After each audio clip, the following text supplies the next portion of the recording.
Demon's Diary Chapter 1040 to Chapter 1093. Somewhere in the rolling Black Peak Valley, in the depths of an extremely hidden cave, a figure was quietly sitting cross-legged on a boulder. The surface of his body was faintly flowing with red light. Suddenly, the person's body moved slightly, and he uttered a soft sound of surprise. Then, a dazzling white light suddenly lit up from his hand. It was a piece of pure white jade. The white light suddenly illuminated the entire cave. This was a rather simple natural cave, except for the blue boulder that the person was sitting cross-legged on. There was nothing else. This person was an old man wearing a fiery red robe, which exuded a faint red light. There were some wrinkles on his face, and the hair on his temples was a little white. He looked about 60 years old, and there was nothing special about him. Only on both of his wrists, there was a bracelet-like golden cylinder, which was a little eye-catching. The white jade in the old man's hand flashed, and a line of small white characters appeared. As his gaze swept through these characters, his expression suddenly changed. Then, he showed a trace of hesitation, flipped his hand, and took out an ancient blue stone array plate. The array plate flashed with blue light, but after a few flashes, it immediately dissipated. The red-robed old man suddenly stood up, and his body flashed red. The next moment, his figure had already appeared in the sky above the black peak outside the cave. This place was originally filled with strong winds, but when the raging mountain wind blew past the old man, it was as if it did not exist. It directly passed through his body, as if it did not exist at all. Red light flowed in his eyes, and there was a faint flicker of abstruseness in his eyes, giving a feeling that he could see through everything.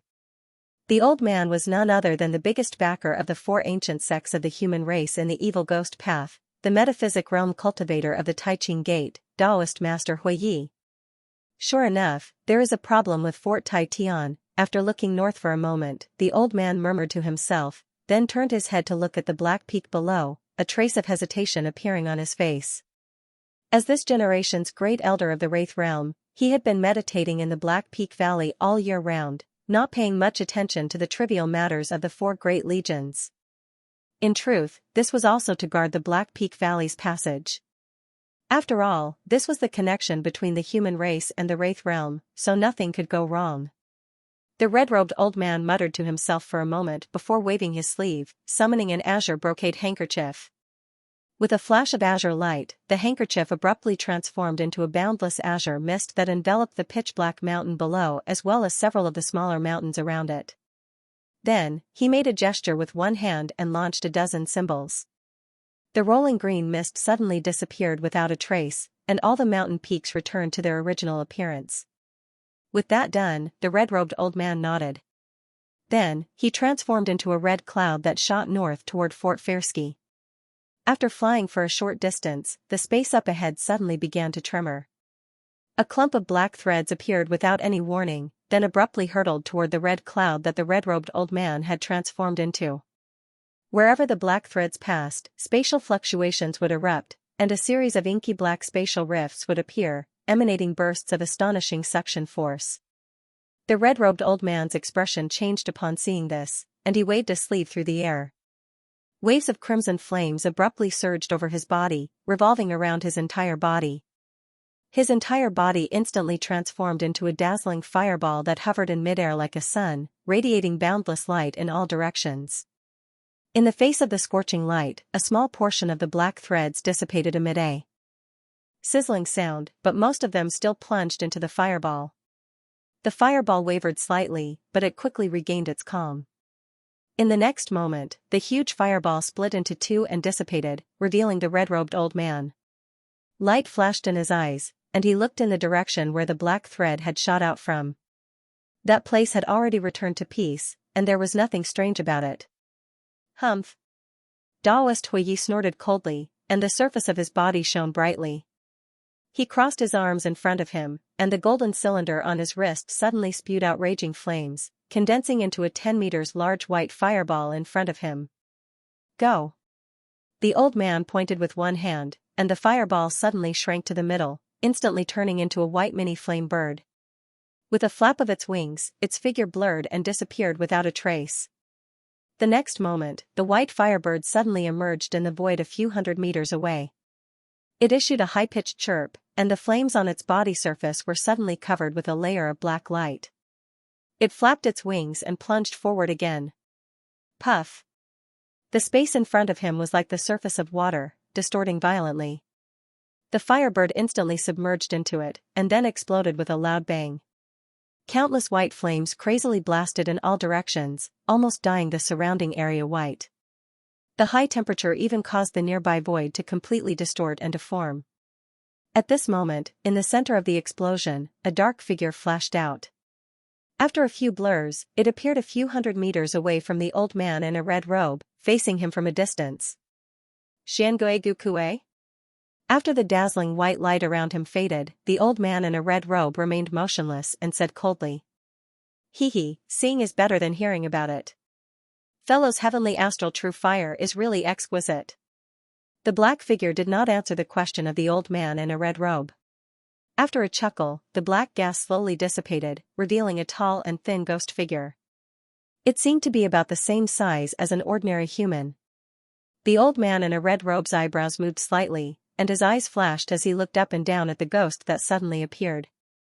The skinny and tall ghost had an abnormally pale complexion and a high nose bridge. His facial features looked no different from that of an ordinary middle-aged man. He casually held a black bone flute in his hand, and on one end of the bone flute was a pale white skull. As he swayed it seemingly casually, a faint whimpering sound of the flute drifted out nearby, captivating one's soul. You've suddenly appeared here. Are you trying to stop me? The old man in a red robe looked at the bone flute in Xianxia Gukue's hand for a moment and said in a low voice. That's right. If fellow Huiyi is confident that your methods can stop me, then feel free to leave, Gukue admitted and said sinisterly. Master Huiyi frowned slightly when he heard this. The Xianxia had suddenly appeared here to stop him. It was obvious that the Xianxia had long since planned to attack peaceful Sky Fort. However, if he were to leave like this, the transportation channel in Black Peak Valley would be in danger. He naturally knew what it meant to allow a profound comprehension realm evil ghost to enter the Middle Sky continent. With this thought in mind, Master Huiyi's gaze became cold. His body moved and a red light shot out from the top of his head. A tumbling red sea of fire slowly spread out with him at the center. I advise you not to act rashly. Gukue smiled coldly and waved his right hand. A burst of black musical notes appeared on the bone flute in his hand. The low whistling sound of the flute rang out in the surroundings. Gray Inchi suddenly surged towards Gukue from all directions. Faintly discernible dark ghosts appeared in the surrounding void and danced in the sky. Cruel laughter echoed in the surroundings. 100 Ghost Night March. The old man in a red robe's expression changed and he said in disbelief. Then, his expression completely darkened and became indescribably ugly. At this moment, peaceful Sky Fort was still wrapped in a huge black ball of fog. It was impossible to see what was going on inside from the outside. In the sky above the ball of fog, the red-browed ghost commander and the other three gathered together and floated in the air. They were all quite excited. The black ball of fog was surrounded by a dense mass of ghosts.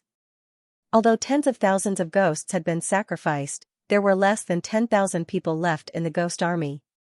However, these were all the elites of the army. Compared to the overall strength of the ghost army, they had not suffered too much damage. Master Gu's plan really worked. The green-haired ghost commander in bone armor said with a flicker in his eyes. There was a hint of excitement in his voice. It's all thanks to Brother Red-Browed and Elder Qing's silver tongue that we managed to persuade these native tribes to join forces.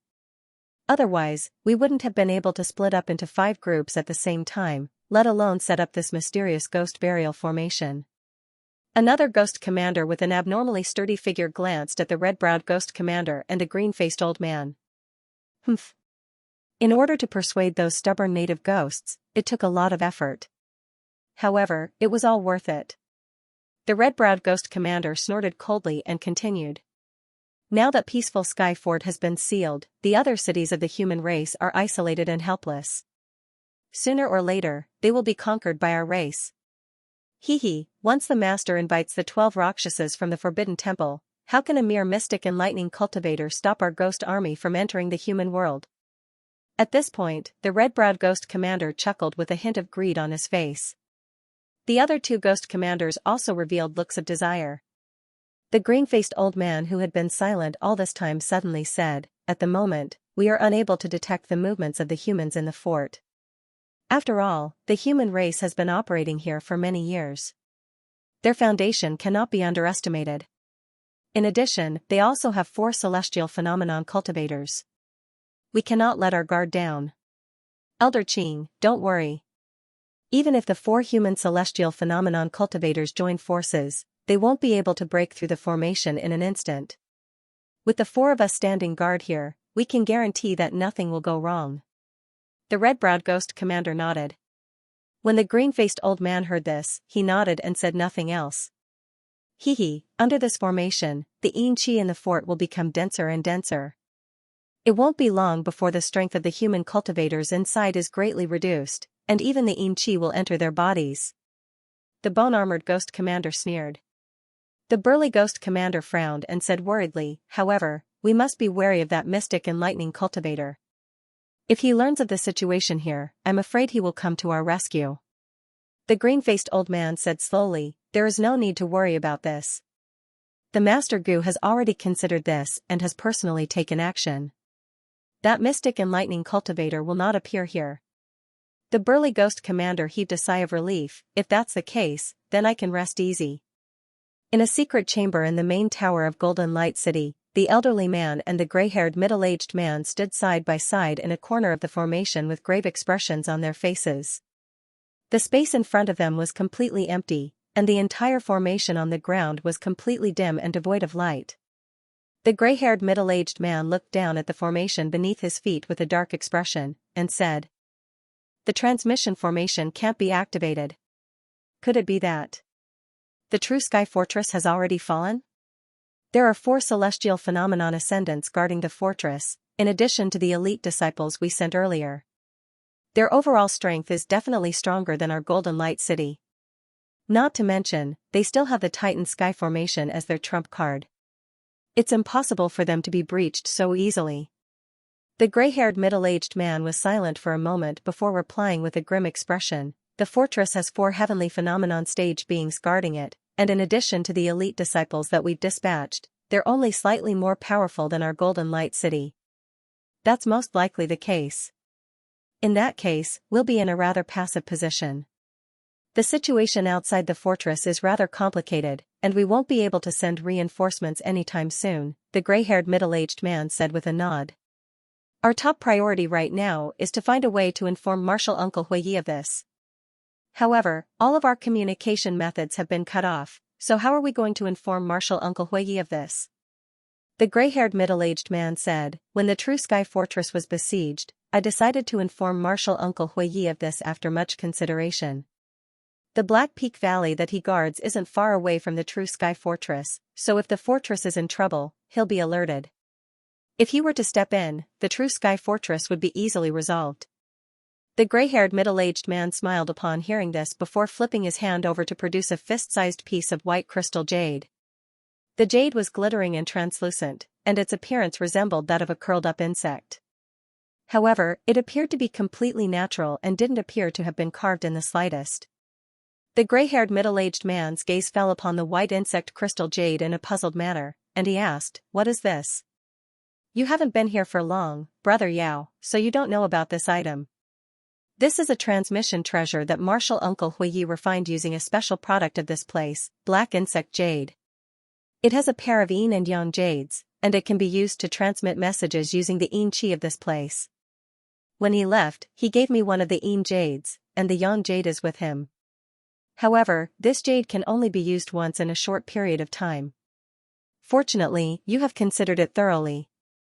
Otherwise, we would be in big trouble this time." Seeing this, the old man surnamed Zhao let out a sigh of relief. At the same time, the 4 legions stationed in the Fort of Peaceful Heavens were dispatched by the acting elders to and fro on the city walls. Apparently, they were in the middle of something. It had been more than half a day since the stronghold had been trapped by the mysterious ghost burial formation. Even though there was a defensive restriction, the yin qi in the city had gradually thickened. Many of the disciples with low cultivation bases had already turned a little green and black. At this moment, Xiao Wu and the other high-ranking disciples of the Golden Light Army were sitting cross-legged on the 6 high platforms of the Golden Light Formation. They were constantly injecting their supernatural power into the Golden Light mirror in front of them. Under Chao Zhenghe's guidance, the mirror magnified the golden light released by the good fortune bowl at the top of the pagoda and purified the yin energy in the city. Everyone was holding a top-grade spirit stone in their hands, and they were using the spirit stone to replenish their magic power, barely maintaining the transmission of magic power.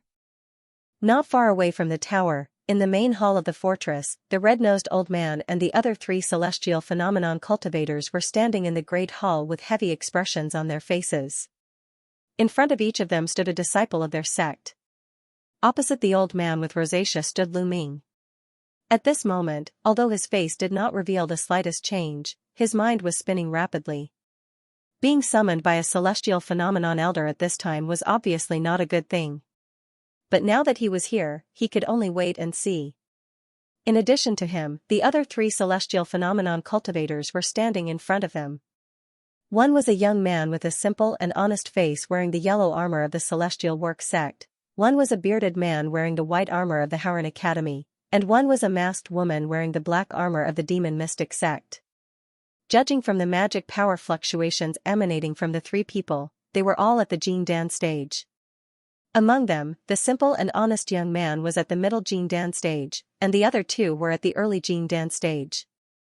Lu Ming had some impression of these 3 people. They were strong captain-level disciples among the cultivators of the 3 major legions. At this moment, the old man with the surname Fang of the Celestial Work sect waved his hand and opened a yellow light that enveloped the entire hall. Seeing the cautious expression of the old man with the surname Fang, Lu Ming's eyes flashed with a hint of surprise. "Well, I'll cut to the chase. I called the 4 of you here because I have an important task for you," the old man with the surname Fang said in a deep voice. Lu Ming and the others heard this and looked very calm. Seeing the reaction of the 4, the old man with the surname Fang nodded slightly and continued in a low voice. "I think you know the current situation. The Fort of Peaceful Sky has been sealed by the mysterious ghost burial formation of the Evil Ghost Legion. It can be said that it has become a turtle in a jar. At this moment, the 4 main cities must have been cut off from each other and have become isolated cities. At this moment, the situation of our human race in the evil ghost realm has reached a precarious point. May I ask, Elder, isn't there a profound understanding cultivator of the Tai Ching Gate in the evil ghost realm now?" the bearded man of the Haran Academy asked after cupping his fist and saluting. With martial uncle Huiye's magical power, he should already know the situation here. As for why he hasn't appeared until now, he must have other important things to do. The old man with the rosacea of the Tai Ching Gate shook his head when he heard this. As soon as this statement came out, whether it was Lu Ming or the other 3 elders with the celestial phenomenon realm, they all had different expressions on their faces. The reason why the profound understanding powerhouse would enter the evil ghost realm was mainly to guard the passage from the Black Peak Valley to the Middle Sky continent, and at the same time to deter the opponent's profound ghost. After many years of fighting, the 2 sides have gradually reached a tacit understanding that the profound understanding powerhouses of both sides will not easily intervene in general battles. The current situation is extremely unfavorable for the human race. It has reached a critical moment of life and death. The reason why the profound understanding powerhouse has not appeared so far is naturally obvious. Although the situation is bad now, it is not enough for us to wait for death. In the beginning, when our 4 major sects took root in the evil ghost realm, in order to cope with the unpredictable crisis in the future, the 4 legions each set up a trump card in their respective main cities. Once we encounter a moment of life and death, we can activate our respective trump cards to survive the major crisis. However, the price of using this trump card is a little too great. As a result, our 4 ancient sects set a rule back then. We must obtain the approval of all 3 celestial phenomenon stage elders from each sect who are stationed here. Only by gathering all 3 tokens can we activate the trump card of each sect. Elder Fang's voice changed as he spoke. Elder Fang intends to let the 4 of us send the tokens of the elders back to the 4 main cities? When Lu Ming heard this, a glimmer of understanding flashed in his eyes. Yes. This task can be said to be related to the safety of peaceful Sky Fortress, so it can only be handed over to the strongest disciple. We old guys picked the four of you. I hope you won't let us down. The middle-aged man in scholar's robe said lightly. Yes. Lu Ming and the other four naturally bowed and agreed no matter what they thought. At this time, these celestial phenomenon realm elders naturally would not allow them to have the slightest refusal. But after that, the other three Jin Dan realm disciples looked at Lu Ming more or less with a trace of doubt. Obviously, they were very curious why the Taiqing Gate chose Lu Ming, a fake Dan stage cultivator. In fact, it was not only the three of them who felt strange, even the old man surnamed Feng and the other two celestial phenomenon realm elders were also puzzled. Only the old man with rosacea looked as usual, and he looked at Lu Ming with a smile on his face. Not to mention the news he learned from the other two celestial phenomenon realm elders, he had long seen the scene of Lu Ming killing several Jin Dan realm evil ghost commanders in succession in the fierce battles with the ghost army. Elders, how can we leave the fortress?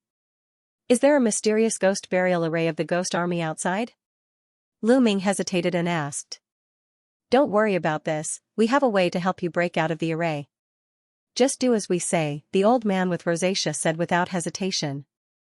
Hearing this, Lu Ming and the other three celestial phenomenon realm elders wore different expressions.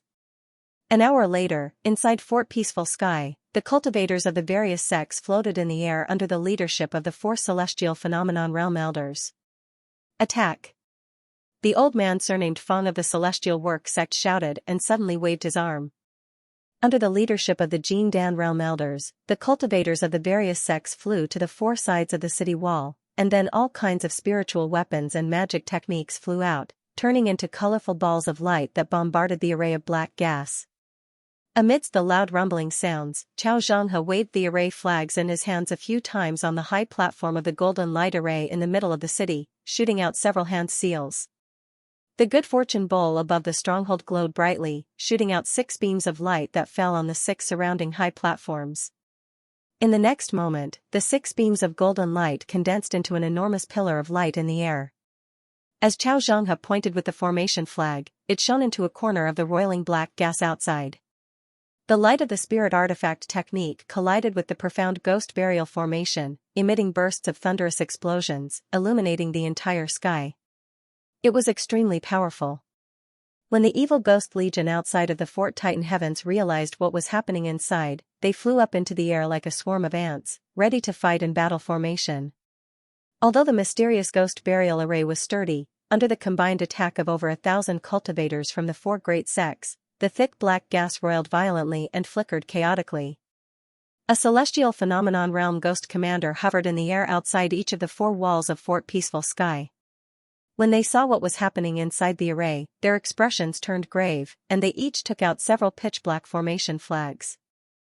One after another, huge black runes flew out of the 4-man formation flags and entered the spherical black fog cover. The mysterious ghost burial array quickly stabilized. At the same time, the 4 celestial phenomenon cultivators, including the old man surnamed Feng, also took action. They raised their hands at the same time and took out their magic treasures. The old man with rosacea from the Taiqing sect cast a green light mirror imprinted with the image of some kind of winged flying fish. As he made a gesture, countless green crystal light flying fish phantasms ejected from the mirror. The flying fish phantasms were like living creatures, wriggling in the surrounding black mist and swallowing the black gas in big mouthfuls. Meanwhile, the elderly man from the Heavenly Work sect pulled out a mechanical flying wheel that was shimmering with white light from his bosom. He chanted an incantation, and the flying wheel rotated on the spot before transforming into a circular disc. Amid a string of crackling sounds, streaks of extremely sharp snowy white light shot forth from within the disc, hurtling toward the mist in all directions.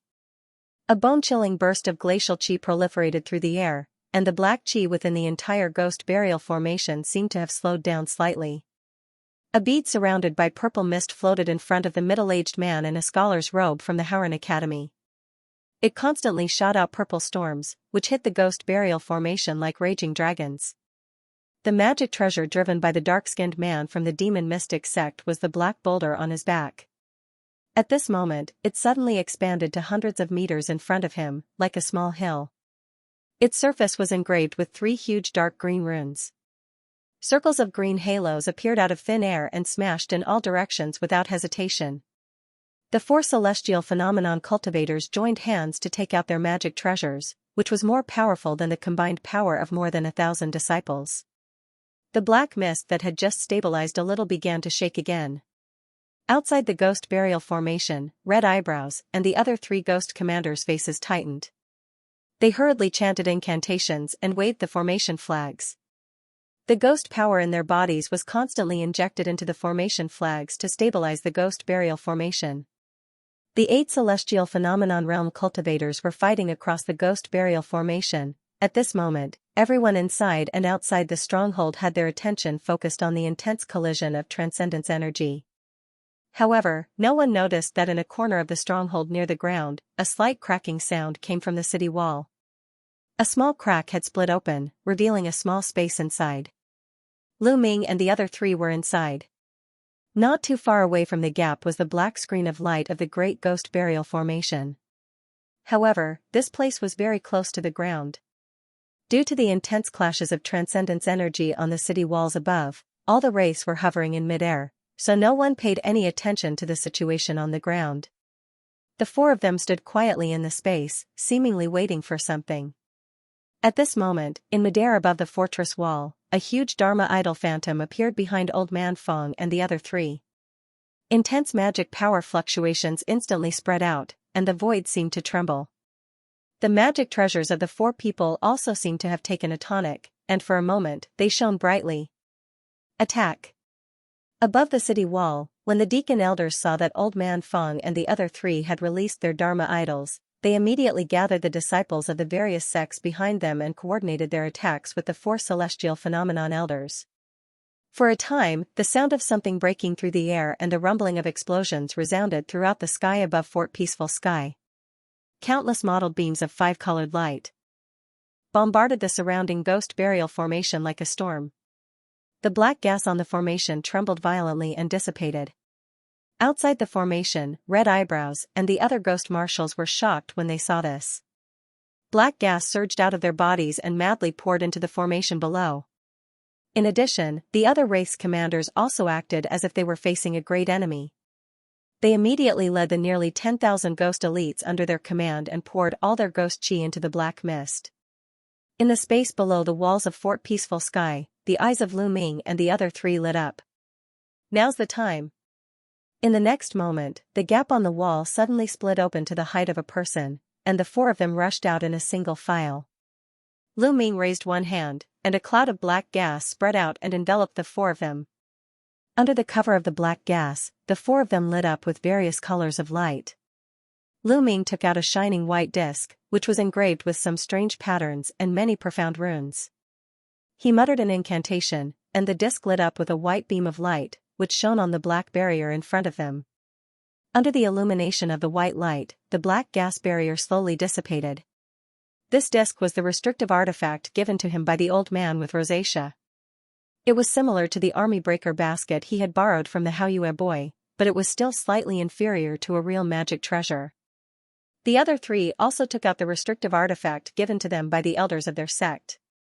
The masked woman from the demon mystic sect held a small bronze cauldron in her hand.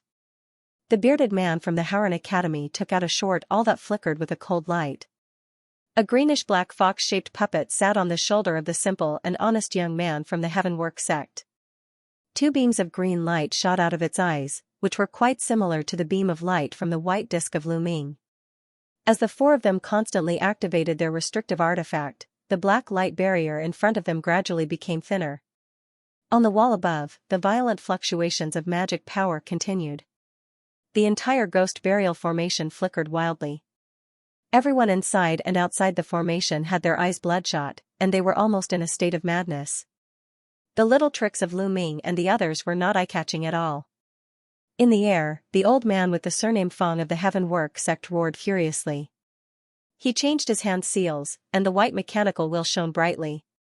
With a flash, it turned into a snow-white serpent that was several hundred meters long, and it struck the black light barrier fiercely. Moreover, the projection above the old man's head was a huge figure that was 300 meters tall.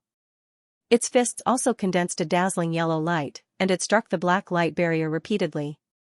Wherever the fists landed, the black gas would rapidly disperse. However, no matter how much the black gas was pushed away, there would always be an endless supply of black gas that would quickly make up for it. Outside the ghost burial formation, the expressions of the four ghost commanders also became rather ugly. Facing the increasingly frenzied and reckless attacks of the humans, they could only do their best to maintain the formation. The situation actually entered a stalemate for a while. At this moment, the black gas barrier in front of Lu Ming and the others had already become a lot thinner due to the frenzied attacks from above and the attacks from the restrictive artifacts in their hands. The four of them looked at each other with a hint of joy in their eyes. They continued to attack with the artifacts in their hands. Lu Ming bit the tip of his tongue and spat a mouthful of blood onto the white disc. The strange patterns on the disc flourished, and the restrictive white light it spat out suddenly became several times larger. The bronze cauldron in the hands of the masked female cultivator of the demon mystic sect grew several times larger, and fist-sized green runes flew out from it. Under the control of the female cultivator's technique, the runes landed on the black gas light barrier. Every rune that hit the black gas light barrier trembled. The sword all in the hand of the bearded man of the Howran Academy shone brightly. All shadows shot out densely, constantly hitting a certain point on the black gas that was already on the verge of collapse. The fox puppet on the shoulder of the honest-looking young man from the Heaven's Work sect let out a series of cracking noises. A fist-sized green eye split open on its forehead, from which a thick cyan beam of light shot out. With the joint efforts of the four people, the black gas light barrier of the ghost burial array had ripple-like patterns. The circles of black gas dissipated, and the black gas light barrier slowly sunk. The original thick light barrier became thinner. However, as time passed, the black gas mist where Lu Ming and the other three people attacked was getting thinner and thinner, but it would take a lot of time to completely break through. Above the city wall, although the rumbling attacks were still going on, the momentum had declined compared to just now. This big array is more difficult to break than expected. It will be dangerous if we continue to delay. At this point, you don't have to hide anymore. The young man in yellow robe of the Heaven Work sect glanced up and said in a deep voice. After that, he opened his mouth and spat out a fist-sized light yellow bead, which was his real pellet. Lu Ming saw that on the Jin Dan of the young man in yellow robe, 9 apertures appeared. It was a 9 apertures Jin Dan. The yellow Jin Dan of the honest young man flashed and merged into the heart of the fox puppet in front of him. The 3 eyes on the head of the fox puppet suddenly expanded a bit, and the 3 beams of light shot out merged into one, heavily bombarding the black gas light barrier. When the bearded man and the masked female cultivator saw this, they also spat out their own Jin Dan after a slight hesitation, activating the forbidden breaking treasures in their hands. Lu Ming's eyes moved slightly, and his hand patted the soul-recovering bag on his waist. He didn't have the Jin Dan to help activate the disc in his hand, and only the golden light on the forehead of the scorpion could give it a try. A black gas flew out of the soul-recovering bag on his waist, and the black gas dispersed, revealing a silver scorpion the size of a millstone, and fell on his shoulder. Lu Ming was about to use divine sense to send a voice transmission, but his gaze swept over the scorpion, and he was startled. At this moment, the scorpion's shiny silver shell was flowing with a silver luster, and its body looked more slender than before. There were circles of spiral-shaped golden patterns on its 2 giant pincers, and the golden crown mark on its forehead was emitting bursts of golden light, which was also brighter than before. Lu Ming immediately felt the aura of the scorpion at the moment, and his face showed a look of disbelief. The 72 purple spiritual power crystals in the scorpion's body had unknowingly condensed together, forming a slightly rotating purple crystal ball. "Scorpion, how did you?" Lu Ming said with some disbelief in his mind. "Master, I don't know. Recently, I have swallowed a lot of ghost flesh and blood. These days, I have been in a daze in the soul-recovering bag, and I don't know how I broke through the pseudo-Dan stage." The scorpion seemed to be a little confused, and it murmured. When Lu Ming heard this, he was a little stunned. Scorpion's cultivation had reached the peak of the crystallization period later stage a long time ago. It had swallowed the egg of the morning mystical beast before. After coming to the evil ghost way, it had swallowed a lot of Jin Dan state ghosts. It was not surprising that it had advanced to the pseudo-Dan stage now. He was naturally very happy, but it was more important to break the array now, so it was naturally not the time to talk about this in detail. The other 3 Jin Dan disciples looked at the scorpion on Lu Ming's shoulder with some surprise. Seeing that it was only a fake Dan stage ghost pet, they quickly looked away. At this moment, the golden crown mark on the scorpion's forehead suddenly flashed, bursting out a dazzling golden light. Lu Ming was delighted to see this. After the scorpion advanced to the fake Dan stage, the golden light it emitted was much more dazzling than before. In the next moment, all the golden light converged into a thick pillar of light that shot forward and bombarded the black mist that the 4 of them were attacking. The black mist instantly dissipated like snow in the face of burning charcoal. The effect of the pillar of light was even better than any of the restrictive treasures that the 4 of them possessed. The simple and honest young man of the Heavenly Work sect looked at the scorpion in surprise, his eyes lingering on the golden crown mark on its forehead for a moment. The expressions of the others were similar to the yellow-robed young man, but this situation was naturally a good thing, so they continued to use their full strength. So, under the blessing of the golden light released by the scorpion, the black light curtain quickly caved in at a speed visible to the naked eye. 5 inches, 4 inches, 3 inches, finally, the black light curtain shook violently, breaking open a hole about 5 feet in size. The black mist around the hole seemed to want to close the gap. Go!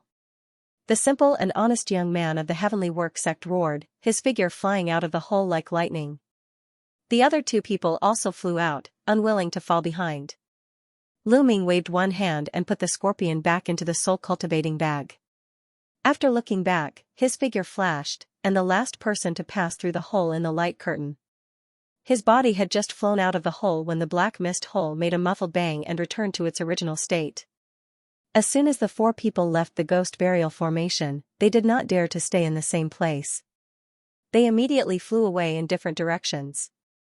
Before they broke the ghost burial formation, because this formation isolated all the fluctuations of transcendence energy inside and outside, and this small hole was only broken for a few breaths, the evil spirits outside were all attracted by the shocking battle in the sky, so no one noticed them for a while. In the blink of an eye, the 4 of them escaped from the encirclement of the malevolent ghost legion. However, just as Lu Ming relaxed, he suddenly felt his body tremble. It was as if he was being stared at by some kind of huge beast. "Where do you think you're going?" A loud shout came from the sky, bringing with it a vast spiritual pressure, causing the hearts of Lu Ming and the others to tremble. In the next moment, huge palm silhouettes around an acre each grabbed down from above their heads. Shockingly, they were 4 ghost commanders. They controlled the formation flags with one hand while grabbing at Lu Ming and the others with the other. Humph! A fierce light flashed in Lu Ming's eyes.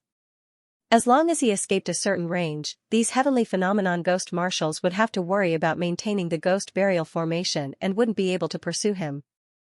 As for the other ghosts, even if they were Jin Dan realm commanders, they wouldn't be able to pose a threat to him. He immediately made a gesture with one hand. Under a blur, his figure suddenly turned into 4 identical black shadows. They suddenly accelerated and blasted in 4 directions. With a slight sound of surprise, a huge crimson palm phantasm that was originally flying toward Lu Ming paused in midair for half a second, then it split into 4 phantasms and pressed down on the 4 phantasms. And what Lu Ming wanted was this half-a-breath pause. Boom! A loud sound rang out. Before the 4 huge palms fell, the 4 phantasms transformed by Lu Ming had already flown out of the coverage range. In the illusion of the demonic pupil of illusions, he had simulated the fight with Thunder Beastkin countless times. He was already very skilled in dealing with the celestial state cultivators' phantasms. The disciples of the other 3 sects were also the outstanding talents of their respective sections. Under the situation where they were prepared, they also escaped the blow of the other 3 ghost commanders. Immediately afterward, Lu Ming waved one hand and a purple sword light flew out of his sleeve, supporting his body. It turned into a purple light and flashed thousands of meters away. The other 3 also used their own magical abilities, either releasing flying boats or a pair of mechanical wings on their backs, and shot in 3 other directions. At the same time, inside Fort Peaceful Sky, although the 4 old man surnamed Fong and the others couldn't see the specific situation of Lu Ming and the others outside the ghost burial formation, they did not hesitate to urge the phantasms behind them. An even more fierce attack broke out, causing the entire ghost burial formation to tremble again. Above the formation, the green-haired bone-armored ghost commander looked at the 4 escape lights that were gradually getting farther and farther away. A tyrannical look flashed in his eyes. How could he not be furious when a junior of the human race slipped away under his nose? He moved and wanted to chase after them. "Song man, stop.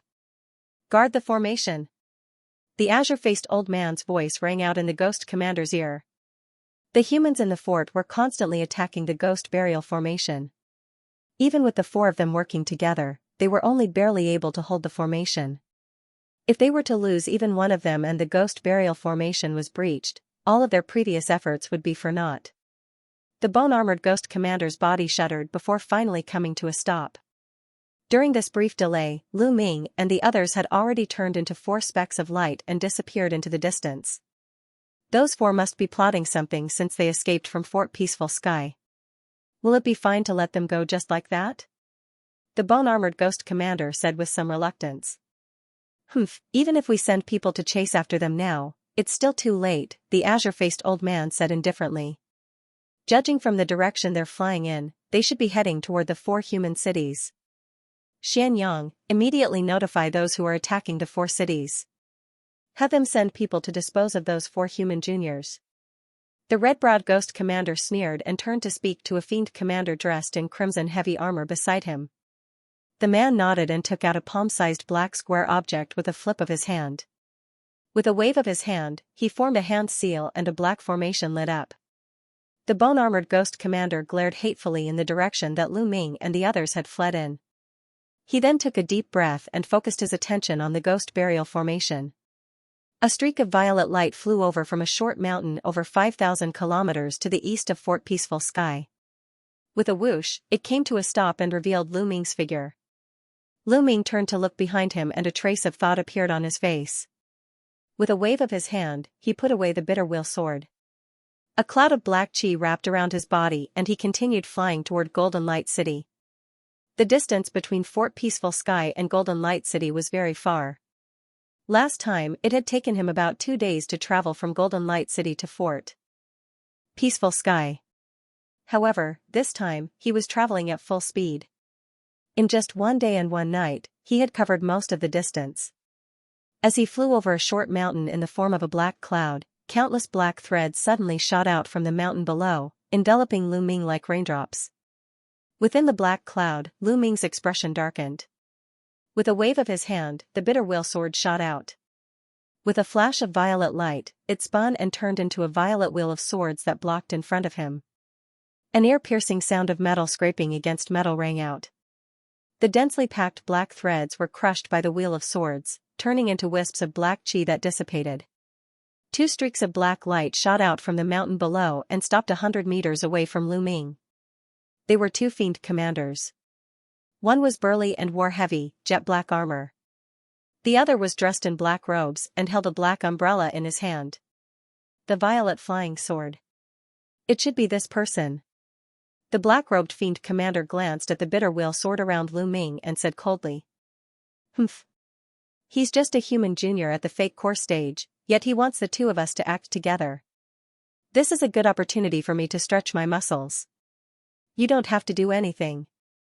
The other burly malevolent ghost commander looked at Lu Ming with disdain. A black light flashed in his hand and he took out a bone spear that was 10 feet long. A bone-chilling wind swept out from the body of the spear. There was a loud shout, the burly fiend commander stomped his foot fiercely. His body was like a pitch-black arrow as he rushed toward Lu Ming at an extremely fast speed. Lu Ming calmly patted the soul-cultivating pouch at his waist with one hand. A golden light wrapped around the scorpion's main body and flew out, blocking in front of him. When the burly fiend commander saw that it was only a ghost beast at the fake core stage, he snorted coldly. The bone spear in his hand shone with a black light in midair. With a shake of his arm, there was a loud whistling sound as dense black spear shadows shot out. The bone scorpion crossed its front pincers without saying a word. The golden crown mark on its forehead flashed and a golden beam of light shot out, directly facing the sky full of spear shadows. The black-robed fiend commander, who was standing in the distance, originally had his arms crossed and was calmly watching the battle. However, the moment the scorpion released the golden light, his expression immediately changed. Before he could react, a sizzling sound came from midair. The pitch-black spear shadows immediately dissipated when they touched the golden light. The burly fiend commander's eyes widened the moment the golden light appeared. With a loud roar, he immediately retreated backward as if he had seen his natural enemy. At this moment, there was a blur and Lu Ming appeared in front of him like a ghost. Lu Ming moved his arm and a purple sword light that was more than 10 feet long mercilessly swept down. The burly fiend commander was in midair and could no longer change his body shape. In a moment of desperation, he suddenly opened his mouth and spat out a strange black and white disc, blocking in front of him. The disc spun and black and white fog rolled out from its surface. In an instant, it condensed into a black and white whirlpool the size of a building in front of him. A huge suction force poured out from it, trying to suck the purple sword light into it. Lu Ming was expressionless. With a shake of his arms, 2 black mist dragons that were more than 10 feet long coiled out. They actually managed to get ahead of the purple sword light and fiercely hit the black and white whirlpool. Boom! With a muffled sound, the black and white whirlpool suddenly trembled after the mist dragons fell into it. The 2-colored light it emitted suddenly dissipated by more than half. Immediately after, the purple sword light formed by the bitter will sword slashed down like lightning with a crackling sound. Whoosh, the black and white whirlpool, along with the strange disc behind it, were cut into 2. The purple sword light did not stop and continued to fall. It circled around the burly commander's body like lightning and directly cut his body into several pieces. It was as if the jet-black heavy armor did not exist, the 2 of them had only fought for a few breaths. A Jin Dan realm fiend commander had already been killed by Lu Ming with lightning speed. Lu Ming called back the bitter will sword with one hand. He turned his gaze and looked to the other side. The black-robed evil ghost commander, who was not far away, was tongue-tied and had an expression of not being able to react. When Lu Ming's cold gaze fell on him, he came back to his senses. The fear in his eyes suddenly turned into fierceness. The black umbrella in his hand opened with a whoosh and spun. Countless black silks shot out from the umbrella and enveloped Lu Ming and the bone scorpion. The moment the black silks appeared, he suddenly turned around. Black gas rolled around him and wrapped him in it. He flew into the distance. A cold light flashed in Lu Ming's eyes. He flicked his fingers a few times and suddenly, several spiral-shaped purple sword chi shot out from his fingers. Purple light shot out and dozens of electric arcs jumped down. They instantly condensed into a purple electric net. In the next moment, the black silks that filled the sky naturally hit the electric net. There was a loud Z-la sound. Under the purple electric arcs, the black silk suddenly turned into countless black smoke that rose from the net. Lu Ming's figure flashed and he passed through the black silks like a ghost.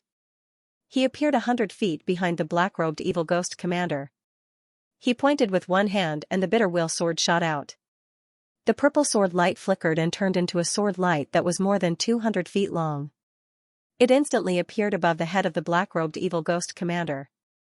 Kill! With a loud shout, the bitter will sword wrapped in purple electric arc slashed down. The black-robed evil ghost commander's expression changed. He raised his head and opened his mouth, spitting out a dark brown shuttle-shaped totem. The surface was like a mirror, and it was unknown what material it was made of. With a dang sound, the bitter will sword light collided with the shuttle-shaped totem. It trembled slightly and was actually bounced off. However, the black-robed evil ghost commander's figure also slowed down because of this delay. At this moment, a black shadow flashed. Lu Ming blocked in front of him with a blur. He shook his arms and 2 ink-black mist dragons shot towards the evil ghost commander with a roar. The black-robed malevolent spirit commander's face turned pale. Just as he was about to activate the black umbrella in his hand to defend himself, something strange happened again. With a buzzing sound, a dazzling golden light erupted from behind him, enveloping an area of 100 feet in radius. It was Scorpion flying over without a sound. In an instant, the malevolent spirit commander's body that was swept by the golden light emitted black smoke, and a pained expression appeared on its face. At that moment, the 2 mist flood dragons exploded at the same time, turning into a black light that engulfed the black-robed evil spirit commander. A purple sword light flashed and disappeared into the black light, after a few breaths, a black flight light flashed across the sky above the short mountain, and flew towards the Golden Light City. Apart from Lu Ming, the disciples of the other 3 sects were also ambushed on their way back to their respective sect cities. However, the few of them were extremely powerful among the cultivators of the same level in the Jin Dan realm. Their strength was far beyond the imagination of the Ghost Commanders. Now that they had been ordered to do so, they either killed or schemed to get rid of the malevolent spirit legion that was blocking their way. Half a day later, outside the Golden Light City. The malevolent spirit legion was still attacking the Golden Light City, but the scale had weakened. Most of the malevolent spirit legion only surrounded the city and did not launch any attacks. Right at this moment, 2 streaks of black light appeared in the western sky, and they quickly sped over. Among the malevolent spirit legion in the west of the Golden Light City, an evil ghost commander with a single horn flew up to meet them when he saw them. The black flight lights that flew over slowly dispersed, revealing the figures inside. They were the burly man and the black-robed evil spirit commander that Lu Ming had killed earlier. Haha, you two have returned so quickly. Have you killed the human junior that Elder Devourer ordered? The one-horned commander glanced at the burly man and the black-robed leader and said with a laugh. He's just a false core cultivator. How could we fail with the 2 of us? Here, this is our spoils of war. A purple light flashed in the burly man's hand and a purple flying sword appeared. He said proudly. The black-robed leader did not say anything. Where are the few sirs now? It's better to report this to them. The burly man looked around and his eyes landed on the black clouds above the main entrance of the Golden Light City. His pupils narrowed slightly. The 2 sirs are deploying their tactics in the south of the city. I think you should report to them later. The one-horned commander waved his hand and said. The burly man and the black-robed leader nodded casually and flew toward the Golden Light City. The one-horned commander frowned slightly. The 2 people in front of him seemed to be moving slowly, but they were actually moving quickly.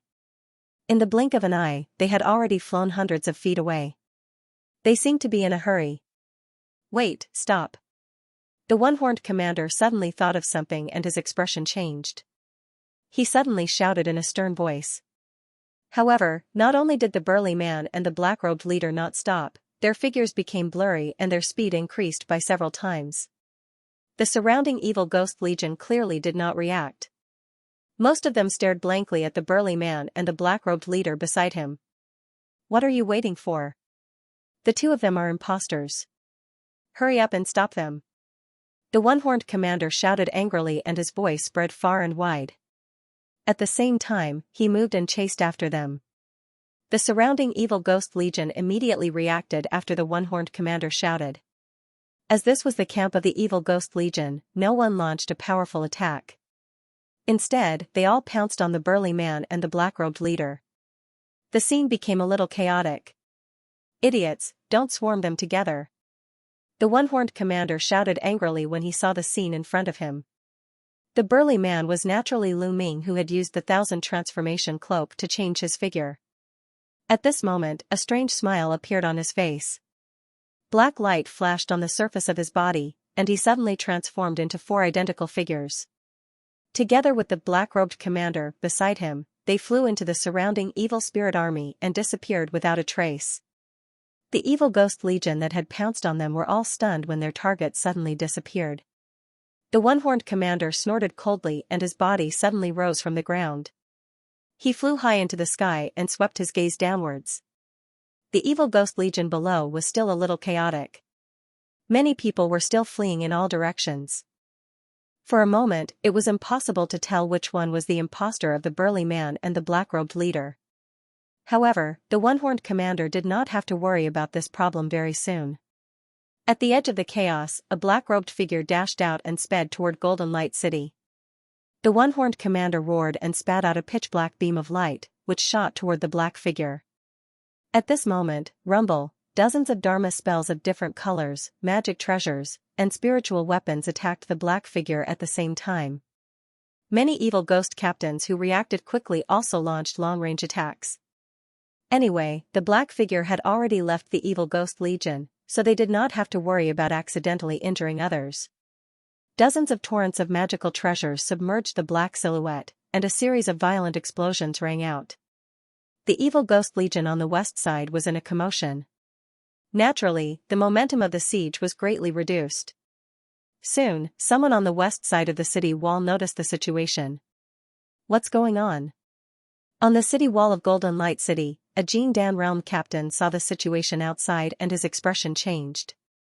It seems that someone is causing trouble in the evil ghost legion. Another Jin Dan realm cultivator said. The enemy of the evil ghost legion must be a human cultivator. Quickly informed the two heavenly phenomenon elders. Perhaps it's a messenger sent by the other main cities. As soon as he finished speaking, someone immediately flew toward the tall tower in the city. At the same time, the series of explosions on the west side of Golden Light City slowly subsided, revealing the potholes on the ground. Is he dead?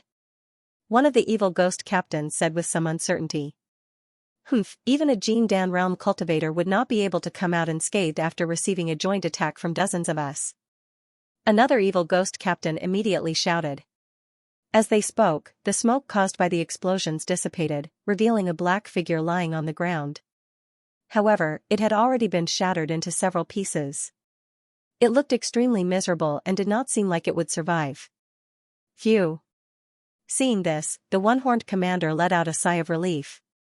Right at this moment, a black phoenix suddenly appeared in the sky nearby, and a tall figure in silver armor and a red cloak appeared out of thin air.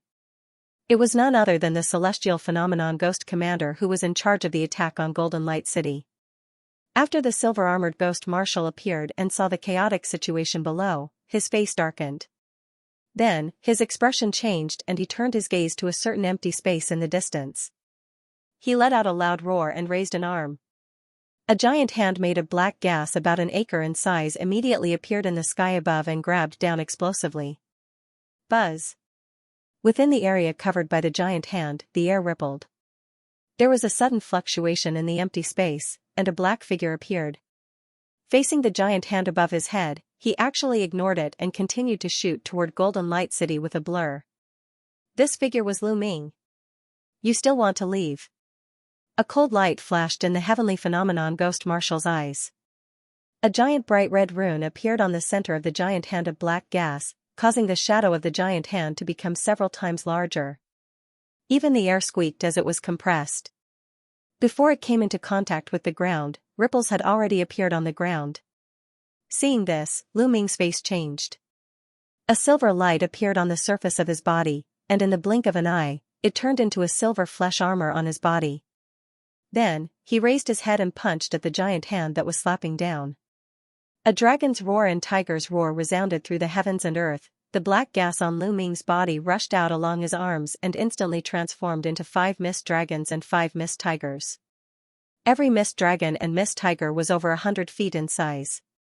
The scales and fur on the surface of their bodies were extremely clear and lifelike.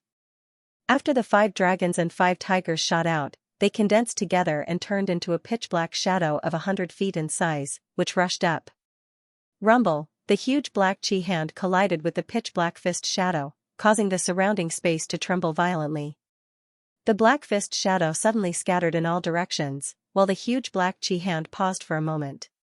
Soon after, it continued to descend with a powerful force. At the last moment, Lu Ming's body tilted slightly and he flew out diagonally like a kite with a broken string. The heavenly phenomenon ghost marshal in the air also let out a muffled groan and his body trembled as he took a step back. There was also a large hole in the center of the giant hand of black gas. Then, with a bang, it collapsed. Lu Ming was sent tumbling several tens of feet away before he managed to stabilize his body. His face turned pale and he spat out several mouthfuls of blood. A look of surprise flashed across the heavenly phenomenon ghost marshal's face. He didn't expect that the fake core stage human cultivator who had taken on his full force attack would only spit out a few mouthfuls of blood. His face turned serious and he waved his hand, grabbing at the air above Lu Ming. A buzzing sound erupted in the air, setting off a gust of wind. Then, strands of black crystal light appeared in the air, condensing into a ball in the blink of an eye, transforming into a huge black axe the size of a loft. After a slight tremble, it suddenly chopped down at Lu Ming's head. A sharp and heavy spiritual pressure burst out, and even the nearby space was warped and deformed. Circles of ripples that could be seen with the naked eye appeared. The spiritual pressure instantly acted on Lu Ming, causing his body to suddenly sink. It was as if all his muscles and bones were going to explode in the next moment. Lu Ming was shocked. Just as he was about to move, a white light shot out from the direction of Golden Light City and struck the huge black axe with lightning speed. The black and white light suddenly burst out in all directions. Lu Ming was the closest to the two. As his mind turned sharply, black gas surged out of his body surface, protecting his whole body from being hurt by the black and white light. At this moment, he could barely see clearly that there was a white jade bracelet in the white light. It was only a few feet in size, and it had a life of its own. It was a magic treasure. On the western wall of Golden Light City, the old man surnamed Yao stood facing the wind, staring at the heavenly phenomenon Ghost Marshal from afar. He struck out several hand seals in succession, and the white jade bracelet that was in a stalemate with the huge black axe suddenly shone brightly. With a snap, it bounced the huge black axe away and shot back. A white light erupted from the jade bracelet, enveloping Lu Ming. Lu Ming's expression changed. He turned his head and struck out a hand seal at the black-robed corpse in the distance. A golden light shot back. Within the golden light was a pale golden talisman. It was the yellow turban talisman. Lu Ming was already familiar with the method of using the yellow turban strongman talisman as a substitute. Today, it really played a role. In the next moment, the white light wrapped around Lu Ming's body. Together with the white jade bracelet, they flew away in a crystal rainbow, leaving no time for the ghost commander to stop them. After a few flashes, they had landed on the west city wall of Golden Light City. "Thank you, Elder Yao." On the city wall, after Lu Ming put away the yellow turban strongman charm, he turned around and bowed to Old Man Yao. Old Man Yao withdrew his gaze from Lu Ming's hand and waved his hand before turning his attention to the outside of the city. In the air outside the city, the silver-armored ghost commander frowned. He did not continue his pursuit. With a wave of his hand, the black axe turned into a streak of black light and flew back into his hand. At the same time, the ghost army that had besieged Golden Light City also let out a few long howls and slowly retreated. Old Man Yao breathed a sigh of relief when he saw that the ghost army outside the city had retreated for the time being. He turned around and was about to ask something when a gray light flashed, revealing the figure of a middle-aged man with gray hair. It was Elder Wei. "Brother Yao." The gray-haired middle-aged man greeted Old Man Yao before turning to look at Lu Ming. "Greetings, Grand Elders." Lu Ming immediately bowed. The gray-haired middle-aged man looked at Lu Ming and said, "I remember that you are Lu Ming. You were dispatched to Fort Peaceful Sky a while ago." A trace of confusion flashed across the gray-haired middle-aged man's face. "Yes, I am. I was ordered by Elder Peng to break through the encirclement from Fort Peaceful Sky. I have an important matter to report to the two Grand Elders," Lu Ming said respectfully. Although Old Man Yao and the gray-haired middle-aged man had already guessed what was going on, they were still shocked to hear this. Golden Light City had been cut off from the outside world, and even more so from Fort Peaceful Sky. Although the two of them had wanted to send disciples to break through the encirclement, they had failed due to various reasons. "This isn't the place to talk. Come here." Old Man Yao waved his sleeve and a white light wrapped around Lu Ming's body. Then, he flew toward the tall tower at the center of the city. The gray-haired middle-aged man quickly gave instructions to the several Jin Dan realm executive elders on the city walls to guard against the ghost army outside. Then, he followed after Lu Ming. "Isn't that Lu Ming?" One of the disciples guarding the city quickly recognized Lu Ming. During the past 5 years, Lu Ming had become somewhat famous in Jin Guanjuan. Naturally, there were many who recognized him. Didn't they hear that he was dispatched to Fort Peaceful Sky? Why would he appear here? Could it be that he escaped from Fort Peaceful Sky? The surrounding cultivators began to discuss the matter. On the other side of the city wall, Hao Yutongzi and the middle-aged man surnamed Gu looked at each other, and they were also suspicious. However, at this moment, Lu Ming was taken away by Elder Yao and Elder Wei, so they naturally couldn't say anything. "Why is younger brother Lu back?" Atop the city wall, Min Rong, the former captain of Team 7, muttered to himself as he watched Lu Ming and the two heavenly phenomenon elders enter the main tower. Lu Ming was led by Old Man Yao and Old Man Wei to a sealed room in the main tower. Old Man Yao waved his sleeve and created a soundproof barrier. "Alright, there are no problems now," Old Man Yao said indifferently. "What's the situation at Fort Peaceful Sky?" the gray-haired middle-aged man asked impatiently. "A few days ago, Fort Peaceful Sky was suddenly attacked by the evil Ghost Legion. Fortunately, the 4 elders in the city worked together to activate the Peaceful Sky formation. Only then did they manage to repel the Ghost Legion.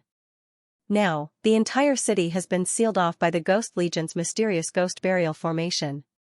All cultivators in the city, including the 4 elders, have been locked inside. All communication within the fortress has been cut off. Apart from that, there are also 4 ghost commanders among the enemy." Lu Ming did not dare to hide anything and gave a concise description of the situation at Fort Peaceful Sky. "The mysterious ghost burial formation. I see, no wonder." Old Man Yao's eyes flashed and he sighed softly. The gray-haired middle-aged man also frowned when he heard that there were 4 ghost commanders. There were also 2 heavenly phenomenon ghost commanders outside Golden Light City. The situation in the other 3 cities was probably similar. The evil Ghost Legion had gone all out to uproot the 4 great armies in one fell swoop. The gray-haired middle-aged man suddenly thought of something and asked, "By the way, has Martial Uncle Huiyi shown himself?"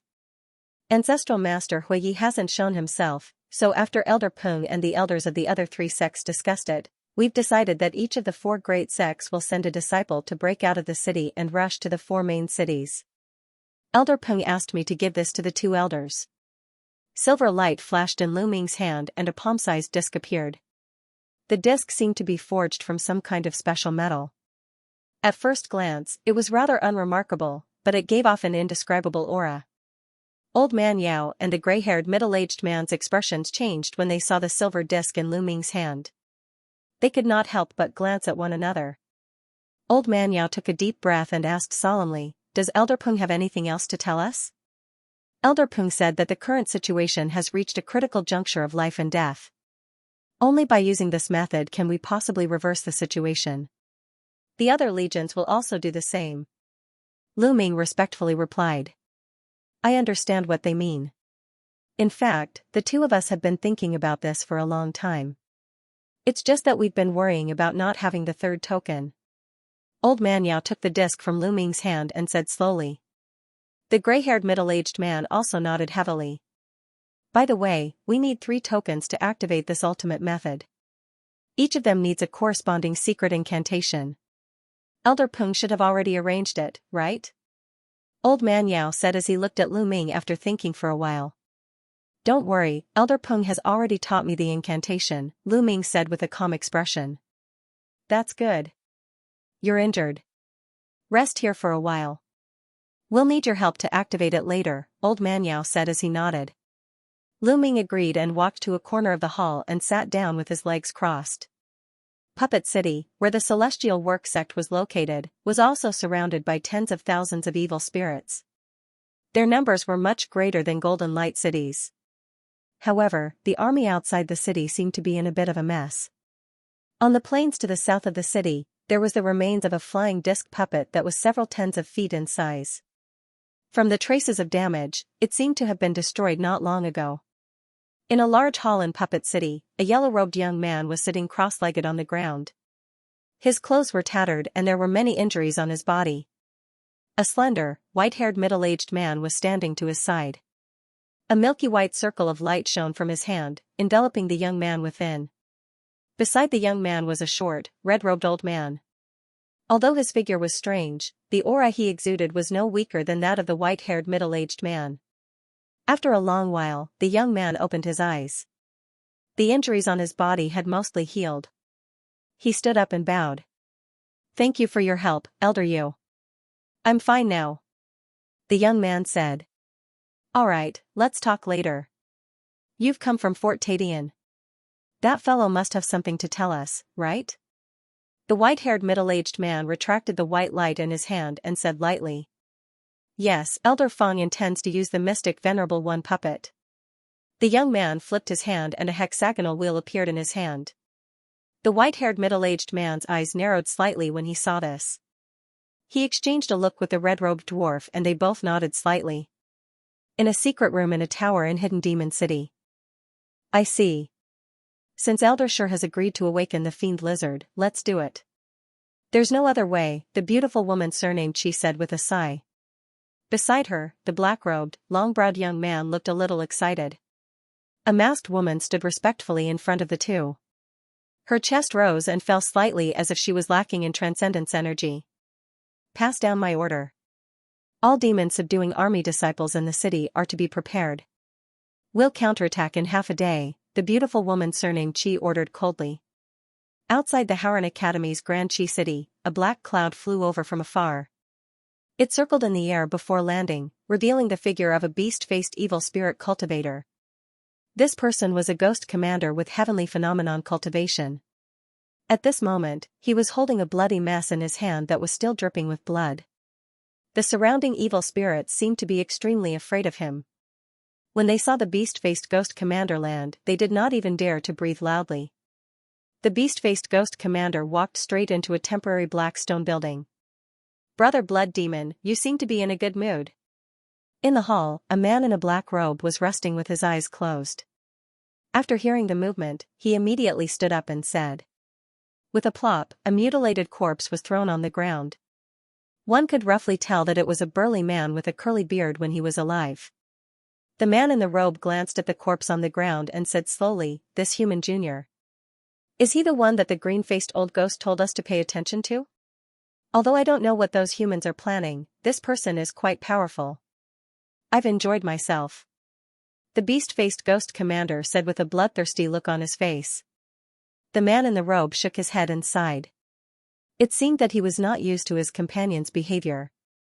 According to the Lord's orders, we've been besieging the city for the past few days. Our bodies are about to rest. Did the Lord tell us when to attack the city? The beast-faced ghost commander suddenly asked anxiously. Brother Blood Demon, why are you so anxious? Li Xian is currently under the Lord's orders to go to the Forbidden Temple to remove the seal of the 12 Rakshasas.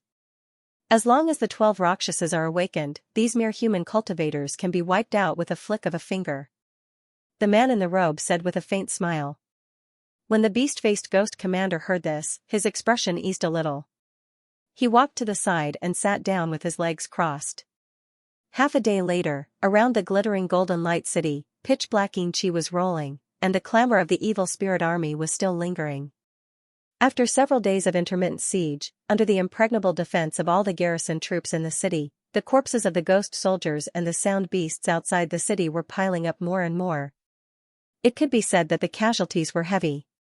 As a result, all the malevolent spirit corps had retreated and only surrounded Golden Light City symbolically, allowing Golden Light City to enjoy a rare moment of peace.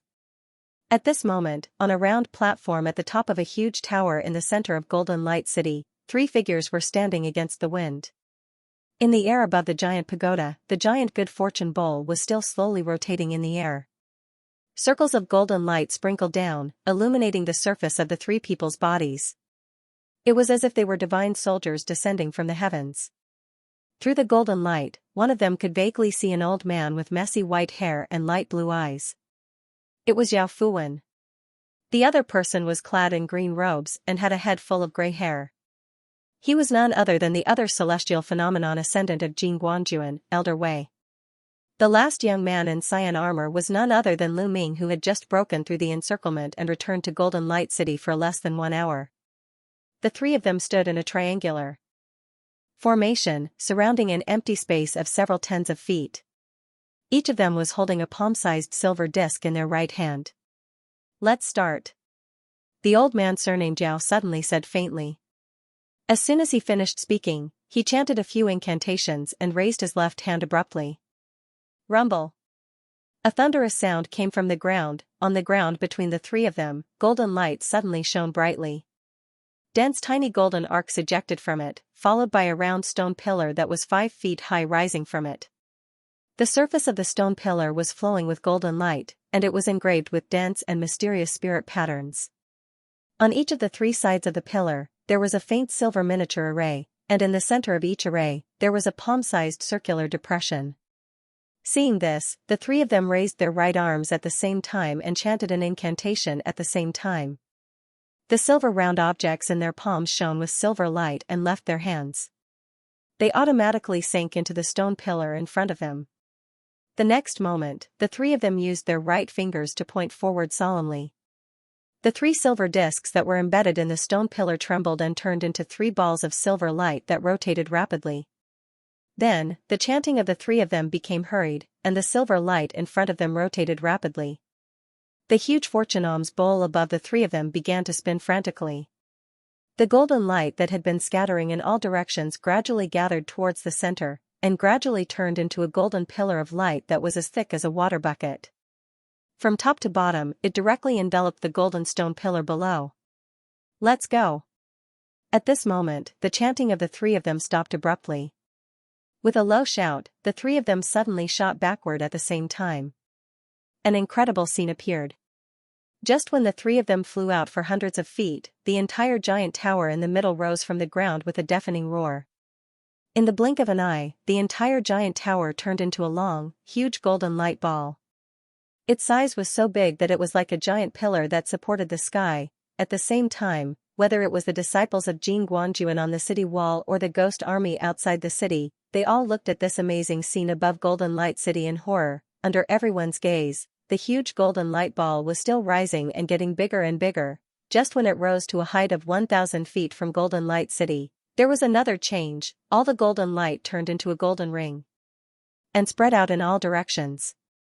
The speed was so fast that it was as fast as a spark. The dense qi in the surroundings dissipated as soon as it touched the golden ring. Almost in a breath's time, the qi in the air was almost dispersed by the golden ring. "Oh no, retreat quickly." Seeing this, the silver-armored ghost commander, who was the leader of the ghost army, changed his expression greatly. He hurriedly shouted and ordered all the ghost army to retreat. At the same time, he shot backward with a roll of gray light. But this action was obviously a little too late.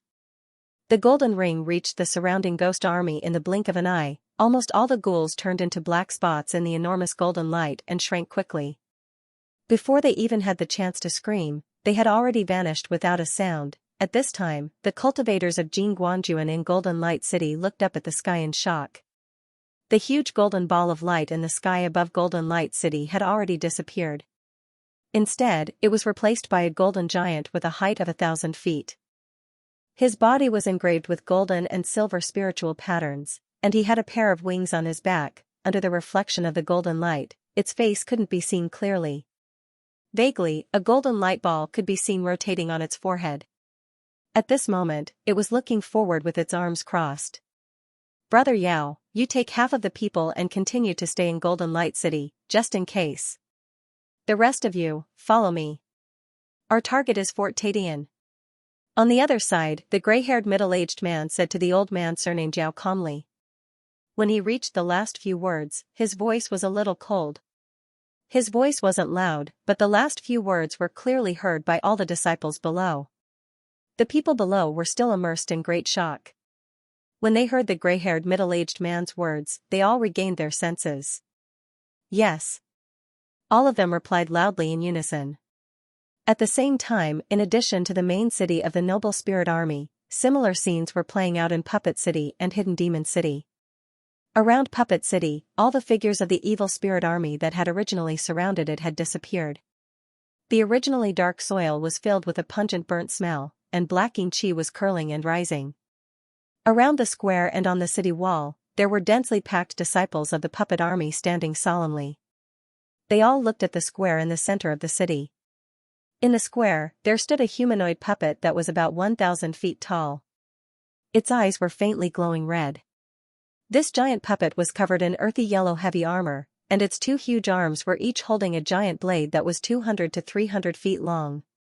Plumes of rich earthy yellow smoke lingered around its body, and there was a huge earthy yellow crystal embedded between its eyebrows that was expressionless. In the air next to the puppet, a white-haired, slender middle-aged man and an amiable dwarf old man were floating in the air. "Brother Go, I'll leave the city to you," the white-haired middle-aged man said to the amiable dwarf old man. The dwarf old man did not speak, but just nodded slightly. Team 1, Team 2, and Team 3, listen to my order, set off. Yes. Outside the hidden demon city, it was very quiet at the moment.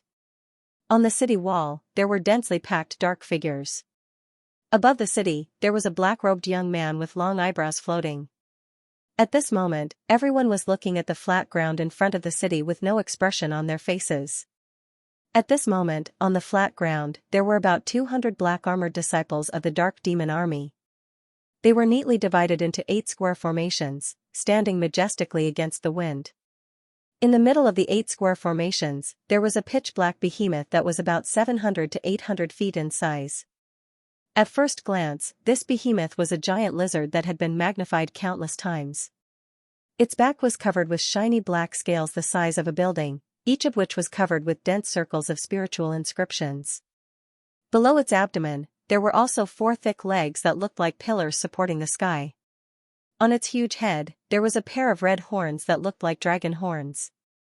This was the trump card of the hidden demon army in the evil spirit path, the demonic lizard that had used a secret technique to seal a wisp of the ancient arcane demon beast's soul. In the middle of the pair of red horns of the demonic lizard stood a beautiful middle-aged woman in a black robe who seemed to be in her 40s.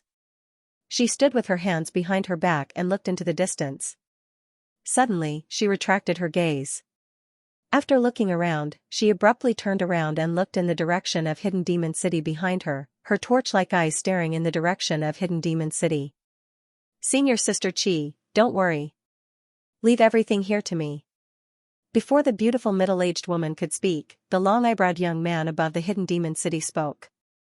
The beautiful middle-aged woman nodded slightly, turned her head, and silently muttered a few words.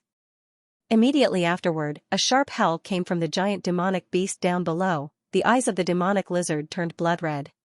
After letting out a sharp howl, black light flashed behind it, and 2 pitch-black wings emerged from its body. What are you waiting for? The beautiful middle-aged woman looked around with a sharp gaze. Go. Following the command of the 8 Jin Dan stage captains, the 200 hidden demon army disciples stood up and landed on the back of the demonic lizard. The demonic lizard let out another sharp howl, then swung its tail and flapped its pitch-black wings, causing gales to rise into the sky and thunder to rumble endlessly.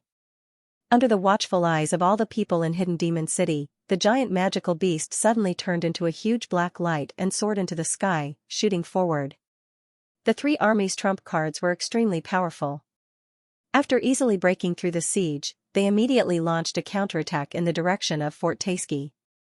High up in the sky, to the west of Golden Light City, the silver-armored Ghost Marshal and another Ghost Marshal with a head full of golden hair hovered there with ugly expressions on their faces. Beside them were a few Jin Dan Realm evil ghost commanders with ashen faces. The rest of the evil ghost legions had been wiped out by the golden light. Within their field of vision, the golden giant flapped its huge wings and flew off into the distance. Several hundred disciples of the Golden Light Army followed it. Not long after, the group gradually disappeared from sight. They were heading in the direction of Fort Taisky. I didn't expect the humans to have such a trump card. How detestable, the silver-armored Ghost Marshal said through clenched teeth. The humans have been in a stalemate with us for tens of thousands of years. It's normal for them to have such a trump card, the golden-haired Ghost Marshal said calmly. Humph, now is not the time to talk about this. The legions we led have already been annihilated. What should we do now? The silver-armored Ghost Marshal said, glaring at his companion. Although the golden giant's strength is comparable to a mystic and lightning realm cultivator, its movements are rigid. If several Ghost Marshals work together, they might be able to stop it. Now, let's see if elderly Xian can bring back the 12 Rakshasas before them. As long as we can set up the Rakshasa Immortal Extermination Formation, victory will still be ours, the golden-haired Ghost Marshal said. You have a point. Very well, let's set off for Fort Titan Sky right away, said Xianxia. The silver-armored Ghost Marshal nodded slowly. With a wave of their hands, they turned into a black cloud and flew in the direction of Fort Taisky with their remaining subordinates. With the golden giant leading the way, the ghosts along the way naturally avoided them. Under the leadership of Elder Wei, Lu Ming and the other disciples of the Golden Light Army rushed toward the peaceful Sky Fortress without any hindrance. 2 days later. What's that? Outside Fort Taisky, the evil ghost legion saw a dazzling golden light appear in the eastern sky. Then, a huge golden man with wings on his back gradually became visible. In the next moment, a heavy spiritual pressure that could topple mountains and overturn the sea swept over. The upper echelon of the Wraith Corps all panicked, while the 4 celestial phenomenon ghost commanders hovering above the ghost burial formation had ugly expressions. Oh no, the human reinforcements are coming this way. They're moving very quickly and will arrive very soon. A ghost commander that was as burly as an ox said with a gleam in his eyes. That direction should be the Jin Guangjuan regiment of Golden Light City. Red-eyebrow ghost commander said with a gloomy look. This is most likely related to those human juniors that escaped. Damn it. The green-haired ghost commander in white bone armor said through gritted teeth. Under the lead of 4 celestial phenomenon cultivators, the human army in the stronghold was still resisting the corrosion of the ghost burial formation. However, the ghost commanders were in no mood to care about that. Their eyes were fixed on the giant golden man that was charging towards them as their minds raced.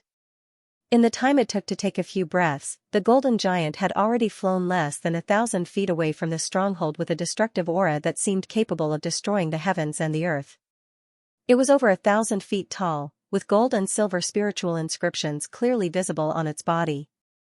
The golden light it emitted illuminated the dusky sky as if it were daytime. All the ghost soldiers besieging the stronghold were dumbfounded when they saw this. Clang, the golden giant hovered in midair and clenched his fist. Countless golden orbs of light gathered around him, forming a huge golden sword of light in the blink of an eye. With a wave of his arm, the sword slashed toward the ghost burial formation with boundless power. A dazzling golden saber light appeared and shot toward the formation with the force of a thunderbolt. In the beginning, it was only 300 feet long, but every time it flew a certain distance, it would grow a bit larger. When it was less than 5,000 feet away from the ghost burial array, it had shockingly turned into a golden crescent that was nearly 1,000 feet wide. Retreat! Retreat immediately! The green-faced old ghost marshal's expression changed like lightning. Doubt, shock, and unwillingness appeared on his face. However, in the end, he still yelled loudly and dodged the attack with a shake of his body. When the other 3 ghost marshals heard the green-faced old man's words, they also dodged without hesitation. Whoosh! The ghosts in the evil ghost legion who reacted quickly used their escape techniques to dodge. When the rest of the soldiers heard the green-faced old man's yell, they also reacted and fled to the side while yelling. For a moment, the scene was extremely embarrassing. The golden crescent was too fast. Before everyone could evacuate to a safe position, it had already arrived. Under the terrifying spiritual pressure, the many ghosts that were not far away from the ghost burial formation were immediately pressed to the ground, unable to move at all. A dazzling golden light swept over first and swept away nearly 1,000 evil ghost legion soldiers who had not evacuated in time. In the next moment, the golden crescent silently struck the ghost burial formation, which was like a semicircular black ball of mist. The light curtain that was originally semicircular was deeply dented. The light curtain that the light sword struck caused countless black gas to surge like boiling water. At the same time, there was a muffled sound that sounded like thunder. What's happening? When the golden crescent descended, the people in Fort Peaceful Sky naturally sensed the abnormality and immediately burst into an uproar. Calm down. This aura should be the arrival of the golden light heavenly soldiers. In midair above Fort Peaceful Sky, a red-nosed old man muttered to himself with a joyful expression. His voice had just sounded when a chi sound was emitted from the midair. A golden light flashed at the spot where the enormous ghost burial formation was cut. It was split into 2 without any forewarning. It was suddenly torn apart and immediately turned into a countless amount of churning black chi. In the distant sky, the expressions of the red-browed ghost marshal and the other 3 were extremely unsightly. They had sacrificed tens of thousands of ghosts to set up this formation with great difficulty, but it had been destroyed by a single blade strike. The rolling black chi quickly dissipated, revealing the Fort Peaceful Sky. The golden giant immediately strode over. After which, 4 beams of bright light shot out from within. These were none other than the red-nosed old man and the other heavenly phenomenon elders of the 4 legions. After which, the human cultivators in the fortress also transformed into beams of light and flew out one after another. The eyes of the red-nosed old man and the others lit up with joy when they saw the gigantic golden figure a few thousand feet away. The other disciples clearly did not know what was going on. They all stared dumbfoundedly at the gigantic golden figure not far away. The middle-aged man with the Wei surname was currently hovering above the head of the golden giant, chanting an incantation. The 3 silver discs hovered behind him in a triangular formation, and each disc released a silver pillar of light that was as thick as an arm that poured into the head of the golden giant. "Brother Wei, you're here." The red-nosed old man's figure blurred, and he appeared in front of the golden giant. He cupped his fist toward the middle-aged man with the Wei surname. The middle-aged man turned to look at the red-nosed old man and said with a smile, "Elder Peng, my apologies for being late." The red-nosed old man chuckled and said, "Elder Wei, you came at the right time." The 200 or so Jin Guanjuan cultivators who had come with the golden giant had been flying at a much slower speed, and they had only just managed to catch up. They stopped in the air above the fort peaceful sky and stood with the human guards. Lu Ming was mixed in with the Jin Guanjuan cultivators, and he looked down at the fort peaceful sky below. Although the ghost burial formation had been destroyed, there was still a significant amount of yin qi lingering around the fort. Furthermore, all of the buildings in the fort were covered in a layer of what appeared to be dark gray ice crystals. The gray ice crystals emanated bone-chilling yin qi.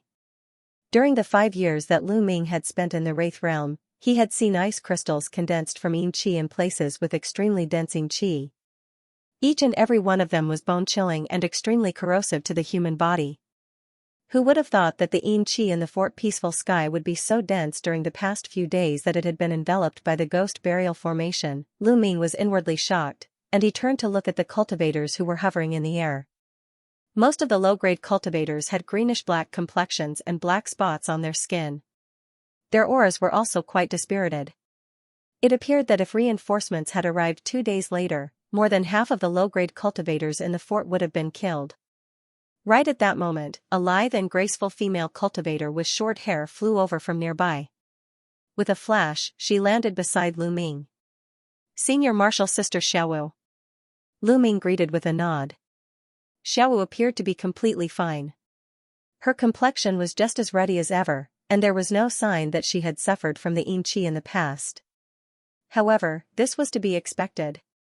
She had been imprisoned in the yin qi cave beneath Spirit Vulture Hill for several years, and her body was naturally able to nullify the yin qi in the ghost burial formation to a certain extent. "I haven't seen you around for the past few days, Junior Marshal Brother," Xiaowu said with a sweet smile. "So you've been sent out to get reinforcements?" "I was only following orders, so I didn't disappoint them." Lu Ming replied with a calm expression. TSK, so these are the reinforcements that Junior Marshal Brother has called for? They appear to be quite astonishing."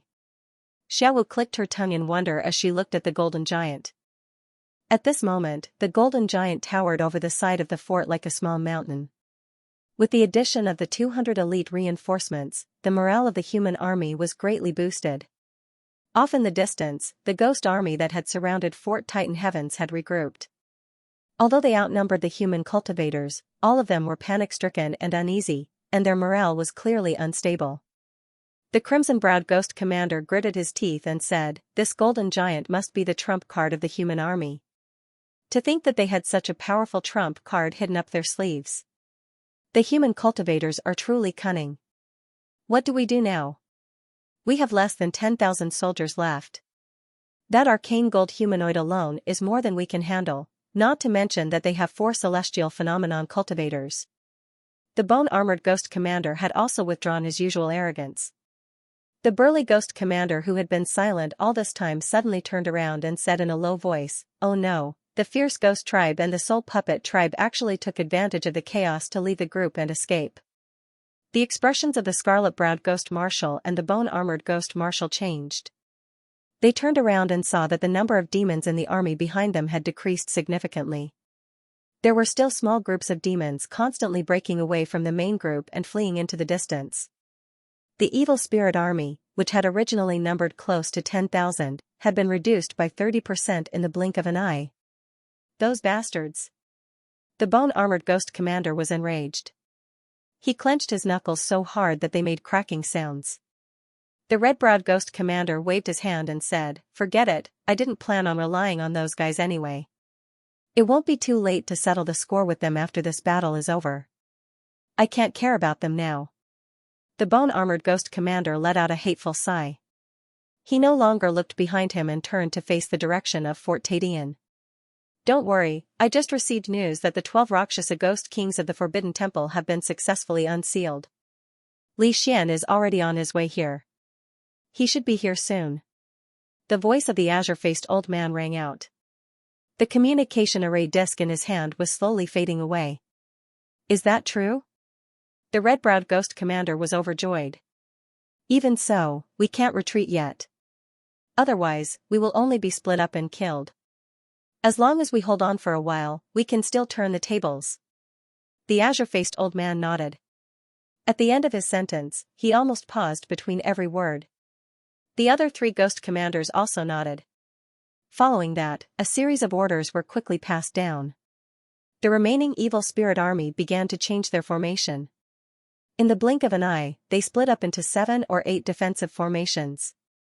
In each formation, there were close to 1,000 evil spirits gathered. They were lined up in a row that stretched for over 5 kilometers.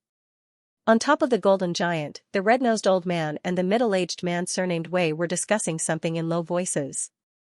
The golden giant below them did not take any further action. The other 3 heavenly phenomenon elders hovered above the group of cultivators. Naturally, they saw the evil spirit army's actions. Strange, they actually did not flee. Could it be that they really think that they can stop the heavenly golden light soldiers with a mere military formation? The old man with the surname Feng from the celestial work sect said in a strange tone. After the Mystic Gate ghost burial formation of Fort Peaceful Sky was destroyed, the communication barrier in the city had been restored. They were immediately informed that the mystic venerable rank puppets of Puppet City and the hidden demon city Fiend Lizard were on their way here. Naturally, they did not think much of the ghost army before them. Don't underestimate the enemy. The origin of the evil ghost legion has always been a mystery. For them to mobilize such a large force this time, I'm afraid they have something to rely on, the middle-aged man in Haran Academy said solemnly. Naturally, he had also contacted Great Qi City. Not only did the bearded man who was sent to break out of the encirclement with Lu Ming and the others not return to Great Qi City, he was also uncontactable at the moment. In all likelihood, he had already died. The 4 major sects sent 1 person each, and only the Haran Academy's disciple did not complete the mission, which naturally made him very depressed. After several heavenly phenomenon existences discussed for a moment, the figure of the red-nosed old man from Tai Ching Gate flashed and flew into the sky. His voice rumbled loudly. "All disciples, listen to my order. Set off immediately and wipe out this ghost army." The old man's words were clearly heard by the disciples below. Everyone's spirits were lifted, and their eyes uniformly looked at the dark phalanx of the ghost army in the distance. Apart from the disciples of Jing Guanjuan who had rushed to support, the rest of the disciples had been tortured by the ghost army for the past few days. Now that they had the opportunity to stand up, their fighting spirit naturally rose. In the crowd, Lu Ming breathed a sigh of relief. He waved one hand, and a black aura surged out of his body. At the same time, he said to Xiaowu, "It seems that a fierce battle is inevitable. It seems that a fierce battle is unavoidable. Senior sister, you have to be careful." Xiaowu nodded and made a hand seal. A black light rolled out in front of her, and 12 large banners that emitted black light appeared. Rumble, as Elder Wei softly chanted a few incantations, the golden light giant under his feet suddenly turned sideways. The golden light on its forehead shone brightly. With deafening heavy footsteps, it walked toward the ghost army in the distance. The red-nosed old man and the other 3 heavenly phenomenon cultivators also turned into 4 rays of light on both sides of the golden light giant. They rushed toward the ghost army in an aggressive manner. Lu Ming and nearly 1,000 disciples also flew out from behind the giant and followed it. There was a sudden commotion in the ghost army in the distance. Suddenly, the golden light giant waved its arm, and a huge light sword slashed through the void. A huge golden sword light appeared again, and with a momentum that could topple the mountains and overturn the seas, it shot toward the direction of the ghost army in the distance, which was nearly 1,000 people. An earth-shattering explosion resounded in the air. As the golden light flashed on the ground, a ditch that was more than 1,000 feet long appeared out of thin air.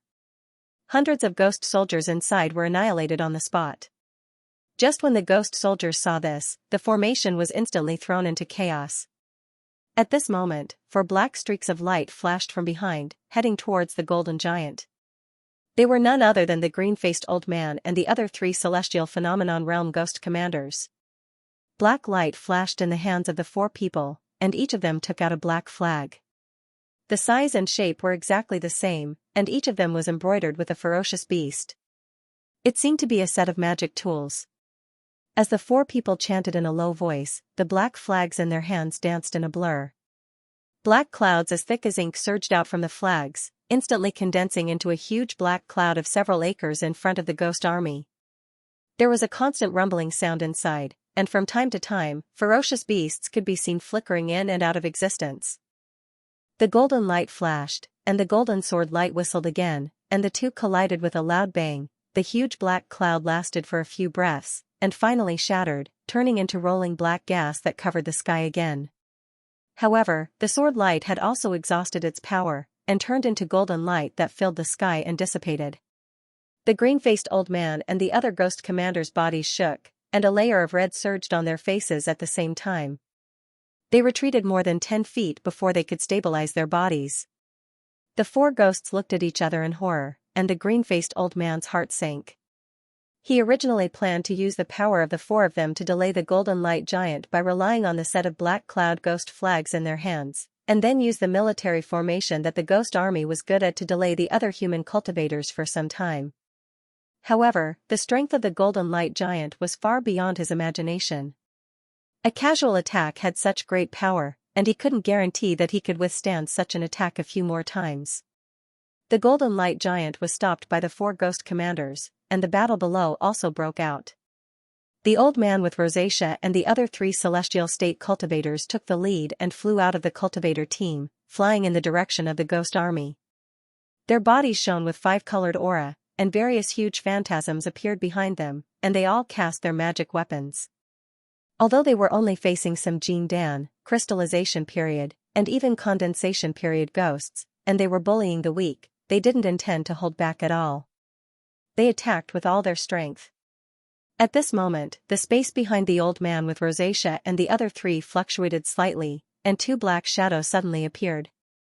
One of the black shadows waved his hand, and countless black shuttle shadows blasted out, hitting the back of the old man with rosacea and the middle-aged man in scholar robe from the Howren Academy. A triangular banner of 30 meters high rose behind the other figure. A black light flashed, and a black bone dragon flew out from the banner. The black light flashed in the dragon's hollow eyes, and a green-black demonic wind spurted out from its mouth. It instantly covered a radius of 100 feet, and it rolled the old man surnamed Fong of the Nature Work sect and the giant man of the Demon Mystic sect inside. The change was so sudden that the old man with rosacea and the other 3 were shocked. They couldn't care about attacking the ghost army anymore, and they hurriedly turned around. At the same time, their bodies lit up with various protective shields. Bang bang bang. A series of muffled sounds mixed with angry shouts spread out. 2 black figures revealed themselves. One of them was clad in silver armor, while the other had a head full of golden hair. They were the 2 heavenly phenomenon ghost marshals who had besieged Golden Light City. No one knew when they had appeared here. The old man with rosacea and the other 3 shouted angrily, and the magic weapons in their hands blasted out. The silver-armored ghost commander's figure flashed, and the next moment, he appeared 100 feet away, avoiding the attacks of the old man with rosacea and the middle-aged man in scholar robe. At the same time, his hand shook, and a bird-shaped black shuttle flew out from his sleeve. With a shake, countless shuttle shadows tore through the void and shot out. The golden-haired ghost commander's movement technique was also abnormally agile. As he moved, he left behind a series of afterimages. The triangular banner on his back stirred up gusts of black demonic wind. The wind howled, and everything within a radius of 1,000 feet was shrouded in darkness, making it impossible to see anything. The 2 ghost commanders didn't fight head-on. Instead, they relied on their phantom-like movement techniques and the magic treasures in their hands to keep the old man with rosacea and the others busy, preventing them from attacking the ghost army. The old man with rosacea and the others were naturally aware of the silver-armored ghost commanders and the two ghost commanders' intentions. However, the two of them didn't care about the consumption of magic power. As they fought with all their might, the old man with rosacea and the others were temporarily entangled in place. Lu Ming and the cultivators of the other sects had already circled around the two battlefields and were pouncing on the ghost army. Jing Guanjuan and the cultivators stationed at Fort Peaceful Sky totaled around 1,000 people, which was a far cry from the ghost army's numbers. The several thousand cultivators in the ghost army were their most elite forces. There were several tens of Jin Dan realm ghost commanders, and 600 to 700 ghost commandants. However, the ghost army seemed to be wholeheartedly focused on defense and had no intention of taking the initiative to attack. In the chanting of the human cultivators, all kinds of magic arts and spiritual treasures glowed, and all kinds of secret arts and cultivation methods surged out, slapping the formation of the ghost army nonstop like huge waves. Lu Ming was mixed in with the cultivators. He didn't take out the Bitterwheel sword, but only used the Tiger Dragon Hell Prison to symbolically attack. Most of his attention was on vigilance and observing the other two battles. As of this point, the battle outside of the Fort of Peaceful Heavens had broken up into three groups. The green-faced old man and the other three ghost commanders joined forces to fight against the Golden Giant. The old man with rosacea and the others fought against the silver-armored ghost commander and the golden-haired ghost commander. The remaining 7,000 to 8,000 evil ghosts and the reinforcements of the Golden Light Army, as well as the cultivators stationed in the Peaceful Sky Fort, were engaged in a fierce battle. At this moment, a long howl came out of nowhere. The sound was like metal rubbing against each other. Although it sounded very far away, it pierced straight into people's minds, giving them an inexplicable feeling of panic. What's that sound? Lu Ming's figure moved and he took a few steps back. His ears suddenly twitched a few times as he listened attentively. Roar! Another shrill howl rang out, but this time, it was much clearer. This time, most of the human cultivators stopped their attacks. The red-nosed old man and his companions, as well as the two ghost commanders in silver armor and gold armor, also stopped their attacks and turned to look in the direction of the sound. This sound, could it be? The expression of the stone-carrying man from the demon mystic sect changed, and a hint of surprise appeared on his face. A black dot appeared in the sky in the distance, growing larger and larger as it flew in the direction of Fort Tadian. A berserk spiritual pressure surged forth. This aura is comparable to the heavenly soldier of golden light. Lu Ming's eyes flashed, but he did not seem too surprised. The 6 celestial phenomenon cultivators in the sky seemed to have sensed what was coming. The red-nosed old man and his companions were overjoyed, while the two ghost commanders in silver armor were ashen. The black figure arrived nearby in the blink of an eye. It was a huge lizard demon beast that was no smaller than the heavenly soldier of golden light at Taiching Gate. It was the trump card of Hidden Demon City, the fiend lizard. Above the fiend lizard's head, a black formation about 3 meters wide flashed with black light. The beautiful woman with the surname Qi stood in the middle of the formation, chanting something. 200 black-armored demons subduing army disciples could be vaguely seen on the fiend lizard's huge back. On the other side, the azure-faced old man and the other ghost commanders waved the black cloud flags with all their might. However, their faces were flushed, and blood flowed out of their mouths and noses. The treasures in their hands were dim, and some parts were damaged. Even though the 4 of them had risked their lives to keep the golden giant busy, both their bodies and treasures were almost at their limits. When they saw the fiend lizard appear, the 4 of them looked at each other and spat out a mouthful of blood in unison. The black cloud flags in their hands suddenly exploded, turning into 4 pitch-black pillars of light that landed on the golden giant. The power of the 4 treasures' self-destruction was not to be underestimated. The golden giant staggered from the blast. The 4 of them took advantage of this moment to turn around and fly into the distance without any hesitation. As for the thousands of malevolent Spirit Legion cultivators, they couldn't be bothered with them. The silver-armored ghost marshal and the golden-haired ghost marshal also shook off the red-nosed old man and the others as they sped off into the distance. With just a single golden light celestial soldier, the 6 celestial phenomenon ghost marshals could barely delay it for a while. But now, there was another demonic beast of the same level. No matter what, it was not something they could deal with. However, the six of them hadn't flown far when a loud rumbling sound came from the ground a few thousand meters in front of them. After that, the ground suddenly exploded, causing countless amounts of earth and yellow dust and sand to gush out. The six of them were startled and stopped in their tracks. The khaki sandstorm blotted out the sky and covered most of the sky. The silver-armored ghost commander growled and a black light flashed in his hand as he summoned his black axe magic treasure. A huge axe shadow shot forward and chopped at the yellow sandstorm. Clang, a burst of sparks burst out, and the khaki sandstorm trembled slightly, but nothing happened. The silver-armored ghost marshal's expression immediately changed. Right at this moment, rumble. A series of muffled explosions came from the khaki sandstorm, and the ground shook violently. A huge figure the size of a small hill walked out of the sandstorm. It was the Puppet City's mystic venerable stage puppet. The muffled sound was the puppet's footsteps. The huge puppet was slightly larger than the golden giant and the lizard demonic beast, and its body emitted waves of thick and heavy spiritual pressure. Behind the mystic venerable stage puppet, 200 to 300 cultivators from the puppet army appeared. They were led by more than 10 Jin Dan stage cultivators, and most of the rest were crystal-level cultivators. The green-faced old man and the other ghost marshals immediately panicked.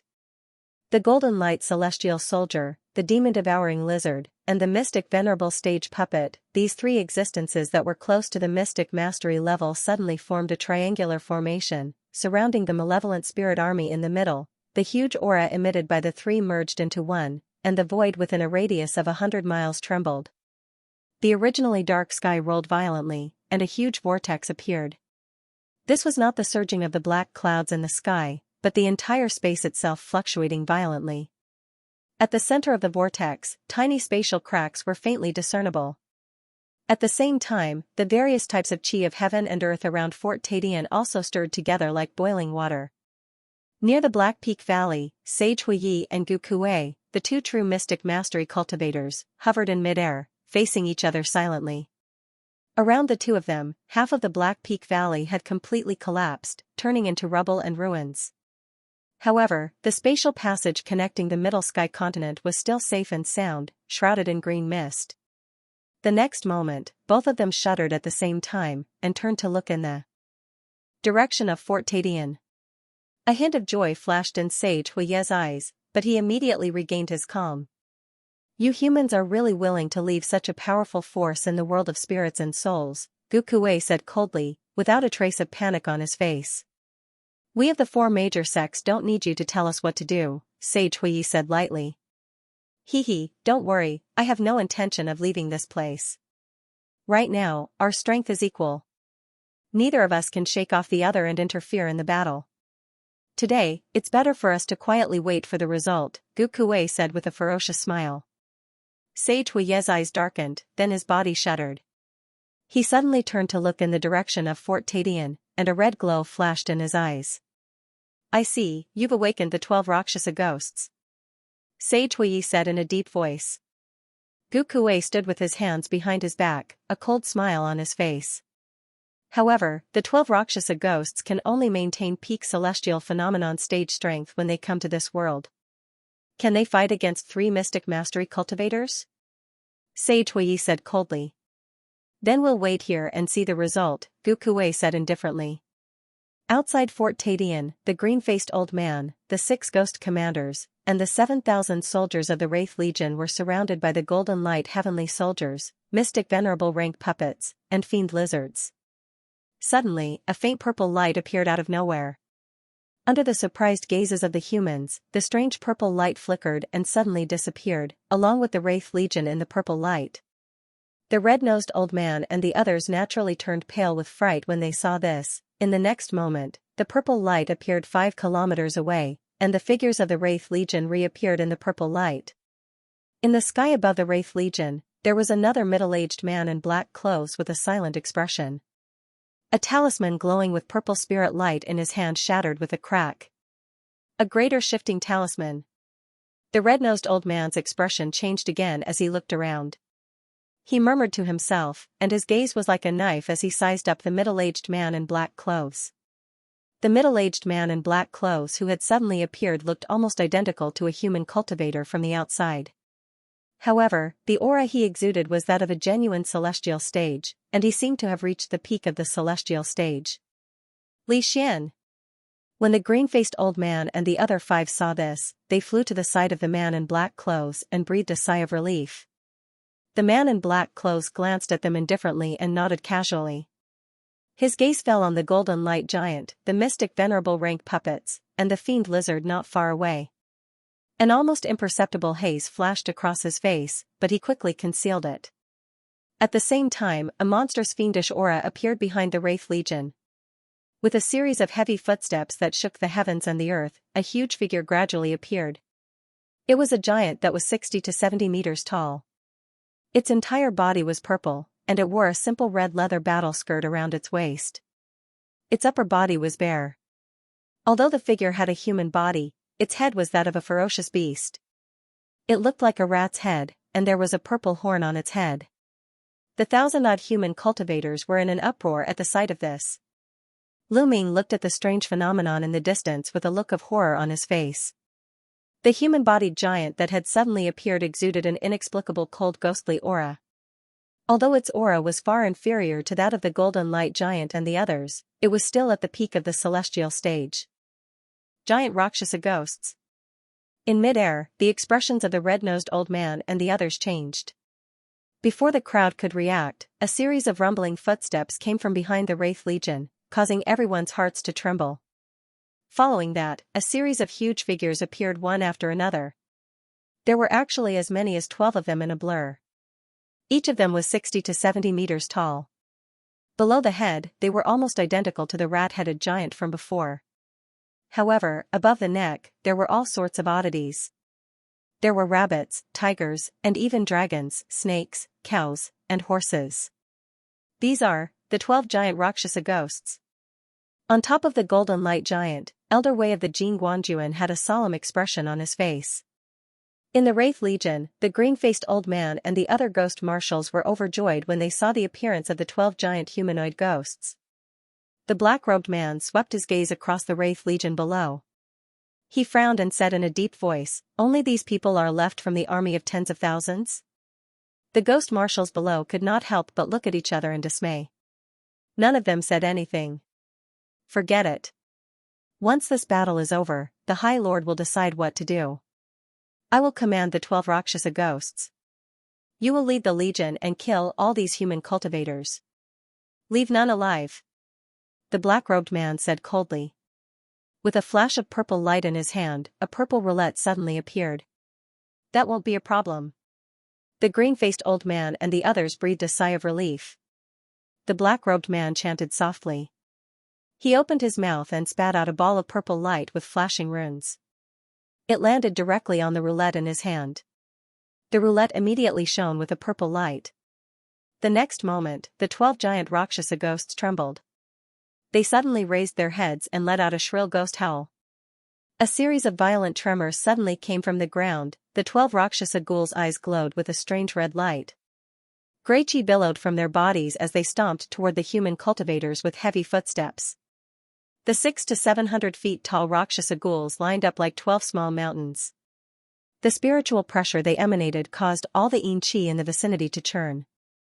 The human cultivators, including Lu Ming, were all shaken to their core. In the air behind the Rakshasa ghouls, the middle-aged man in black glowed purple from the roulette in his hand.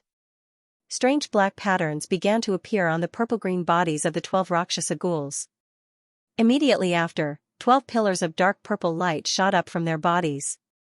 Whoosh, all of the light pillars exploded one after another, and 12 gigantic, malevolent-looking beast phantoms emerged from within. Each of the beasts looked exactly the same as the Rakshasa ghouls below them, causing the Rakshasa ghouls to emit a shocking aura that soared into the sky.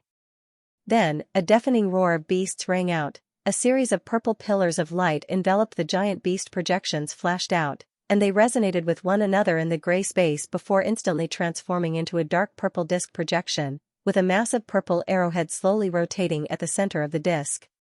The 12 beast shadows divided the surface of the compass into 12 equal parts. Be careful, this is the legendary 12 Rakshasa Immortal Extermination Formation. The middle-aged man with the surname Wei shouted in shock. He waved his hand and cast a spell. The golden giant's body lit up and clasped its hands in front of its body. With a clang, the giant lightsaber in its hand suddenly doubled in size, almost as big as its body. Kaboom! The celestial worksex mystic Venerable One puppet leaped and landed beside the golden giant. A black shadow flashed, and the fiend lizard also stood beside the golden giant. Leave the 12 Rakshasas to us. The rest is up to you, the white-haired middle-aged man's voice came from the mystic Venerable One. Puppet. As soon as he finished speaking, the 12 Rakshasas were already close. The large arrowhead in the middle of the dark purple compass above their heads flickered and suddenly stopped at the giant ape's shadow. The giant monkey projection abruptly opened its mouth, and an incomparably thick dark golden pillar of light shot forth toward the 3 golden giants. Before the dark golden light pillar could reach the 3 golden giants, it suddenly exploded and turned into countless dark golden light alls. The alls covered the sky and rushed toward the 3 golden giants like a storm. At that moment, the sound of something tearing through the air resounded through the world. Wherever the countless dark golden alls of light passed, tiny cracks would appear in the space. It was clear that each all of light contained great power. The mystique Venerable One puppet's khaki armor shone brightly. It arched its body and ignored the dark golden light all shooting toward it as it charged toward the 12 Rakshasas. Clang! The dark golden cone of light struck the mystique Venerable Rank puppet's armor and immediately exploded. Apart from a few white marks, it did not affect the puppet at all. The 2 giant blades in the mystique Venerable One puppet's hands slashed horizontally in the shape of a cross. 2 yellow blade gleams that were hundreds of meters long shot out. Clang! The 2 cross-shaped blade gleams slashed at one of the giant horse-faced Rakshasa ghosts in front of it, producing the sound of metal clashing. The giant horse-faced Rakshasa ghost's body lit up with a layer of dark purple crystal light. The light pillars rising from the 12 Rakshasas were connected to each other through the compass above them. The great power contained in the blade gleams was also distributed to all the giant Rakshasa ghosts. The horse-faced Rakshasa took a few steps back and quickly steadied himself. Seeing this, the middle-aged man with the surname Wei on the golden giant and the beautiful demon mystique sect woman with the surname Qi on the fiendish lizard's head were both shocked. However, the next moment, the 2 of them attacked at the same time. The golden giant raised the giant light sword in its hand high and slashed forward with a thick golden arc. A half-moon scorching blade gleam surged out like a raging wave. The pitch-black scales on the fiendish lizard's body expanded, and the red horn on its head gathered a large amount of magical power. Then, a dark red scorching lightning bolt shot out toward the 12 Rakshasas. Behind the 12 Rakshasas, the black-robed ghost marshal wore a solemn expression. The wheel in its hand spun rapidly, and the needles on the purple compass above the 12 Rakshasas spun rapidly. Beams of 5-colored light shot out and collided with the golden blade gleam and the red lightning bolt. Rumble! A deafening rumble spread far and wide. Where the 2 magical powers collided violently, a huge crack appeared in the space. Under the impact of the magical powers, a huge storm seemed to engulf the surrounding 50 kilometers. Gradually, the golden giant, the giant Rakshasa ghosts, and the other giant figures were covered up. From a distance, the sky was alternating between golden yellow and dark red. Thunderous booms rang out from time to time, and 1 or 2 beams of light would occasionally shoot out, either landing on the nearby ground or disappearing into the sky, immediately setting off monstrous tremors. As soon as the nearby mountains came into contact with them, they were instantly reduced to dust and disappeared. The ground nearby trembled violently, and craters with a radius of several hundred feet appeared one after another. On the other side, both the demon army and the human cultivators had already fled toward the plains in the north before the battle began. They were afraid that they would be caught up in a battle between mystic insight cultivators. No matter how many lives they had, it wouldn't be enough. When they were 100 kilometers away from the battlefield, everyone came to a stop. Then, under the orders of their respective celestial phenomenon cultivators, the 2 sides clashed fiercely. Close to 10,000 human cultivators and demon army cultivators clashed together. Light of various colors shot into the sky, shooting into the surroundings without restraint. In the air, the old man with rosy nose and the other 3 celestial phenomenon cultivators were also fighting against the 6 ghost marshals. For a time, the nearby space was filled with cold winds and black mist. The cultivators of the 3 armies that had come with the trump cards of the various sects numbered less than 1,000 in total. The cultivators stationed at Fort Peaceful Sky also numbered slightly more than 1,000. In terms of numbers, the human cultivators were at a disadvantage. However, the demon army was much weaker in terms of magic tools and equipment. Moreover, the moment the chaotic battle broke out, the demon army had already been scattered, unable to form the military formations that they were good at. So, overall, the two sides were evenly matched. In the midst of the chaotic battle, layers of black mist enveloped Lu Ming's body, condensing into the illusory images of dragons and tigers that danced around him. The Bitterwill sword danced around him. There were enemies everywhere in front of him, left and right. Whoosh, a scarlet-haired, ferocious-fanged demon commander appeared out of nowhere. From its aura, it seemed to be at the early Jing Dan stage. The crimson banner in its hand flashed, and a blood-red python shot out from it. It opened its bloody mouth and bit down at Lu Ming. Lu Ming's expression turned cold. A tiger's roar came from the black mist around his body, and a black mist tiger that was over 30 meters tall leapt out, stopping the blood-red python in midair. Then, with a shake of his body, his figure suddenly disappeared. The scarlet-haired demon commander's expression suddenly changed. In the next moment, a black shadow flashed behind him, and a figure appeared like a ghost. With a whoosh, an arm wrapped in black mist pierced through the scarlet-haired demon commander's lower abdomen. The scarlet-haired demon commander's face revealed a look of disbelief. The hand that had pierced through his abdomen flashed with a purple sword light, and his body was cut into several pieces, falling to the ground. Lu Ming's hand emitted a black mist, which wrapped around the scarlet-haired demon commander's storage magic tool. He had killed a demon commander in the blink of an eye, but there was not the slightest hint of happiness on his face. Black shadows flashed around him, and 3 ferocious-looking cyan ghost soldiers pounced on him. Scorpion! Lu Ming's eyes flashed, and he patted the soul-cultivating bag on his waist. The foot-long bone scorpion flew out and landed on his shoulder in a flash. With a boom, a glaring golden light swept from the scorpion's body to the surroundings. As soon as the 3 demon commanders came into contact with the golden light, their bodies were all wrapped in black mist, and they screamed in fear. Lu Ming waved the sword in his hand, and the Bitterwill sword flashed, and several purple sword lights shot out. There were 3 consecutive screams, and the 3 demon commanders' bodies were cut in half. Scorpion, continue to use the golden light as a support, Lu Ming instructed quickly with his divine telekinesis. Yes, Master, Scorpion answered without hesitation. Lu Ming's gaze swept around, and his figure flashed. He rushed in the direction where the ghosts were sparser, deliberately avoiding the demon commanders with high cultivation and the places where the ghosts were gathered. With the help of the Scorpion's golden light, as well as the Bitterwill sword and the Che Huan totem taking turns to attack, he forcefully cut a bloody path in the middle of the battle, and rushed to an inconspicuous corner of the battlefield. Along the way, at least 5 or 6 demon commanders died at his hands, and the rest of the demon commandants and ordinary ghosts were countless. At this point, Lu Ming heaved a sigh of relief. The Bitterwill sword in his hand shone with a purple light, and with a blur, it turned into countless sword shadows that shot out in all directions. A series of screams rang out. More than 20 ghosts in 100 feet in front of him were swept away by him, and countless ghost corpses fell like rain. At this moment, a green shadow suddenly flashed out from somewhere.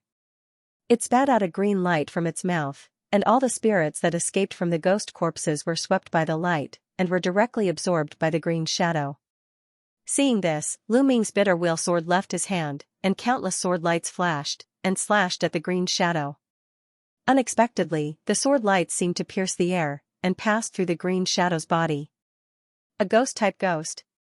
Lu Ming's expression changed, and he sent a telepathic message to stop the scorpion that was about to release the golden light. A green light flashed on his shoulder, and the shadow of the Che Huan totem appeared with a flash. A green light shot out, and wrapped around the green shadow. The shadow let out a terrified cry, but was still swallowed by the Che Huan totem. How dare you slaughter my clan, and destroy my separated soul? An angry shout came from above, and an invisible wave swept over, and the surrounding ghosts and cultivators were all sent flying. Lu Ming's expression changed, and he looked up. He saw a green-haired evil ghost in bone armor floating in the air above him, glaring angrily at him. Their gazes met, and Lu Ming groaned inwardly. This was clearly a ghost marshal. "It's you!" The bone-armored ghost marshal roared angrily after he recognized Lu Ming.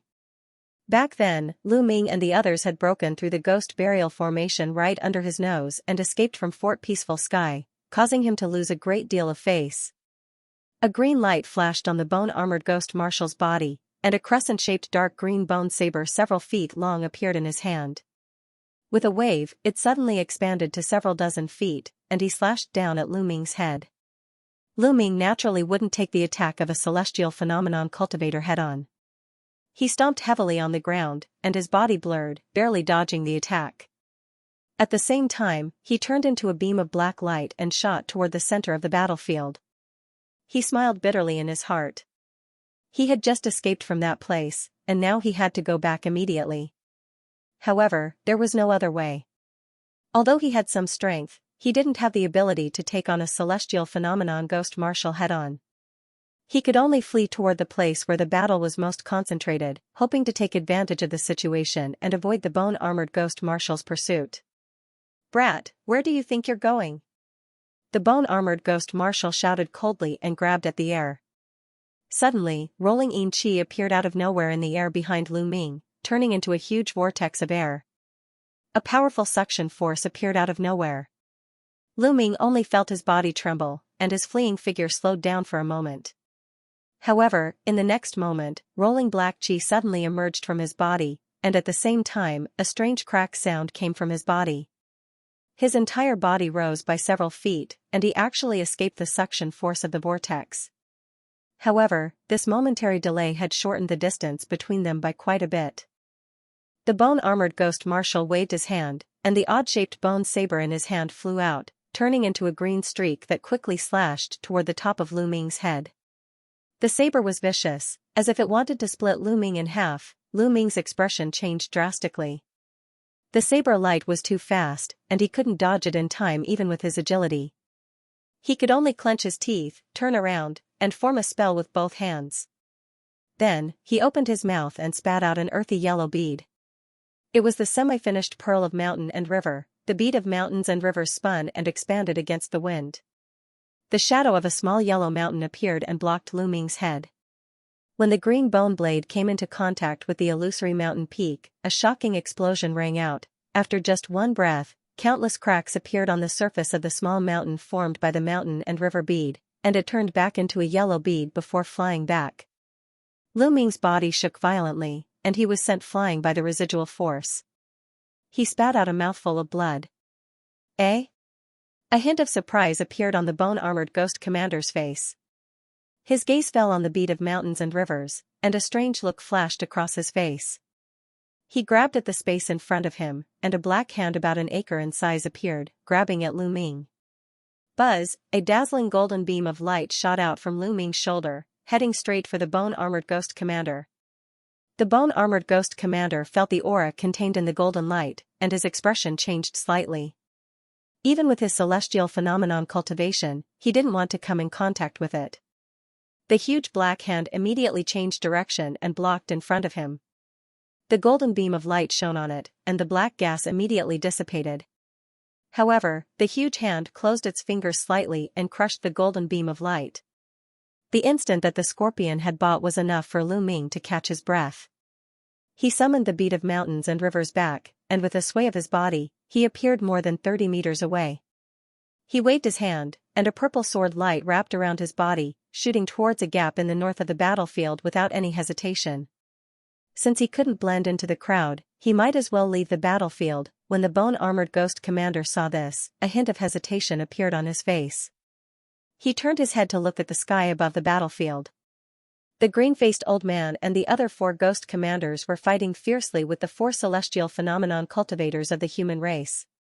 Although the human race had lost 1 person, the green-faced old man and the other 2 had just fought a fierce battle with the golden light heavenly soldiers of the Taiqing Gate, and they were greatly weakened. Although it was 5 against 4, they seemed to be evenly matched. As the bone-armored ghost commander hesitated, Lu Ming had already turned into a purple light and was about to disappear into the distant sky. The bone-armored ghost commander's eyes flickered. In the end, the hatred in his heart won out. A ball of green light wrapped around his body, and he chased after Lu Ming. In the sky, the green-faced old man saw that the bone-armored ghost commander had actually left the battlefield and was chasing after a human cultivator. His expression changed, and he was about to call out to him.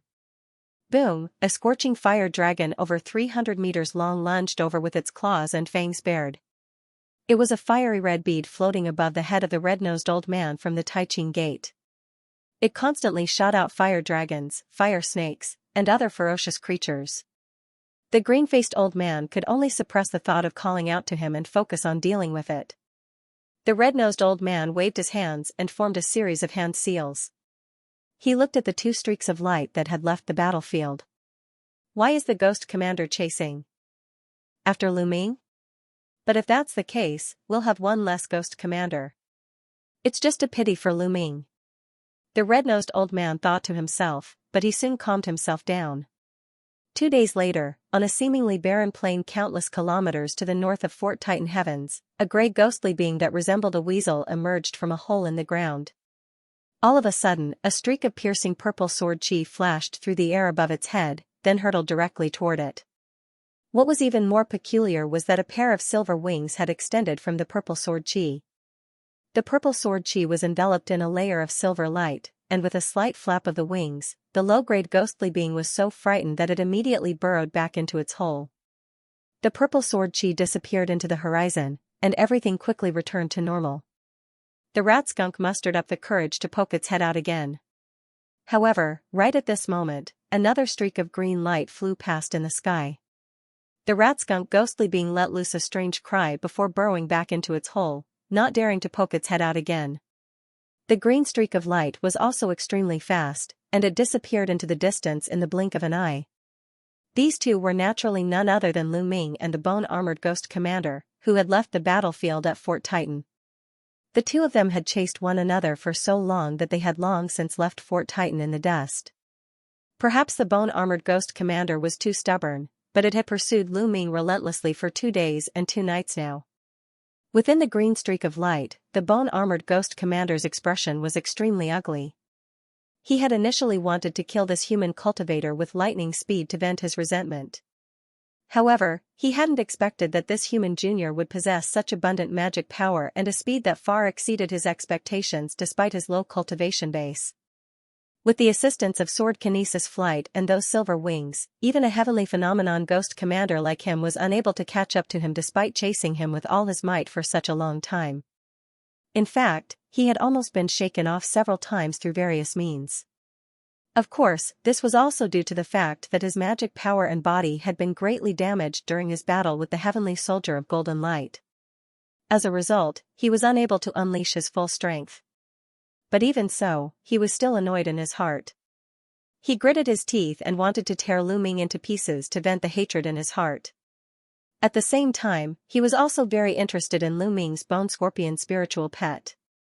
The golden light it emitted made him feel slightly fearful, and he could vaguely feel a strange feeling of being able to see through yin and yang. This made his greed grow, and he was even more unwilling to let this human junior go so easily. Within the purple streak of light, Lu Ming's expression did not look too good either. Along the way, he had changed direction several times or forcibly increased his speed, but he was unable to shake off the person chasing him. His magic power had already been close to depletion several times. At this moment, Lu Ming had no choice but to take out a spirit medicine and consume it. The silver wings on his back flapped continuously, and silver light shone brightly as he continued to fly forward. Before they knew it, the two of them had chased for another tens of thousands of kilometers. The bone-armored ghost commander's expression became even more gloomy. He had left the battlefield on his own accord because of a personal grudge. If the High Lord found out about this, he would definitely be punished with an unforgivable crime. The bone-armored ghost commander's escape technique was very impressive, and he was unable to catch up for a while. The bone-armored ghost commander thought about it several times. After hesitating for a while, he finally gritted his teeth and also took out a dark red pill. He raised his head and consumed it. His face instantly became extremely twisted. A few kilometers ahead, Lu Ming circled around a towering mountain in front of him. Then, a rolling valley appeared in front of him. He looked around, and a strange expression suddenly appeared on his face. There were black clouds floating near the valley, exuding bone-chilling yin qi. This was the spirit vulture slope that he had been to before. He had used a secret technique to escape in a panic, and he had unexpectedly flown here. However, perhaps because of the war, the guards of the spirit vulture slope had all retreated at this moment. However, the restriction below seemed to be still there. Lu Ming's eyes flashed. Just as he was about to fly past here, his expression suddenly changed. He turned around and saw a green escape light mixed with specks of red light, rapidly closing the distance between them. In just a dozen or so breaths, the green escape light was less than a few hundred meters behind him. Then, a green streak shot out, tearing through the void with a loud roar, and slashed down. Lu Ming's expression changed greatly. He flapped his wings and turned into a silver light, dodging to the side.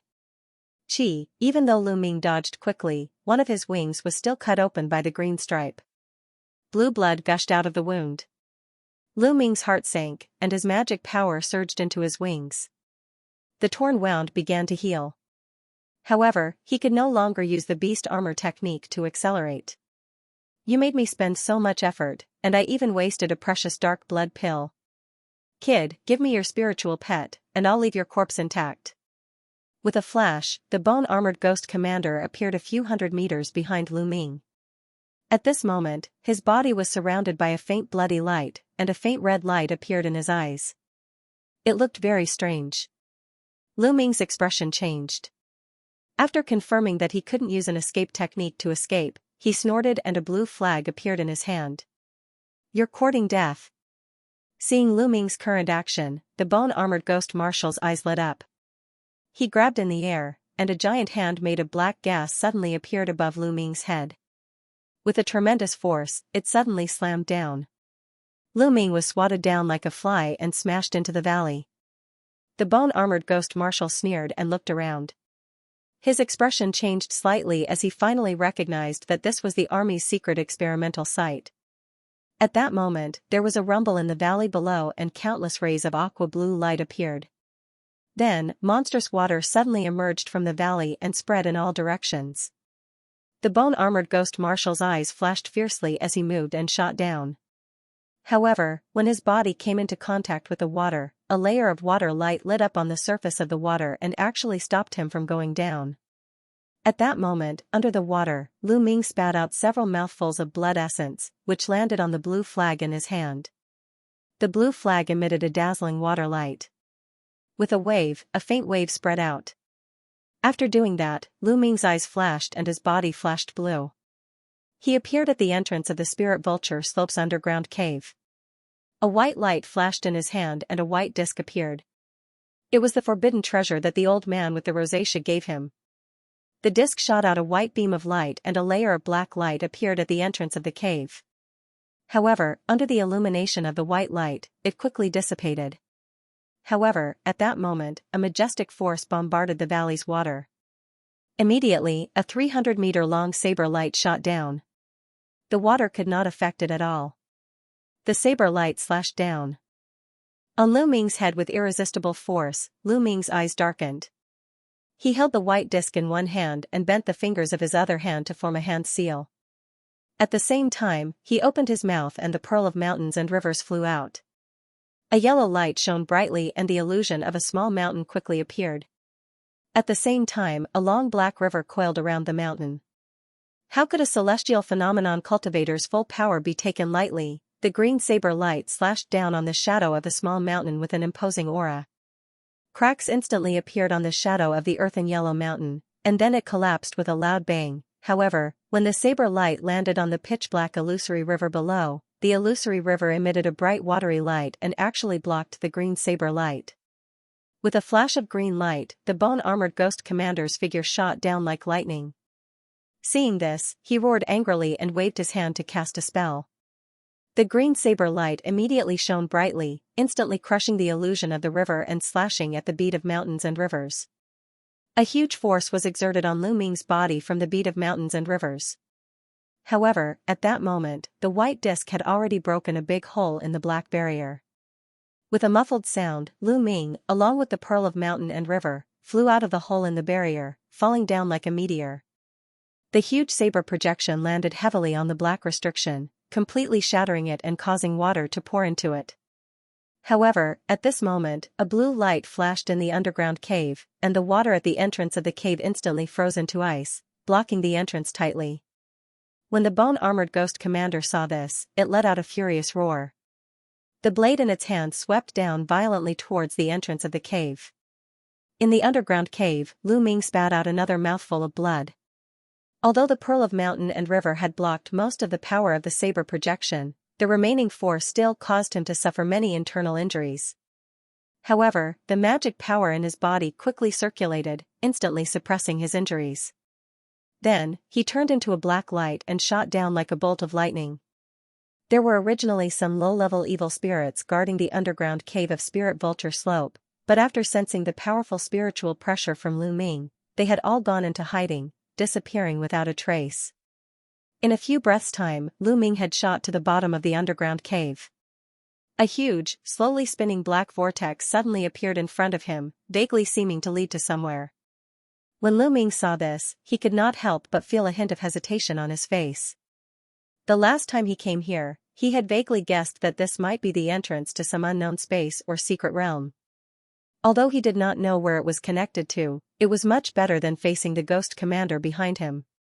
Although he felt that he was stronger than others, in a situation like this where his escape route was blocked, he could not really fight against a celestial phenomenon existence who was in a rage.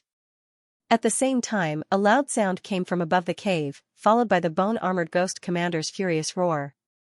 Lu Ming did not hesitate anymore. With a flash, he instantly disappeared into the black vortex in front of him. As a result, the next moment, Lu Ming only felt darkness in front of him. He was surrounded by black mist in all directions.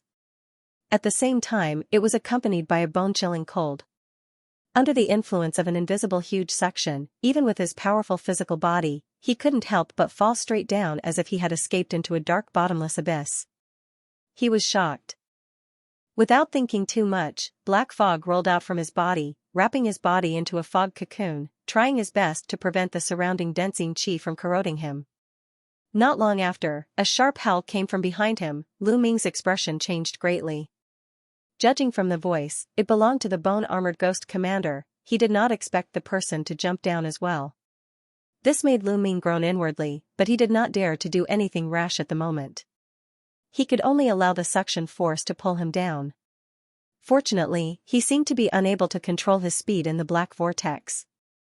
No matter what he wanted to do, it seemed like he could not change the speed at which he was falling. Lu Ming could vaguely sense that the ghost commander's aura behind him had maintained a distance of around 300 meters from him. He could not help but sigh in relief. After the time it took to drink a cup of tea, when Lu Ming felt that the surrounding cold mist had almost frozen into ice, the haze in front of him gradually dispersed and a faint glimmer of light shone in. For some reason, the oppressive spiritual pressure of the ghost commander that was originally chasing him was slowly weakening. It became faintly discernible, and the distance between the two seemed to be getting further and further. At this moment, a cold wind came to his face. Lu Ming felt his body sink, and he was sucked in by something uncontrollably. He was shocked, and when he tried to use the Fali in his body to resist this huge suction force, the scene in front of him suddenly changed.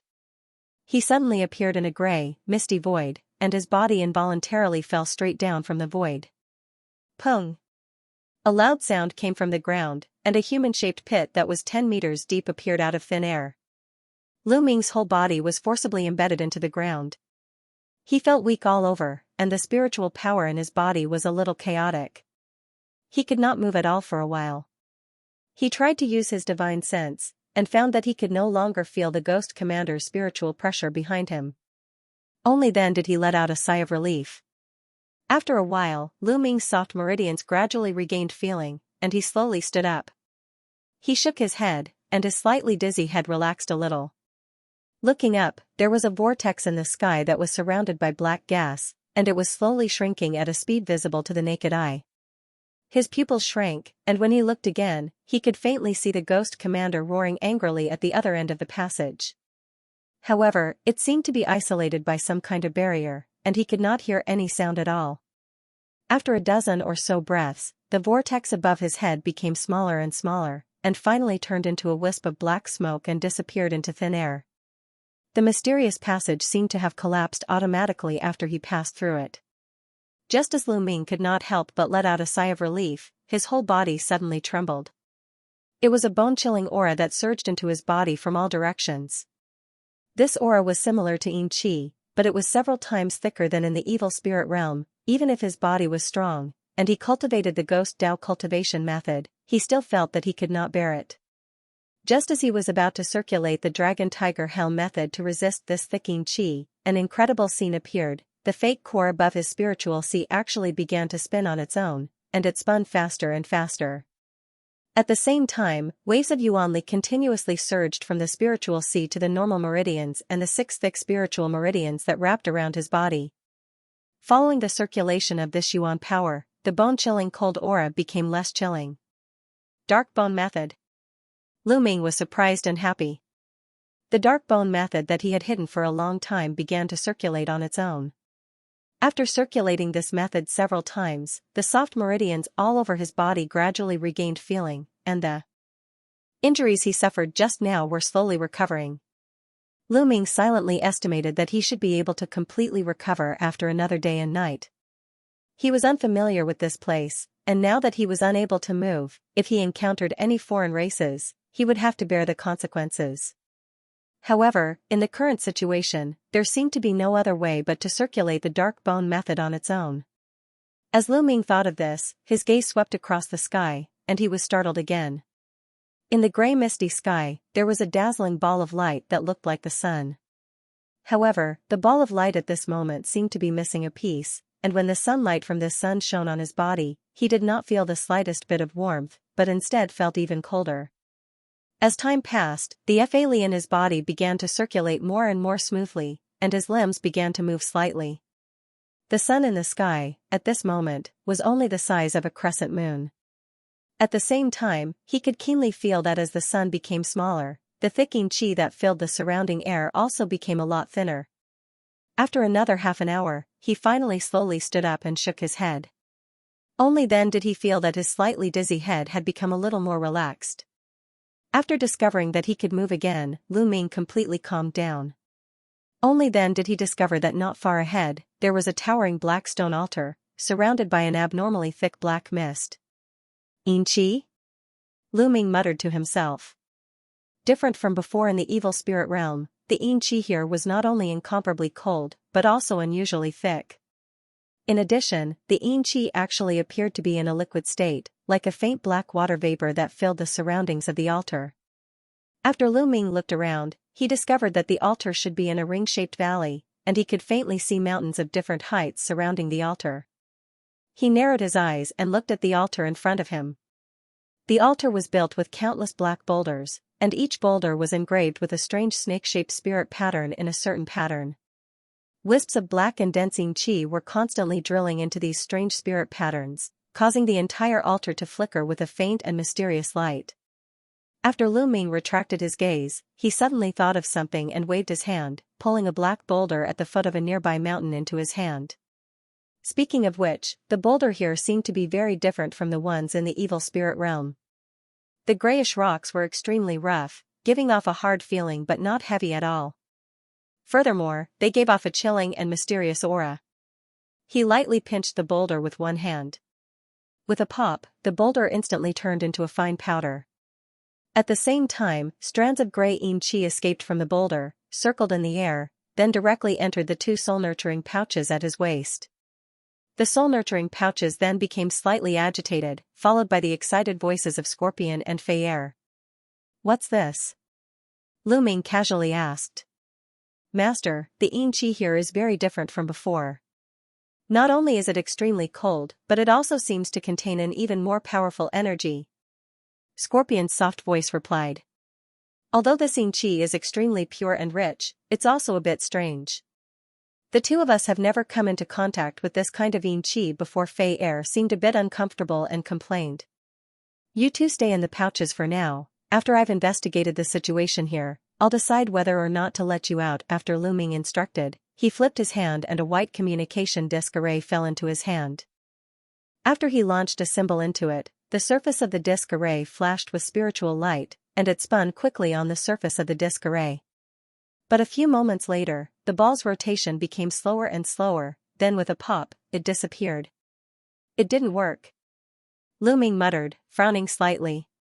There could only be two possible reasons for this to happen, the first being that I've been isolated by a barrier, the second being that I've already left the Wraith Realm's world and arrived at a similar world or continent, which caused the sect's special communication formation to fail.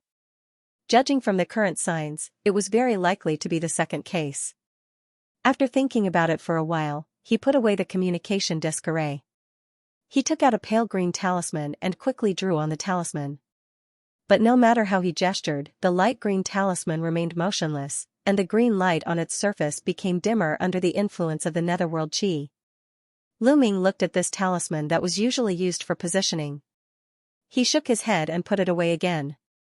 He patted the soul-recovering bag on his waist, and a wisp of black mist and a wisp of green mist floated out one after another.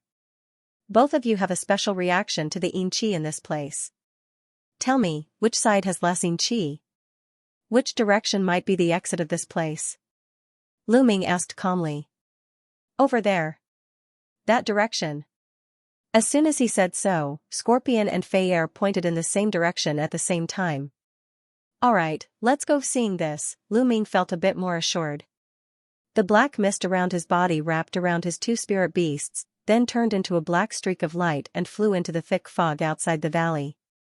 After half a day of non-stop flight, Lu Ming finally reached the edge of the black fog. Through the thin fog, he could see a large blue plane in front of him.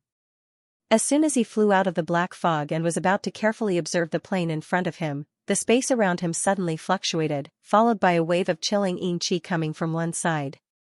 It was a gray blade of light that was about 3 to 4 meters long. Lu Ming's body flickered reflexively, turned into several afterimages, and easily avoided the gray blade of light.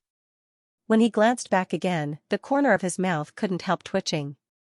His assailant was a burly man who had suddenly appeared out of thin air nearby. Aside from his slightly grayish-white skin, he appeared to be no different from an ordinary human cultivator, but there was no trace of life force emanating from his body. Behind him, there were clusters of gray clouds floating. The next moment, the macho man chanted a few incantations with a blank expression, and the gray clouds behind him surged. Immediately afterward, many ferocious ghosts with strange appearances crawled out of the clouds one after another. Some were spitting out mist, some were roaring. The number of them made people's scalp numb. As soon as these ghosts appeared, they rushed at Lu Ming. Why did you sneak attack me? Where is this place? Lu Ming scanned with divine thought and found that this macho man was also at the pseudo-pellet state, and these ghosts were only at the condensation period to the early stage of the crystallization period. He didn't rush to make a move, but he said coldly. The macho man didn't mean to answer Lu Ming's question at all. His figure blurred, and he blended into the ghost mist behind him. Those ghosts continued to surge out and surrounded Lu Ming from all directions. Lu Ming raised his brows and patted the leather bag on his waist. A green shadow and a black shadow flashed out from his waist. It was Fei Er and Scorpion. Scorpion, let's compete today to see who can kill more. As soon as Fei Er appeared, he excitedly tore off the 8 beads on his neck. Green light flashed from the beads, and they transformed into 9 identical children that pounced toward the oncoming ghostly beings from all directions. Let's compete then. The golden coxcomb mark on Scorpion's forehead flickered constantly. He stretched out his arms and loomed in the group of ghosts. The ghosts wailed and died in the golden light. At the same time, in the gray mist, the brawny man who was looking at Lu Ming coldly flicked his fingers repeatedly. Suddenly, a gray light flashed, and a gray blade flashed out, blasting at Lu Ming overwhelmingly. These gray light blades seemed ordinary, but the aura contained was extremely cold. Although Lu Ming's figure shook slightly and easily dodged the attack, he could still see the space within a foot of the light blade was twisted and deformed. The gloomy aura exuded by the light blade was bone-chilling. At this moment, the light gray yin chi around the brawny man rolled up and turned into gray mist arrows, shooting at Lu Ming like raindrops. At the same time, his hands moved slightly, and the scattered gray light blades made a sharp turn in the air, crazily sweeping toward Lu Ming's back. Facing the attack from the front and back, Lu Ming still didn't have the intention to attack. He just casually made a series of hand signs and released green wind blades to shoot at the gray light blades. Sure enough, the moment the wind blade came into contact with the gray light blade, it shattered and turned into specks of gray flames that scattered. When Lu Ming wanted to dodge the gray light blades again, the surrounding gray flames suddenly condensed and turned into a gray chain that circled around Lu Ming's body at lightning speed. "I've finally caught you." Seeing this, the brawny man finally showed a trace of a smile, but his voice was cold and dry. In the next moment, the earth-shattering gray light blades flew toward them. Boom! Boom! In the air, a gray flame soared into the sky. After a few breaths, the gray flame gradually dispersed, and the black shadow that was bound by the gray flame turned into a black mist and dissipated. This Lu Ming was just an afterimage. Whoosh! More than 1,000 feet away, another green figure flashed and appeared. Lu Ming stood with his hands behind his back, looking at the brawny man with a faint smile. Although this person's cultivation was not high and his mental strength was sloppy, this kind of ghost technique that controlled the yin qi to attack was very mysterious. Lu Ming couldn't help but secretly marvel. Several attacks were easily resolved by Lu Ming. Coupled with the opponent's careless attitude, the brawny man's face finally showed some seriousness, and the yin qi on his body became more and more intense. He suddenly shouted, and the green veins on his gray skin bulged. Then, gray spiritual spots gradually appeared on his body, and the surrounding yin qi slowly flowed into his skin. The whistling sound suddenly became louder. Lu Ming squinted his eyes, and his figure shook. He directly turned into 4 black phantasms and disappeared. A black light flashed. A black shadow shuttled through the layers of gray mist and appeared behind the brawny man like a ghost. The brawny man was shocked. When he wanted to turn around, he only felt a strong wind behind him, followed by a burst of pain. It was a dense black fist shadow raining down like a banana. After a few bangs, the brawny man lost consciousness under Lu Ming's crazy bombardment. His body went limp and fell down. From Lu Ming's attack to injuring the brawny man, it was only a few breaths' time.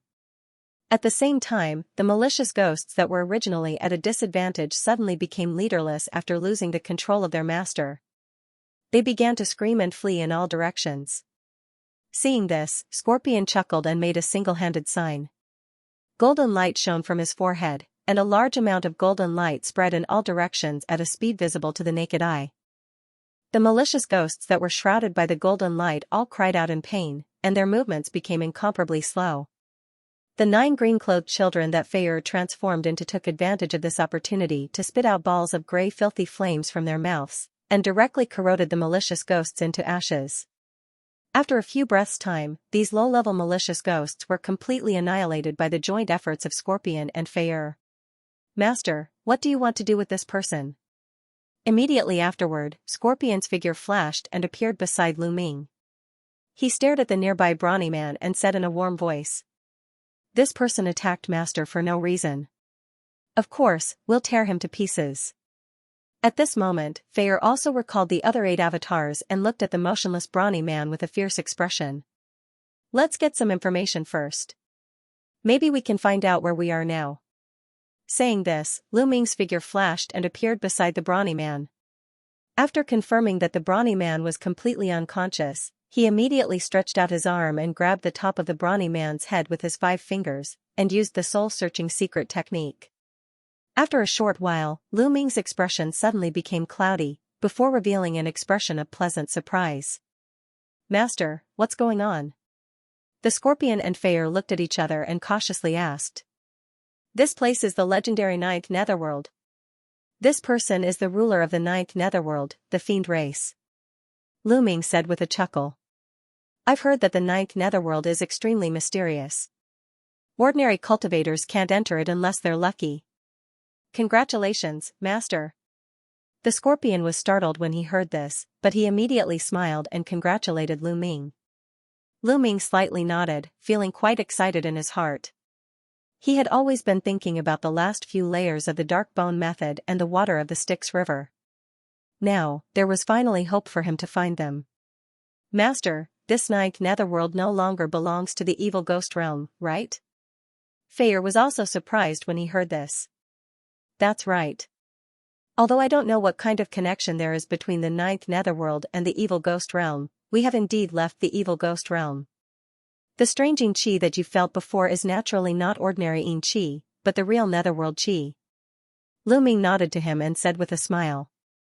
So it's ninth netherworld Qi. No wonder the Xianxia here is so pure and different from the evil ghost realm. However, since it is also a type of Xianxia, I can have a full meal.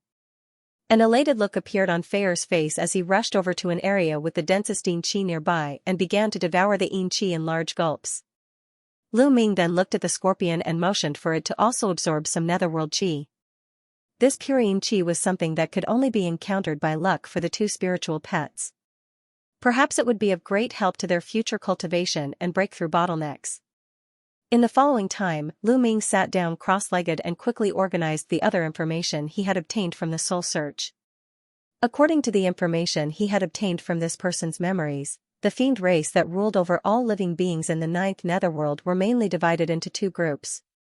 One group was born from the pure ninth netherworld Qi here, while the other group was formed from the spirituality of powerful beings from other realms. The appearance of the two groups was similar to that of an ordinary human, but the latter's appearance was roughly the same as when they were alive, and they could still retain some memories from before they were reincarnated. Generally speaking, most of the fiends in the netherworld realm had been born on their own. There were far fewer fiends that had been transformed from other realms. However, the fiends that had been transformed from other realms were generally more powerful. Generally speaking, the strength of a fiend's future cultivation base depended on the density and purity of the netherworld Qi in its birthplace, the strength of the netherworld sun when it was born, the time it awakened its awareness, and the level of the netherworld incantation it practiced. As for the fiends that had been born, their cultivation base would also be affected by how much spirituality they had retained during the transformation. The more spirituality they retained, the faster their cultivation base would advance. The nether sun. A thought seemed to occur to Lu Ming as he looked up at the sun in the sky, which was now only as thick as a crescent moon, and was slowly filling up. A hint of enlightenment flashed across his face. The nether sun was the sun of the ninth netherworld realm. However, it emanated the puristine aura, and as time passed, it would change from waxing and waning to waxing and waning, just like the moon in the outside world. This greatly affected the density of the Xianxia in this realm. It was also the foundation of this realm, and was often worshipped by the fiends as a sacred object. Just like the outside world, the ninth netherworld realm worshipped the strong.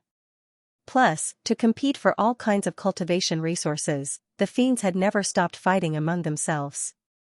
Aside from the fiends, there were also a large number of specters scattered in every corner of this realm. Compared to the fiends, the strength and intelligence of these specters were very low.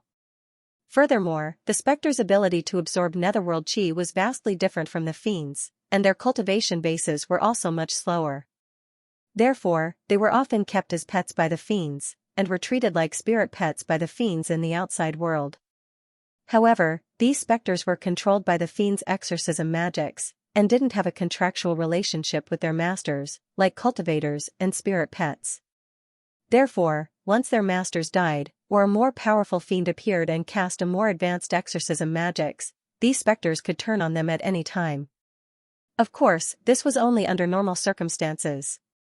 There was a very small chance that some of the specters would be as powerful as fiends, and their intelligence wouldn't be any less than that of fiends. Since they had been driven around by the fiends for a long time, these powerful specters held a deep grudge against the fiends. Once a powerful specter took the lead, they would band together and form forces that opposed the fiends. On the whole, the fiends were not weak, and they had all kinds of exorcism magics, so they were able to suppress all kinds of specters. However, some specter forces could often defeat the fiends by relying on their absolute advantage in numbers. However, once that happened, the fiends would immediately stop fighting among themselves, and join forces to kill or expel the specters that posed a threat to them. With this thought in mind, Lu Ming's eyes were filled with confusion and complex emotions. From this, it seemed that the evil ghost realm's evil ghost legion was a powerful specter force that had been expelled from the netherworld to the evil ghost realm by the fiends. If that was the case, it was very likely that the profound enlightenment realm profound ghost was a powerful specter force that only appeared once every 10,000 years in the netherworld. These were only his one-sided guesses. From the current information, the entire Nine Nether Realm was vast and boundless. It was said that there were a total of 9 great Nether Realms, and each of the Nether Realms had a vast territory. Moreover, each of them had a Nether King with a profound cultivation. In the Nether Realms that the Nether King governed, there were also many forces formed by the Fiend clan. On the one hand, these Fiend forces submitted to the Dark Kings in their respective realms, and on the other hand, they frequently fought each other for resources. Most of the Fiend forces occupied a city, and their leaders, who were the city lords, were at the Celestial Phenomenon realm.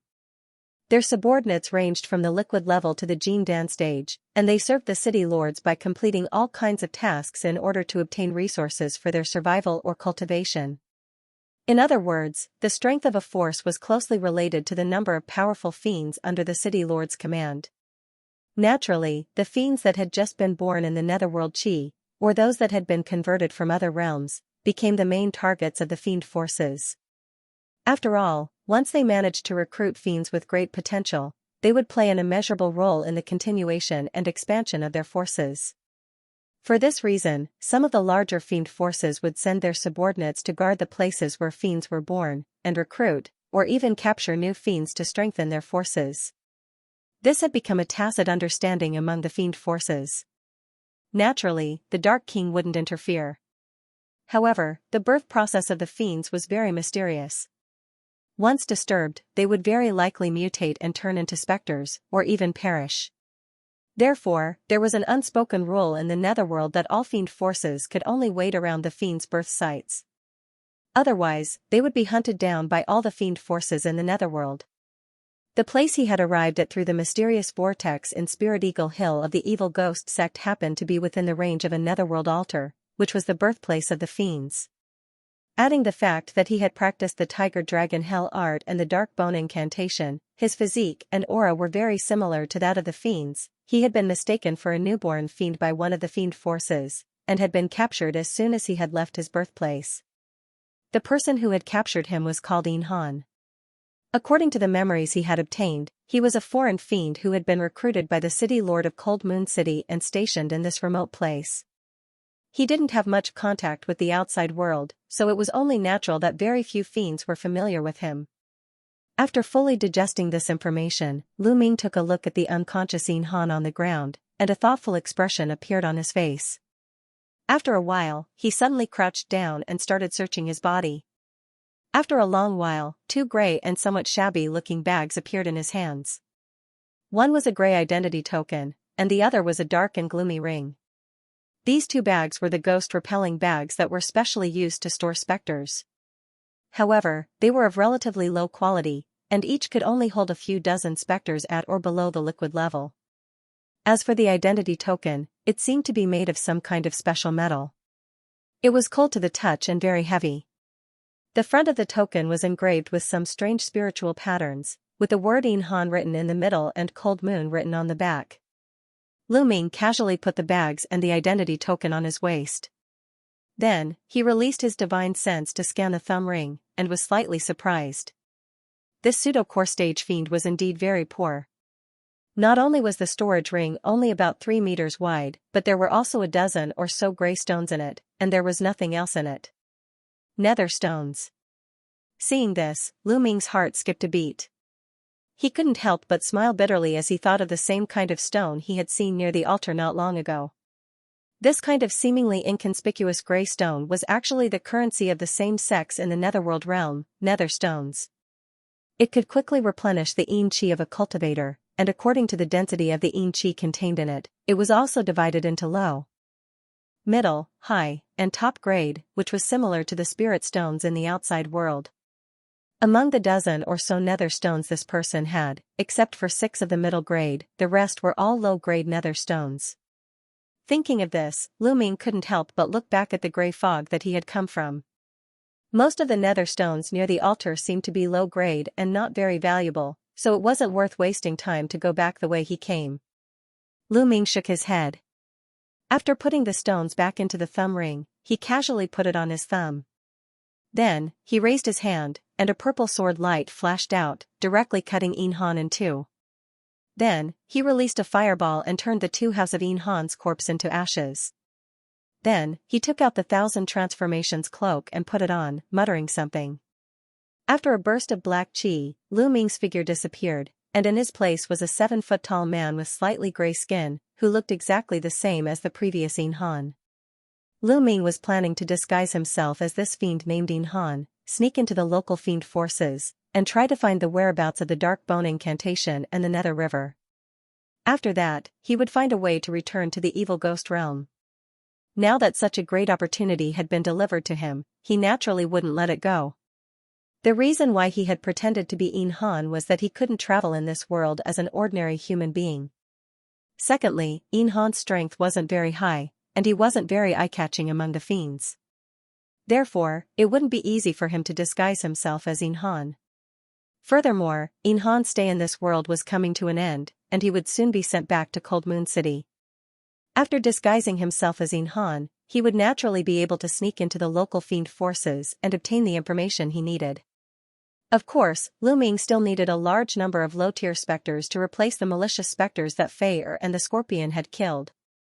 In fact, the fiends didn't capture malicious specters solely to kill their opponents. Their main purpose was to enslave them, which had long since become a habit of the fiends. According to Yin Han's memories, there were several places where specters gathered in this area. After pondering for a moment, Lu Ming turned into a streak of black light and sped off into the distance. A month later, two pale-skinned men were slowly walking side by side on a gloomy, tree-shaded path. The man on the left was about 7 feet tall, and his face was completely pale. Apart from a black token hanging from his waist, there were 2 bulging gray bags. This man was none other than Lu Ming, who had been rushing to Cold Moon City all this time. The man beside him was a blue-robed fiend. His sleeves were fluttering in the wind, and he looked very elegant as he chatted with Lu Ming. The fiend's name was Tu Kuan, and he was at the late stage of the crystal level. He was also a fiend from Cold Moon City. Lu Ming had met him when he was subduing specters, and he happened to be on his way back to Cold Moon City, so he traveled with Lu Ming. The process of summoning ghosts was much easier than he had imagined.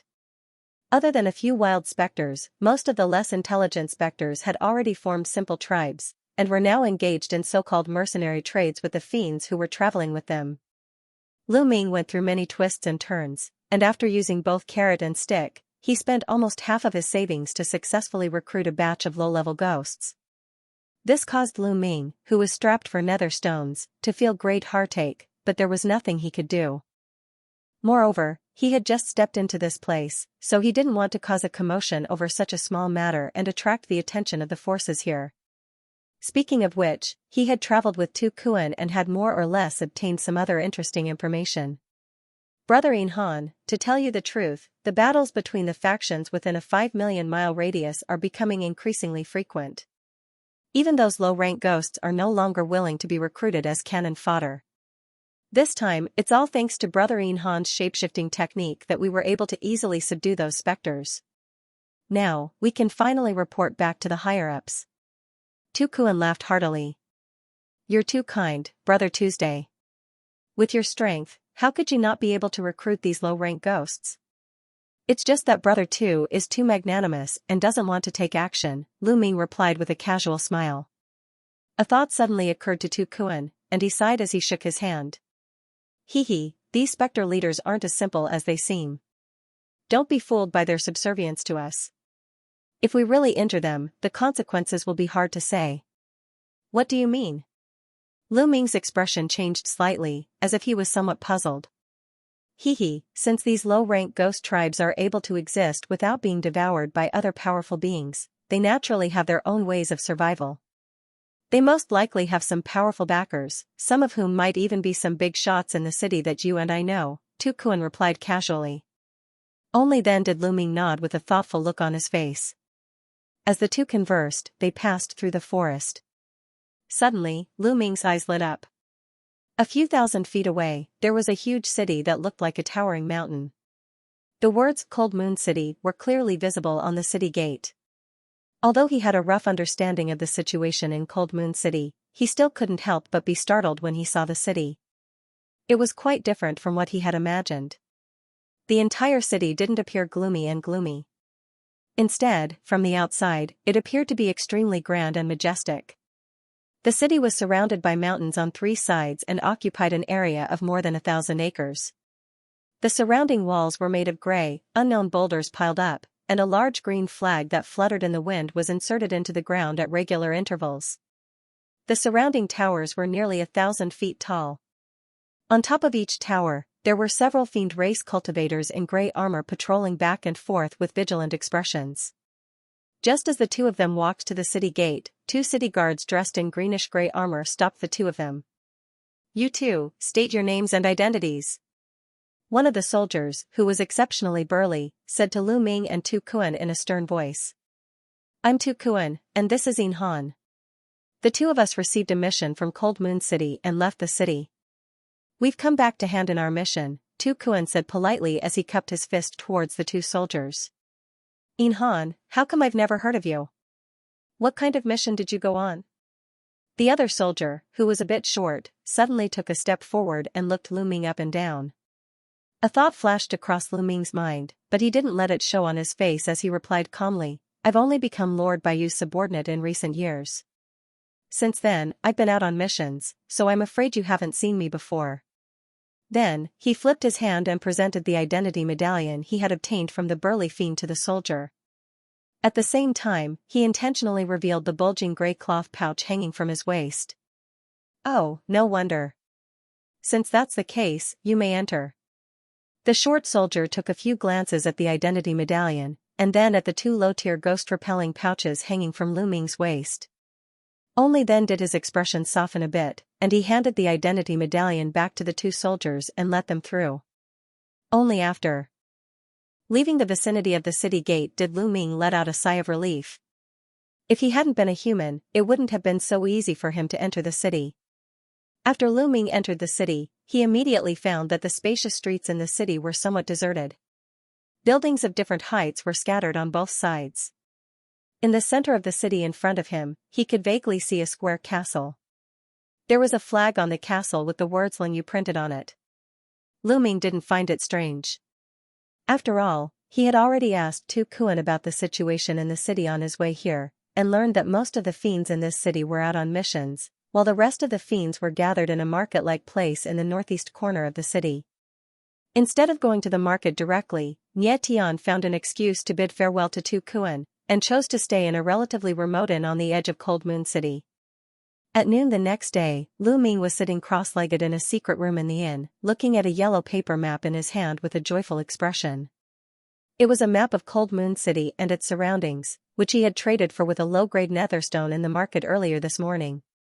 According to the map, the Lingyu city was only a medium-sized power in this place called the secluded water domain. There were hundreds of powers like the Lingyu city in this dark place. However, hundreds of forces in this area had submitted to Bayu City, which was the main city of the fiends in this area. Bayu, the city lord of Bayu City, was one of the 9 profound enlightenment experts of the fiends, and his power was unfathomable. The Dark Waters was the region with the most nether rivers in the 9 nether realms.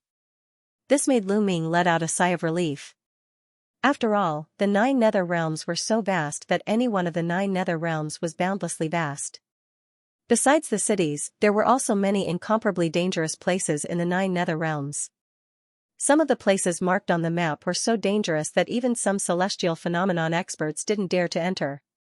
However, after carefully reading the map, his eyebrows furrowed. Based on the map, even the closest location to the Netherworld River was still extremely far away from Cold Moon City. With his current strength, it would take him more than half a year to reach there just by flying. Furthermore, according to the map, he would have to pass through several well-known dangerous places in the Dark Water realm to reach that place. Only some powerful fiends would be able to pass through those dangerous places. Given his current strength, it would be almost impossible for him to pass through them all by himself. Therefore, after thinking for a long time, Lu Ming finally decided to stay in Cold Moon City for the time being. He would find an opportunity to leave after thoroughly understanding the 9 nether realms and the fiends. At the same time, he would also prepare some things that he would need to survive in this world. About 100 kilometers away from Cold Moon City, there was a small valley that looked very peaceful. This mountain covered an area of about an acre, and the nether chi was a little thin compared to other places. The whole mountain was covered with rugged rocks, except for a few bare grayish-white tree trunks. It really looked like an ordinary barren mountain. At this moment, two streaks of light, one black and one blue, were speeding over from afar. In the black streak of light was a burly man with a pale face. It was Xianxia, the fiend cultivator that Lu Ming had disguised himself as. In the blue streak of light beside him was a purple-haired woman with heavy makeup. Her face was also pale. It was Yulan, the fiend woman that Lu Ming had recently befriended. During the past month in Cold Moon City, Lu Ming had visited almost every shop in the city, but he hadn't gained much. He had only learned a little about some fiend materials and nether artifacts that were powered by nether chi. However, he hadn't learned anything about the nether bone method at all. Therefore, he had started to make friends with powerful fiends with his identity as Xianxia, hoping to get the information he needed from them.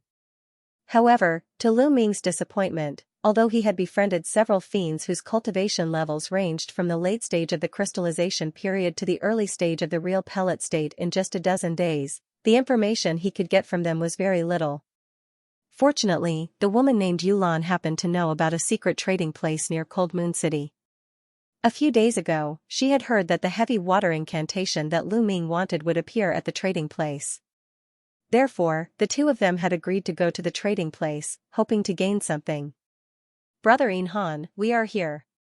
After the two walked around a few bare grayish-white tree trunks, they stopped next to a boulder on the mountainside. A strange expression flashed across Lu Ming's face. With his powerful divine thought, he had already carefully checked this place from a distance, but he didn't find any enchantment here. Just as Lu Ming was slightly puzzled, Yulan had already appeared beside the boulder and knocked on the boulder several times rhythmically. With a rumbling sound, the boulder slowly moved away, revealing a huge black hole. "Brother Xianxia, let's go." Yulan took a few steps forward and looked around the cave. After finding nothing strange, she turned back and shouted at Lu Ming. After Lu Ming heard this, he nodded at her and walked in side by side with her. As soon as they stepped into the cave, a dark corridor appeared in front of Lu Ming and Yulan. A series of steep and slanted gray stone stairs meandered forward, all the way to the belly of the mountain.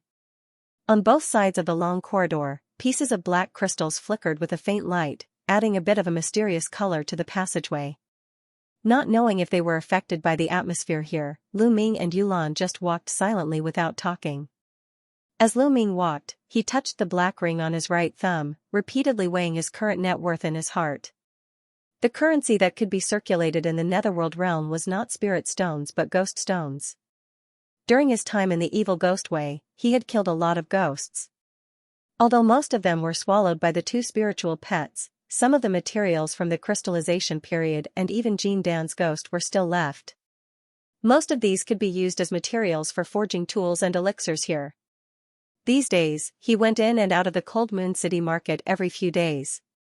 He had exchanged some ghost materials below the crystallization period for about 8,000 ghost stones in batches. Don't look down on these nether stones. In the netherworld realm, this was already a considerable amount of wealth.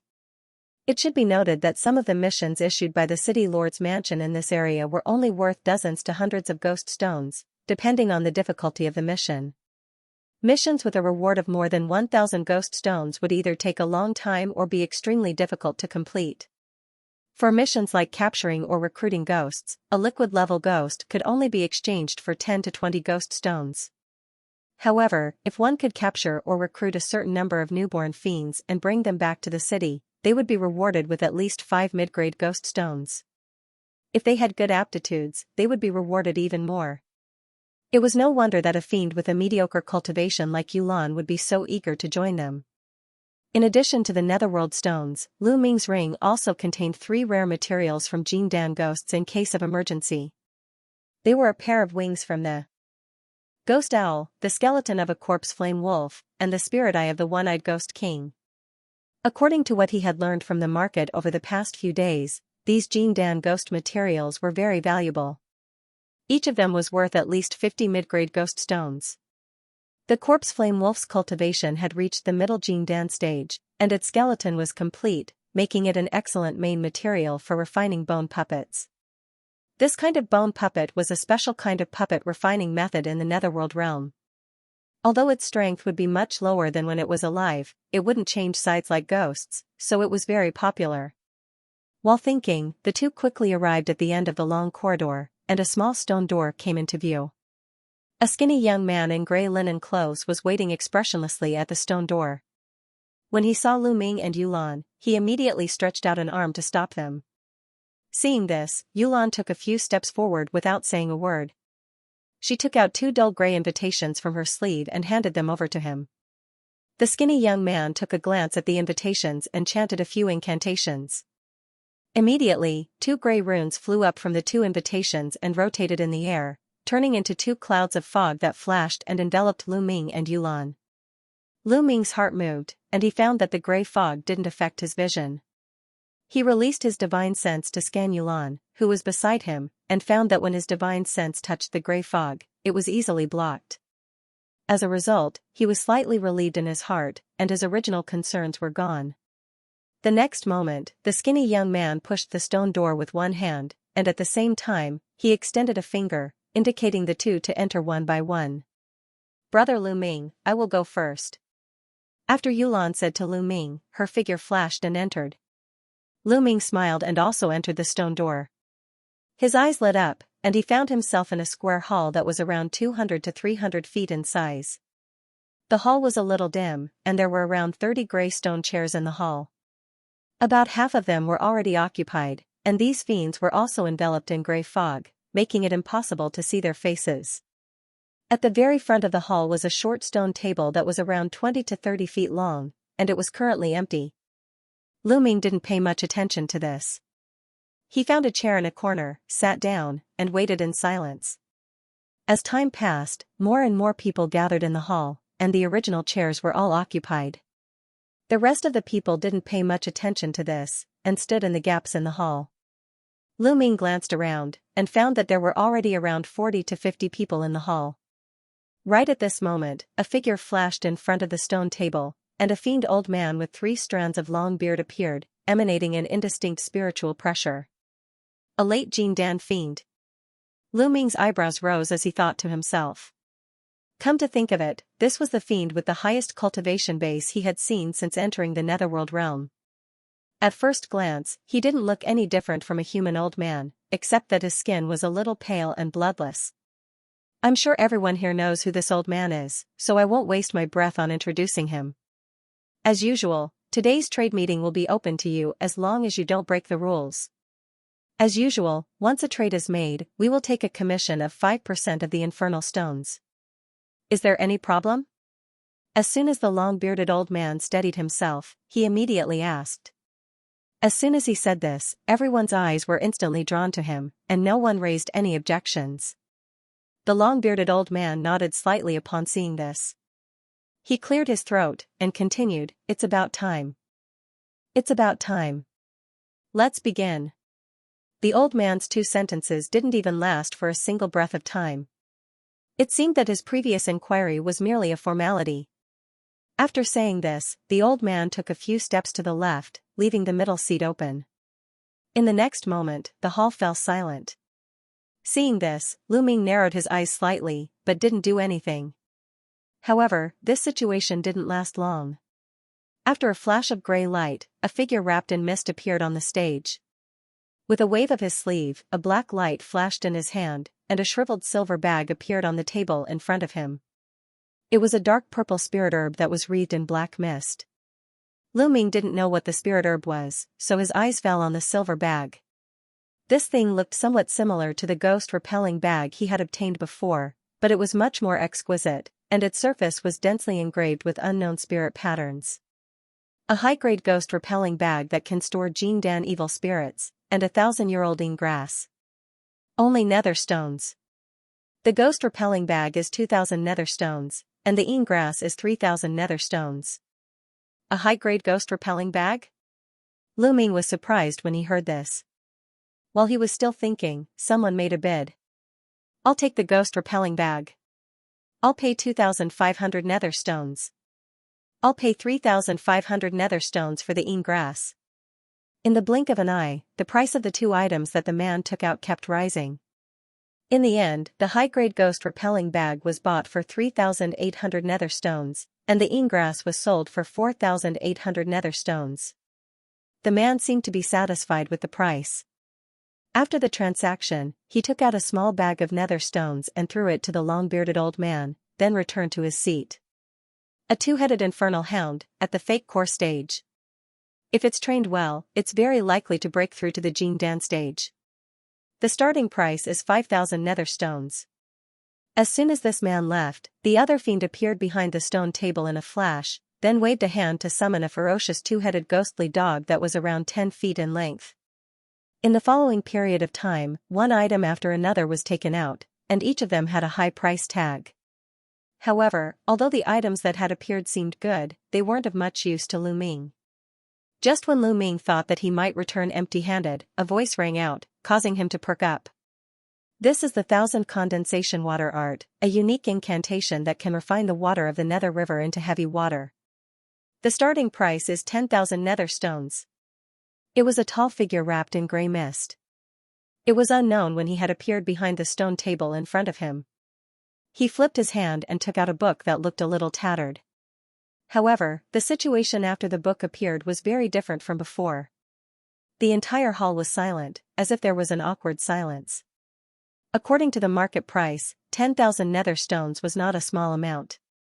It was enough to exchange for a supreme-grade infernal tool, but it was a little high for a mere incantation. Lu Ming took a deep breath and forcibly suppressed the excitement in his heart. He had long since obtained a normal incantation to refine heavy water, but the water of the Nether River wasn't like the water of an ordinary lake or sea. It could only be refined with a unique incantation of the fiends. This was also the main reason why he had come to this trade meeting. After all, even though he hadn't seen the heavy water refined from the Netherworld River with his own eyes, he had heard from some shop owners in the city a few days ago that the value of the heavy water refined from ordinary rivers couldn't be compared to the heavy water refined from the Netherworld River. Therefore, he decided to refine more heavy water from the Nether River himself without the slightest hesitation. Firstly, he could use it to cultivate the Dark Bone incantation. After all, the Nether River heavy water was compressed water from the Nether River. If he used it for cultivation, the effect would be even better. Secondly, if he used it on the 12 mountain and river pearls, he might be able to refine even more powerful magical treasures. The only downside was that even if he had the relevant incantation, it would still take him a lot of time to refine the Nether River heavy water. However, Lu Ming wasn't in a hurry to call out a price. He wanted to observe first. Even though he didn't have that many nether stones on him, if he took out the materials from the Gene Dan ghosts, it would be more than enough to exchange for this item. The fiend seemed a little anxious as he exclaimed, "As you all know, in our secluded water realm, this kind of incantation is only in the hands of a few major sects in Jade City. It's very rare to see it in the outside world. Even if it's rare, it's useless. The Nether River is located in a remote area and is full of danger. Moreover, it takes a lot of time and effort to condense the heavy water. Once it's refined, it can only be sold to some major forces to refine magic treasures. This 1,000 condensation water transformation art is basically useless now. This is the third time you brought this item here. No one will pay for it. You should just give up on it. If it's 2 or 3,000 underworld stones, I can consider accepting it." Haha. You. The person behind the stone table was obviously angry. His body was trembling slightly, causing the mist that shrouded his body to also start to circulate. Enough. If no one bids after 10 breaths, please return to your seat. At this moment, the long-bearded elder beside the stone table slowly said, "I'll take it." Just as this person dejectedly picked up the books on the stone table and was about to leave, a voice suddenly rang out from the corner of the room. Many people were shocked by the person who spoke. They couldn't help but look in the direction of the voice. They wanted to see who the person who was willing to spend such a large amount of money to buy something that everyone thought was useless. The person who was selling the condensing water method also stopped in his tracks upon hearing this and looked over as well. The person who made the bid was in the corner. Just like the others, he was also shrouded in a cloud of grey mist. It was Lu Ming. With this technique, he could go to the Nether River without any worries, use the water of the Nether River to wash his body, cultivate the next few levels of the Nether Bone method, and complete the refinement of the 12 mountain river pearls at the same time. Oh? Are you willing to pay 10,000 underworld stones for this condensing water technique? The long-bearded elder beside the stone table also cast his gaze over when he heard this. He raised his eyebrows and asked, I don't have enough underworld stones, but I can use this to make up for it. As Lu Ming spoke, he had already stood up. His figure flashed and appeared in front of the stone table. He touched the black ring on his right hand with one hand, and a pair of 10 meters wide silver-white wings appeared on the stone table. The feathers on its wings shone with a silver light, as if they were made of pure silver. Black chi swirled around the surface of the wings, and a low buzzing sound could be heard.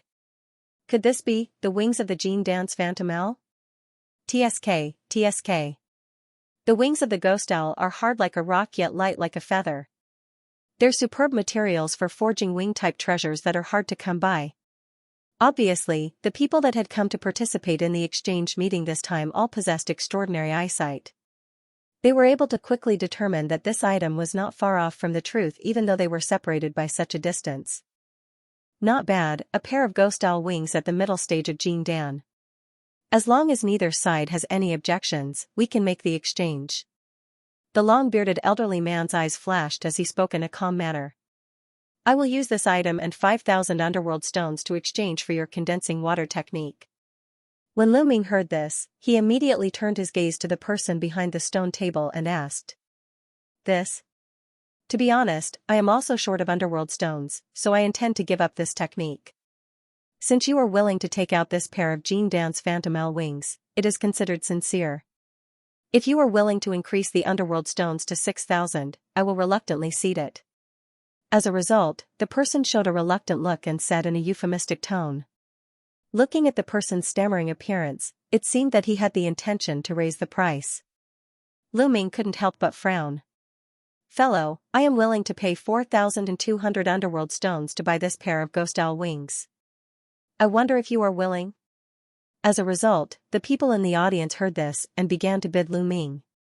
I am willing to pay 4,500 underworld stones. Another voice said with great interest. I will pay 4,800, sell it to me. As soon as the voice fell, it was overtaken by another voice. Wait. I thought for a moment. Since you are so sincere, I will give it to you according to your previous price.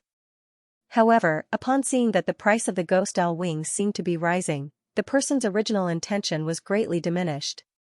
He hastily stopped Lu Ming and threw the ancient book over. Lu Ming caught the ancient book and quickly scanned it with his divine sense. After confirming that there were no mistakes, he snorted and took out a bag. After counting out 50 underworld stones, he swept them over to the person on the table along with the silver wings. He then rose to his feet and returned to his seat. After the fiend behind the stone table left, the trade resumed. In the following period of time, there were naturally many people who came forward to take out their treasures and stated their requests. Later on, many nether races' unique nether tools appeared. Speaking of these nether tools, Lu Ming had already gained a general understanding of them over the past month. Most nether tools were forged from the materials of ghosts and some unique ores of the nether realm. Unlike spiritual tools, nether tools could only be activated by infusing them with yin qi. The restrictive spells inscribed on the surface of nether tools were called nether patterns. Like spiritual tools, they were divided into 9 layers, which were low grade, medium grade, high grade, and supreme grade. Once a nether tool broke through the 36 layers of restrictive spells, it could also be turned into a magical treasure. Since the fiends in the netherworld practiced ghost Dao cultivation methods, and the yin qi in heaven and earth was very pure, their control and familiarity with yin qi was far superior to that of the human race.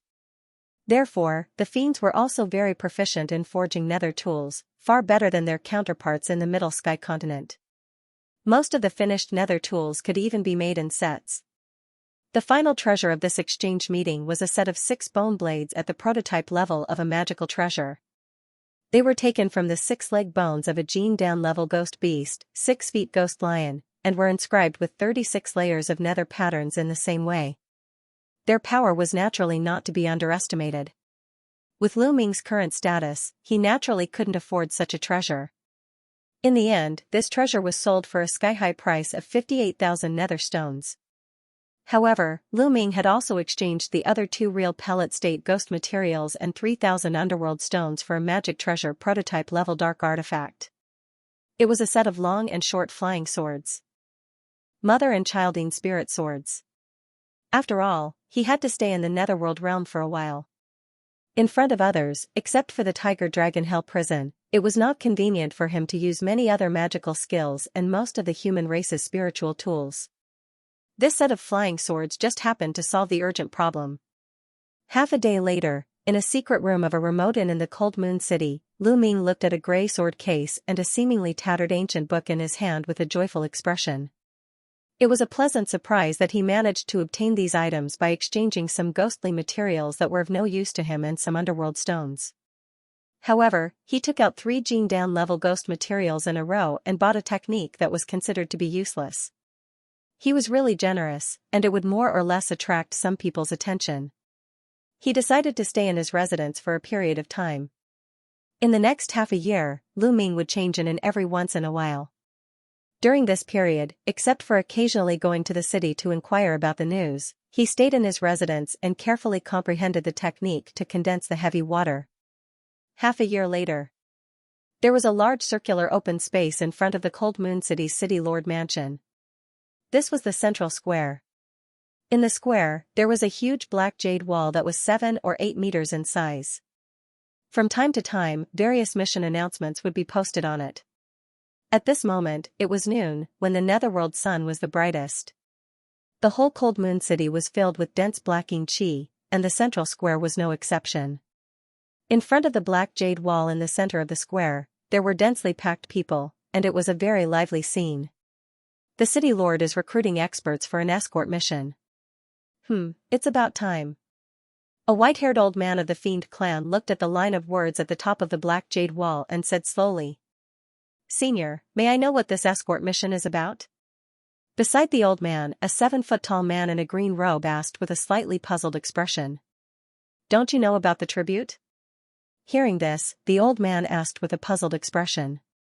"To be honest, Senior, I haven't been in this Cold Moon City for long, and I don't know much about this matter. Please give me some advice, Senior." The big man in the green robe said respectfully with a straight face. "Oh, it's no wonder. Speaking of which, this tribute is a grand event in our nether water realm." The old man seemed to know a lot about this matter, and went on to explain the whole story. It turned out that every 50 years, all the fiend forces in the nether water realm, including Cold Moon City, would offer some treasures to Jade City, the capital of the nether water realm, as a sign of submission and respect. Since the fiend forces were located at different distances from Jade City, it was natural that they would encounter all kinds of unexpected situations along the way.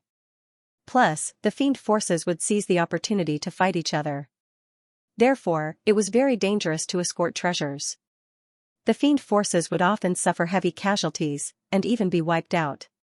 However, they had to offer treasures to Jade City. On one hand, the fiend forces could display their strength by offering treasures. If a fiend force couldn't even offer treasures, it would be considered weak by the other fiend forces, and would be ostracized in various ways. On the other hand, the performance of the fiend forces during the process of offering treasures would also determine their status in Lord Jade's eyes. Once a fiend force lost Lord Jade's trust, it wouldn't be able to survive in the nether water realm, and would soon be annexed by other fiend forces.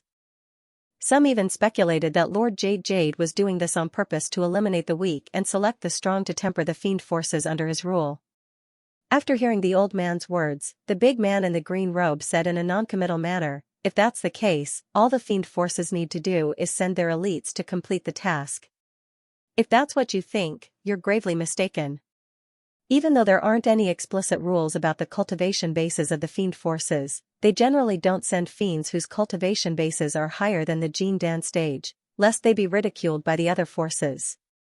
At the same time, in order to fulfill Lord Jade's wish to temper the younger generation of the fiends, even though Lord Jade will go all out every time he offers the treasures, he only sends crystal level to Jindan stage cultivators to participate. Since this operation is very dangerous, even the elites of the various forces will weigh the pros and cons before deciding whether to participate in the escort mission, right? The cyan-robed man's eyes flickered slightly as he continued to ask. Even if that's the case, the various factions will give out very generous rewards. With such generous rewards, the number of applicants will increase every time. Thus, if you want to join the escort team, you will need to pass through many stages of selection. The old man chuckled before turning around and leaving the crowd. The cyan-robed man stayed in the crowd for a while longer before leaving the black jade wall in the center. Needless to say, this person was naturally Lu Ming. At this moment, he was walking towards the mission hall on the side of the square with an imperceptible smile on his face. Speaking of which, Lu Ming wasn't very interested in this escort mission.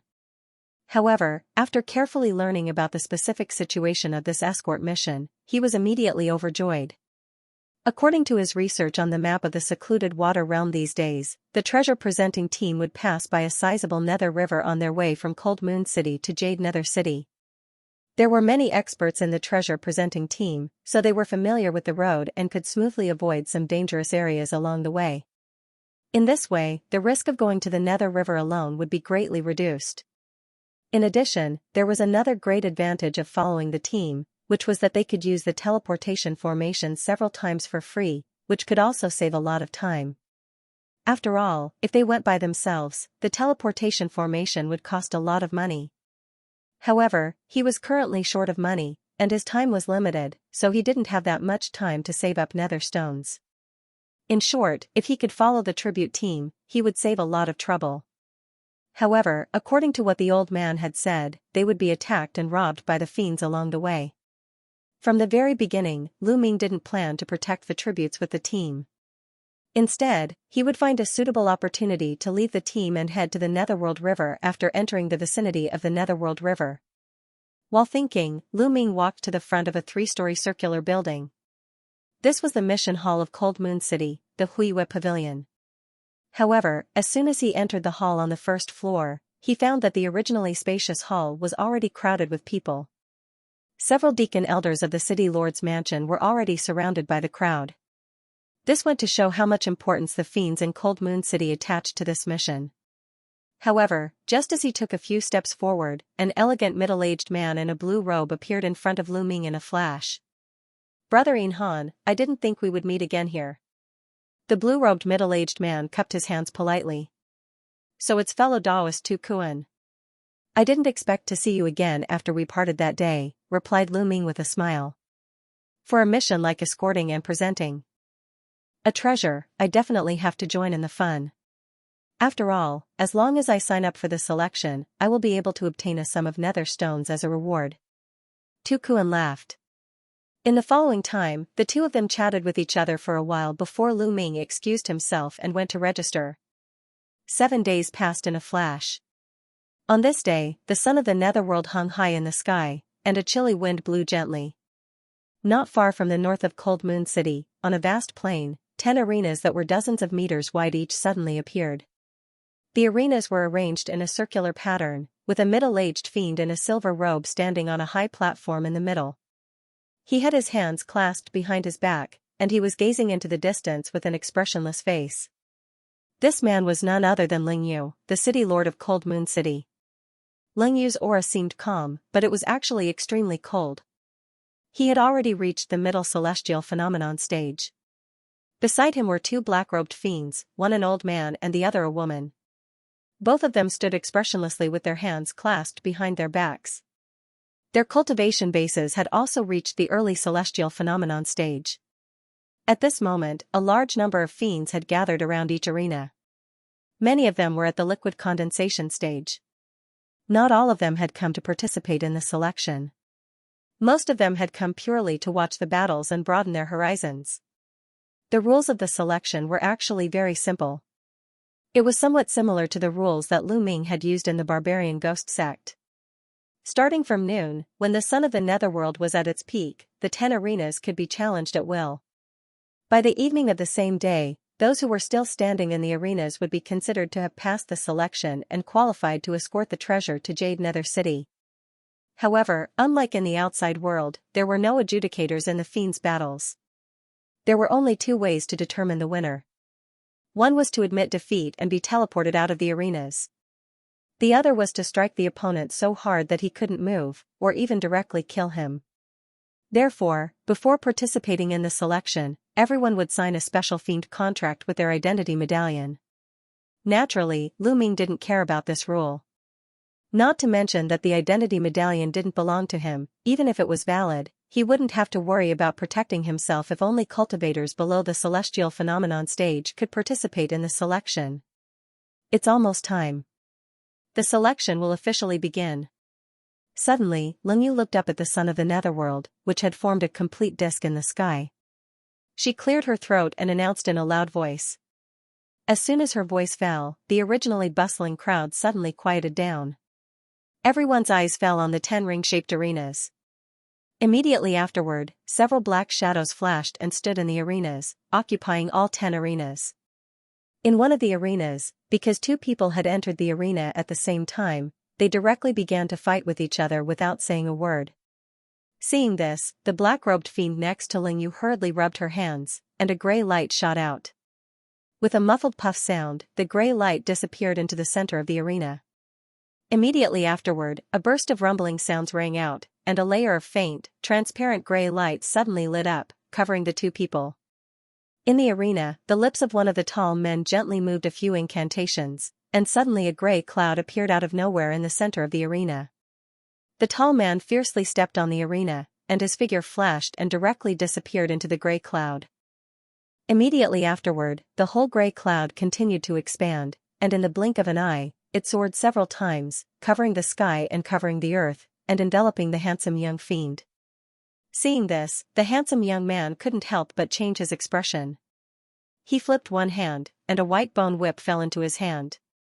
At the same time, gray yin qi rolled out of his body, and turned into a roll of gray flame, rushing towards the long whip in his hand. With a whoosh, the gray long whip was ignited by the nether fire, and burned fiercely. In the next moment, the handsome young man shook his arm, and the long gray whip began to dance wildly in the air, covering his entire body in an impenetrable shield. At this moment, Lu Ming, who had transformed into a burly man over 7 feet tall, was standing in the crowd below the arena, and his eyes narrowed as he looked up at the gray cloud in midair. If he wasn't mistaken, this gray cloud was somewhat similar to the infernal hell that he had unleashed with his dragon tiger hell domain, and the long whip that the handsome young man had unleashed most likely wouldn't be able to harm this man in the slightest. After shaking his head slightly, Lu Ming turned around and walked to the next arena. After walking around for less than an hour, Lu Ming finally jumped onto the next arena. On the other side of the arena was a handsome white-robed young man. In the next moment, a layer of faint gray light instantly lit up, enveloping the entire arena. The sight of Lu Ming on the arena immediately caused a stir among the surrounding fiend cultivators. Another person who doesn't know what's good for him. This time, it's a pseudo-core cultivator. TSK, even Long Yu was defeated by him just now. This young man seems to have a strong background. In any case, he is the first disciple of Elder Lin, and the dark artifact he uses is also extraordinary. It's naturally not a problem for him to deal with someone of the same level. I'm afraid this burly man is going to be in big trouble. Before the fight began, a series of discussions came out. Even through the light curtain of enchantment, Lu Ming could hear it clearly. The white-robed young man seemed to be a little disdainful of Lu Ming's cultivation, and he curled his lips. Lu Ming smiled slightly, and after symbolically cupping his hands, his figure became blurred for a while. Before the white-robed young man could react, the space around him fluctuated, and 4 black shadows suddenly flashed out, attacking the white-robed young man from 4 directions. In the face of this sudden attack, the white-clothed young man calmly reached toward his waist with one hand. Immediately, rolls of gray flames rushed out, transforming into gray butterflies that filled the sky. At the same time, a dense, chilling aura spread out. So many underworld spirit butterflies, no wonder he is the first disciple of Elder Lin.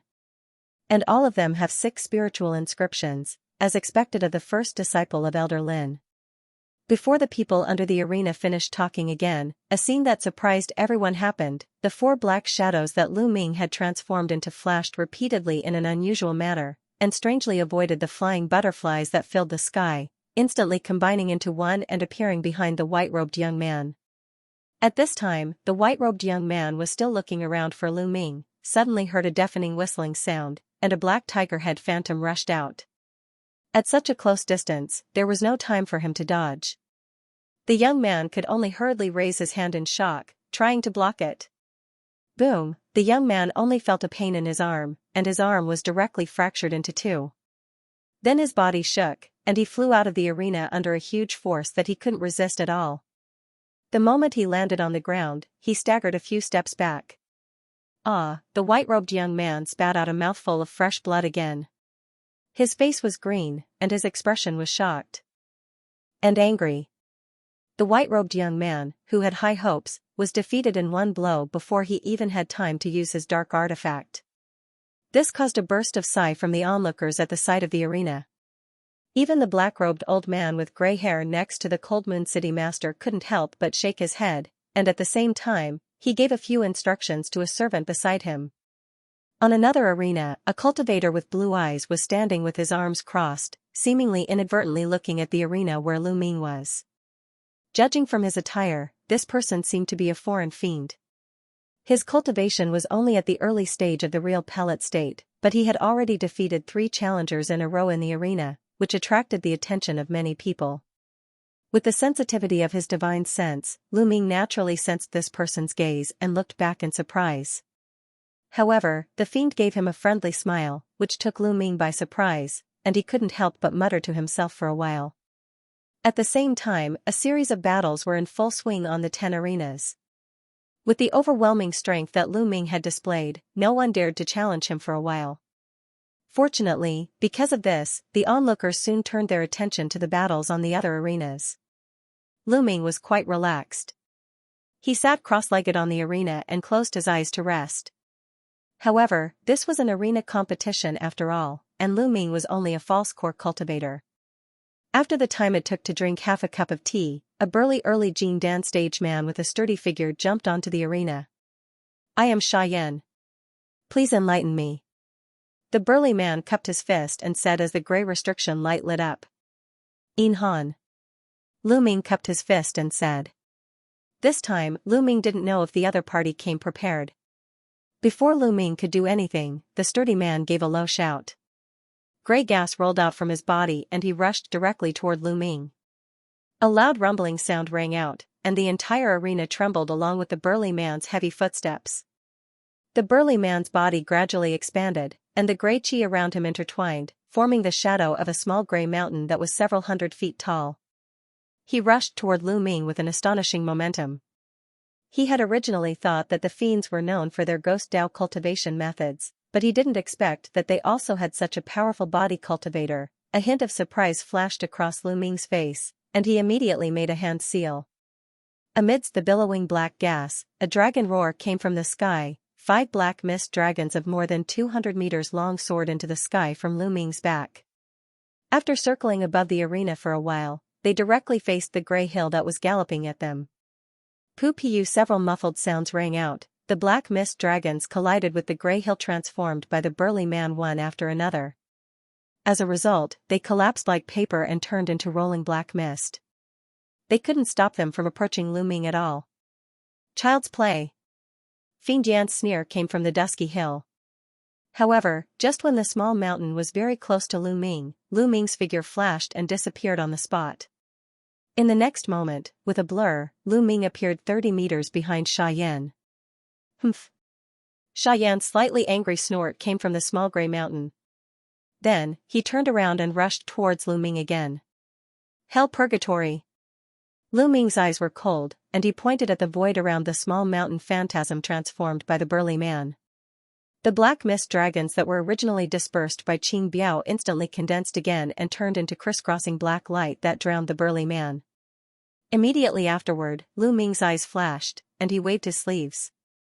A clear sound came, and a gray light flashed out. In the gray light, a long gray sword that was 3 feet long was clearly visible. The long sword seemed dull and inconspicuous, but under the sword gesture of Lu Ming's hand, the 36 dark patterns on the surface flashed brightly, and a gray aura gushed out from the sword. Immediately, a gray rainbow flew across the void and went into the hell purgatory with a whoosh. It was the newly acquired Zimuin spirit sword, speaking of which, after Lu Ming got this hell artifact that day, he still spent a lot of time to study it. Fortunately, his cultivation had reached the pseudo-pellet state now, so it was naturally a piece of cake for him to sacrificial refine a sword spiritual weapon that was compatible with his cultivation technique. With multitasking day and night, it didn't take long for him to sacrificial refine it successfully. Since this sword was called Zimuin Spirit Sword, it was naturally a set of two pieces, one big and one small, one long and one short. However, the ingenuity was that the child sword was hidden in the body of the Zimuin Spirit Sword. The Zimuin Spirit Sword was the main attack, and the child sword was the auxiliary sneak attack. Often, when the enemy was concentrating on dealing with the sword attack, they would be unknowingly injured by the child sword that suddenly appeared. In addition, this sword was a hell artifact, so it must be driven by Yin Qi. If it was combined with the Tiger Dragon Hell Prison, it could often achieve a surprise victory. As Lu Ming kept making sword gestures, a looming gray rainbow suddenly appeared in the entire hell purgatory, accompanied by the sound of the sword breaking through the air. After a few seconds, Lu Ming waved one hand, and the two gray sword lights, one long and one short, flashed back. After they circled in the air, they flew back into his sleeve. As the black light gradually dispersed, the entire hell purgatory also gradually collapsed, revealing the figure of the burly man in it again. At this moment, the burly man had already returned to his original appearance. The gray aura around him had dissipated, and his face was twitching. His entire body was covered in gray sword scars, and he stood stiffly on the spot, motionless. Lu Ming's figure appeared behind him in a flash, and he gently touched his back with one hand. With a boom, Xianxia closed his eyes and slowly fell to the ground. His life or death was unknown. Lu Ming's amazing performance once again caused a burst of discussion among the onlookers around the arena, speculating about his origins. After all, even though there were pseudo-core formation cultivators who could rival true core formation cultivators, most of them had to engage in fierce battles for a long time. As such, there were very few pseudo-core formation cultivators who could defeat true core formation cultivators. And judging from Lu Ming's casual attack, it seemed that he hadn't really used his full strength. While the onlookers were shocked, most of them looked at him with awe. After all, a true powerhouse would be revered no matter where they went. After a while, the restrictive light curtain covering the two of them was removed, and two fiends who looked like deacons jumped into the arena and carried the unconscious burly man off. This time, Lu Ming didn't rest for a long time. After a few breaths of time, a man in brocade robes, wearing a feather crown and a golden belt around his waist, walked into the arena at a moderate pace. Lu Ming looked up at the sky. There was still more than half of the bright dark sun left, and it seemed that there were still more than 2 hours before the end of the competition.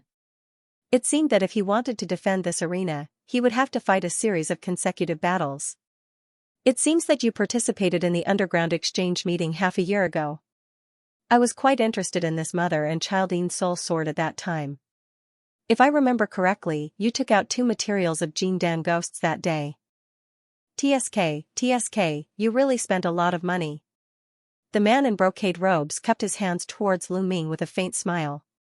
He didn't say his name, but his lips moved slightly as he sent a voice transmission to Lu Ming. Hearing this, Lu Ming's expression didn't change, and he cupped his hands towards the man without saying a word. However, a trace of killing intent rose in his heart. The other party actually recognized me through a dark artifact. I'm afraid it will bring me a lot of trouble in the future. Before waiting for the other party to say anything, Lu Ming suddenly shouted. He shook his arms, and the black mist around him surged violently again. Compared with the previous 2 attacks, Lu Ming's spiritual pressure suddenly rose a lot this time, which stunned the onlookers around the arena. The roar of dragons and tigers resounded through the sky. 5 black mist dragons of more than 200 meters long and 5 black mist tigers of nearly 100 meters in size rushed out at the same time, rolling up a burst of black aura. The momentum was magnificent. Even the entire gray enchantment light curtain that blocked the outside of the arena trembled violently. In the face of such a grand scene, the man in brocade robes didn't change his expression. He just stretched out one hand toward the sky, and black light immediately shone on his arm. Countless gray spirit patterns phantasms appeared faintly. There was a deep buzzing sound. After a few swishing sounds, 5 black halos flew out from his arm. After spinning in the air, they turned into 5 simple black rings that were intertwined with each other. Every single one of these rings was the size of a palm, and along with the obscure and difficult-to-understand incantation that sounded out from the mouth of the man in embroidered robes, circle after circle of strange gray-colored nether markings lit up on the surface of the rings, and it was as if countless earthworms were wriggling and interweaving with each other, causing others to feel extremely agitated with a single glance at it. This is a set of magic weapon prototype, the Dark Addiction Bracelet. Under the arena, someone exclaimed. When Lu Ming heard this, he was slightly taken aback. He seemed to have heard someone mention this Dark Addiction Bracelet in the market before, but he couldn't remember what it was used for. Just as he was thinking, the 5 bracelets suddenly swayed in the wind and turned into ring phantasms of a few dozen meters in size. When the 5 black mist dragons and black mist tigers came into contact, the black mist on their bodies whistled and continuously drilled into the 5 bracelets. In an instant, the mist dragons had shrunk from more than 200 meters in size to more than 100 meters in size, and they were still shrinking rapidly. The situation of the black mist tigers was not much better. The black mist on their bodies was also being sucked in by the 5 bracelets. According to this trend, these dragons and tigers would probably collapse due to the lack of yin aura before they could even touch each other. The full blow of the dragon and tiger with great momentum was greatly reduced all of a sudden. Seeing this, Lu Ming was a little enlightened. The enchantment inscribed on the Dark Addiction Bracelet was a mysterious enchantment that could absorb the yin aura. If there was only one Dark Addiction Bracelet, the speed of absorbing the yin aura would be relatively slow, and the effect would not be great. However, when it was a set, it would naturally become very amazing with the mutual enhancement. Thinking of this, Lu Ming's face turned gloomy. He snorted and retracted his gesture. The rolling black mist all over his body began to penetrate into his skin. Sir seems to be a smart person. It is naturally a wise choice to admit defeat. Seeing this, the man in brocade robes said with a smile. Lu Ming naturally ignored his words. At the same time, an imperceptible trace of coldness flashed across his eyes. With a shake of his sleeve, a gray light faintly slid into his hand. Then, with a sway of his body, he transformed into 4 phantoms that shot forward like a ghost. In midair, he made a hand sign. Bang! Bang! A few consecutive sounds rang out. The remaining 5 mist dragons and mist tigers exploded at the same time, turning into rolling black fog that covered the sky. The black fog wrapped around the man in brocade robes and the 5 nether-devouring bracelets. The 4 phantoms that Lu Ming transformed into flashed and disappeared into the black fog around the man in brocade robes. The man in brocade robes looked at the rolling black fog around him and his face darkened. Then, he waved his hand in the air. The 5 connected nether-devouring bracelets trembled slightly in the air and shot out countless gray threads that flew back to his side. Then, they started to spin around him. At this time, the gray threads that shot out from the nether-devouring bracelets had turned into a gray net that covered him. At the same time, the surrounding black fog was still tumbling and being sucked into the gray rings. Whoosh! Whoosh! The 4 phantoms flashed out from the surrounding black fog and surrounded the man in brocade robes. Humph, I was waiting for you. As a result, before the 4 phantasms formed by Lu Ming could stand firm, the man in brocade clothes let out a fierce shout. There was a loud whistling sound, and countless gray silk blasted out from the 5 gray soul-sucking hoop. With a flash of gray light, the densely packed gray threads pierced through 3 of the phantoms and tore them to pieces. Only the last phantom shook its arm and a gray light shot out. It spun and turned into a large sheet of cold light that instantly shattered the gray threads in front of it. It was the mother and child sword. The gray sword light flashed and the cold light swept towards the man in brocade robes like lightning. The man in brocade robes snorted and made a hand sign. The 5 nether-devouring bracelets suddenly shrank into a gray ring. Then, he flipped his hands and the gray ring spun in front of him to block the attack. Pung! The gray sword light passed through the ring, but it suddenly paused. The nether addiction ring spun to the side, and the sword light was stuck inside. The dark runes on the hoop glowed brightly. Wisps of pale gray yin chi gushed out of the twin swords and into the nether addiction hoop. The twin swords trembled slightly in the void, occasionally letting out a mournful wail. Humph, as long as it is dark aura, there is nothing that this dark addiction hoop cannot absorb. Now that your dark artifact is under my control, let's see what else you have. The man in embroidered robes said arrogantly, as if victory was already in his grasp. However, before he finished speaking, Lu Ming's face flashed fiercely, and his hand seal changed. There was a clear sound. A small light gray sword that was only a foot long flashed out of the mother sword like a bolt of lightning. When the man in embroidered clothes noticed that the situation was bad and wanted to do something, it was already too late. The light gray-colored sword had already pierced through the space between his brows. The man in embroidered clothes' eyes widened, and his mouth was slightly agape as he looked at Lu Ming. Then, he fell to the ground. In the next moment, Lu Ming waved one hand, and the two gray sword lights, one long and one short, flew back into his hands with a whoosh. Then, he rubbed his hands together, and the two mother and child spirit swords once again became one. The changes in the arena were as swift as a hair. Just a moment ago, Lu Ming seemed to be at a great disadvantage. In the end, in just 2 or 3 breaths, the man in embroidered clothes with the nether addiction hoop had fallen on the spot. This scene caused the spectators at the side of the arena to be dumbstruck. Most of these people did not even see what had happened. They only saw a faint flash of gray light, and then the man in embroidered clothes fell to the ground. On the high platform, the city lord, Lin Yu, naturally noticed this scene. However, he only glanced at it hurriedly before looking away. This was not surprising. Although it was very difficult for a false core cultivator to defeat Jin Dan, as a celestial image cultivator, how could he take it seriously? After the man in embroidered clothes fell to the ground, the gray light shield that enveloped Lu Ming's arena also dissipated.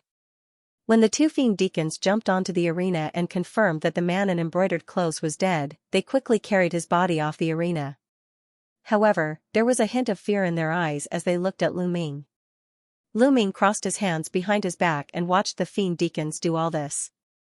After the two fiend deacons left the arena, he expressionlessly swept his gaze across the audience around the arena. This time, no one came up to challenge him. The formidable strength that Lu Ming had displayed this time made some of the people who had been eager to challenge him give up on the idea of challenging him. They all ran to other arenas to look for weaker opponents, or opponents who seemed to be exhausted after repeated battles. Seeing this, Lu Ming also let out a sigh of relief. Although he wasn't worried that someone would challenge him, if he were to be challenged by these people one after another, he would feel that it would be very difficult for him to bear. Time passed quickly. In the blink of an eye, only a small portion of the sun of the dark world was left in the sky, and it was already close to dusk. At this moment, among the 10 arenas, besides the one where Lu Ming was, there were 3 other arenas that no one dared to challenge. One of them was the foreign fiend cultivator with piercing green eyes. As for the remaining 4 or 5 arenas, they seemed to have become the target of public criticism, and the defenders of the arenas kept changing. Lu Ming was able to relax and quietly wait for the results of the last few arenas. At the same time, he carefully observed the other experts who had basically succeeded in defending their arenas. Almost all of them were at the Jin Dan stage. Among them, there was a burly man who had a ferocious giant ape as his cultivation base was at the late Jin Dan stage. After about another quarter of an hour, as a somewhat sharp and ear-piercing bell rang out from the high platform in the middle, the originally noisy crowd of onlookers immediately quieted down. This was because everyone knew that the ringing of the bell meant that this selection had finally come to an end. At this point, the 10 fiend cultivators who were still standing on the 10 arenas naturally became the 10 newcomers who would participate in this escort team. Very good.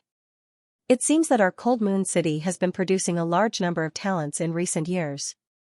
Even I didn't expect that there would be a fake Dan stage cultivator who could stand out in the competition and last until the end. With the participation of all of you, I believe that the tribute this time will be absolutely foolproof. On the high platform in the middle, a trace of a smile finally appeared on the cold face of the city lord Ling Yu.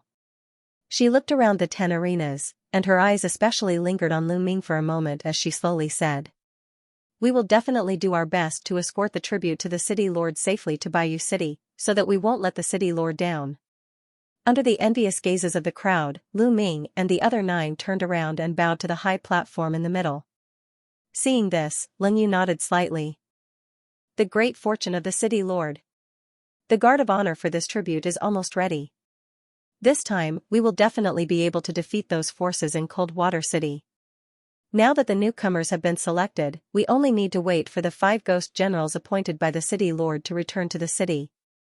At this moment, the black-robed old man beside Ling Yu stepped forward and said a few flattering words. That's right. The tribute that we have prepared this time around will definitely satisfy Lady Baiyu. In this way, Lady Baiyu will naturally value Lady Baiyu even more. The other black-robed lady also opened her mouth to speak when she saw that Ling Yu seemed to be in a good mood. Even so, you must not be careless. Those fellows were all cunning old foxes. I will say the ugly words first, this matter will be fully handled by the 2 of you. If there is any problem, I will hold the 2 of you responsible. For some reason, after hearing the words of the 2, the city lord of Cold Moon City suddenly changed his expression. After throwing out a cold sentence, his figure blurred and disappeared on the spot. The old man and the woman glanced at each other before also flying toward Cold Moon City in a cloud of black chi. After City Lord Ling Yu and the 2 grand elders had left the arena, the crowd burst into an uproar again as they began to excitedly discuss the battle that had just taken place, as well as the 10 new fiend cultivators that had been selected. Because so long as these people were able to smoothly complete the following escort assignments, then not only would they be able to obtain a great amount of rewards upon their return, they would normally be conferred the title of Dark General by the Cold Moon City Governor and be sent to guard some nether stone veins. From then on, they wouldn't have to worry about the resources they required to cultivate. In the following time, after Lu Ming and the others used their identity tokens to verify their identities, they were told to go back and rest. Before the tribute team set off, they would be notified in advance. One day after half a month, in a secret room of a small inn in the city, Lu Ming was sitting cross-legged with a map in his hand. He was thinking about the tribute that was about to begin with a thoughtful expression. At this moment, a ray of gray light flashed in his identity token, followed by a line of light purple words. Gather at the west of the city at noon 3 days later. It's finally time to go. Hearing this, Lu Ming's eyes faintly showed a hint of excitement. After murmuring, he put away the map, left the inn, and walked towards the northeast market of Cold Moon City. 3 days later. On a plain outside the high wall of the west gate of Cold Moon City, a huge cyan flag several tens of feet high was fluttering in the wind. On the flag, the 2 silver words Cold Moon were very eye-catching. On a high platform under the big flag, the city lord, Ling Yu, who was wearing a silver brocade robe, stood with his hands behind his back. In front of him, a group of fiend cultivators wearing cyan and gray armor stood in an orderly manner. There seemed to be more than 500 of them. These people were divided into 5 square formations. In front of each square formation, there was a fiend cultivator wearing silver armor, faintly exuding a Jin Dan stage cultivation base. Next to these people, there were 5 giant ghost beasts that were 70 to 80 feet in size lying on the ground. These ghost beasts looked similar to bats, but their eyes were covered with something. On their flat backs, which were about an acre in size, there were many gray circular buildings, each of which was about 70 to 80 feet in size. They actually sent so many other guards. Could it be that they're worried that we won't be able to protect the tribute? There were also a dozen fiend cultivators in different attire standing beside these groups. They were none other than Lu Ming and the others who had been selected to escort the group. The burly fiend manipulating the giant ape was rather displeased to see this. These guards are only used to put on a show. They are all good-looking but useless. Another man with a red scar on one side of his face also criticized in a low voice. Hee, it's obvious that this is the first time you've participated in this kind of mission. Even if it's a high-profile mission like escorting tributes that will attract unnecessary trouble, the major cities will still spare no effort to make it as big as possible.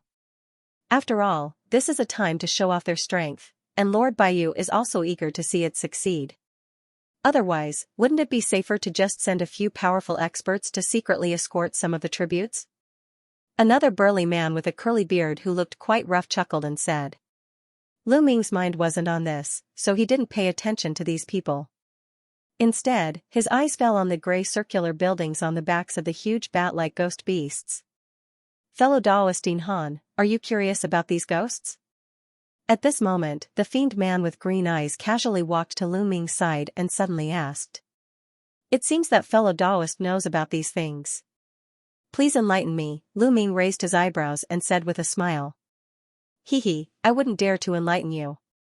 These ghosts are called Ghost Batmobile.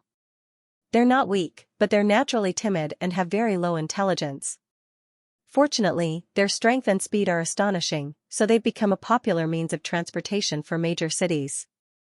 In addition, the Ghost Batmobile has been frequently hunted by the major forces, and it's hard to find any trace of it now. Its value has reached hundreds of thousands of netherstones, and it's often priceless. Therefore, the number of Ghost Batmobile that the major forces send as tribute has indirectly become an aspect of the strength of the major forces, the green-eyed man said with a smile. I see. It's no wonder that I've never seen such a rare thing. Fellow Taoist is very knowledgeable, and you don't seem to be from Cold Moon City. May I know your name? Lu Ming nodded and asked calmly. My name is Bai Yan, and I'm from Baiyu City. In his early years, he roamed the secluded water realm in search of a breakthrough. Now that he had advanced to the Jin Dan realm and was about to return, he coincidentally saw the Cold Moon City Lord recruiting an escort team. Thus, he applied to join the team out of interest. On the other hand, fellow Taoist Dean Han is a pseudo-core formation cultivator, yet he was able to join the escort team. I am very impressed. The green-eyed man didn't hide anything and spoke frankly. Lu Ming saw that this person was quite forthright, so he modestly declined and started chatting with him. Alright, it's about time. The journey to Baiyu City is long and extremely dangerous, but I believe that the soldiers of Lingyu City will overcome all obstacles and move forward bravely in the face of challenges. Lingyu raised his head to look at the sun of the underworld in the sky and suddenly said in a sonorous voice. Don't worry, Lady Lingyu. We guarantee a smooth delivery. The 5 silver-armored dark generals roared with solemn expressions. The 500 fiend guards behind him also mustered up their courage and shouted in unison, We'll make sure everything goes smoothly. Very good. When you return in triumph, I will reward you handsomely, Lingyu said with a slight nod. Lingyu nodded slightly. When she said the last sentence, her eyes fell on Lu Ming and the others.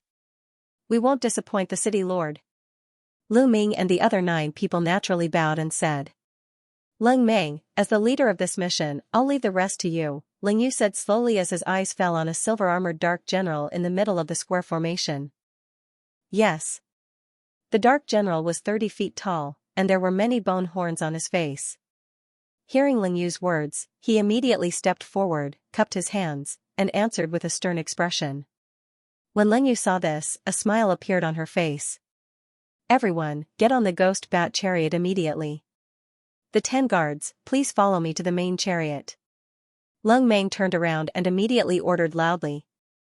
Hearing this, the 5 fiend guards in the square formation immediately flew up and boarded the ghost bat chariot one by one.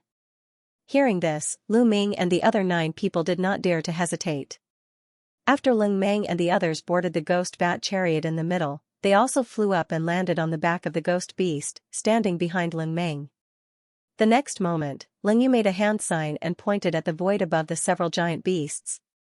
Streaks of silver light shot out and flashed into the back of the giant beasts.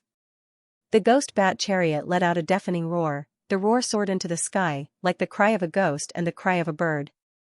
Then, Lu Ming only felt the bottom of his feet shake, and the ghost bat chariot he was on was the first to bear the brunt of the roar and soared into the sky. The other 4 ghost beast chariots flew up one by one and stood on both sides of Lu Ming's ghost bat chariot. The 5 behemoths formed a chevron and sped away into the distance. Lu Ming only felt that the scenery on both sides was changing rapidly. The speed of the ghost beast chariot was not inferior to that of his flying sword. Everyone, the journey to the Dark Jade City this time is long. In addition to the various evil ghost tribes and natural strongholds, as far as I know, there are also other major forces coveting the city. Therefore, I hope that you can do your best. I believe that the city lord will not mistreat you. During normal times, you can freely enter and exit the secret rooms that have been allocated to you. The scenery along the way is not bad. After flying out of the Cold Moon City, Leng Meng turned to Lu Ming and the other 9 people and said slowly. Leader Leng, please rest assured. If those forces dare to invade us, we will make sure that they will not be able to return. The fiend who was driving the giant ape, because his cultivation was the highest among Lu Ming and the other 9 people, immediately replied loudly after hearing Lu Ming's words. The others also chimed in.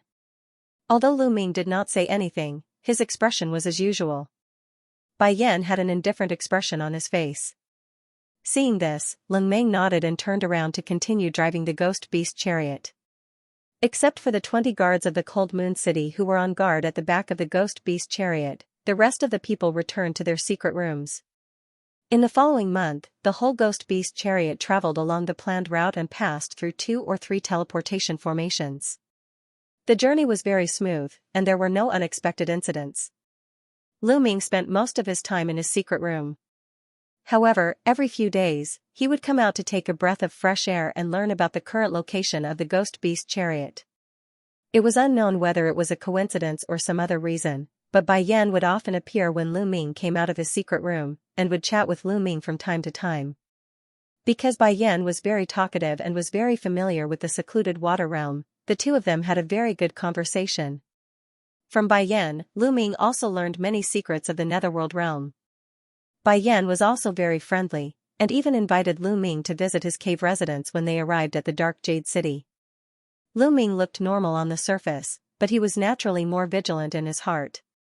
In the blink of an eye, 3 months had passed. On this day, as Lu Ming was meditating quietly in the ghost beast chariot under him suddenly stopped. Lu Ming opened his eyes, and a hint of vigilance flashed in his eyes. He got up and walked outside. The other ghost beast chariots also stopped in the air at this moment, and they were motionless. Lu Ming's heart moved, and he looked forward. He saw Lu Ming, who was driving the ghost bat chariot, standing with his hands behind his back. He seemed to be looking at something. Following his gaze, he saw that in front of the team, there was an undulating gray mountain range. It looked very vast, and it stretched to the end of his vision. The mountain range was not very high. What was more peculiar was that there were huge canyons in the mountains from time to time. It was as if the whole mountain range had been hit by some kind of majestic external force, and there were countless huge cracks. In addition, there were a lot of gray clouds floating in the mountain range, which looked a little mysterious. As Lu Ming was looking at it in a daze, he heard a series of footsteps approaching. He immediately turned around and greeted the person who had just arrived. The person who had come was Bai Yan, and he nodded to Lu Ming and returned the greeting. "I don't know why the team has stopped here." Lu Ming slowly expressed the doubt in his heart. "Haha, it seems that Brother Yin has been so immersed in cultivation that you don't even know that we have arrived here. The mountain range in front of us is a famous dangerous place in this region, the Dark Abyss Valley." Bai Yan looked at Lu Ming in surprise and said with a smile. "This is the Dark Abyss Valley." Lu Ming's expression changed, and he recalled some of the geographical books about the netherworld realm that he had collected in Cold Moon City. There was indeed a mention of the Dark Abyss Valley. Although this place was called a valley, it was extremely large. If an ordinary Jindan cultivator were to fly, it would take them several days to pass through it. However, there were basically no fiends who would be willing to pass through this place. It was rumored that this place was the place where the netherworld realm and other realms had fought a great war a long time ago. The entire area was torn apart by those cultivators who were extremely powerful, and that was why it was in its current state. There were also people who believed that this place was a small fragment that fell from another realm after it was torn apart. However, the reason why this place was known as a dangerous place and was so famous was that there was a special gas called the Dark Abyss Chi in the valley, and it would erupt from time to time. This Dark Abyss Chi was extremely terrifying to the fiends. Once they came into contact with it, they would lose all their magic power for a period of time. Therefore, when the fiend cultivators passed through this place, even if their cultivation had reached the celestial phenomenon realm, they would rather spend a large amount of time to avoid it than take the risk of passing through this place. As Lu Ming recalled this information in his mind raced, and he actually felt a trace of joy. This was because after passing through the Dark Abyss Valley, he would not be far from the Netherworld River, which was his target. Perhaps after passing through this area, he would be able to quietly leave the tribute team of Cold Moon City and head for the Netherworld River. Leader Lung will probably also choose to take a detour. It's still too early to the day of the Lord Ghost King's tribute. However, if he takes a detour, there are two directions, east and west. If he goes east, the distance is shorter, but he will have to pass through the Tiankue grassland. There are many ghost tribes living there, and they often attack fiend cultivators. If he goes west, the distance is longer, but it's safer. I just don't know which direction Leader Ling Meng will choose. Brother Ian, are you alright? Bai Yan's words suddenly stopped, as if he had noticed the subtle change in Lu Ming's expression. I'm fine. This is my first time coming to this dark abyss valley, and I'm a little lost in thought.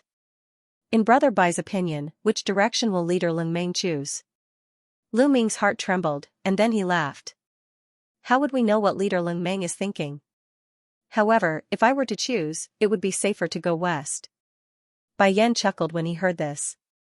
As a result, as soon as Bai Yan's voice fell, the ghost Batmobile under their feet suddenly trembled, then it began to change direction and moved toward the west. Only then did Lu Ming look at the front of the carriage. He saw that Ling Meng had already appeared there, standing upright with his hands behind his back. The four ghost Batmobiles on both sides also began to change direction, continuing to maintain the original formation. Brother Bai Yan is really knowledgeable. You can guess the thoughts of team leader Ling Meng in just one sentence. Lu Ming said with a slight smile. Hee, it's nothing. As long as one's brain is not broken, no one will go to this Jueming Valley.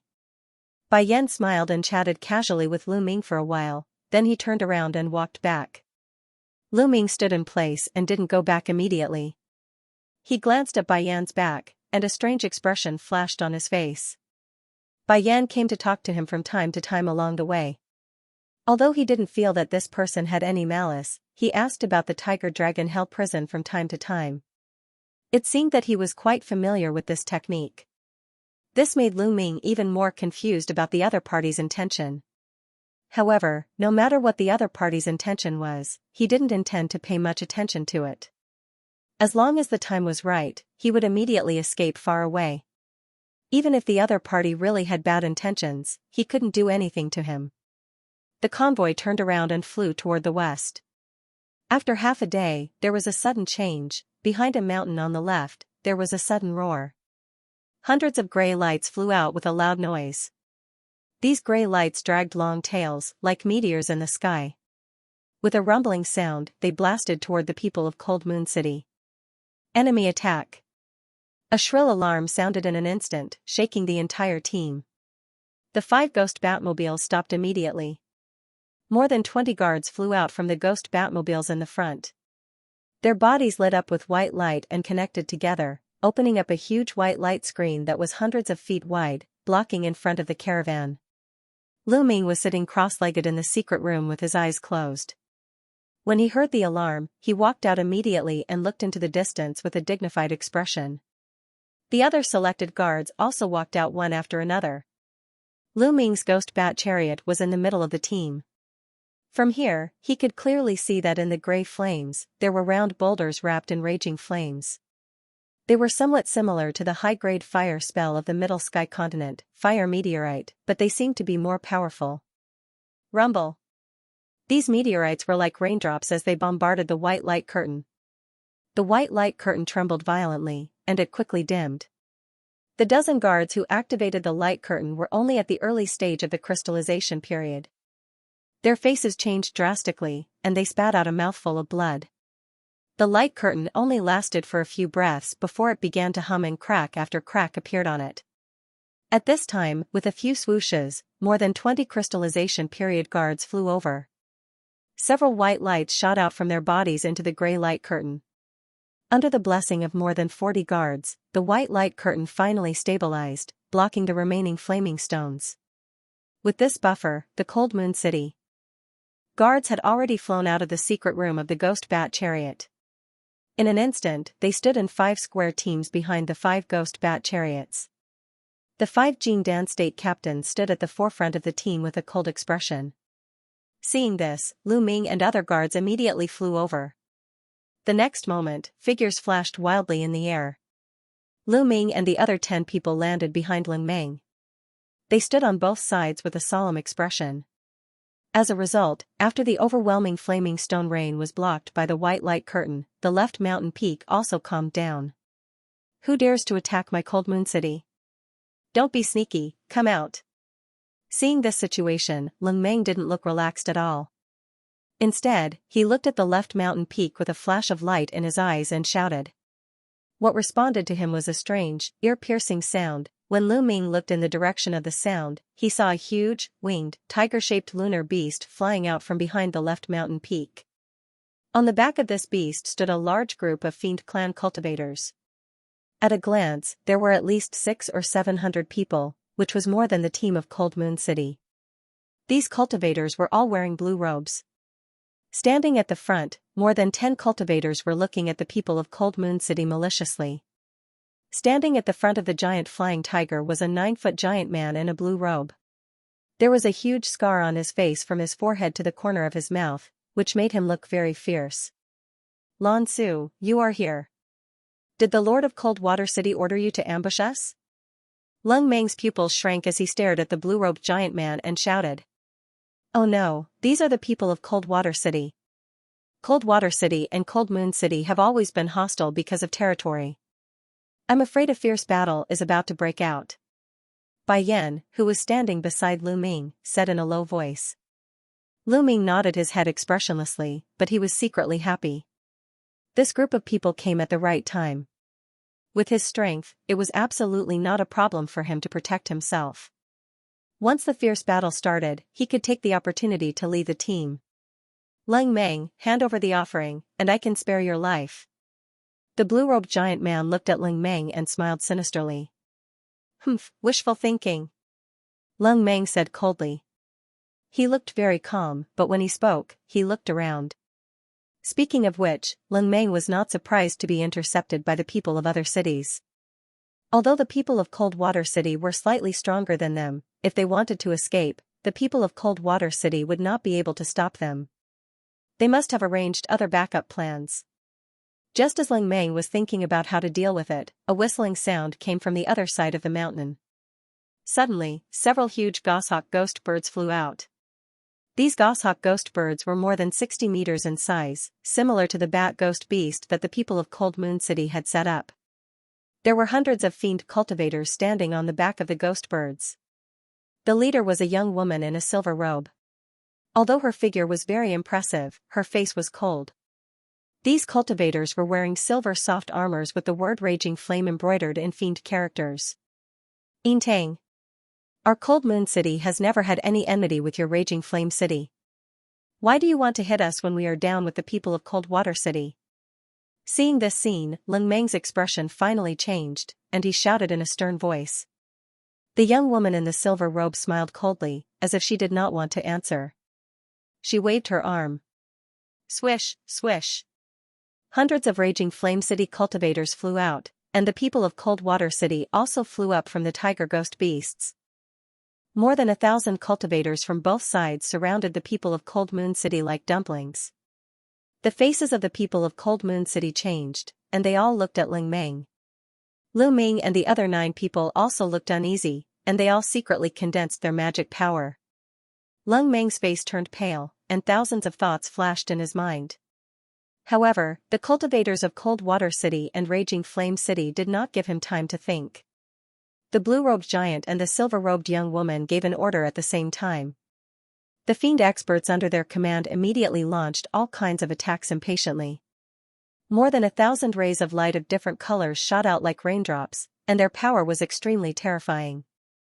The cultivation of the fiend experts of the 5 teams of Cold Moon City was relatively weak, and some of them were only at the liquid level. Under such power, their expressions changed greatly, and a trace of confusion appeared. Don't panic. Everyone, listen to my command. Form the Dark Moon Protective Shield. A cold light flickered in Leng Meng's eyes, and he shouted in an unquestionable tone. His voice spread out like rolling waves. All the fiends of Cold Moon City reacted immediately, and they lined up on the 5 giant beasts, forming a 5-pointed star between them. It seemed as if they had practiced this countless times. Under the command of the 5 captains, a large amount of grayish-white light emitted from their bodies, and formed a huge inverted bowl-shaped light shield above their heads. As soon as the light shield was formed, the attacks fell on it like raindrops, and immediately caused a large amount of grayish-white light, and a loud rumbling sound. The grayish-white light shield trembled violently. The 5 Jing Dan stage captains shouted at the same time, and took out a white will magic treasure. 5 beams of light shot out, and infused into the dark moon protective shield. Soon, the shield withstood the attacks, and not only did it not break, it even stabilized. Leng Meng heaved a sigh of relief when he saw this. This turtle shield is quite sturdy. The blue-robed man from Cold Water City smiled coldly, and waved his hand. The few Jing Dan stage cultivators standing beside him immediately flew out, and with a wave of their hands, a dozen or so black beads flew out from their hands, and landed near the grayish-white light shield. The black beads flashed, and transformed into a dozen or so huge ghostly puppets, each of which was over 100 feet tall. Their skin was as black rocks, and their bodies were extremely sturdy. Within the light shield, Leng Meng's pupils shrank upon seeing this. The dozen or so huge puppets swung their huge fists, and heavily bombarded the light shield. The dark moon protective shield immediately began to tremble, and at the same time, bursts of invisible power pierced through the light shield, directly affecting the fiends of Cold Moon City. Some of the weaker fiends were sent flying with miserable screams, and it seemed as if they had sustained serious injuries. On the other side, the silver-robed young woman waved her arm, and the dozen or so silver-armored fiends behind her flew out. White light flashed, and a large pale white flag appeared in the hands of these silver-armored cultivators.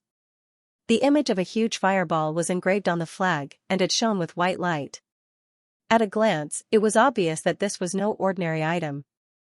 The dozen or so silver-armored cultivators began to chant something, and a short moment later, a bone-white pillar of flame as thick as an arm emerged from the tip of the flag, and shot toward the dark moon protective shield.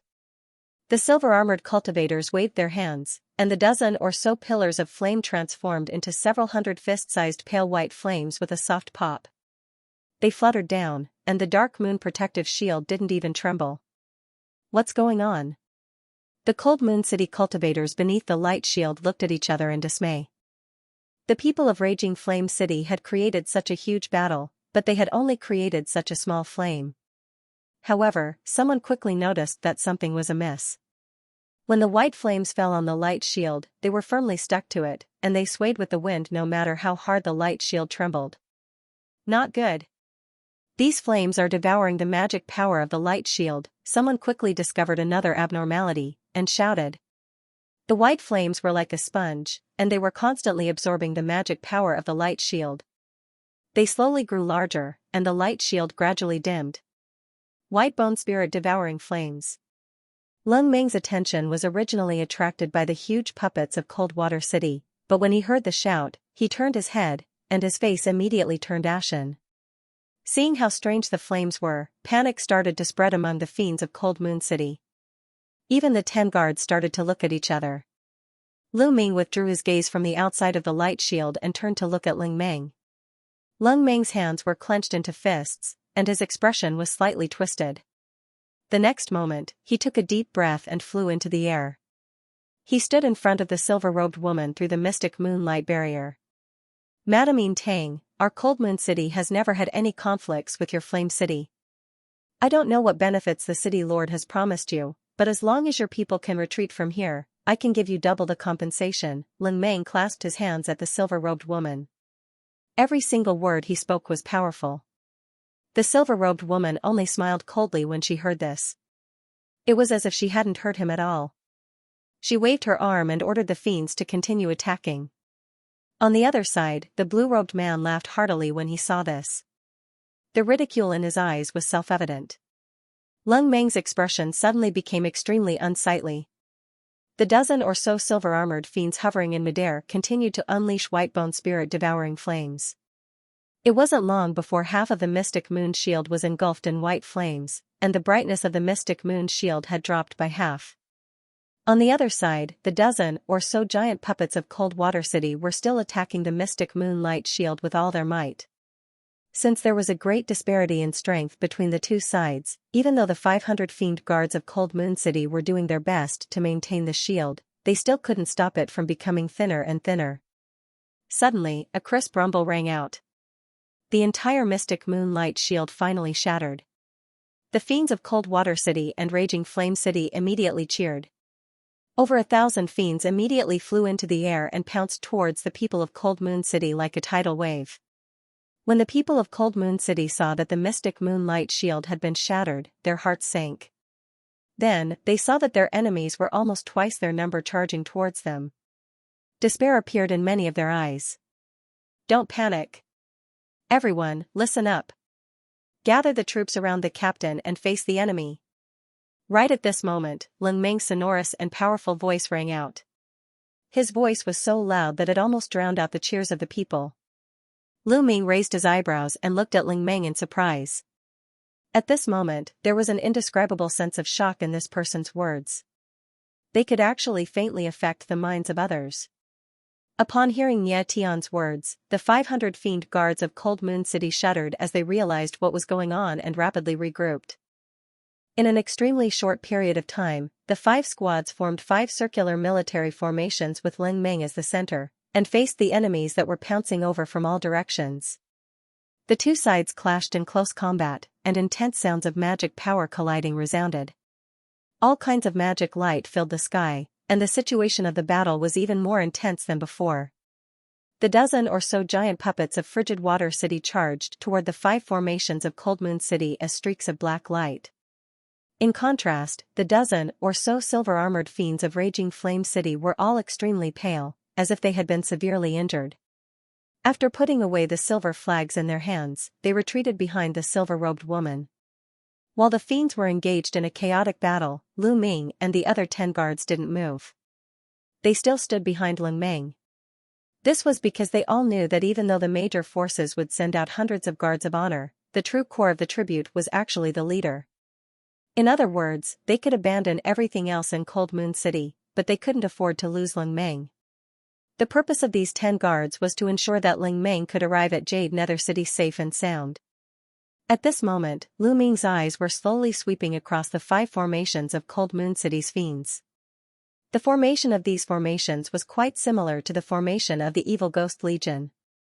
He wondered if the two were related in some way. Soon after the chaotic battle began, the people of Cold Moon City were completely suppressed. Both in terms of numbers and overall strength, they were clearly at a disadvantage. Fortunately, the guards of Cold Moon City had formed their formations in time. Each formation was composed of more than 100 cultivators, and they had united their magic power. Therefore, even though they were being suppressed for a while, they were still able to hold their ground. The blue-robed giant of Cold Water City stood in the rear with his arms crossed. Looking at the multicolored lights dancing in the sky in front of him, an impatient look finally appeared on his face. Even though the army of Cold Water City had completely suppressed the guards of Cold Moon City, they wouldn't be able to defeat them within a short period of time. The situation was similar for the army of Raging Flame City. As time ticked by, the blue-robed giant of Cold Moon City started to feel anxious. All of a sudden, he raised his arm and waved it. At this moment, 7 or 8 Jin Dan stage fiends, who were standing behind him, immediately dashed out. They morphed into streaks of light that pounced directly towards the people of Cold Moon City. With the addition of these 7 or 8 Jin Dan stage fiends, Cold Moon City's already unfavorable situation became even more perilous. Lei Sha, Hong Shen. Lin Meng's expression darkened upon seeing this. He called out the names of 5 of the fiends behind him in succession. Then, he issued an instruction: there are too many Jin Dan stage fiends in Cold Water City. Our formation won't be able to hold them off. Go and reinforce them. The few fiend guards who had been named by him nodded and shot into the air like 5 streaks of light, flying towards the battlefield in Cold Water City. The burly man who drove the giant ape ghost on the arena was also among the few people who were sent over. With a flash of black light, the giant ape ghost flew out of a black bag on his back. It let out a roar, and its huge body didn't seem cumbersome at all. In a flash, it pounced on a blue-haired Cold Water City real pellet state fiend race. The burly man let out a low roar as he summoned a large pitch-black axe. Streaks of pitch-black axe projections shot forth from the axe toward a Jin Dan stage cultivator.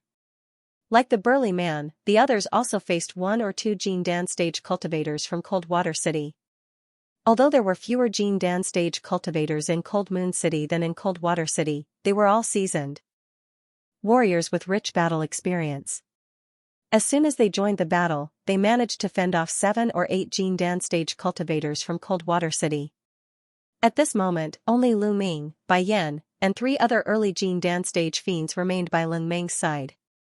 Lu Ming withdrew his gaze from the burly man and the others, and cast an indifferent glance at Ling Meng, a strange look flashing across his eyes. The current situation was very clear. The enemy was too strong, and it seemed that they hadn't used their full strength. Even if all 10 of them joined the battle, and each of them could fend off 2 Jin Dan stage cultivators, they still wouldn't be able to turn the situation around. If he, Lu Ming, were in Ling Meng's position, he would have already given the order to break out of the encirclement and escape, instead of fighting the enemy who had an absolute advantage. Of course, if Ling Meng still had some trump cards in his hands, it would be a different story. As these thoughts flashed through Lu Ming's mind, he mocked himself inwardly, why am I still thinking about this? Isn't it the perfect time to escape when the surroundings are in chaos? On the other side of the battlefield, the silver-robed young woman and a dozen Jin Dan stage fiends from Raging Flame City were standing in midair, watching the fierce battle down below. Madam, the people of Cold Moon City are in grave danger now. If we join the battle now, we can defeat them immediately. Behind the silver-robed young woman, an unusually tall Jin Dan fiend suggested impatiently. Let's wait for a moment. The people of Cold Moon City won't be so weak. Ling Meng looks resolute, but he's actually very cunning. If he's really at his wit's end, I'm afraid he would have already given the order to break out of the encirclement and escape. Since the people of Cold Moon City are so proactive, let them take the lead. After all, they're the main force this time. We can just sit back and reap the benefits. The silver-robed young woman's eyes flashed as she said with a faint smile. The tall fiend wore a disapproving expression when he heard this. The corner of his mouth twitched as if he wanted to say something. However, a short fiend beside him gently pulled him back, and he finally shut his mouth. Even so, the battle has already started for a long time. If we continue to delay, I'm afraid that other forces will come over, a masked man beside the silver-robed young woman said in a soft voice. The silver-robed young woman took a glance at the masked man. It seemed that she had a higher opinion of him than the others. After pondering for a moment, she replied, all right then. Xian Kuei, Xianxia, and the Gone brothers, the 4 of you will try to scout out Cold Moon City's strength. As soon as the silver-robed young woman said this, the black-robed old man, the azure-robed young man, and the 2 fiend cultivators standing behind her responded in unison and immediately shot forward. Ling Meng abruptly turned his head to look at the 4 people who were charging at him. His pupils contracted as he turned his head to say something. However, Lu Ming had already formed an incantation gesture with one hand. Black chi surged from his body as he rose into the air to meet them. A streak of green light flashed as Bai Yan also rose into the air and followed closely behind Lu Ming. Rest assured, Lord Ling Meng. Brother Yin and I will deal with these 4. Bai Yan's voice sounded in Ling Meng's ears. Lu Ming shot a glance at Bai Yan and slightly furrowed his brows. With a wave of his arm, dense gray sword chi appeared in front of him and enveloped the 2 Jin Dan fiends. Green light also surged from Bai Yan's body and transformed into thousands of green threads that blocked the black-robed old man and the azure-robed young man. TSK, a mere fake core brat dares to block us brothers? Since you don't know the immensity of the heavens and earth, you'll have to give me a sumptuous meal. The tall fiend from Raging Flame City swept his gaze over Lu Ming with a tyrannical look on his face. He made a grabbing motion with his hand and a black symbol appeared. As it revolved, it suddenly expanded to the size of a pavilion and shattered the gray sword chi. Then, it chopped down toward Lu Ming's head. From the looks of it, he intended to slice Lu Ming in half. At some point, the shorter fiend had already unleashed 2 black beastly claws that were each about 3 meters long. One of the beastly claws unleashed a few streaks of black light that were several feet long. With a few whooshing sounds, the streaks of gray sword light in front of the fiend were shattered. The other beastly claw flickered, and several streaks of black claw light shot out of it. Streaks of frosty light shot towards Lu Ming's sides, as if they were trying to seal off all of Lu Ming's escape routes. Lu Ming didn't panic in the slightest in the face of the black symbols and the black claw light. Instead, he made an incantation gesture with one hand, and the black chi around his body suddenly surged, causing his figure to become indistinct. A deafening tiger roar suddenly rang out. A gust of wind rose, and a black mist tiger that was over 30 meters long leapt out of the black chi. A loud sizzling sound rang out. The streaks of claw light that had shot out of the beastly claws struck the mist tiger in a flash. However, they only managed to stab half a foot into the tiger's body. A hint of surprise appeared on the shorter fiend's face upon seeing this. Lu Ming, however, made a grabbing motion with one hand. A cold light flashed in his hand as a 3-foot-long gray sword appeared in his grasp. It was none other than the double-headed Een Spirit Sword, a netherworld artifact. With a flick of his wrist, 8 streaks of thick gray sword chi shot up and struck the black symbols above his head. As soon as the sword chi exploded, ear-piercing clangs rang out. The black symbols trembled violently in midair after being struck by the streaks of sword chi, and their downward momentum was instantly slowed. Lu Ming didn't have time to think. He took advantage of this opportunity and shot to the side like an arrow. The black symbols barely scraped past his shoulder. Hovering in midair, Lu Ming flicked the double-headed Een Spirit Sword in his hand, and dozens of streaks of gray sword chi shot out of it, all of which shot towards the two fiends. A hint of anger flashed across the burly fiend's eyes as he waved his sleeve, and a streak of black light shot out of it. It was another black symbol, which was identical to the one he had used before. It seemed to be the same set. The two symbols trembled violently in midair, and then they began to spin. Countless crescent-shaped black light waves swept out wildly, colliding with the gray sword chi that was shooting toward them. It was hard to tell which side was superior. Meanwhile, the short fiend harumphed coldly as he made a hand seal. A pair of black beastly claws twirled in the air, then abruptly transformed into gusts of black demonic winds that swept toward the oncoming gray sword chi. The wind whistled loudly, and the two gusts of black demonic wind and gray sword chi intertwined, turning into a black expanse that covered the sky, making it impossible for people to see. However, no matter how fiercely the two fiend clan cultivators attacked, Lu Ming only relied on the Tiger Dragon Hell Prison and the flying sword in his hand to deal with their attacks and barely withstood all of them. This scene caught the attention of Bai Yan, who was fighting the black-robed old man and the green-robed young man not far away. A wisp of light flashed in his eyes, and no one knew what he was thinking. During the fierce battle, Lu Ming's body swayed repeatedly, and he began to slowly move away from the center of the battlefield. In midair, Lan Su, the blue-robed giant of Coldwater City, stood alone in the void, looking down at the battle below, and became very anxious. It had been a long time since he had attacked the tribute team of Cold Moon City.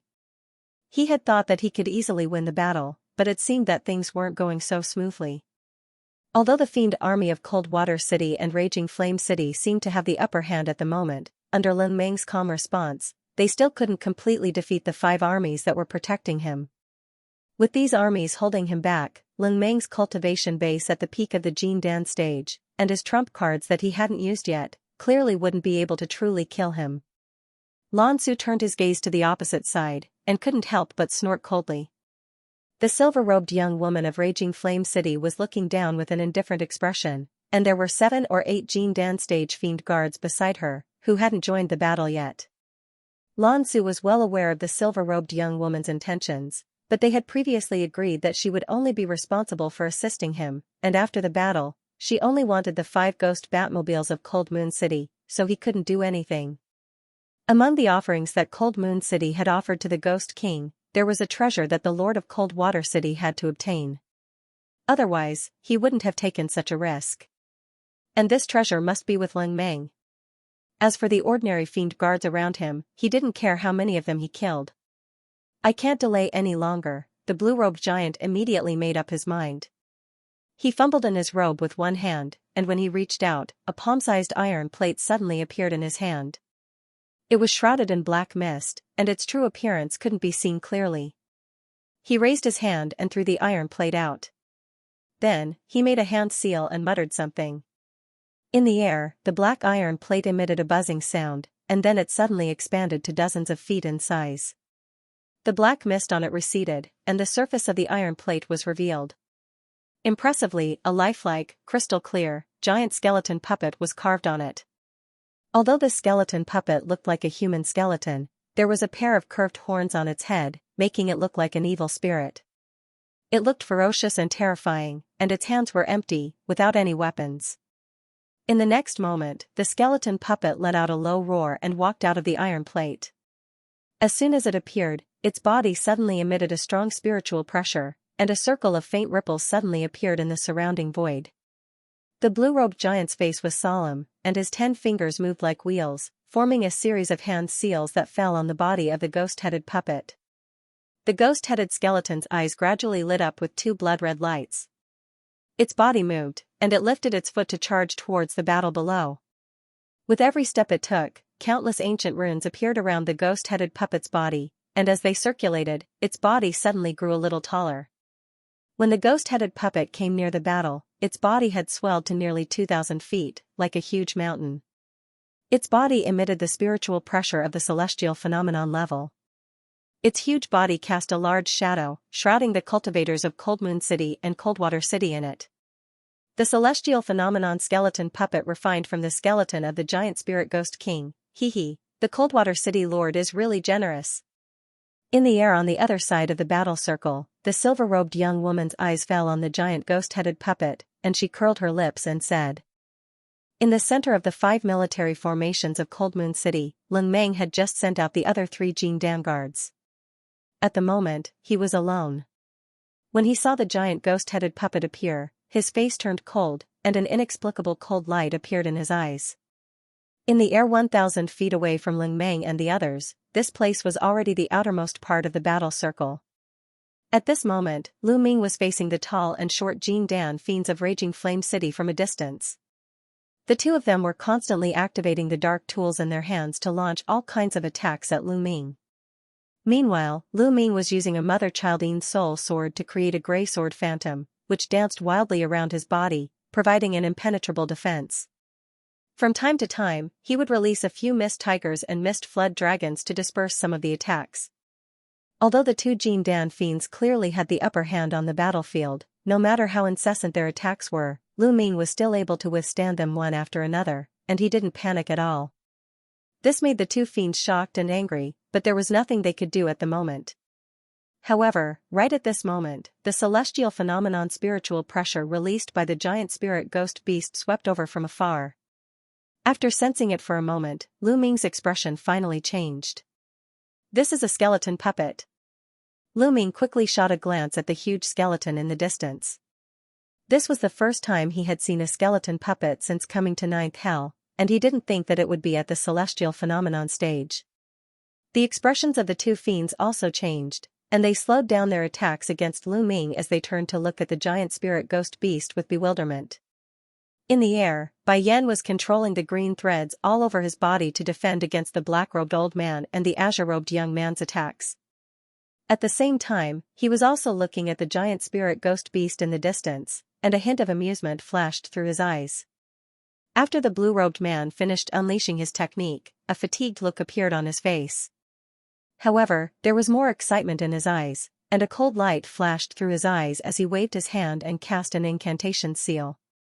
Light flashed out from the eyes of the massive ghost beast puppet and it abruptly raised one of its arms. Its 5 fingers spread out and a massive palm the size of a building slammed down on the circular formation of cultivators from Cold Moon City.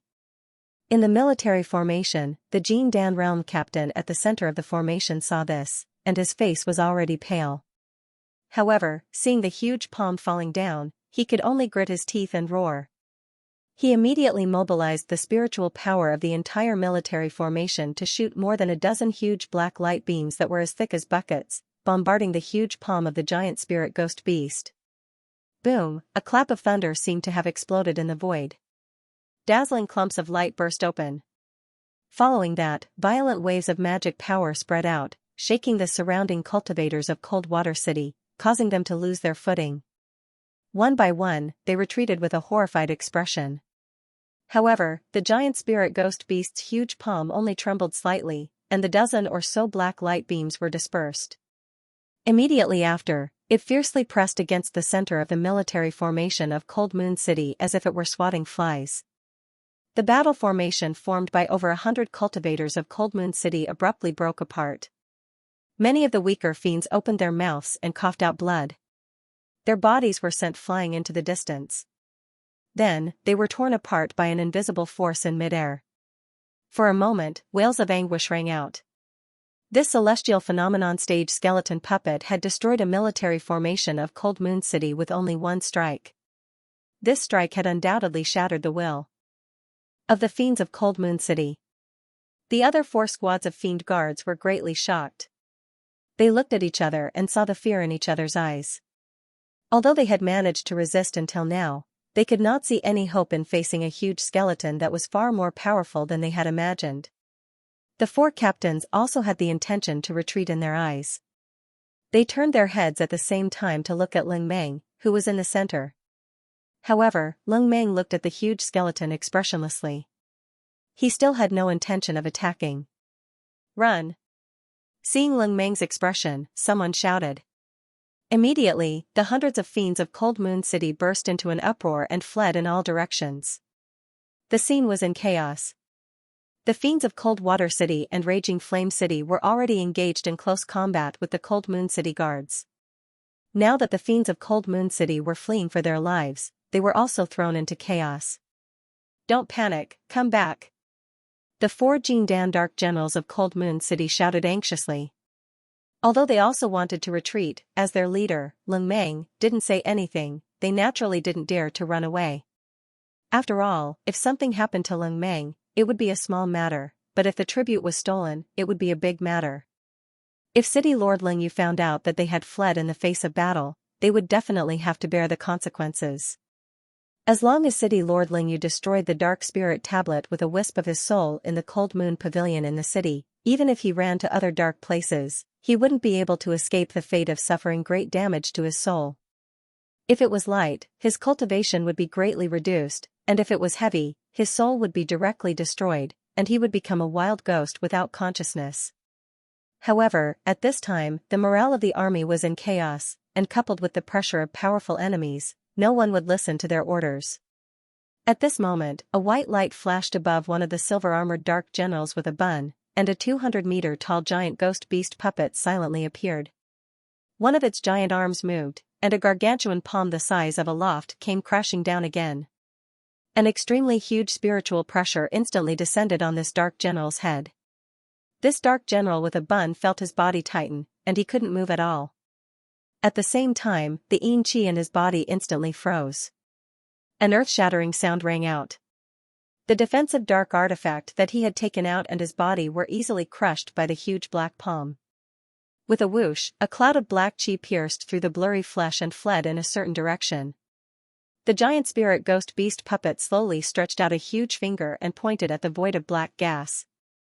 Immediately, a black qi arrow flashed, and the black qi in it was destroyed, turning it into ashes. This scene caused the expressions of the other 3 dark generals to change drastically. How could they care about Ling Meng? Before the gargantuan ghost beast puppet could attack them, they hurriedly cast hand seals and turned into streaks of light that shot off into the distance. On the other side, the guards that they had recruited saw that the situation was hopeless. They withdrew their dark artifact techniques and fled in all directions amidst the chaos. At this moment, Lu Ming was already outside the battle circle. Seeing that the battlefield was in chaos, his mind turned quickly. His figure shook, and after a few blurry afterimages, he flew into the distance. The 2 fiends were momentarily distracted by the sudden appearance of the Heaven Mammoth puppet. By the time they recovered their senses, Lu Ming was already hundreds of meters away. "Kid, you want to run? Where do you think you're going?" The tall fiend let out an explosive roar as he blurred into motion, intending to give chase. Without looking back, Lu Ming flicked his wrist, and the mother-childine spirit sword in front of him shone with dazzling gray light. 8 identical gray sword projections appeared, which slashed towards the 2 fiends and formed a gray sword net in front of them. A brutal look flashed across the tall fiend's face. With a flick of his hands, the 2 symbols in front of him shone with dazzling black light and spun in front of him. With a few cracking sounds, the symbols shattered the gray sword projections. Clang, the 2 black symbols suddenly came together and clamped down on the mother-childine spirit sword. A fierce look flashed across the tall fiend's eyes as he prepared to use the cutting power of the symbols to cut the gray flying sword in half. However, right at that moment, the mother-childine spirit sword flashed with light, and a tiny flying sword that was only a foot long flew out of it. With a whoosh, it shot through the gap between the symbols of the tall fiend and pierced towards the tall fiend's throat like a bolt of lightning. It was so fast that it took a spark to fly off of a flint. The tall fiend's expression flickered drastically. At such a close distance, it was already too late for him to dodge. All of a sudden, a streak of black light shot over from the side and struck the tiny flying sword with a loud clang. The subordinate sword shuddered and was instantly knocked off course. With a whoosh, it pierced through the tall fiend's left shoulder. Lu Ming sighed inwardly. However, as soon as the tall fiend relaxed his hand seal, the symbols were relieved of the tremendous force. Lu Ming immediately waved his hand and formed a sword incantation. The mother sword let out a buzzing sound as it broke free from the symbols and flew back into his hand. He then rapidly formed a sword incantation, and his body was carried by a streak of gray light. Then, he turned into a streak of gray light and sped off into the distance without looking back. The tall fiend let out a muffled groan as he coughed up a mouthful of blood. Even though the subordinate sword hadn't struck any vital parts of his body, the sharp sword chi had still caused some damage to his meridians. "Are you all right, big brother?" The short fiend retracted his black beast claw. It was he who had unleashed that streak of black light, which had saved the tall fiend's life at that critical moment. "I'm fine." The tall fiend flipped his hand and took out a green medicinal pill. After swallowing it, his pale complexion improved slightly. He then took out a talisman and plastered it to the wound on his shoulder. The blood immediately stopped flowing. "Let's go after him. I'm going to kill him." After doing all of this, a look of extreme resentment appeared in the tall fiend's eyes. He made a hand seal, and the two symbols that were around the size of pavilions flew back to him. The short fiend opened his mouth to say something, but just as he was about to say something, the tall fiend's body had already been enveloped by the symbols and transformed into a huge black disc. Immediately thereafter, the black disc blurred slightly and began to rotate at an extremely high speed, sweeping toward the direction in which Lu Ming had fled. The short fiend let out a sigh and glanced around. At this moment, the battle in the distance was in complete chaos, and he couldn't find the silver-robed young woman from Raging Flame City. By the time he looked back, the tall fiend and Lu Ming had already flown several kilometers away, one after the other. With no other choice, the short fiend could only raise his hands. A pair of inky black ghostly claws suddenly revolved rapidly in the air, transforming into a pair of inky black wheels. A dense cloud of inky black mist began to emerge from the wheels. The short fiend leaped into the air and transformed into a streak of black light that shot toward the direction in which Lu Ming had fled. On the other side, the heavenly elephant puppet released by the blue-robed man had killed another Jin Dan stage dark general from Cold Moon City with lightning-fast methods. It then threw its head back and let out a long roar, as if it had run out of magic power. Its roar was like a rumbling thunderclap, and it was extremely deep and low. Immediately afterward, his huge body suddenly collapsed and turned into black gas that rolled back. It turned into a black token again and was taken back by the blue-robed man in midair. At the same time, the fiends of Coldwater City and Raging Flame City quickly adjusted their formation under the leadership of a few Jin Dan stage dark generals, and they began to chase after the fleeing fiends of Cold Moon City. In the midst of the chaos, Lu Ming's expression was extremely dark as he surveyed the battle around him. At this moment, two real pellet state dark generals of Coldwater City, who were wearing blue armor and looked exactly the same, were leading more than 20 fiend clan guards of Coldwater City and gradually encircling them from all directions. A cold light flashed through Lu Ming's eyes as he made a hand seal. At the same time, he made a grabbing motion with his other hand, upon which a silver halberd that was over 20 feet in length appeared in his grasp. It was over 30 feet tall, and with the addition of the giant silver halberd, it made him look extremely imposing. However, he expressionlessly waved the silver halberd in the air in front of him. Immediately, black chi surged out of the surface of the halberd, and a one-eyed giant rhinoceros the size of a small hill appeared. Its entire body was covered with silver and black patterns, and its head was covered with dense bone horns. As soon as it appeared, it let out an earth-shattering roar, and it turned into a silver light that flew toward the two blue-armored dark generals in front of it. Seeing this, the expressions of the two blue-armored dark generals changed drastically as they activated a large crystal blue flag in their hands. Surging blue chi flames surged out, and the surrounding temperature suddenly plummeted. A series of blue icicles that were over 10 feet in size appeared around them. Wherever the silver light that the one-eyed rhinoceros phantasm passed through, the space would faintly distort. In a flash, it appeared above the two blue-armored dark generals, and the sound of rain hitting a banana leaf could be heard. The blue icicles that they were so proud of couldn't stop the one-eyed giant rhinoceros at all. However, the one-eyed giant rhinoceros momentum also slowed down slightly. The two blue-armored dark generals were shocked to see this. Being able to cultivate to the early stage of Jin Dan, they were not easy to deal with.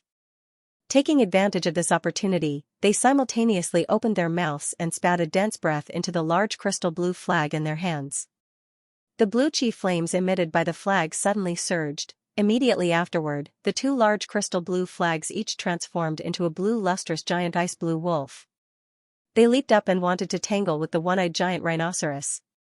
Seeing this, the more than 20 Cold Water City fiend race guards who wanted to surround them looked at each other and didn't dare to move forward. Seeing this, Ling Meng sneered and suddenly shook the silver halberd in his hand. Suddenly, there was a thunderclap in the clear sky. Dense silver halberd shadows swept out in all directions. The expressions of the fiend race guards changed drastically. They wanted to dodge in a panic, but it was too late. After a series of loud bangs, the more than 20 fiend race guards were instantly engulfed by the silver halberd shadows that surged toward them like raging waves. They didn't even have time to scream before they were reduced to mincemeat. After doing all this, Ling Meng snorted coldly and shook the silver halberd in his hand again. He fiercely threw it forward. An ear-piercing explosion rang out, the silver halberd swayed and became several times larger. It turned into a silver streak that was more than 100 feet long. It crossed the distance of 300 feet as if it had teleported, and in the next moment, it ruthlessly pierced through the chest of the blue-armored dark general on the left. The dark general looked at Ling Meng, who was standing like a god of war, with disbelief in his eyes. Then, he looked at the bloody hole in his chest that almost covered his entire chest. His consciousness suddenly blurred, and he died just like that. In midair, the giant ice blue wolf that had lost its support also let out a mournful wail and dissipated. The giant ice blue wolf alone was completely unable to withstand the one-eyed giant rhinoceros' ferocious attacks. In just a breath's time, it was also defeated by the giant rhinoceros' silver horn. By the time the other blue-armored dark general came to his senses, silver light flashed before his eyes, and his body was also pierced through by the one-eyed giant rhinoceros. The two Jin Dan stage dark generals and more than 20 fiend race guards of Cold Water City were killed by Ling Meng in just a few breaths' time. This made the other fiend race guards who had originally planned to surround Ling Meng fall silent. At this moment, Ling Meng, who was 30 feet tall and wielding the silver halberd, was like a god of slaughter in their eyes. Ling Meng glanced disdainfully at the enemies around him and let out a sigh. His body was suddenly wrapped in a layer of black light, and he charged into a few chaotic battles on the other side of the battlefield. Over a dozen fiends from Cold Water City and Raging Flame City were besieging 7 or 8 Ling City guards.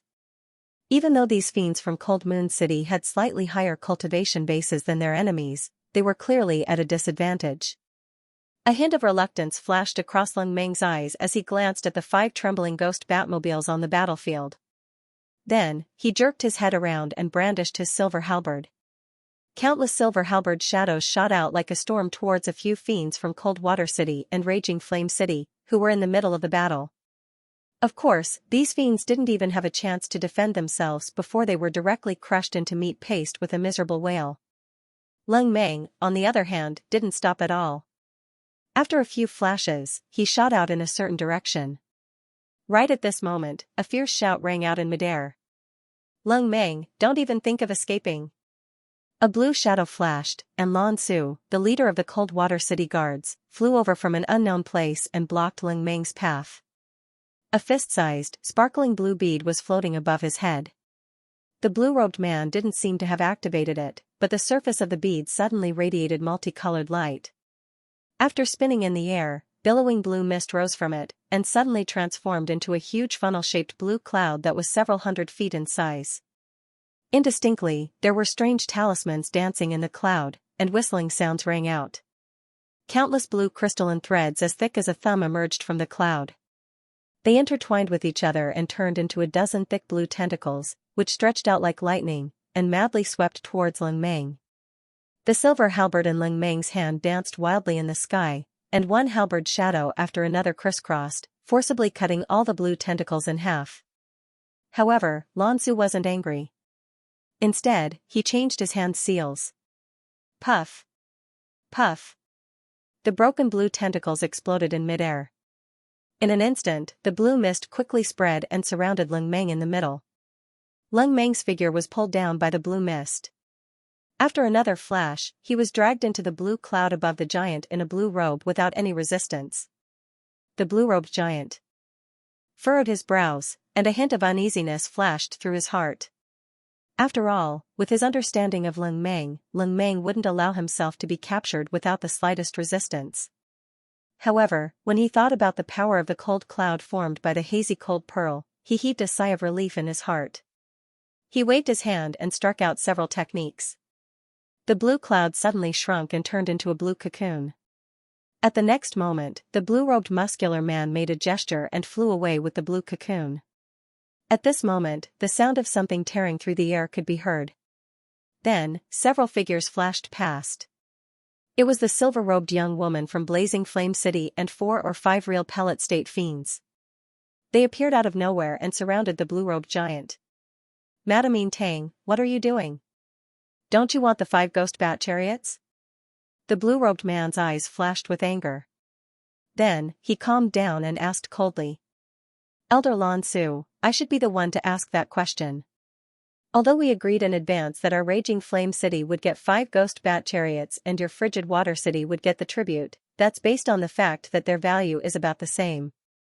But I just received news that apart from many rare treasures, there is also a netherworld treasure, the 9 underworld child's white plate. Could it be that Elder Lan Su really wants to take everything for himself? The silver-robed young woman said indifferently in a seemingly casual manner. A hint of gloominess flashed through the blue-robed muscular man's eyes. He looked around and found that the Jin Dan fiends of Raging Flame City were not weak. His strength was similar to the silver-robed young woman's. Then, he laughed and said, Madame Tang, you misunderstand me. Madame Tang, you've misunderstood me. I was just afraid that Ling Meng would take advantage of the chaos to escape, so I temporarily trapped him. As for the Jiaomingzi's white plate and the tribute, I didn't know anything about it, let alone take everything for myself. So, I'm being paranoid, the silver-robed young woman said with a hint of sarcasm on her face.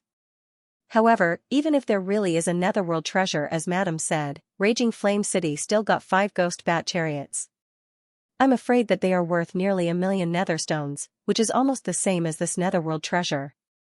The blue-robed muscular man sighed in his heart and said lightly. Of course, this can be discussed. After all, Mr. Lan personally captured Ling Meng.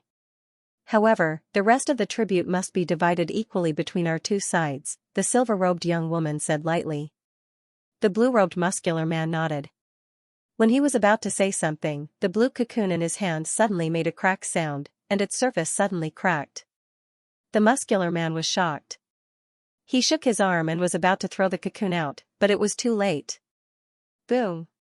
A loud sound rang out, the cocoon suddenly exploded, and a vast expanse of blood mist rushed out at lightning speed, completely engulfing the blue-robed muscular man. A putrid stench spread in all directions. The sudden turn of events caused the silver-robed young woman and the other fiends' expressions to flicker drastically. Before they could react, several blood-colored figures flew out of the blood mist and pounced on a few fiends from Raging Flame City. The silver-robed young woman and the others hurriedly made hand seals, and their bodies lit up with various colors of light.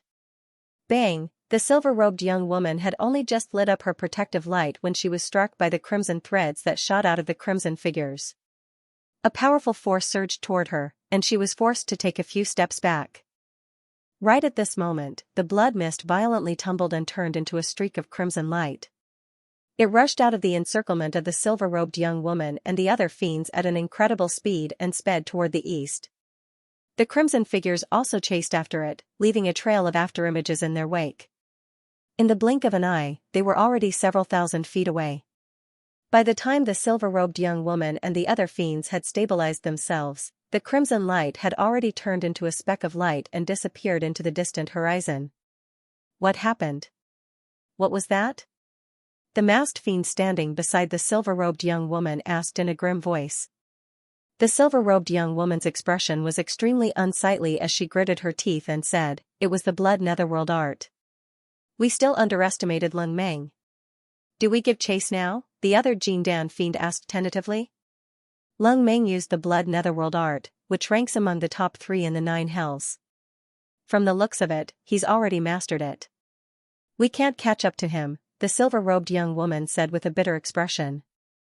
The other Jindan fiends looked at each other, but no one said anything.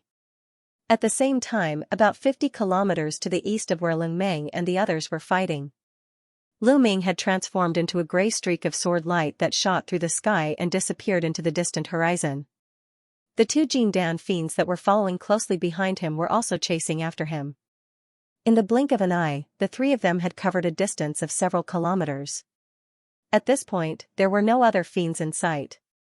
Standing on his gray flying sword, Lu Ming didn't even spare a glance at the 2 fiends chasing after him. Instead, his speed fluctuated, as if he were running out of magic power. However, the look in his eyes gradually turned bone-piercingly cold. Given how relentlessly they were chasing after him, it was clear that they weren't going to stop until they killed him. After flying for a while longer, Lu Ming caught sight of a small valley in the distance. His heart stirred, and he turned around to take a look behind him. Over 5 kilometers away, the 2 fiends could still be vaguely seen as 2 streaks of light.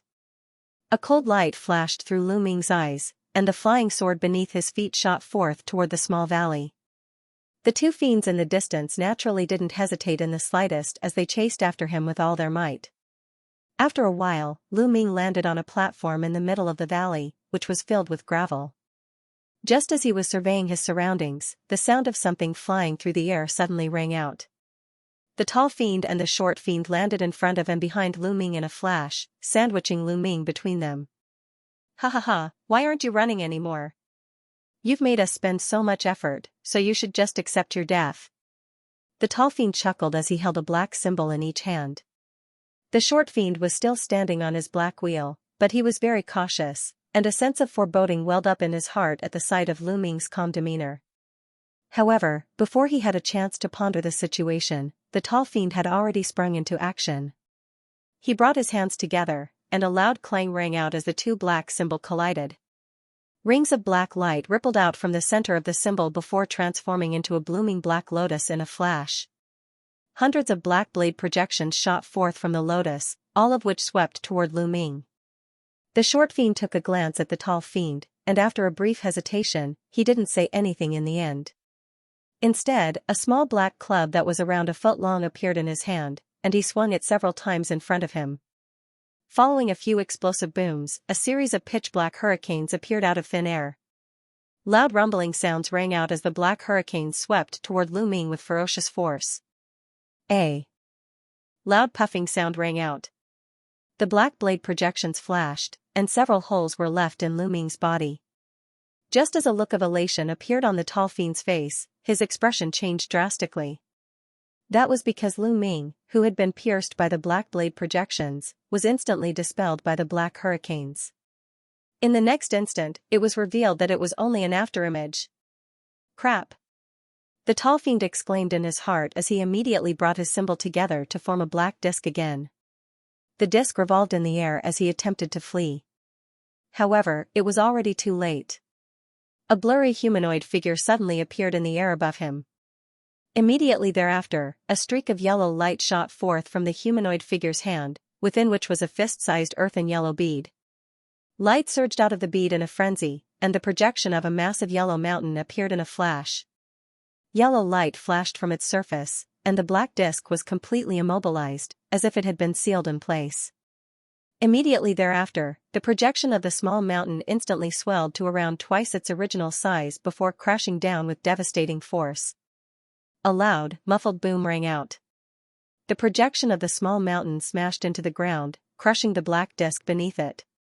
In the blink of an eye, a cloud of dust and rubble rose into the air. When the projection of the small mountain transformed into a streak of yellow light and flew back into the earthen yellow bead, the short fiend sucked in a breath of cold air once again. The protruding disc, which had been formed from two black dark tools, had been crushed into a thin, round pancake that was deeply embedded into the ground. The taller fiend had also been crushed into nothingness by the impact. Upon seeing this, how could the short fiend not realize how terrifyingly powerful his opponent was? He let out a cry of alarm and quickly changed his hand sign in fear. The black beastly claws under his feet transformed into a magic wheel that rotated rapidly. It carried his body as it transformed into a streak of black light and fled in the direction he came from. "Don't you think it's a little too late for you to run away now that you've followed me all the way here?" Lu Ming chuckled coldly as he made a hand seal, and the mother-childing spirit sword flew out of his sleeve. His body swayed, and he landed on the flying sword. He then made a series of hand seals, and the flying sword under his feet transformed into a streak of gray light that shot off into the distance. His speed seemed to be even faster than the short fiend's. The distance between him and the short fiend, which was originally only about 300 meters, rapidly shortened in the span of 2 or 3 breaths. The short fiend naturally noticed this as well, and in his astonishment, he immediately spat out a mouthful of blood essence, which he infused into the wheel beneath his feet, and his speed instantly increased drastically. A cold look appeared in Lu Ming's eyes as he made another hand seal. A pair of silver fleshy wings appeared on his back, and he shot off into the distance as a streak of silver and gray light. After just a few flashes, he was already less than 300 meters behind the short fiend.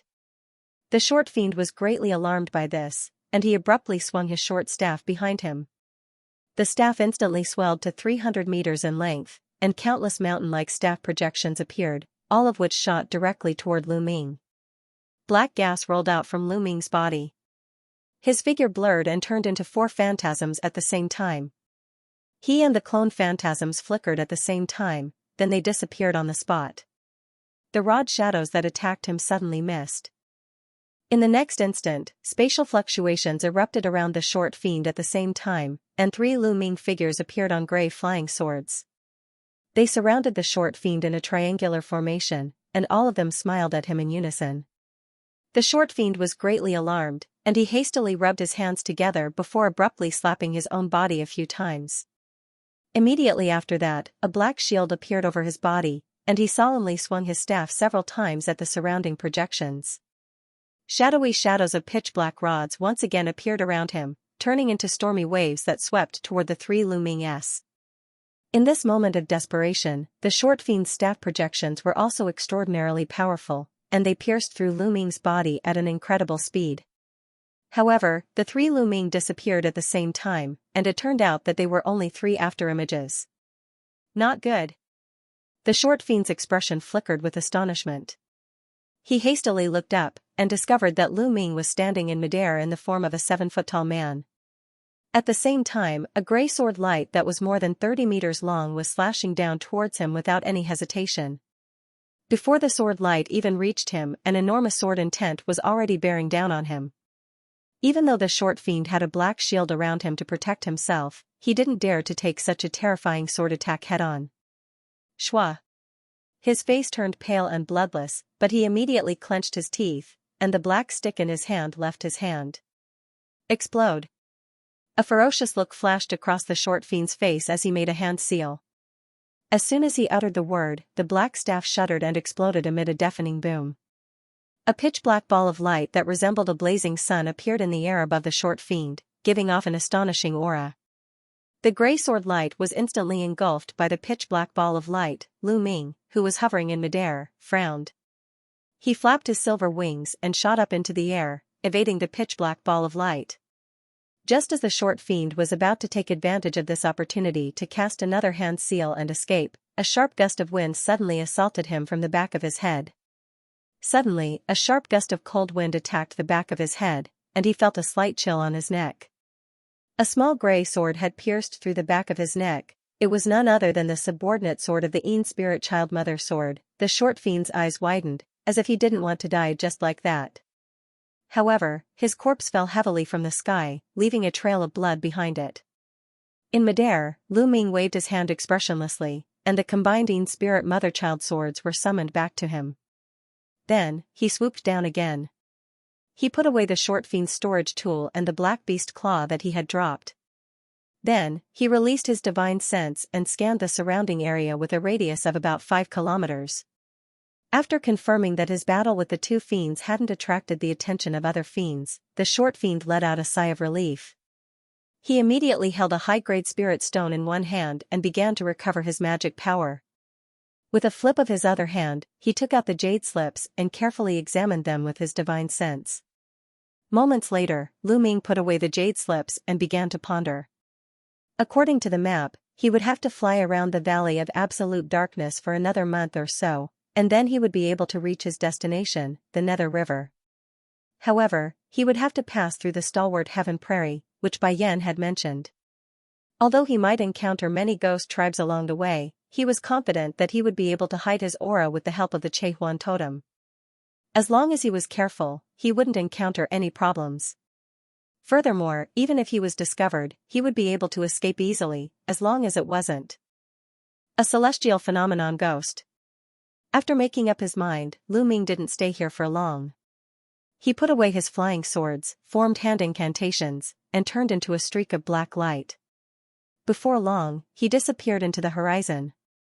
Fearing that he might run into other fiends, especially those from Cold Water City and Raging Flame City, Lu Ming didn't travel along the route near the Valley of Absolute Darkness. Instead, he took a large detour. An hour passed in the blink of an eye. When Lu Ming passed by a gray and desolate mountain range, a violent collision sound of Fa Li suddenly came from a distance of more than 10 miles away. It seemed that two beams of light, one red and one blue, were colliding with each other, like thunder on a dry land. Someone is fighting in this place. Could it be the escort team that chased me here? Lu Ming's face changed slightly, and he stopped. He pondered for a moment, and a cyan light appeared on his shoulder. He displayed the Chehuan totem secret technique and concealed his aura. Soon, he turned into a looming light and quietly sneaked over. He soon approached the place where the fight was taking place, and hid behind a boulder. When he looked at the battlefield, his face changed slightly.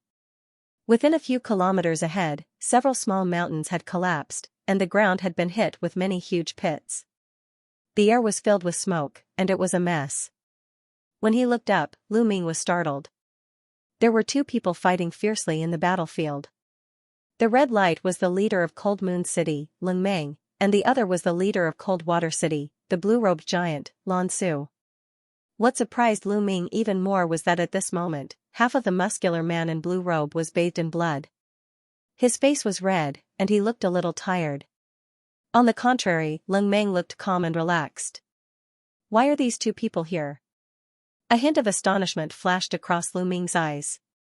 According to his recollection, these two fiend leaders should have been at the center of the battle when he had left.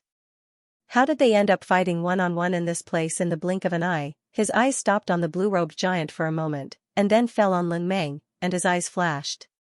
At this moment, Ling Meng, who was 30 feet tall, was covered in a blood-red light, which looked like liquid flowing slowly. In addition, there were 9 identical blood-red phantoms floating around him. They looked real and illusory, and looked very strange. Moreover, each of the blood-red phantoms exuded spiritual pressure that was no less than that of the Jin Dan fiends. This seems to be a blood Dao cultivation method. Lu Ming couldn't help but think of the magic power of the Blood Emperor, which he had fought before. Good, I didn't expect that we would still underestimate you, Ling Meng. You are indeed the strongest cultivator below the celestial phenomenon realm in Cold Moon City. I didn't expect that you have cultivated the Blood Nether Sutra to this level, and even refined 9 Blood Nether Sutras. The blue-robed giant said coldly as he glanced at the blood-red phantoms around Ling Meng. Ling Meng sneered and didn't answer. His body flashed, and he rushed toward the blue-robed giant with the 9 blood-red phantoms.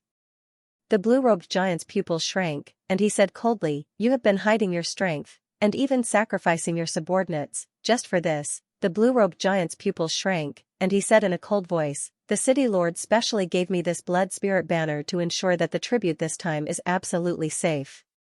However, I didn't expect that your Cold Water City and Raging Flame City would join hands to attack me. The tribute team of Cold Moon City has been destroyed, but it doesn't matter. As long as I kill you and seize the tribute from Cold Water City, it should be able to slightly appease the city lord's anger, Leng Meng said slowly, word by word. As soon as he finished speaking, a blood-red light flashed in his hand, and a 10-feet-long blood-red banner slowly rose from his body. He then opened his mouth and spat out a mouthful of blood essence, which turned into a blood mist and disappeared into the blood-red banner. In an instant, the blood-red banner shone with blood-red light, and its body swelled up. After a few flashes, it turned into a huge blood-red banner that was dozens of feet long. It was as thick as a bucket, and it was filled with killing intent. Puff. Puff, several beams of blood-red light suddenly surged out of the blood-red banner, and they fused with the blood-red phantoms around Leng Meng. The 9-headed phantoms suddenly shone with blood-red light, and they let out beast-like roars. Their bodies, which were originally taller than a person, suddenly grew to 10 feet tall. Then, with a few whooshes, they flashed toward the blue-robed giant. The blue-robed giant's face sank, and he quickly formed a seal with both hands. At the same time, he solemnly muttered an incantation. The blue bead above his head shone brightly again, and it formed a funnel-shaped blue cloud. It poured down and enveloped the giant, and the cloud rolled away. Seeing this, Leng Meng sneered. The blue cloud had just flown a few hundred feet away when a blood-colored light flashed in front of it.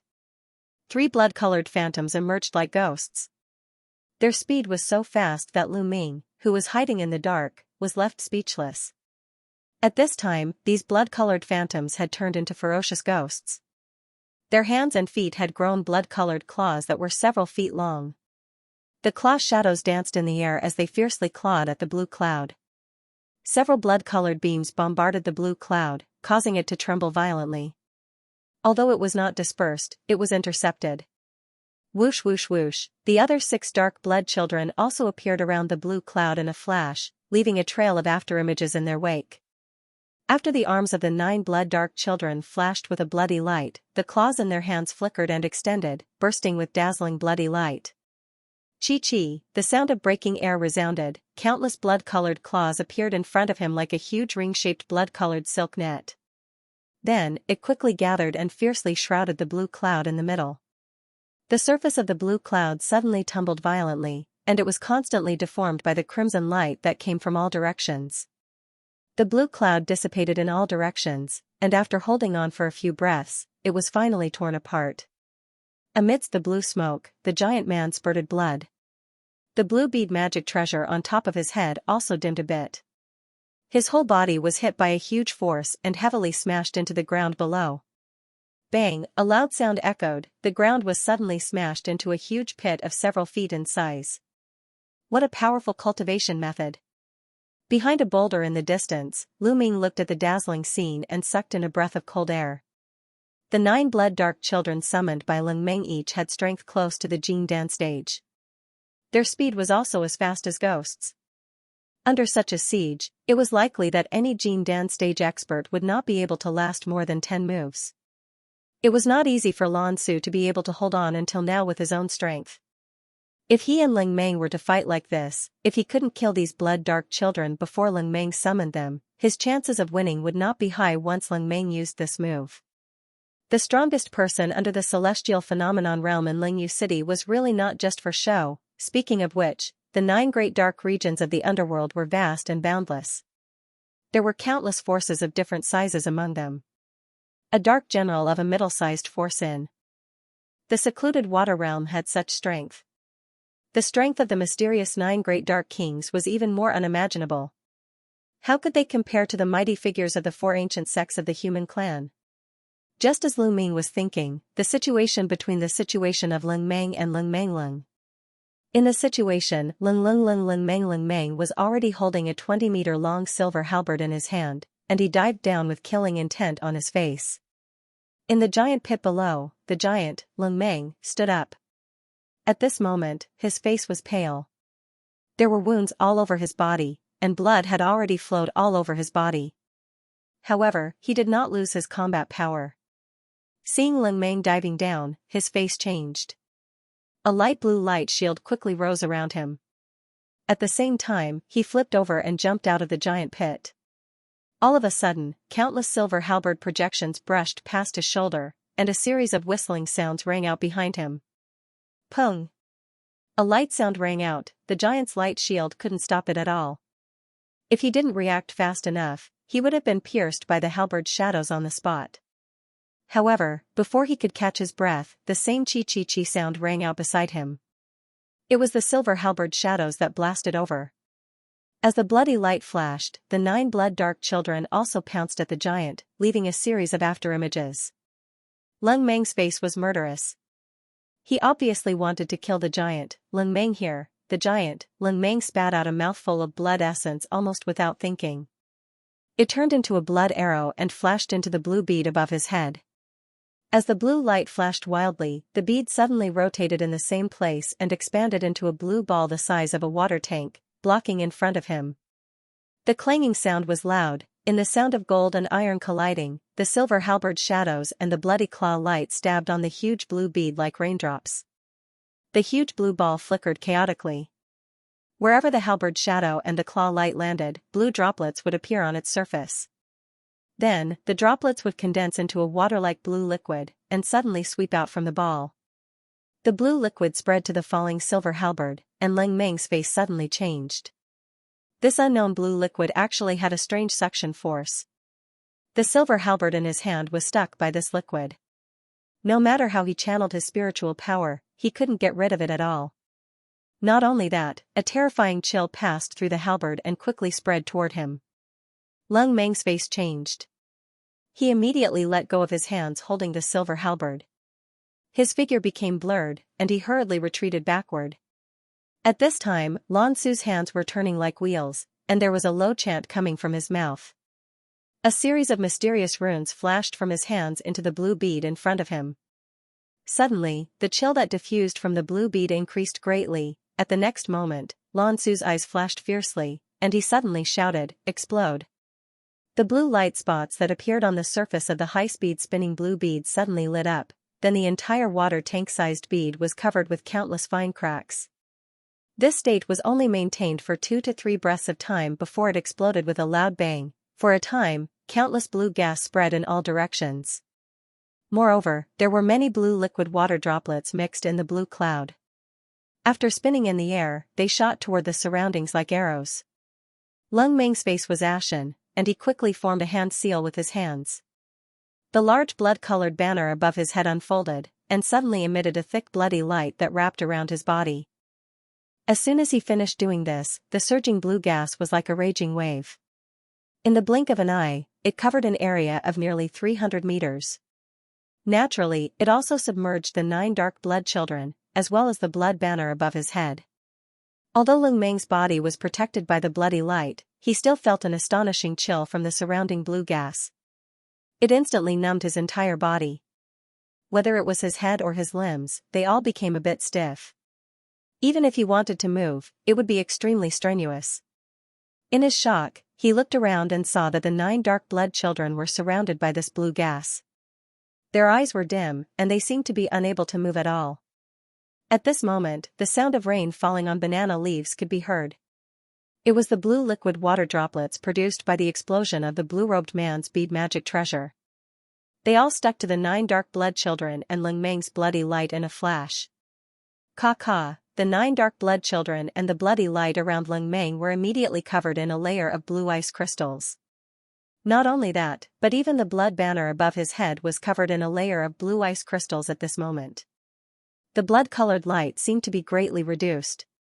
The blue cold chi only existed in the surroundings for a breath or two before strangely dissipating, revealing the situation inside. Lu Ming, who was hiding in the distance, saw this scene and sucked in a breath of cold air again. With Lung Meng and the blue-robed man as the center, the area of nearly 300 meters around them had turned into a blue crystal world of ice and snow. Lung Meng and his 9 dark blood children were all frozen by a layer of blue ice crystals, turning into 10 lifelike blue ice sculptures. The only one who was fine was the blue-robed man. At this moment, his whole body was shrouded in a faint blue light curtain. This is blue cold chi. Lu Ming's gaze fell on the blue ice crystals on Lung Meng's body. Recalling the blue mist he just saw, a rumored name appeared in his mind. This blue cold chi was the dream treasure of the cultivator who practiced the ice attribute technique. Just a trace of it was enough to freeze everything in the world. Rather miraculously, things that were sealed in ice were able to temporarily escape the passage of time and instantly become hard like a rock.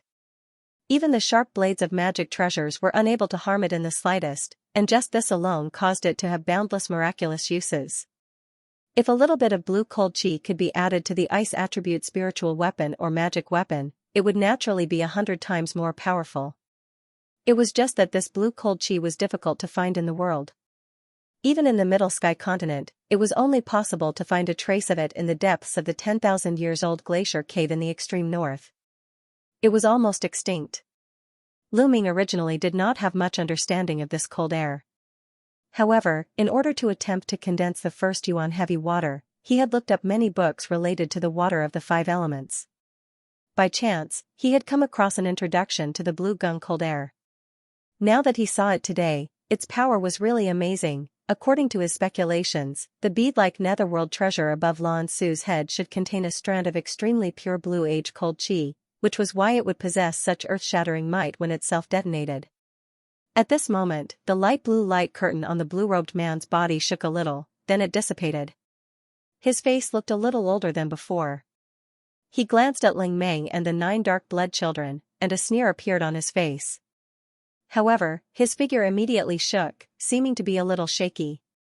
Obviously, the muscular man had experienced a great battle just now and detonated a treasure.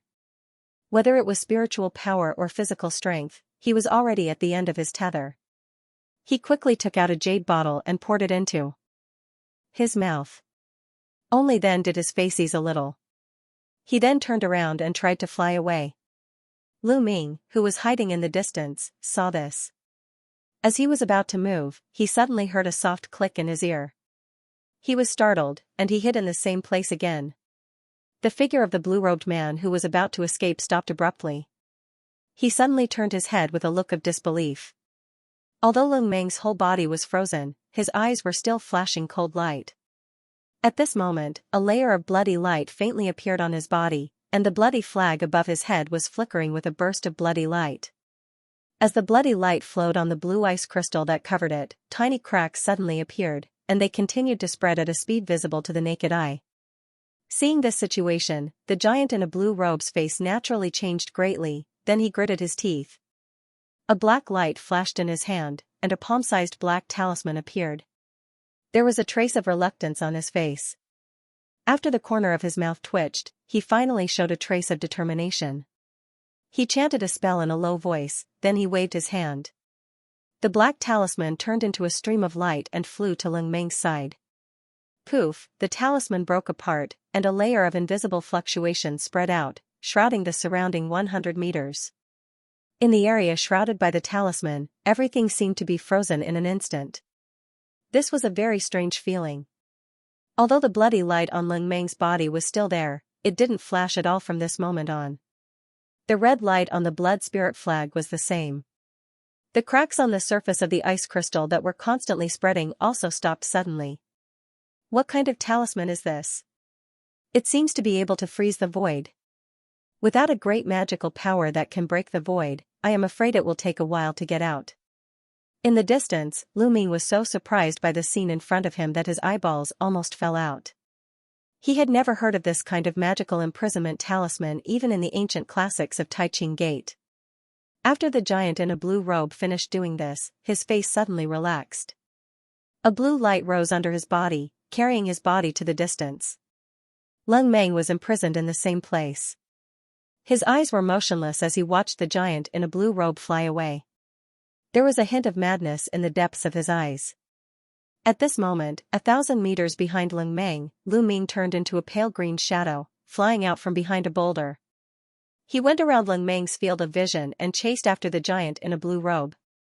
After the giant in a blue robe left the barren mountain here, he suddenly turned into a blue escape light and quickly rushed toward the distance. Along the way, he didn't dare to relax his vigilance at all. He would immediately change direction if there was a slight movement in the void of 100 miles. After changing direction several times in succession, he flew for thousands of miles before landing in a deep mountain canyon near the Jiuemingming Valley. As soon as the giant man in a blue robe landed, he immediately panted in a low voice. He scanned the surroundings with his divine thought. After he found that everything was fine, he flicked his fingers. Several blue lights fell around and set up a simple enchantment array. After doing all this, the giant man heaved a sigh of relief. He took out a blue medicinal pill and swallowed it. After circulating his spiritual power to catalyze the medicinal efficacy, his complexion improved a little. At this moment, a gray sword light suddenly shot out from the rubble pile 300 meters away. It flashed and stabbed toward the blue-robed man at an extremely fast speed. After the enchantment set by the giant man flashed, it was shattered by the sword light. The blue-robed giant had been plotted against repeatedly, and he had already become a frightened bird. At this moment, when he saw this sudden attack, he immediately ignored his image and rolled on the ground, like a swimming fish, more than 100 feet away. Boom! The gray sword shadow pierced into the ground where it was originally standing and blasted a huge crater. However, although the blue-robed giant dodged quickly, his left arm was still cut by a broken sword light, and blood quickly flowed out. Who dares to launch a sneak attack on me? Come out and die. At the next moment, the blue-robed giant leaped into the air and summoned a large white umbrella to protect his body. He shouted sternly, and at the same time, he quickly glanced around. His face was full of uncertainty. As a result, the gray flying sword missed its target. It quickly made a turn and flew toward the blue-robed giant again. As the light flashed, it turned into countless gray sword shadows that shrouded the sky. The blue-robed giant's divine thought had already spread out, but he actually couldn't detect the owner of this gray flying sword. Seeing the countless sword shadows blasting at him, he had to launch a symbol to activate the white umbrella on top of his head. Countless sword shadows pierced the white umbrella, causing it to flicker chaotically and tremble continuously. This white umbrella was just a prototype of a magic weapon. Its power was far less than the original Cold Haze Pearl, but now that the pearl had exploded, the giant could only use this white umbrella to defend against the enemy. As the sword shadows fell, a huge force was transmitted to his body through the white umbrella, making Lan Su, who was already greatly weakened, turn pale. Fortunately, he finally managed to resist it. After countless gray sword shadows attacked wildly for a while without any effect, a gray light flashed and suddenly shot back. The blue-robed giant only felt that his body was relaxed, then he was overjoyed. He planned to cast another defensive magic weapon to fight for a little breathing room. However, after the gray sword shadows in the distance, after a clear sound, they instantly merged into one, turning into a gray giant sword of more than 100 meters in size. It slashed at the blue-robed giant again. At the same time, behind the giant, there was a thunderous sound, and a purple sword light flashed out of thin air. The purple light flashed, and it also turned into a purple giant sword. The surface of the sword was surrounded by electric snakes, and there was a loud crackling sound.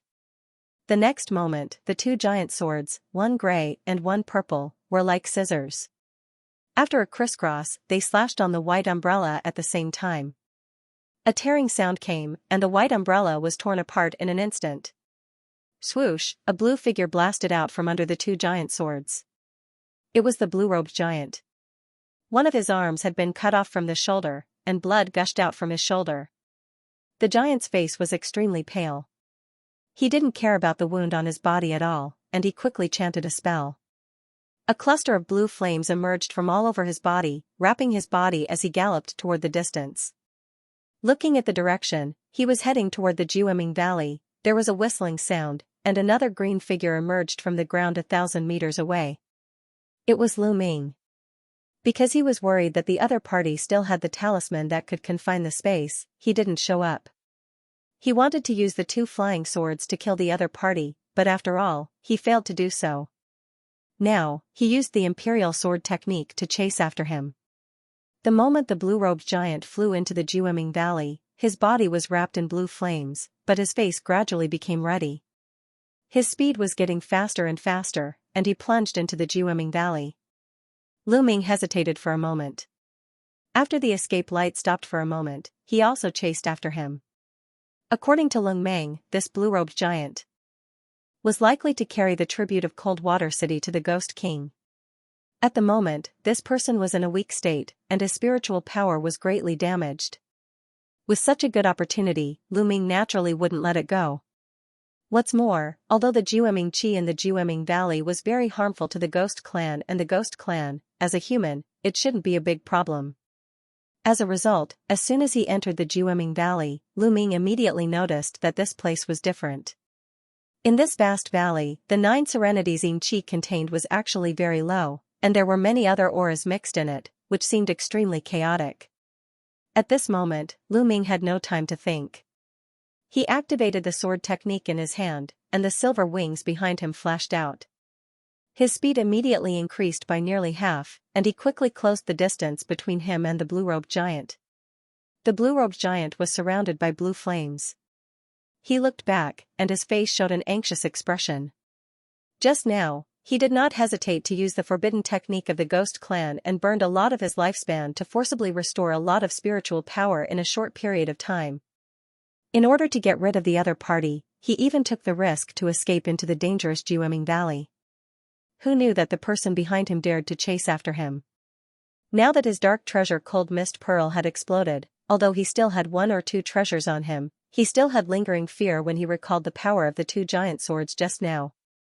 Even if he used all of them, he might not be able to resist it. The most frightening thing was that he found that when his divine sense swept over the other party, he could not sense the other party's cultivation. In a flash, he activated the technique in his hand, and his speed immediately increased a little. He changed directions again and again, trying to not let the sword light behind him catch up.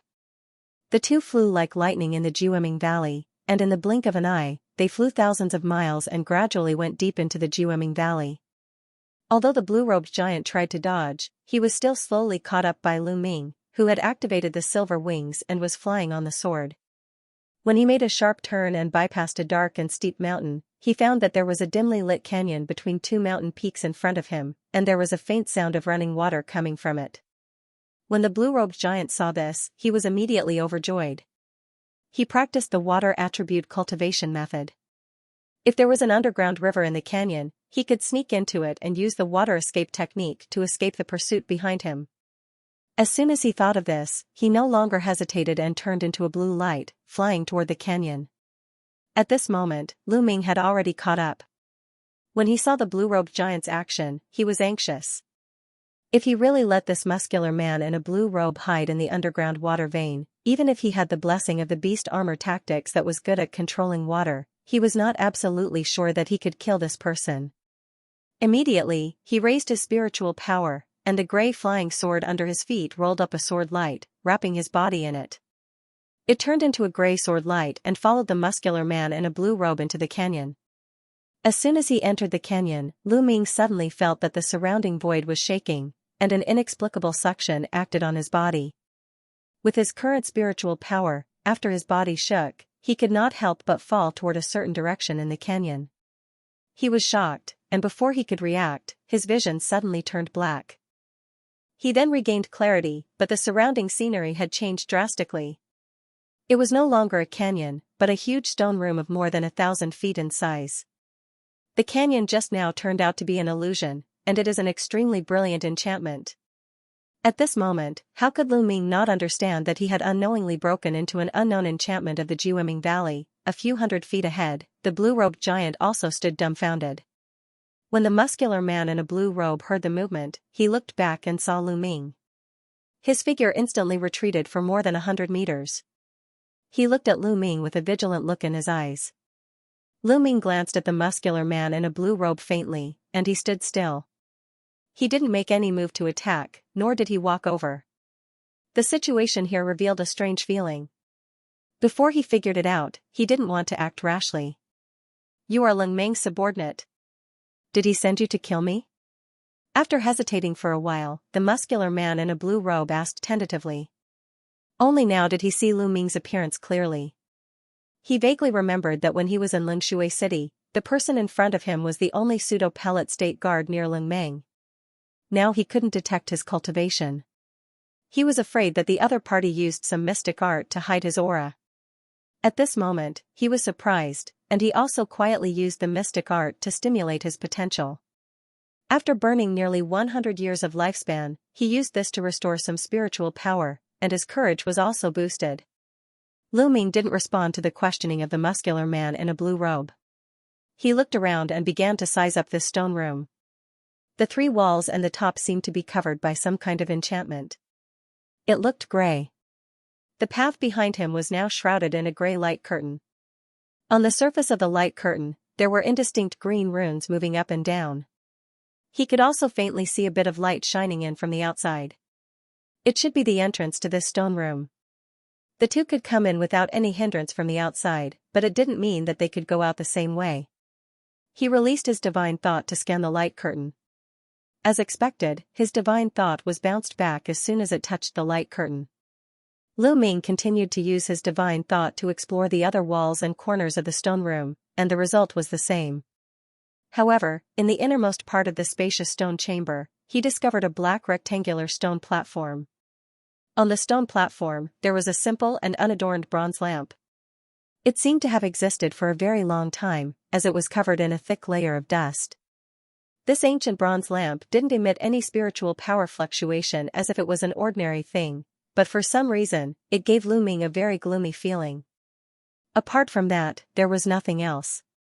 When the blue-robed man saw that Lu Ming was ignoring him, an angry look flashed across his face, and he was about to make a move. But right at this moment, a sudden change occurred. Bang! A light sound came from inside the stone chamber.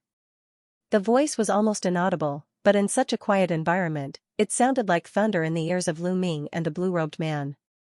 The two of them were shocked and turned their heads to look. The ancient bronze lamp on the black stone platform actually lit up. However, the flame was only the size of a soybean and was extremely weak, as if it could be extinguished with a single breath. Immediately after, a wisp of green smoke rose from the lamp, and the entire stone platform began to shake. An indescribable fiendish aura was emitted from it. Seeing this, Lu Ming and the blue-robed man's expressions changed drastically. Lu Ming suddenly turned around and made a sword gesture. The Zimuin spirit sword flashed in gray light, and the sword chi suddenly flourished. It turned into a giant sword light of more than 200 meters long, slashing heavily on the gray light curtain at the entrance. As the figure flashed, the blue-robed man couldn't care about confronting Lu Ming anymore. He leaped over, and a white bone ring appeared in his one-armed hand. As he shook it, a large number of ring shadows shot out densely, hitting the light curtain heavily. However, whether it was the giant sword light cast by Lu Ming or the ring shadow attack, as soon as they touched the gray light curtain, they disappeared without a trace. There was only a shallow ripple on the surface, and it soon returned to its original state. Seeing this scene, Lu Ming and the blue-robed man's faces changed. At this moment, there was already green smoke above the stone platform, and a blurred figure slowly emerged in the green smoke. 2 red lights lit up on the figure's face, then it turned and fell on Lu Ming. Lu Ming only felt a chill in his body. He immediately turned around, facing the direction of the stone platform, and spat out a yellow bead at the same time. The mountain river bead just spun, and a khaki mist surged out, wrapping his whole body in it. At the same time, a purple light flashed, and the bitter will sword flashed out. It surrounded Lu Ming's body, emitting purple lightning. Although he still didn't know what was in the green smoke, the fiendish aura it exuded was really terrifying, making him feel frightened. This kind of feeling, after he reached the crystallization period, he only felt it when facing the celestial state powerhouse. The blue-robed man on the side quickly glanced at the mountain river bead and the bitter will sword above Lu Ming's head, then he also spat out a protective treasure like a small shield. It turned into a gray light curtain that covered his whole body, and he placed the bone ring in front of his chest. Human race cultivator. The blurred figure in the green smoke made a soft sound, then the red light in his eyes fell on the blue-robed man not far away. Humph. Fiend race. The indistinct humanoid figure let loose a resentful roar before waving a hand through the air, upon which countless azure runes converged toward the center of the gray light barrier above the stone chamber. Light flashed erratically before suddenly transforming into an azure cloud that was several tens of feet in size, and it began to emit a loud buzzing sound. Immediately after, a dazzling green light suddenly emerged from the green cloud. The blue-robed man and Lu Ming were both shocked. Lu Ming stamped his feet on the ground without thinking, and suddenly shot to the side. In a situation where this unknown existence was obviously hostile to the blue-robed man, it was naturally better to avoid it first. Seeing this, the blue-robed man was naturally shocked and angry. After a low shout, he immediately wanted to escape to the side, but it was already too late. The green light on the top of the stone room crisscrossed, and a large amount of green electric light appeared on the surface of the cloud, making a sizzling sound. With a thunderclap, 7 or 8 thick green lightning bolts shot out from the surface of the cloud, striking toward the blue-robed man. The blue-robed man could only helplessly raise his one arm, and the bone ring in his hand flew out with a buzzing sound. With a flash, it turned into countless white ringed shadows, meeting the green lightning bolts that were shooting at him. Boom! Boom! As soon as these white ringed shadows touched the green lightning, they were hit and dispersed without any resistance. Then, there was another loud thunderclap. 7 or 8 thick green lightning bolts intertwined in the air and quickly condensed into a giant green thunderball. With another bang, it turned into an overwhelming green electric net, pressing down on the blue-robed man and the small gray shield in front of him. An incredulous look appeared on the blue-robed giant's face. When he was about to roar and do something, a deafening crackling sound had already sounded. The protective light curtain formed by the small gray shields around him was instantly shattered into pieces by the green electric net. Immediately afterward, the blue-robed man's body was also submerged in the vast green electric light.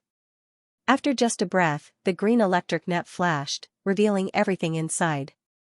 The blue-robed man's upper body had disappeared without a trace in the green lightning, and the remaining half of his body was also burnt black. In the billowing black smoke, he fell to the ground with a bang. The next moment, the green lightning on the top quickly dissipated, turning back into a cluster of green clouds, but it was much dimmer than before. Such an attack caused Lu Ming, who was watching from the side, to be secretly shocked, but he quickly recovered and looked at the blurred figure in the green smoke with vigilance. At the same time, he secretly condensed his spiritual power. If this unknown existence really planned to attack him, he might have to use the 9 Heaven God Thunder and Void Sword pill again at all costs. Only these two things could save his life in the face of such a terrifying existence. After the figure in the green smoke finished all this, he let out a sigh of relief. The green smoke around him slowly dissipated, revealing the figure inside. This was a middle-aged man in a green robe with a pale face. He looked no different from ordinary human clan, but there was a hint of fatigue on his face. It seemed that the attack just now also consumed a lot of spiritual power. Lu Ming quickly looked at the middle-aged man in a green robe a few times, and a trace of doubt flashed in his eyes. Although this person exuded the aura of a heavenly phenomenon, it seemed to be unstable, and his body looked a little hazy, somewhat similar to the ghosts of the evil ghost path. When Lu Ming looked at the middle-aged man in the green robe, the man in the green robe looked at Lu Ming with a thoughtful expression. Human clan boy, you practice a ghost Dao cultivation method, right? Huh? It seems that you also practice some fiend body refining secret techniques. No, why do I still have the aura of the demon clan in your body? The eyes of the middle-aged man in the green robe flickered, and a strange expression appeared on his face as he murmured. When Lu Ming heard this person's murmur, his expression changed slightly. It seemed that some of his secrets could not be hidden from the eyes and ears of this person. Who was this middle-aged man in the green robe?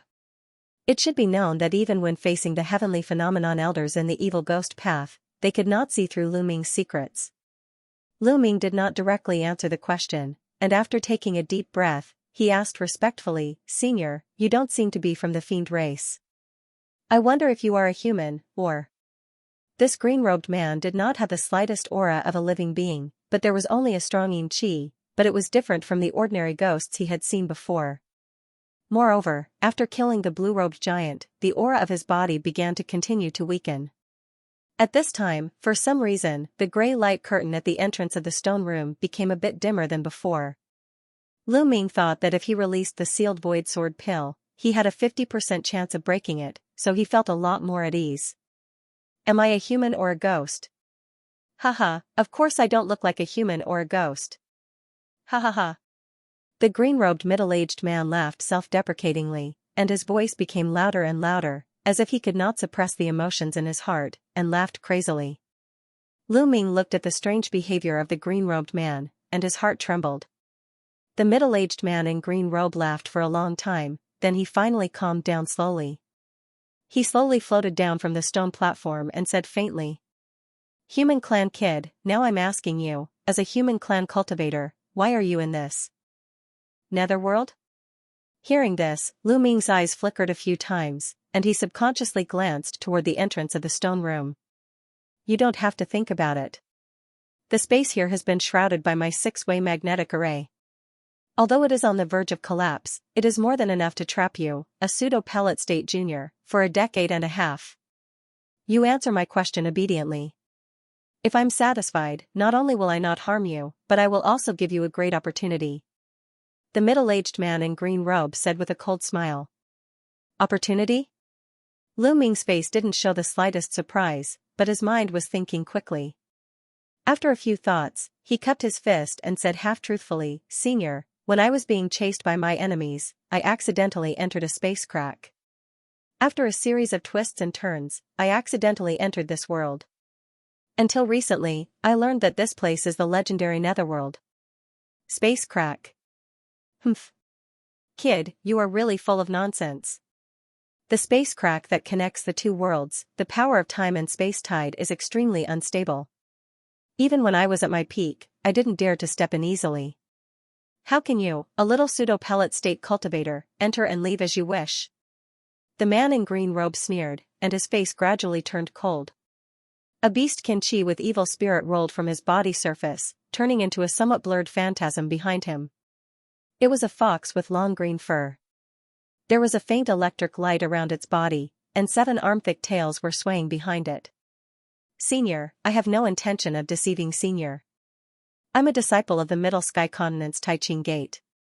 I encountered a space tunnel in the evil ghost realm opened by my sect and was teleported here. Seeing this, Lu Ming hurriedly explained. Judging from the powerful beastkin chi that the other party exuded, combined with its phantasm, it turned out to be a beastkin clan powerhouse. This was really unexpected. 7-tailed beastkin fox, could it be? Lu Ming's eyes fell on the phantasm behind the other party, and he muttered in his heart. Wraith Realm? What is this place, evil spirits? Wait, tell me about the situation over there. The middle-aged man in the green robe heard this and his face showed a trace of hesitation, then he slowly asked. Seeing that the other party's aura was slightly restrained, Lu Ming didn't try to hide anything and told him about what he saw and heard in the Wraith Realm. Oh, so you are talking about the Rakshasa world, the place of exile in the Netherworld realm. That is possible, the middle-aged man in the green robe said slowly as if he was deep in thought. The evil aura that he emitted gradually disappeared. Seeing this, Lu Ming was slightly relieved, but he naturally wouldn't take the initiative to say anything. Speaking of which, the Dark Abyss Valley is also considered a dangerous place in the secluded water domain. Others are afraid to avoid it. Why did you come here? The middle-aged man in green robe pondered for a moment, then he asked. This time, Lu Ming told the truth. I was chasing after a fiend that you just killed, Senior, and that's why I ended up here. Very well, if you are really related to the fiend, I might also kill you with a palm to vent my anger. The middle-aged man in the green robe's face changed a few times, and he seemed to have finally made up his mind. Hearing this, Lu Ming couldn't help but frown slightly in his heart. I am not afraid to tell you that I am from the monster clan of the Wasteland continent, but as you can see now, I am just a remnant soul. You should really want to know why I am here and why I am struggling at death's door, right? The middle-aged man in the green robe said indifferently, as if he was talking about something that had nothing to do with him. Lu Ming looked at the man in the green robe quietly and nodded, a trace of curiosity flashing in his eyes. My name is Qing Lan, and I was originally an elder of a famous monster clan in the Wasteland continent. Although the bloodline I inherited is not as good as the legendary 9 Tails, it is still a rare talent in the clan. A few hundred years ago, I was invited by a good friend of the same clan to enter the Netherworld realm with him and come to the secluded water domain to help him complete a big matter. As the middle-aged man in the green robe spoke, a look of reminiscence appeared on his face. Although it was difficult and took a lot of effort, the matter was finally completed. However, I never expected that the good friend of the same clan who invited me here did not have good intentions at all. After the matter was completed, not only did I not receive the reward that he promised in advance, but I was also besieged by that scoundrel together with a fiend clan force called Nilu City here. Although my cultivation was higher than them, I was outnumbered and finally died here, the middle-aged man in the green robe said with hatred as he gritted his teeth. In that case, Senior should have been dead, so why did you leave a remnant soul here? Lu Ming suddenly asked. That's because I have always been cautious. Before I did that big thing, I attached a trace of my remnant soul to a magic treasure through a secret technique and used this treasure as the formation core to set up this 6-combination magnetic formation. Therefore, after the death of the main soul, the remnant soul could survive for a long time. I did this just in case, but I didn't expect that I could survive until now because of this. The middle-aged man in the green robe said with some self-mockery. When Lu Ming heard this, a trace of surprise flashed across his face. This Beastkin clan powerhouse was cautious enough, but under such circumstances, he still ended up like this. It could be seen that the Beastkin clan who plotted against him was terrifying. Unfortunately, the strength of this wisp of my soul is too weak, and is completely unable to resist the corrosion of the netherworld chi outside of the netherworld valley, let alone leave the netherworld realm. Therefore, I have been hiding in this place for the past several hundred years, relying on hunting the low-level ghosts and lunar beasts that enter this valley by chance, and absorbing some of the divine sense from their bodies, barely managing to survive until now. However, my struggle for hundreds of years has finally paid off. The man in the green robe said with his teeth clenched first, and finally looked at Lu Ming with a smile. Hearing this, Lu Ming's heart skipped a beat. He couldn't help but take a few steps back, and a bad feeling emerged in his heart. Could it be that this person wants to possess my body? You don't need to worry. The power of this remnant soul of mine has long been exhausted. Just now, I forcibly activated the restriction here and killed that fiend, so it can be said that I've vented my anger. Now that I'm about to die, even if I possess my body, I won't be able to live for long. The middle-aged man in the green robe looked at Lu Ming, and said with a faint smile. Hearing this, Lu Ming's eyes swept over the somewhat hazy figure, and he let out a sigh of relief when he found that the middle-aged man was indeed strong in appearance, but weak in reality. Senior, you've told me so many secrets. What do you want me to do for you? Lu Ming's thoughts changed, and he also understood a little in his heart. That's right. My remnant soul is already at the end of its life. Even if it isn't disturbed, it will disappear in a few years. Therefore, I want to make a deal with you, the middle-aged man said indifferently. A deal? Lu Ming raised his eyebrows. You must have cultivated the Che Huan totem, which originated from my clan, right? The middle-aged man suddenly asked. Lu Ming's face changed. At the moment when he cast the light curtain to attack the enchantment, he had already put away Che Huan totem mystic art. He didn't expect the middle-aged man in green robe could also notice it.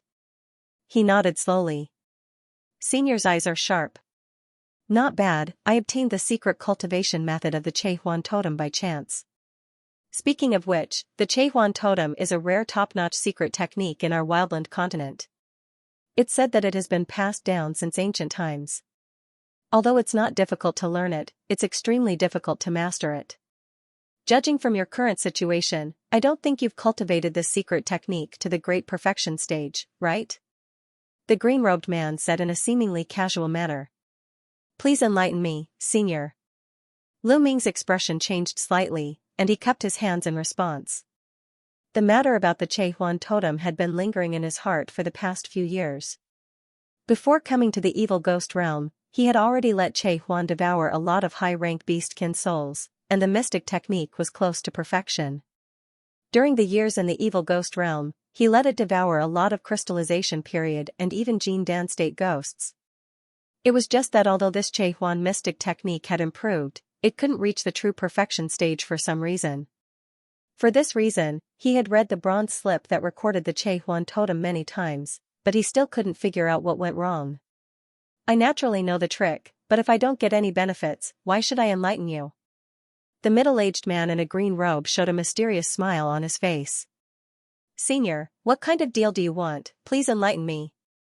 Lu Ming frowned slightly, and he slowly loosened his cupped fists. I can help you cultivate the Che Huan totem mystic technique to the great perfection stage, but in return, you also have to swear by your inner demon to help me do something. The middle-aged man in a green robe put away the smile on his face and said solemnly. Could it be that Senior wants me to avenge you? Lu Ming raised his eyebrows and said faintly. Yes. If I don't avenge you, I won't be able to take it lying down. The middle-aged man in a green robe nodded without hesitation. With Senior's cultivation, the beastkin cultivator who can plot against you must at least be a great beastkin of the celestial state. I'm just a human cultivator who hasn't even condensed Jing Dan state. Besides, hundreds of years have passed, Senior's enemy has probably returned to the wild continent. I'm afraid I can't do anything about it. Lu Ming smiled faintly and refused straightforwardly. This matter is not up to you. You are now in my 6 combination magnetic formation. If you don't agree, I just need to use the last power of this enchantment to kill you. It will be as easy as pinching a fly. The middle-aged man in a green robe had a calm face. He seemed to have expected that Lu Ming would refuse, and he threatened. Senior's remaining power is probably only at the level of the late stage of Jing Dan. Even with this great array, it is only equivalent to the early stage of celestial state. Senior, do you really think that you can keep me here? Lu Ming suddenly smiled. Even if I'm not 100% sure, I still have 70% to 80% confidence. The final means of the 6 harmonies magnetic array is self-explosion. Although your semi-finished magic weapon looks good, it is absolutely impossible to protect it. If you don't believe it, you can try. As the middle-aged man in green robe said this, an extremely indifferent smile appeared in his eyes. The 7-tailed beastkin fox phantasm condensed by the billowing beastkin aura behind him also became sharp, staring at Lu Ming like lightning. Lu Ming's face sank and he became silent. This fox in green robe was obviously crazy in his heart. He was afraid that he could really do this kind of suicide. The middle-aged man in green robe was not in a hurry. He just looked at Lu Ming coldly and did not urge him. After a long time, Lu Ming snorted and said slowly, well, I can agree to Senior's request, but to make me an enemy of a celestial state great beastkin, with my current strength, is simply courting death. I can only promise you that when I have enough strength, I will go to fulfill your wish and help you kill that enemy. Of course, if you are really a fool and run to death in vain, then I will really worry. Seeing that Lu Ming agreed, the middle-aged man in green robe immediately put on a joyful expression and said, I wonder what is the name of the enemy that Senior mentioned. How can I find this person at that time? Lu Ming thought for a while and asked. You don't need to know at this time. I will seal all the information about this person in the Heart Demon Oath. Once you can achieve the Heaven and Earth Dharma idol, the relevant information will be automatically unlocked and reflected in your sea of consciousness. The middle-aged man in green robe replied so. When Lu Ming heard this, he didn't ask any more questions. Since he had made a decision, he didn't hesitate anymore. He immediately opened his mouth and spat a drop of blood essence from his heart, hanging in the air. Seeing this, the middle-aged man in green robe flicked his sleeves one by one, and a blood-red page flew out. After a flash, it disappeared into the blood essence. At the same time, he chanted, and the blood essence immediately turned into a blood-red flame, burning fiercely. The vow of the heart demon that he activated was obviously not a common type in the outside world. In addition, it was personally cast by a celestial state powerhouse, and it was also accompanied by an unknown power of contract. If Lu Ming wanted to break the vow, he might only be able to reach mystic comprehending state. Seeing this, Lu Ming looked solemn. He scanned the blood-red flame with divine thought. After confirming that the other party didn't do anything else, he pointed to the sky and said the oath. Of course, he was using his real name now. There was no point in playing tricks in front of a celestial phenomenon ascendant. Playing tricks in front of a celestial state powerhouse was meaningless. The blood-red flame self-detonated, turning into a huge blood-red rune. In a flash, it drilled into Lu Ming's forehead. Seeing this, the middle-aged man in green robe nodded with a hint of satisfaction. Very good. Lu Ming, listen up. This Che Huan is actually an ancient beast of the wild continent. After mastering the Che Huan totem secret technique, you can summon a true Che Huan totem avatar. I'm sure you know this since you've cultivated this technique to this level. However, no matter how difficult it is to obtain this secret technique, since ancient times, there have been many extraordinary geniuses who have cultivated it. But in the end, most of them stopped at the last step, which is to summon the real Che Huan's avatar. Do you know why? At this point, Qing Lan cast a meaningful glance at Han Li out of the corner of his eye. Please enlighten me, senior. Lu Ming wore a respectful expression when he heard this. Since the middle-aged man said this, he most likely had a way. Have you noticed anything special when the Chehuan totem devours the souls? The middle-aged man didn't tell him the method directly. Instead, he asked a question. Could it be that the souls are damaged? Lu Ming's heart stirred. He vaguely thought of something. That's right. The middle-aged man nodded with a hint of approval in his eyes. He then continued, although the souls that are devoured by Chehuan can increase its spirituality, it's involuntary. Therefore, the souls have to desperately resist during the devouring process, which will cause some damage to them. This is not a problem during the process of refining the totem, but it's a big taboo when awakening Chehuan's true body at the last step. Could it be that the souls that are being devoured are completely voluntary? A hint of enlightenment flashed through Lu Ming's eyes, but he soon frowned. Not only that, Chehuan is a legendary ancient great beast kin, so it needs at least a soul above the celestial state to be devoured willingly. Only in this way can its clone be completely awakened. The middle-aged man in a green robe said lightly. Senior means, doesn't that mean? When Lu Ming heard this, how could he not understand what the other party meant? He was really taken aback. Those who could reach the celestial state, whether in the middle sky continent or the wild continent, were almost at the top of the cultivation world, except for the old monsters in the elemental enlightenment realm who didn't care about worldly affairs. Even among the giants like the four ancient sects, celestial state powerhouses were rare, and in some medium sects, they were even at the level of old ancestor. Listening to what Qing Lan said in front of him, he actually intended to use himself as the last step to awaken Chehuan totem. This naturally caused Lu Ming to be greatly shocked. He. Instead of lingering on for more than 10 years and then being destroyed, it's better to leave some hope so that I can avenge that arrow. Okay, that's all I have to say. Do you have any questions? The middle-aged man in a green robe said word by word, and a hint of ruthlessness flashed in his eyes. I wonder if Senior knows the location of the sticks that is closest to the Jueming Valley? Lu Ming asked. You give me a blank jade slips. Qing Lan said without hesitation. Lu Ming immediately flipped his hand, and a white jade slips appeared in his palm, and he threw it to Qing Lan. After Qing Lan reached out and took it, he put it on his forehead for a moment, then he threw the jade slips back to Lu Ming. Immediately afterward, he sat cross-legged with no expression, closed his eyes, and remained motionless. Seeing this, Lu Ming didn't say anything. He patted the totem mark on his chest with one hand and chanted a few obscure incantations. Poof, there was a muffled sound, with a flash of green light on his shoulder, a seemingly substantial green bull phantasm flashed out and hovered in front of Lu Ming, roaring a few times into the sky. Senior, sorry. If I can get out, I will try my best to fulfill Senior's wish. Lu Ming cupped his fist at the middle-aged man in a green robe again. As soon as he spoke, Chehuan's phantasm, which was floating in front of him, opened its mouth, and suddenly a green hurricane swept out, sweeping toward Qing Lan in midair. Immediately afterward, Qing Lan's whole body was covered with a layer of gauze, and he began to become blurred. Wisps of green mist escaped from his blurred body, and they went into Lu Ming along with the green glow. The whole process seemed slow, but in fact, it only took 10 minutes. The middle-aged man in a green robe didn't open his eyes or move from beginning to end. As the last wisp of green mist was swallowed by the green bull phantasm, the middle-aged man in a green robe also disappeared completely from the world. Poof, the totem mark on Lu Ming's left shoulder suddenly shot out a bright green light beam. An inexplicable power radiated from the green light, which was mixed with countless beastly roars. Lu Ming's face changed.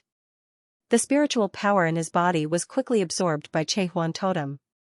After the green bull phantasm got the spiritual power, it gradually became solid. When 30% of his spiritual power was absorbed by Chehuan totem made a low roar. After its body blurred for 7 or 8 times, it finally became solid. It was a dark green strange beast of several 10 meters in size. It looked like a bull, but it wasn't. Its body was covered with dense strange scales, and its 4 feet were hooves shaped like eagle claws. Its face was ferocious, and it looked unusually fierce.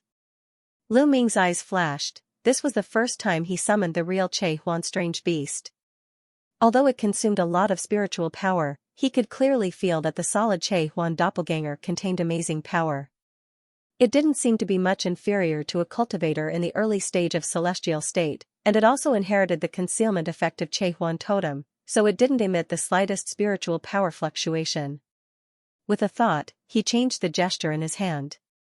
Che Huan suddenly moved its 4 hooves and suddenly turned into a green phantom, slamming into the gray light curtain at the entrance of the stone room.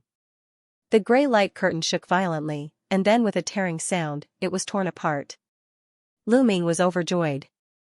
The speed of Che Huan in its complete form was no slower than when it was a phantom, and its attack power was even stronger than him.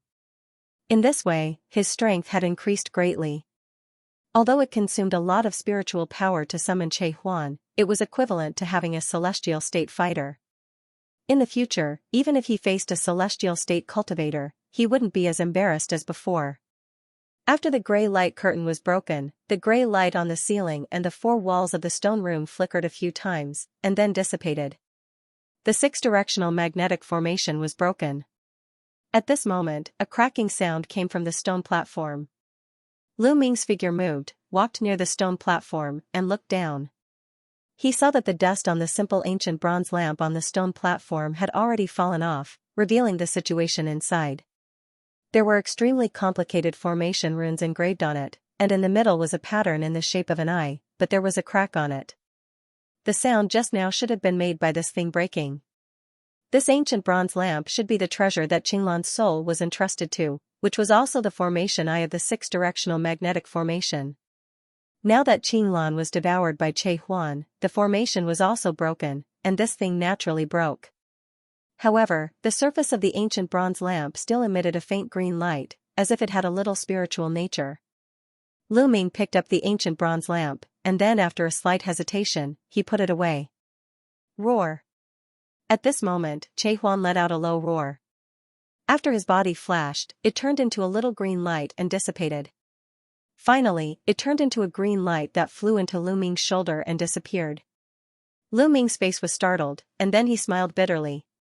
In less than a quarter of an hour, Che Huan's clone dissipated on its own.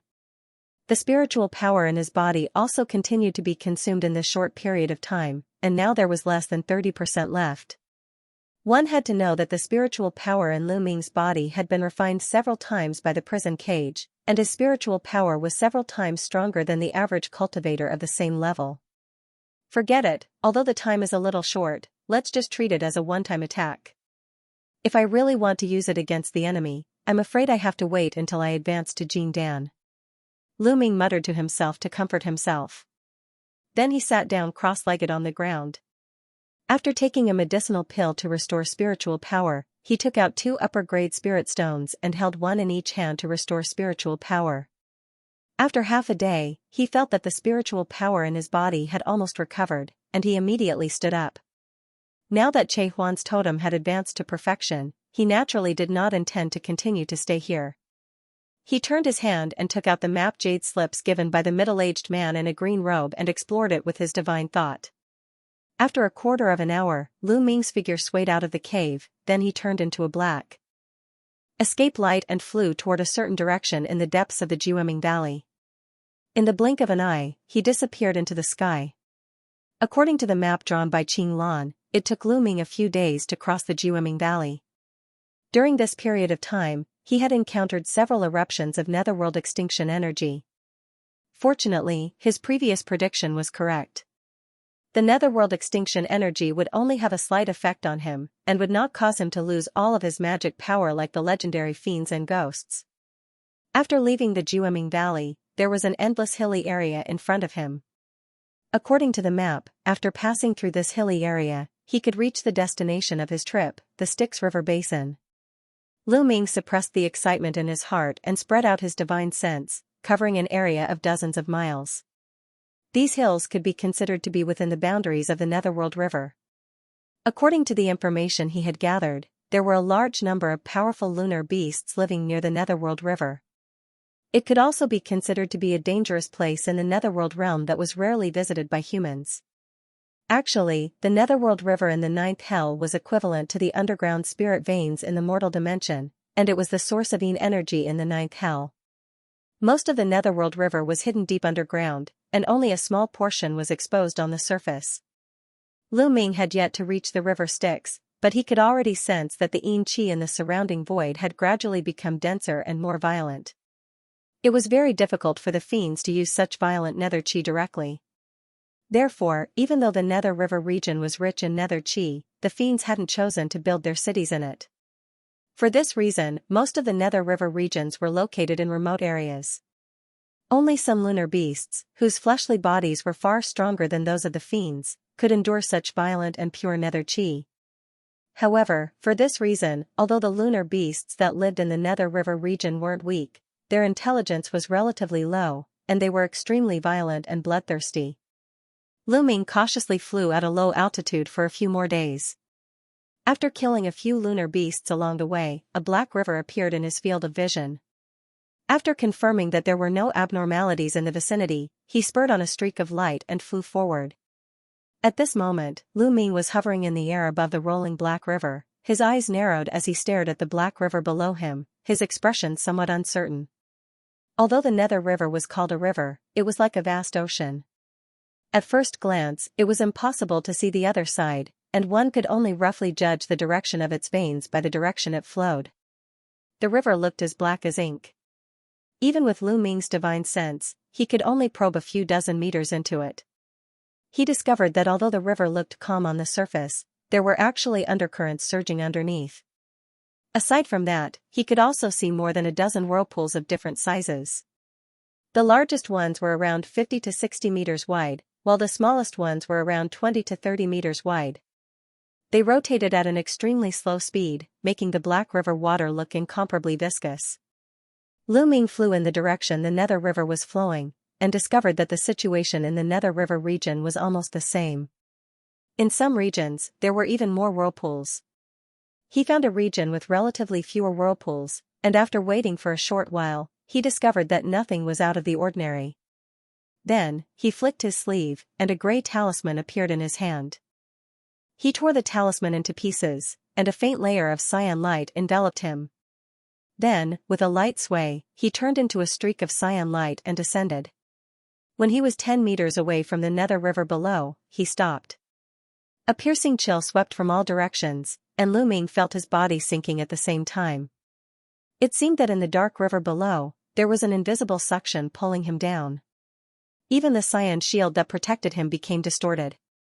There were faint traces of black water vapor constantly pouring into the shield through the small gaps on the shield. Seeing this, Lu Ming's heart shuddered. He hurriedly changed gestures with both hands, and the rolling black mist gushed out from the surface of his body, filling the entire shield. With his powerful spiritual power, he forcefully suppressed the fluctuating black water vapor around him. After the time it took for a stick of incense to burn, Lu Ming gradually adapted to this environment. It really is the water of the Nether River. It's extremely mysterious. After Lu Ming muttered a few words secretly, he closed his eyes and began to recall the 1,000 condensation water methods formula in his mind. He silently recited the formula several times. After confirming that there were no omissions, he opened his eyes again, raised his arms high, and chanted. Whoosh, with him as the center, 9 water columns slowly rose from the Nether River below.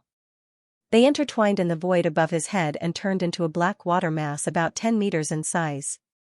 Immediately after that, Lu Ming moved his hand and pointed to the sky, launching a cyan light at the black water mass. The black water mass suddenly rotated slowly in the void. Wisps of transparent water vapor, along with the rotation of the black water mass, dissipated in all directions. The black water mass also continued to become smaller, but the Yin Qi emitted from it became purer. After more than 10 days, the black water mass that was originally 10 meters in size had now become a bean-sized black water droplet. Lu Ming changed the gesture in his hand, and he pointed up at the black water droplet. The entire black water droplet trembled slightly in the void. Then there was a poof, the surface of the water droplet was covered with a layer of black water mist like an eggshell. In the hazy mist, a black water droplet the size of a mung bean stopped in the void. Fortunately, Lu Ming's spiritual power was extremely pure. If it were someone else or someone with a lower cultivation, it would be impossible to refine the heavy water so quickly. Lu Ming waved with one hand, and the black water droplet suddenly accelerated in the void and fell into his hand. At the next moment, he only felt that his hand was heavy, and his whole arm trembled unconsciously. The heavy water condensed from the Nether River's water was really incomparable to ordinary heavy water. Just from the weight alone, it was several times heavier than the heavy water of Lu Ming's original heavy water droplet. He put this drop of heavy water in front of him and looked at it carefully. As a result, he found that there were tiny black spots evenly distributed on the surface of the Nether River's heavy water, and they were faintly flashing. When he released his divine thought to explore it, he also found that the density was much thicker than the heavy water that he obtained previously. The dense water vapor intertwined into a tiny net, firmly woven together, and it was still faintly flowing. When Lu Ming touched the heavy water gently with his finger, a bone-piercing chill penetrated into his body through his fingertips. He couldn't help but shiver. He hurriedly retracted his finger. After nodding, he flipped his hand and took out a jade box that he had prepared long ago. He kept the drop of Nether River's heavy water in it. Then, he continued to refine it in the same way. In the blink of an eye, a month had passed. Lu Ming looked at the small drop of Nether River's heavy water that was the size of 3 mung beans lying quietly in the jade box in his hand. There was a trace of joy in his eyes. According to some of the secret techniques of condensing heavy water that he found in the Sutra Pavilion of Taiching Gate, with his current cultivation, it would take at least 7 to 8 years to be able to condense one drop. But now, he refined a total of 3 drops in less than a month. The speed of refining this Nether River's heavy water was really beyond the expectation of Lu Ming, and he was overjoyed. Just as Lu Ming put the jade box into the Sumera ring and planned to continue to condense more heavy water, a sudden change occurred. The originally calm dark river under his feet suddenly shook violently. Immediately afterward, a huge whirlpool of hundreds of meters appeared out of thin air. Pieces of black light suddenly rose from it and swept toward Lu Ming. The surrounding void suddenly tightened, and a powerful spiritual pressure surged from all directions. Lu Ming reacted extremely quickly. He immediately made a gesture, and his figure flickered at the same time. He rose up rapidly and dodged the black light. The black light below quickly dissipated, and a large amount of Nether River's water surged up quickly. A deafening roar resounded. A giant beast with a size of more than 1,000 meters emerged from the surging river. When Lu Ming glanced down, he was shocked. The beast was black and shiny like a huge hippopotamus. It was covered with thick scales, but the pair of horns on its head were like antlers. Its eyes were green-yellow, and it was staring at Lu Ming fiercely. Lu Ming flicked his sleeves without saying a word. With a clear sound, a gray light flashed out. After hovering in the air, it turned into a gray flying sword. But when he was about to use the flying sword to slash down, the beast suddenly opened its mouth and rolled up an air whirlpool. Lu Ming only felt the surrounding space suddenly distort. An abnormally strong suction force came over, and a light gray airflow firmly wrapped around him. It was like a chain wrapped around his body, binding him and pulling him toward the beast's mouth.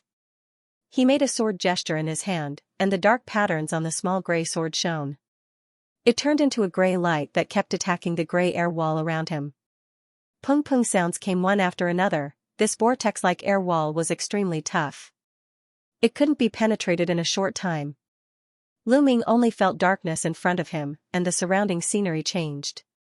His whole body was involuntarily drawn into the mouth of this hippopotamus giant beast. Poof, a muffled sound came. The huge body of the hippopotamus rolled, and it once again escaped into the pitch-black water of the Styx River. It slowly swam toward the depths of the Styx River. At the same time, Lu Ming only felt that he seemed to be immersed in an extremely heavy and cold liquid, and his body was pulled to the throat of the giant beast by an invisible force. Although the surrounding was dark and he couldn't see anything, Lu Ming knew that the liquid he was in was undoubtedly the water of the Styx River. Because the flesh wall of this beast was extremely soft and slippery, he couldn't stand still at all. With a violent shaking of the sky and earth, Lu Ming continued to flow deeper into the Styx River with the water of the Styx River. Halfway through, his mind turned sharply, and he quickly made a gesture. Black gas surged out of his body, wrapping himself into a pitch-black mist cocoon. Only then did the bone-piercing chill recede a little. After a while, the mist cocoon that Lu Ming turned into slid into a space with the water of the Styx River and continued to fall. Suddenly, a burst of cold air mixed with a pungent stench rose from below. Seeing this, Lu Ming wrinkled his nose and made a gesture. Suddenly, the spiritual power that he had accumulated for a long time shook away the water of the Styx River that wrapped his body. At the same time, two huge black mist of 100 meters condensed from the mist cocoon on the surface of his body and pounced down. Rumble! The two mist tigers burst apart in the air. Under the surging of an invisible force, Lu Ming's falling momentum barely stopped, and he was suspended in the air. At this moment, Lu Ming was surrounded by black gas, but his expression was uncertain. There must be a lot of water of the Styx River in the belly of this hippopotamus giant beast, just like a small Styx lake. At the same time, he could feel that the body of this hippopotamus giant beast was still shaking violently. This beast must be diving toward the bottom of the river. However, there was nothing he could do at the moment. He could only wait for the beast to stop before making other plans. After making up his mind, he sat cross-legged in the middle of the hippo's abdomen. He held a piece of upper-grade spirit stone in each hand and closed his eyes. He used the method of multitasking to stabilize his body and recover his breath at the same time. The violent shaking lasted for about half an hour. After a loud rumbling sound, the entire hippopotamus finally stopped shaking. Lu Ming's heart skipped a beat. He should have reached the bottom of the Netherworld River or the resting place of the giant beast. He slowly stood up and held the bitterwill sword in his hand. At the same time, he flipped his hand and a moonstone that flashed with a faint golden light landed in his hand. Immediately, a faint light illuminated the surroundings. Only then did Lu Ming realize that he was in the sky above an extremely spacious space. He was surrounded by pitch-black walls of flesh that were constantly squirming.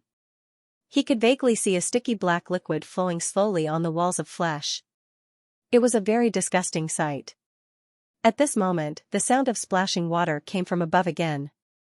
Before Lu Ming could react, a large wave of black water from the Netherworld River poured down from above.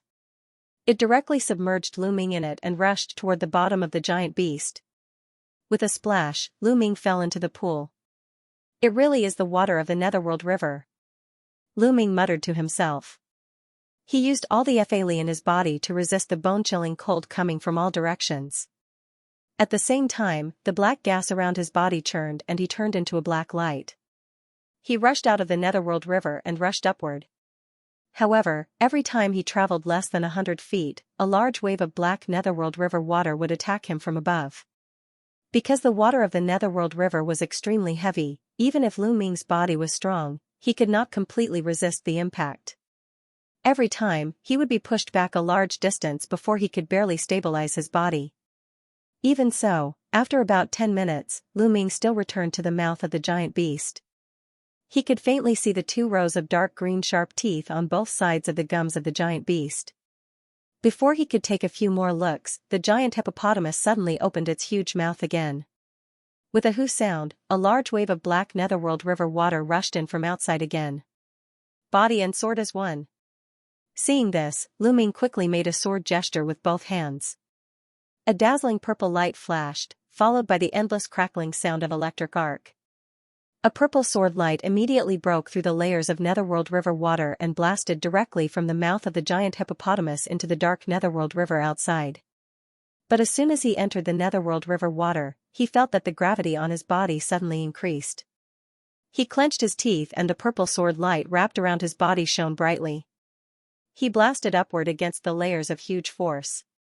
But before he could escape far, there was a loud whistling sound. Lu Ming felt a chill on his back. A large whirlpool was about to wrap his body again and roll him into the mouth of the giant nether beast. His eyes immediately turned cold. He hurriedly transferred his Fa to his palm and patted the 8-legged sea beast on his chest. After a poof, a pair of silver wings appeared on his back. A silver light flashed. Lu Ming appeared directly above the body of the beast. At the same time, he changed the sword gesture in his hand. With a clear sound, the bitter will sword transformed into a 20 to 300 feet purple sword shadow. It fell down with a few purple electric arcs. Rumble, there was a loud noise. It was followed by a heart-wrenching crazy roar. One of the antlers of the giant hippopotamus was directly cut off by the purple sword shadow. Suddenly, black blood gushed out. Lu Ming's action seemed to have completely angered the giant hippopotamus. The scales on its back burst out one by one. At the same time, its four limbs stomped on the ground and rushed toward Lu Ming like a huge mountain. After Lu Ming took back the bitter wheel sword with one hand, his figure shook and turned into four black shadows that flashed in all directions. The giant hippopotamus's pair of yellow eyes rolled in its eye sockets. It took a deep breath, and a hurricane mixed with a lot of Styx River heavy water was drawn into its body.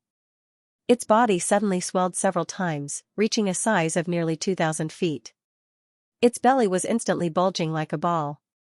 Pi pi pa pa sounds were heard, the scales on the giant hippopotamus's body burst out like rain falling on a banana leaf. At the same time, it opened its mouth and spurted out a roll of black water. It turned into a black water current that wrapped the surrounding space. Poof, poof, the three phantoms transformed by Lu Ming collapsed. Lu Ming's body suddenly felt heavy, and then dozens of black scales appeared a few feet in front of him in the blink of an eye. At this time, he saw the scales on the giant hippopotamus. Not only were they black and shiny, but there were also special markings on them. The edges of the scales were incomparably sharp. Lu Ming's face changed. Without saying anything, he waved his hand. A yellow light shone from his sleeve, and a yellow bead flew out. It spun and instantly turned into a yellow hill phantom, meeting the scales of the giant beasts. Bang bang, a series of earth-shattering impact sounds came. The surrounding river water shook violently. Black light radiated in all directions, and some of the remaining scales even burst open. These giant beast scales were extremely sharp, and their numbers were densely packed. For a time, the two sides were in a stalemate, and the rumbling in the void was in a stalemate. With the continuous self-destruction of the scales, the hill phantom formed by the mountain river Pearl also fluctuated up and down, becoming unstable. Seeing this situation, a trace of coldness flashed across Lu Ming's face. He suddenly bit the tip of his tongue and spat out a mouthful of blood essence into the yellow hill. A deep and low sound came. As the water of the Styx River and the surrounding void continued to gather, the entire yellow hill also soared. In the blink of an eye, it turned into a huge mountain the size of a pavilion. The grayish-black scales could no longer shake the mountain river Pearl. They turned into spots of black light and submerged in the water of the Styx River on the surface of the mountain river Pearl. Seeing this, the giant hippopotamus pair of green-yellow eyes flashed, and two strings of gray bubbles sprayed from its nostrils. Then, it opened its huge mouth again. A spiral-shaped black water column surged out and blasted toward Lu Ming. Lu Ming's expression became stern, and he successively launched two symbols at the hill phantom. Hua hua, the sound of flowing water resounded, and a pitch-black phantom of a long black river suddenly emerged. A strange scene appeared, the water of the Styx River and the black water column seemed to be attracted by the long black river. It was separated and rolled into the long black river phantom. In the blink of an eye, the long black river phantom skyrocketed to 100 feet long. But good times didn't last long. This semi-finished mountain river Pearl seemed to be limited to the water of the Styx River, and the water of the Styx River stored in the body of this beast seemed to be endless. In the blink of an eye, the two water currents collided. So that's how it is. After Lu Ming murmured in a low voice, his figure blurred and disappeared in place. The next moment, the Styx River phantom transformed by the mountain river Pearl suddenly disappeared, and a black shadow flashed and appeared on the head of the giant hippopotamus. Then, a yellow light shone in his hand. Lu Ming opened his mouth and spat out 3 mouthfuls of blood essence in a row. Then, his 10 fingers made a series of changes, and he poured all his spiritual power into the mountain river Pearl without reservation. With a roar, a huge yellow mountain phantom nearly 1,000 feet in size appeared out of thin air. The giant hippopotamus seemed to realize that the situation was not good. It swayed its huge and clumsy body to turn around and escape, but it was too late. Chi-chi, a large yellow light shot out from the bottom of the giant mountain phantom. It instantly penetrated the dark river and covered the giant hippopotamus, firmly confining it in place. Go! Lu Ming snorted coldly again, and with a burst of violent fluctuations, the yellow giant mountain pressed down with endless power. The mountain had not really fallen, but in the nearby dark river, a circle of invisible waves similar to the sound of an explosion swept out. There was a loud bang. After a sad cry came from the bottom of the yellow giant mountain, there was no more movement. Lu Ming scanned with his divine sense. After confirming that he couldn't sense any aura of this giant hippopotamus, he waved one hand, and the shadow of the small mountain formed by the mountain river pearl collapsed and turned into a yellow bead that flew back. At this time, the giant hippopotamus's huge body had already withered. It lay motionless at the bottom of the river. It was already dead. Lu Ming let out a light sigh and put away the few remaining scales on the beast. He also dug out the two green-yellow eyes and put them away. Although this giant beast was very powerful, it was restrained by the mountain river pearl that could also control the water of the Styx River. Its body was so huge, and its body was filled with so much water of the Styx River. How could it not be easily imprisoned by the mountain river pearl? After Lu Ming collected the giant beast materials, he made a gesture. The black gas around his body rolled and wrapped his body in it. The silver wings on his back flapped again, and he turned into a black shadow that flew straight up. Although the water of the Styx River was extremely heavy, fortunately, he was a physique cultivator. His physical strength was not weak. With the support of the silver wings on his back, he could barely resist the huge force and move forward. It was just that his speed was relatively slow. However, when he was less than 1,000 feet away from the bottom of the Styx River, he suddenly felt a huge suction coming from one side. Immediately afterward, Lu Ming felt that his whole body suddenly lost control. He couldn't hold on for a moment at all. He could only be forcibly pulled in the direction of the suction along with this invisible force. He was shocked and looked up. As a result, there was a huge black whirlpool not far in front of him. In the center of the whirlpool, there was a faint buzzing sound. This invisible suction came from these whirlpools. The next moment, Lu Ming only felt that his vision went black. His whole body was spinning. And then he lost consciousness. After an unknown period of time, Lu Ming finally woke up from his drowsiness. He suddenly found himself in another space that was a few acres in size. There was not a trace of Styx River water in the space, but the floating Xianxia was extremely pure. When he looked around, he couldn't help but suck in a breath of cold air. In all directions, there were dozens of black vortexes of different sizes, encircling the space he was in into a cylindrical space. Streams of almost liquefied pure Xianxia were escaping from these vortexes.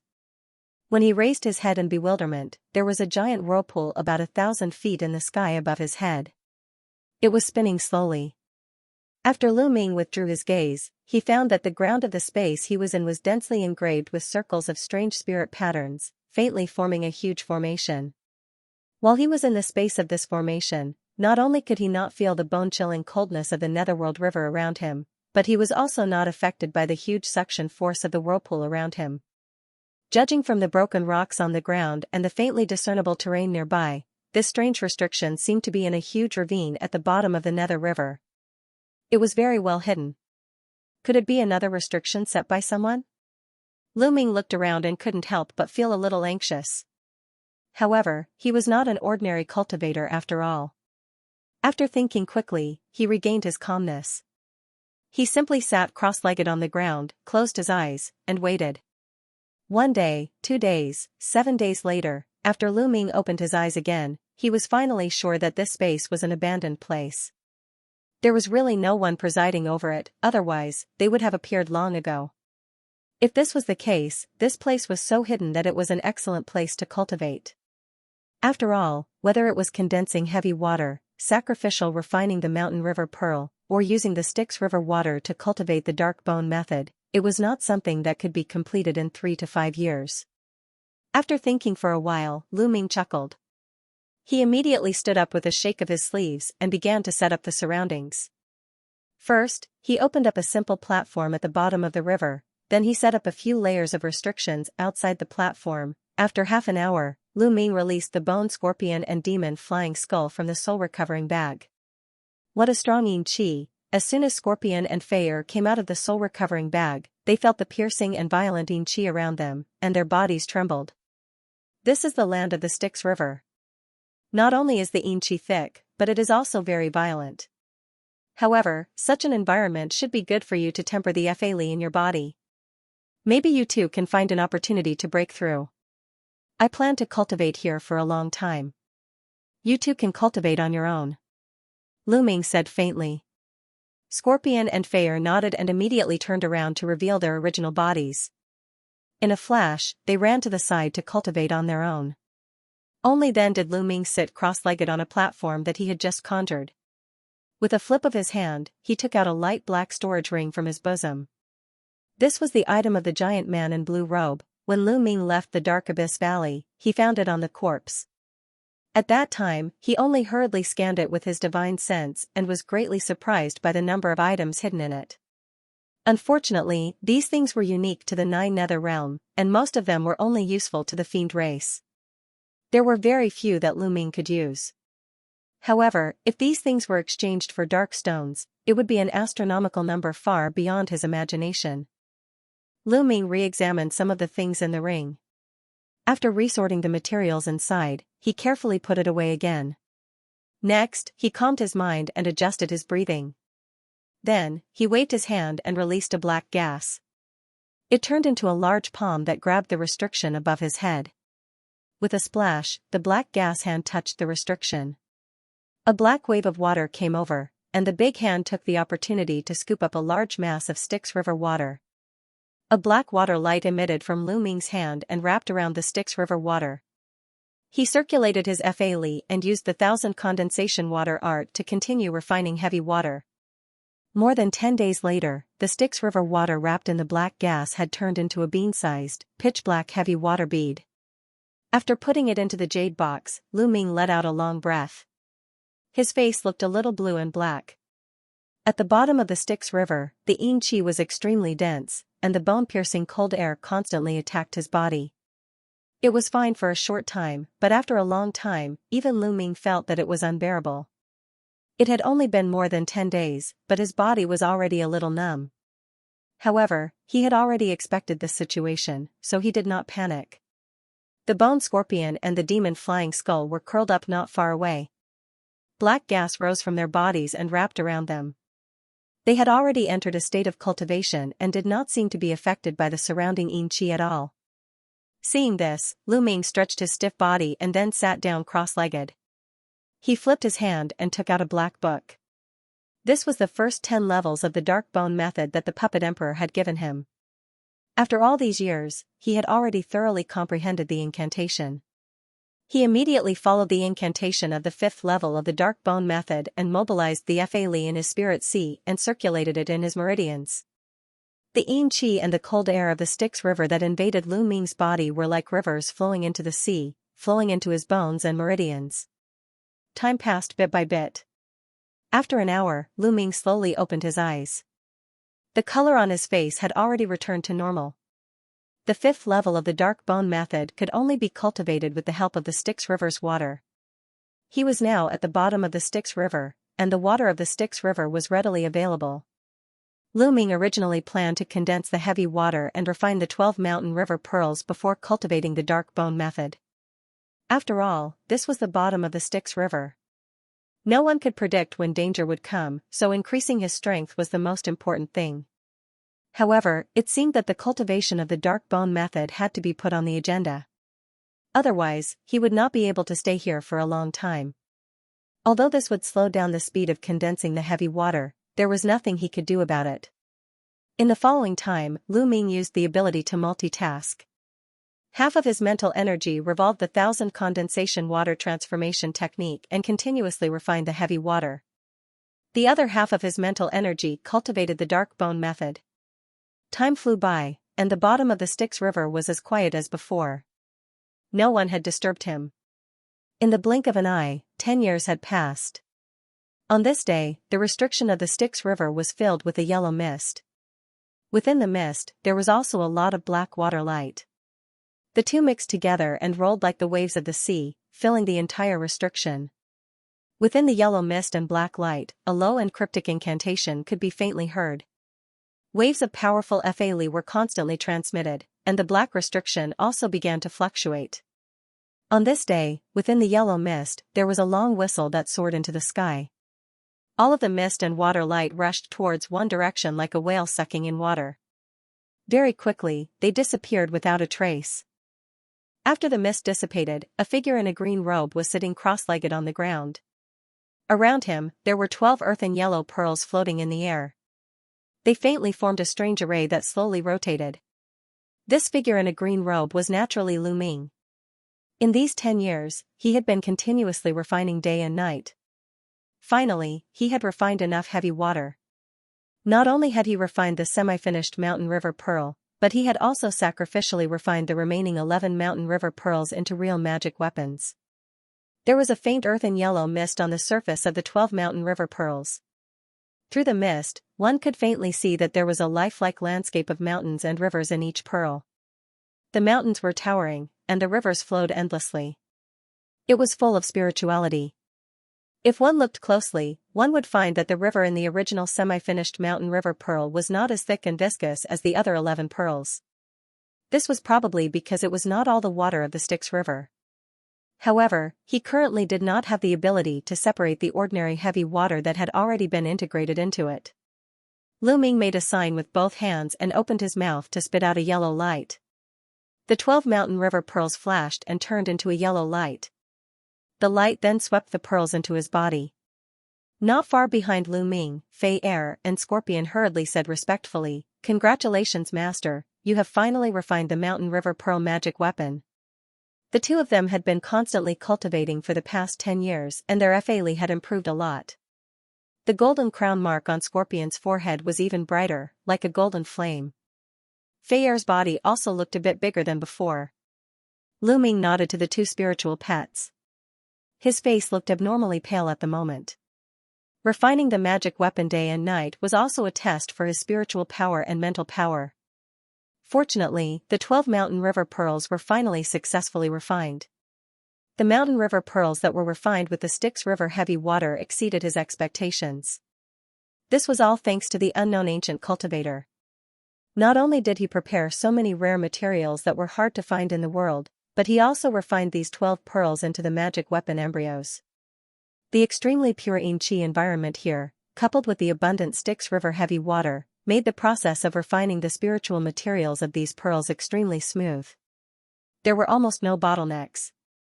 Although he hadn't tested them yet, the semi-finished magic weapon was already so powerful, the power of these 12 finished products was naturally self-evident.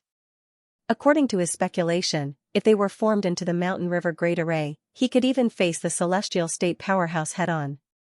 The only regret was that the consumption of spiritual power to activate these Mountain River Pearls was too huge. With his spiritual power far beyond the ordinary Jing Dan cultivator, he could barely activate the 12 Mountain River Pearls for a while. As for setting up the Mountain River Great Array, he was not able to do it.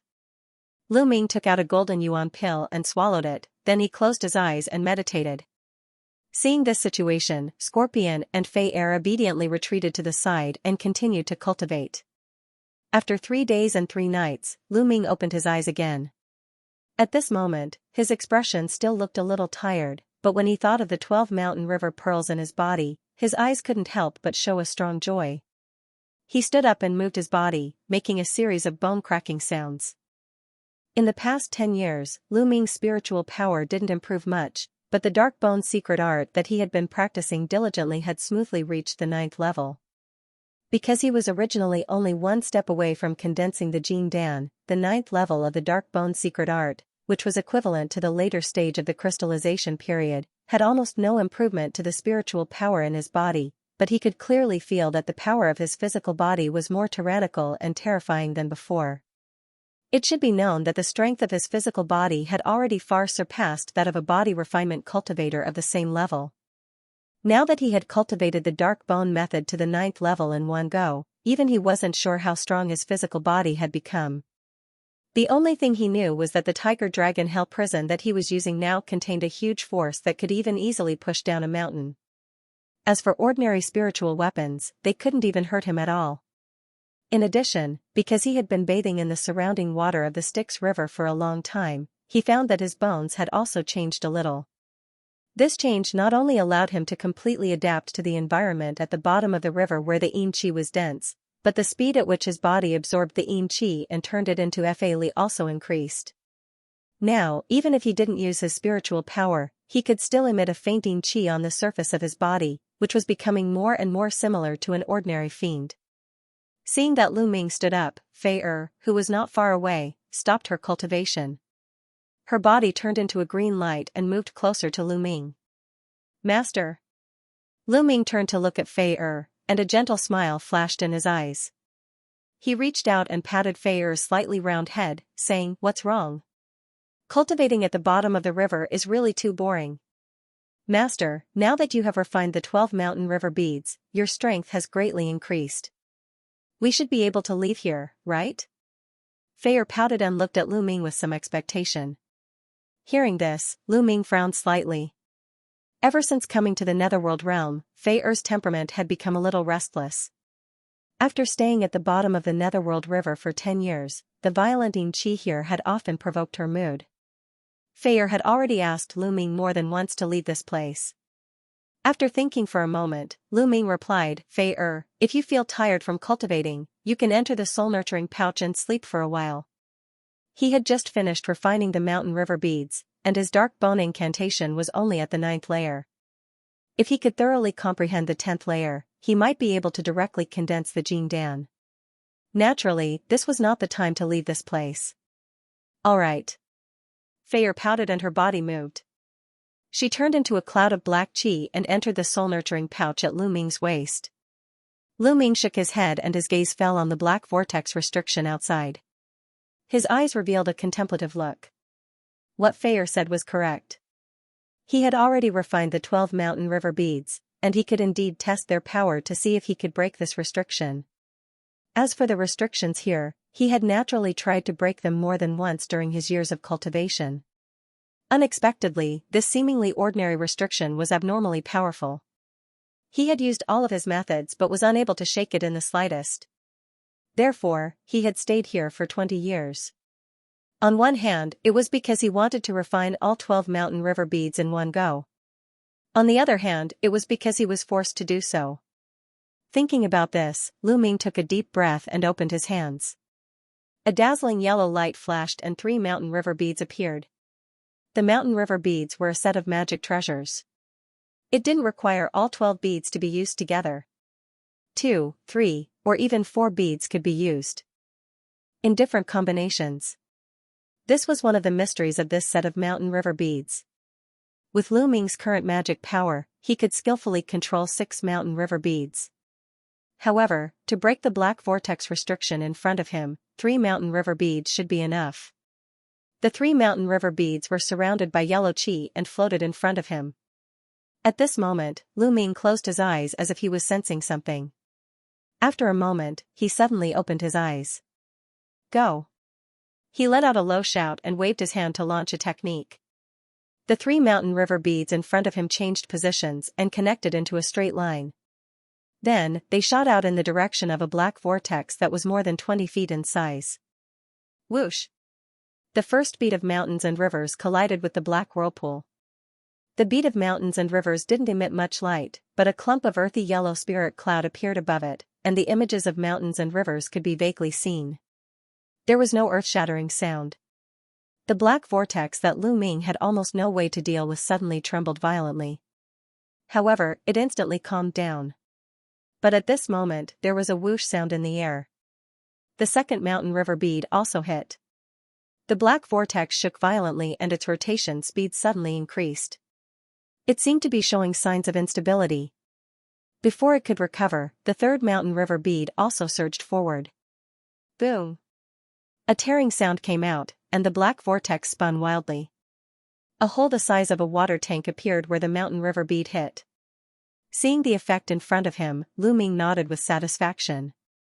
After sacrificial refining the mountain river bead, he understood that the mountain river bead was just like its name. It was as heavy as a mountain and as long as a river.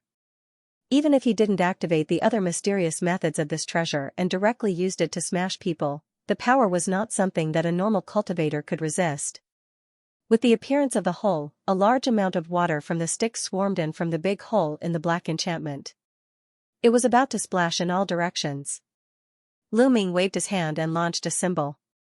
The 3 mountain river beads near the whirlpool each rolled up a black glow. They quickly blended and turned into a black river phantasm, rolling the water of the Styx River that was rushing in. At this moment, the hole in the enchantment that was broken by the mountain river beads suddenly exuded a black light and surged toward the broken part. The broken hole in the whirlpool enchantment quickly and automatically recovered. It was restored to its original state in a few seconds. It's broken to such an extent, but it can still automatically recover. The person who arranged this enchantment must have reached the peak of array cultivation. Lu Ming waved his hand to put away the 3 mountain river beads. His eyes fell on the black whirlpool enchantment and muttered to himself. His figure moved and flew to the front of the enchantment. He pressed his hand on the enchantment, and a wisp of divine thought spread into the enchantment. With a buzzing sound, the enchantment light curtain suddenly burst out a dark water light. It rolled back and hit Lu Ming's body. A gust of cold, raging power attacked. Lu Ming felt as if he had suffered a heavy blow. His body flew out and smashed into the ground. A loud bang resounded, and a deep pit of about 10 feet appeared on the ground. Master! Scorpion had already woken up while Lu Ming was practicing with the mountain river bead. She was shocked to see that there was something in front of her. She hastily flew over with an anxious look on her pretty face. In the deep pit, Lu Ming's clothes were gray and dirty, but his body was unscathed. However, at this moment, he looked a little strange. He seemed to be in a daze. Seeing Lu Ming's expression, Scorpion couldn't help but stop in place, not daring to disturb him. Lu Ming stood there for a quarter of an hour. Then, he suddenly threw his head back and laughed loudly. So that's how it is. I understand now. He laughed a few times and sat down in the deep pit with his legs crossed. It turned out that he was only one step away from becoming a Jin Dan, and he practiced 2 extremely mysterious ghost cultivation methods. Now, he had stayed in the whirlpool at the bottom of the Nether River for 10 years, which was several times denser than the Yin Qi of the 9 Nether realm. Even ordinary fiends couldn't stay here for long. His spiritual sea had long been in a delicate state. At this moment, he was probably even more like a fiend than an ordinary fiend. And just at the moment when he was rebounded by the black vortex, the pseudo-pellet above his spiritual sea spontaneously set off a resistance force. It actually faintly touched something, causing him to suddenly have a feeling of enlightenment, making him feel as if he could condense the pellet at any time. Yes, this is the feeling. This opportunity to form a core could only be found by chance, so he had to seize it immediately. He suddenly poured his magic power into the celestial tablet in his sea of soul. In the gray space of the cage, a figure flashed and Lu Ming appeared. He looked around and said loudly, "Senior Luo Ho, I have found the opportunity to break through to the Jin Dan. Please show yourself." The cage was now several miles wide, and his voice echoed far and wide. In the past 20 years, Lu Ming had called out to Luo Ho several times, but there had been no response. However, this time, as soon as he finished speaking, a familiar figure flashed and appeared in front of Lu Ming. "Senior Luo Ho." Lu Ming's face lit up and he cupped his hands in salute. It was Luo Ho. Luo Ho looked up and down at Lu Ming, then nodded slightly and said, "Not bad. Not bad. During the time I was asleep, your cultivation improved very quickly. Senior Luo Ho, I have always remembered what you said before, and I did not dare to not train hard." Lu Ming said with a wry smile. Luo Ho chuckled and did not say anything. "Back then, you promised to use the power of the cage to help me advance to the Jin Dan. I am now ready," Lu Ming said. Since I promised you, I will naturally do it. However, this opportunity only comes once. Are you really ready?" Luo Ho said lightly. "In the past few decades, I have also collected a lot of methods to condense real pellet, so I still have a lot of confidence," Lu Ming said resolutely. Luo Ho nodded and said, "Good, then go and get ready. I can use the power of the cage to help you at any time." "Thank you, Senior." Lu Ming cupped his hands in salute to Luo Ho again, then his figure flashed and he left the cage space. In the deep pit, Lu Ming suddenly opened his eyes. His figure moved, flew out, and landed on a flat open space. "Scorpion, I'm going to start trying to condense Jin Dan. These are the array flags and array discs for the Universal Fairy Array. Help me arrange them around and protect me. Don't let anything disturb me." Lu Ming said as he took out a stack of yellow array flags and array discs and handed them to Scorpion. Master, don't worry. I won't let anyone disturb you. Scorpion stretched out his hand to receive the array flags and array discs, nodding his head repeatedly. Then, his figure flickered and appeared not far away, starting to set them up. Lu Ming retracted his gaze from the Scorpion, his expression turning serious. The opportunity to form his golden core this time came rather suddenly, but it was within his expectations. After all, he was cultivating a ghost Dao cultivation technique, and the netherworld realm was more suitable to form his golden core than the evil spirit realm. It could even be said that the netherworld realm was one of the birthplaces of ghost Dao cultivation. Techniques. As for the mysterious prohibition at the bottom of the Styx River, it was an unexpected surprise. It imperceptibly increased his chances of forming his golden core. Therefore, he must seize this once-in-a-lifetime opportunity. Thinking of this, he slowly closed his eyes and began to meditate. Half a day later, when he opened his eyes again, his eyes were shining brightly, and there was a faint black light flowing in them. The current Lu Ming, whether it was his body, mind, or spiritual power, had been adjusted to the best state. With a wave of his hand, a green light flashed on the ground, and a small pile of green spirit stones appeared. There were about 40 to 50 of them. They were the spirit-gathering stones that were previously distributed after participating in the Upper Realm ruins. Lu Ming waved both of his hands, and one rune after another shot into the ground around him. Soon, a faint green spirit pattern was engraved on the ground that was 10 meters in size with him as the center, vaguely forming a circle. After doing all this, Lu Ming looked around. After confirming that there were no mistakes, his hands rolled up a black gas, and he rolled up the spirit-gathering stones in front of him. He accurately placed them in the patterns of the formation. Very quickly, a small spirit-gathering formation was set up. The moment the spirit-gathering formation was formed, an invisible suction force immediately spread in all directions. The surrounding yin qi, under the suction force, surged into the spirit-gathering formation. The yin qi at the bottom of the Styx River was already dense.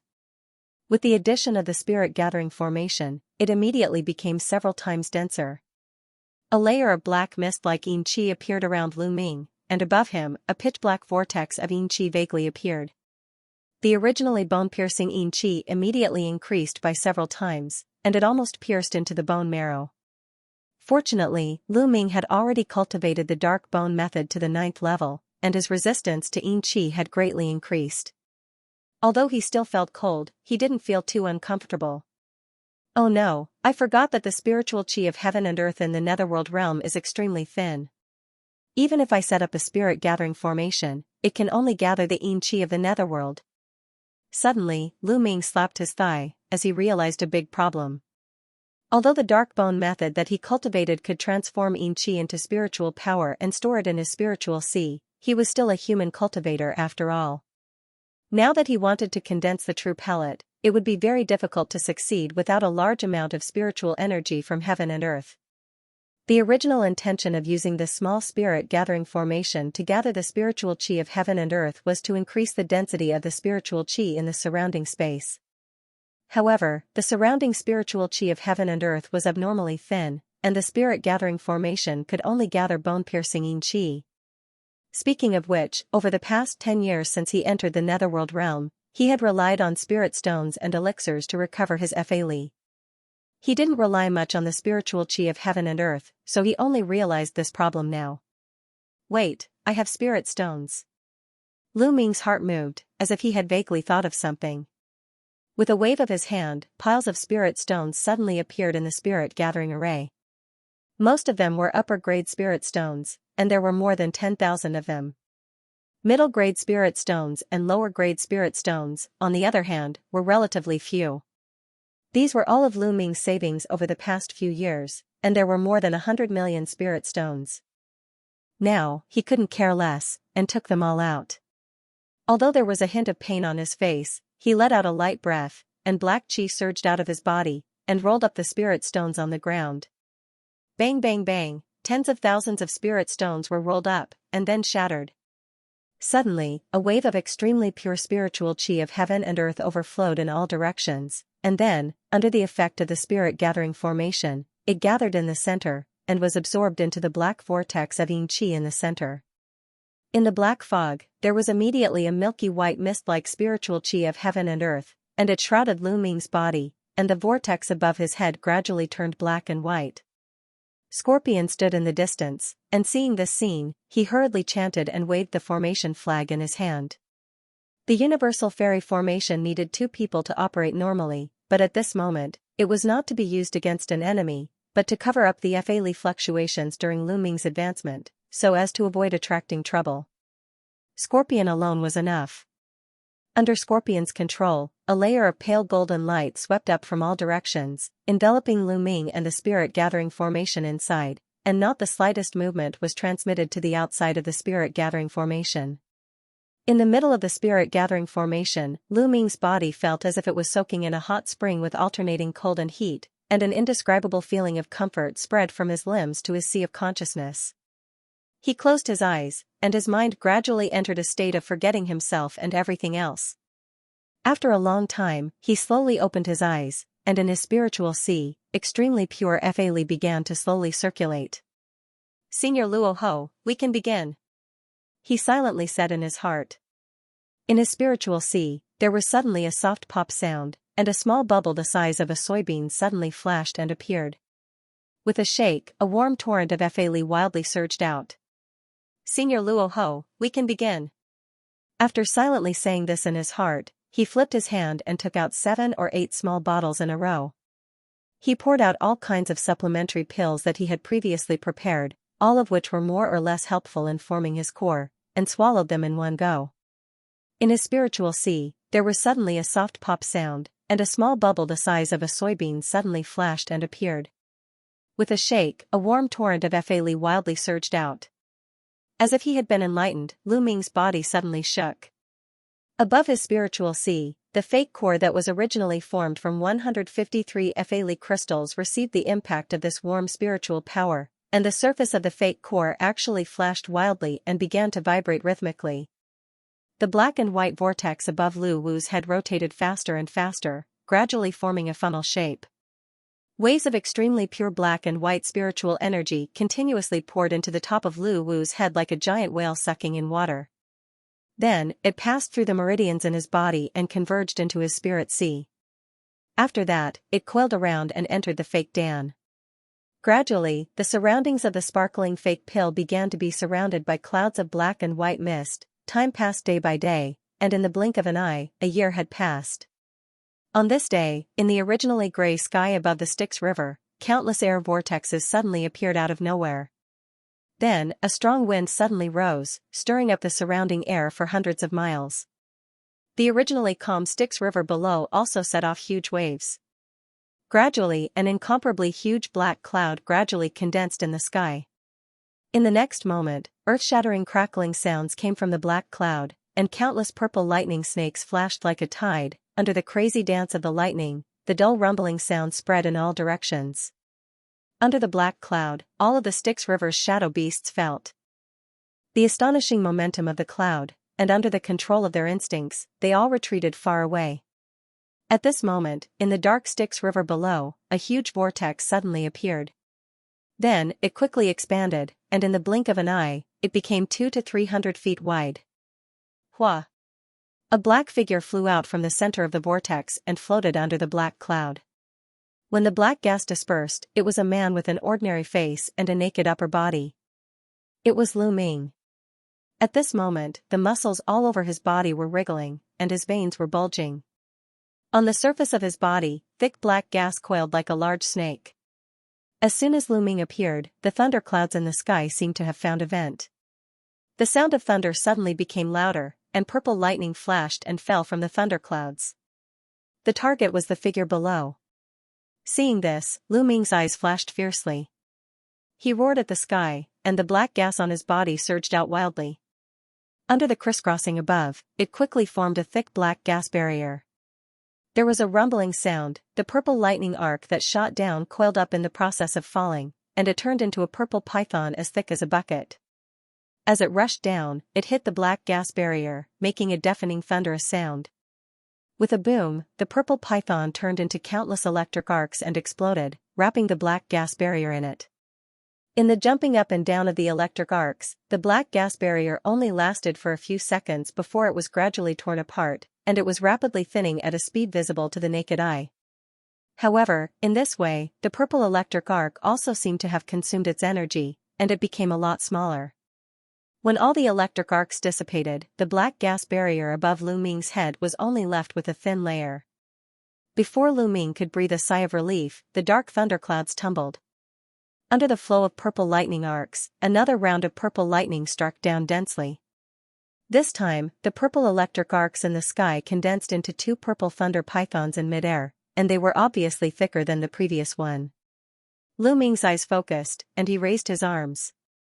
Under a flash of yellow light, there were 3 earthy yellow beads, hovering above his head. A thick yellow glow surged out of the 3 beads.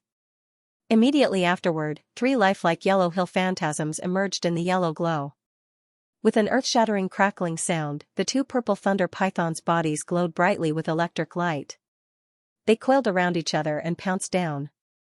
They ferociously struck the 3 yellow hills below them, causing a series of crackling sounds. The hill phantasms transformed by the beads of mountains and rivers were obviously tougher than the blacking chi that Lu Ming channeled.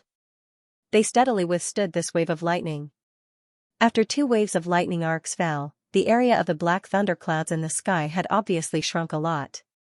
However, the lightning snakes in the thunderclouds had become denser and denser. The sound of thunder could almost tear people's eardrums. The waters of the river Styx below Lu Ming were also surging furiously. One after another, black whirlpools appeared out of thin air. Waves of black miasma rose up and entered Lu Ming's body, quickly recovering his magic power. A series of thunderous booms resounded once more. Another round of purple electric arcs, which were as thick as a bull's mouth, gushed out in a frenzy. They transformed into 3 gigantic purple lightning pythons in midair, and they charged straight towards Lu Ming. Lu Ming's expression changed, and a yellow light flashed on his body as he took out 3 more mountain and river pearls. Under the yellow light emitted by the 6 mountain river beads, they instantly turned into 6 huge yellow mountain phantoms that spun toward the 3 purple lightning pythons. Thunderous booms resounded, dense purple electric arcs intertwined with earth-yellow light, illuminating the originally dark sky and river in a gorgeous and dazzling manner.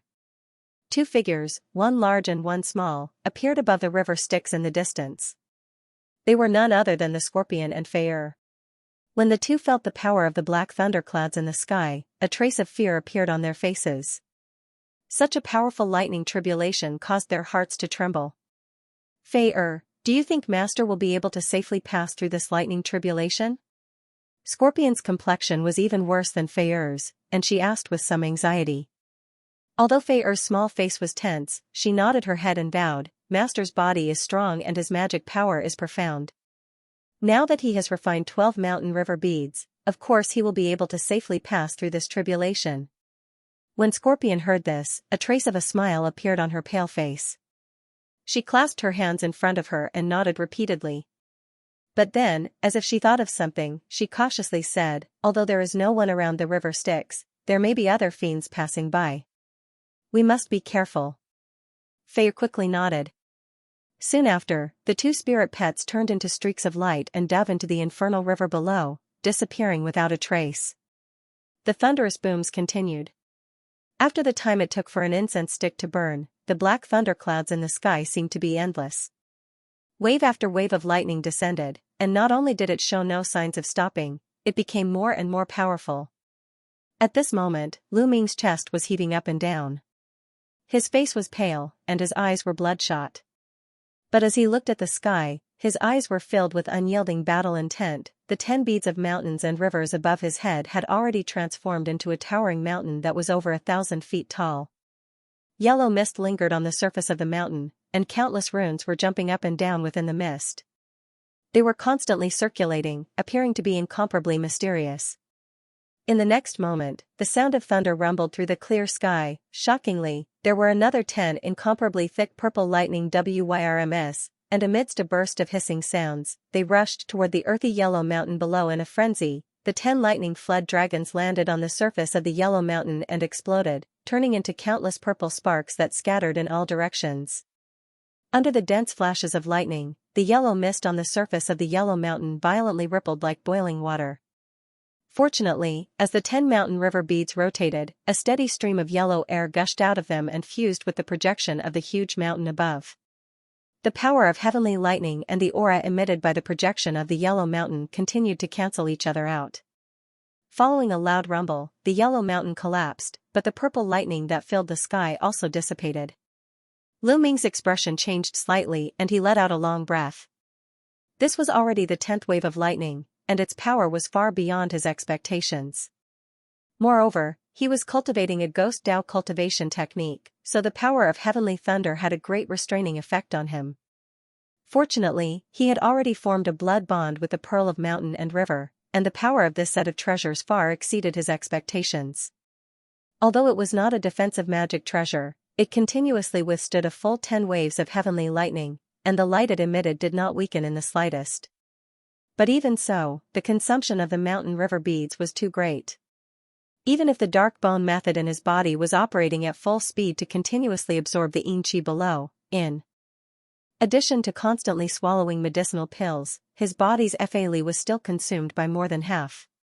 The sound of thunder in the sky was still endless, and it was obvious that this time's lightning tribulation was still not over. At this time, the black thunder cloud in the sky had already shrunk to the size of a pavilion. After the 10th wave of heavenly lightning dissipated, the thunder cloud began to accumulate power again, and thick lightning snakes rolled. Rumble, the thunder cloud released a large amount of lightning, and this time, the heavenly lightning that appeared was not in the form of ordinary lightning arcs, but a huge thunder ball the size of a millstone. In addition to the dense purple lightning, there were also traces of bright silver lightning arcs. Although these silver lightning arcs were few in number, they emitted a dazzling light. Lu Ming felt that the situation was not quite right, and a feeling of uneasiness suddenly lingered in his heart. He gritted his teeth, raised both his hands, and took out another mountain river bead. Immediately after spitting out several mouthfuls of blood essence, he consecutively used 11 hand seals, along with a wisp of blood essence, to attack the 11 mountain river beads.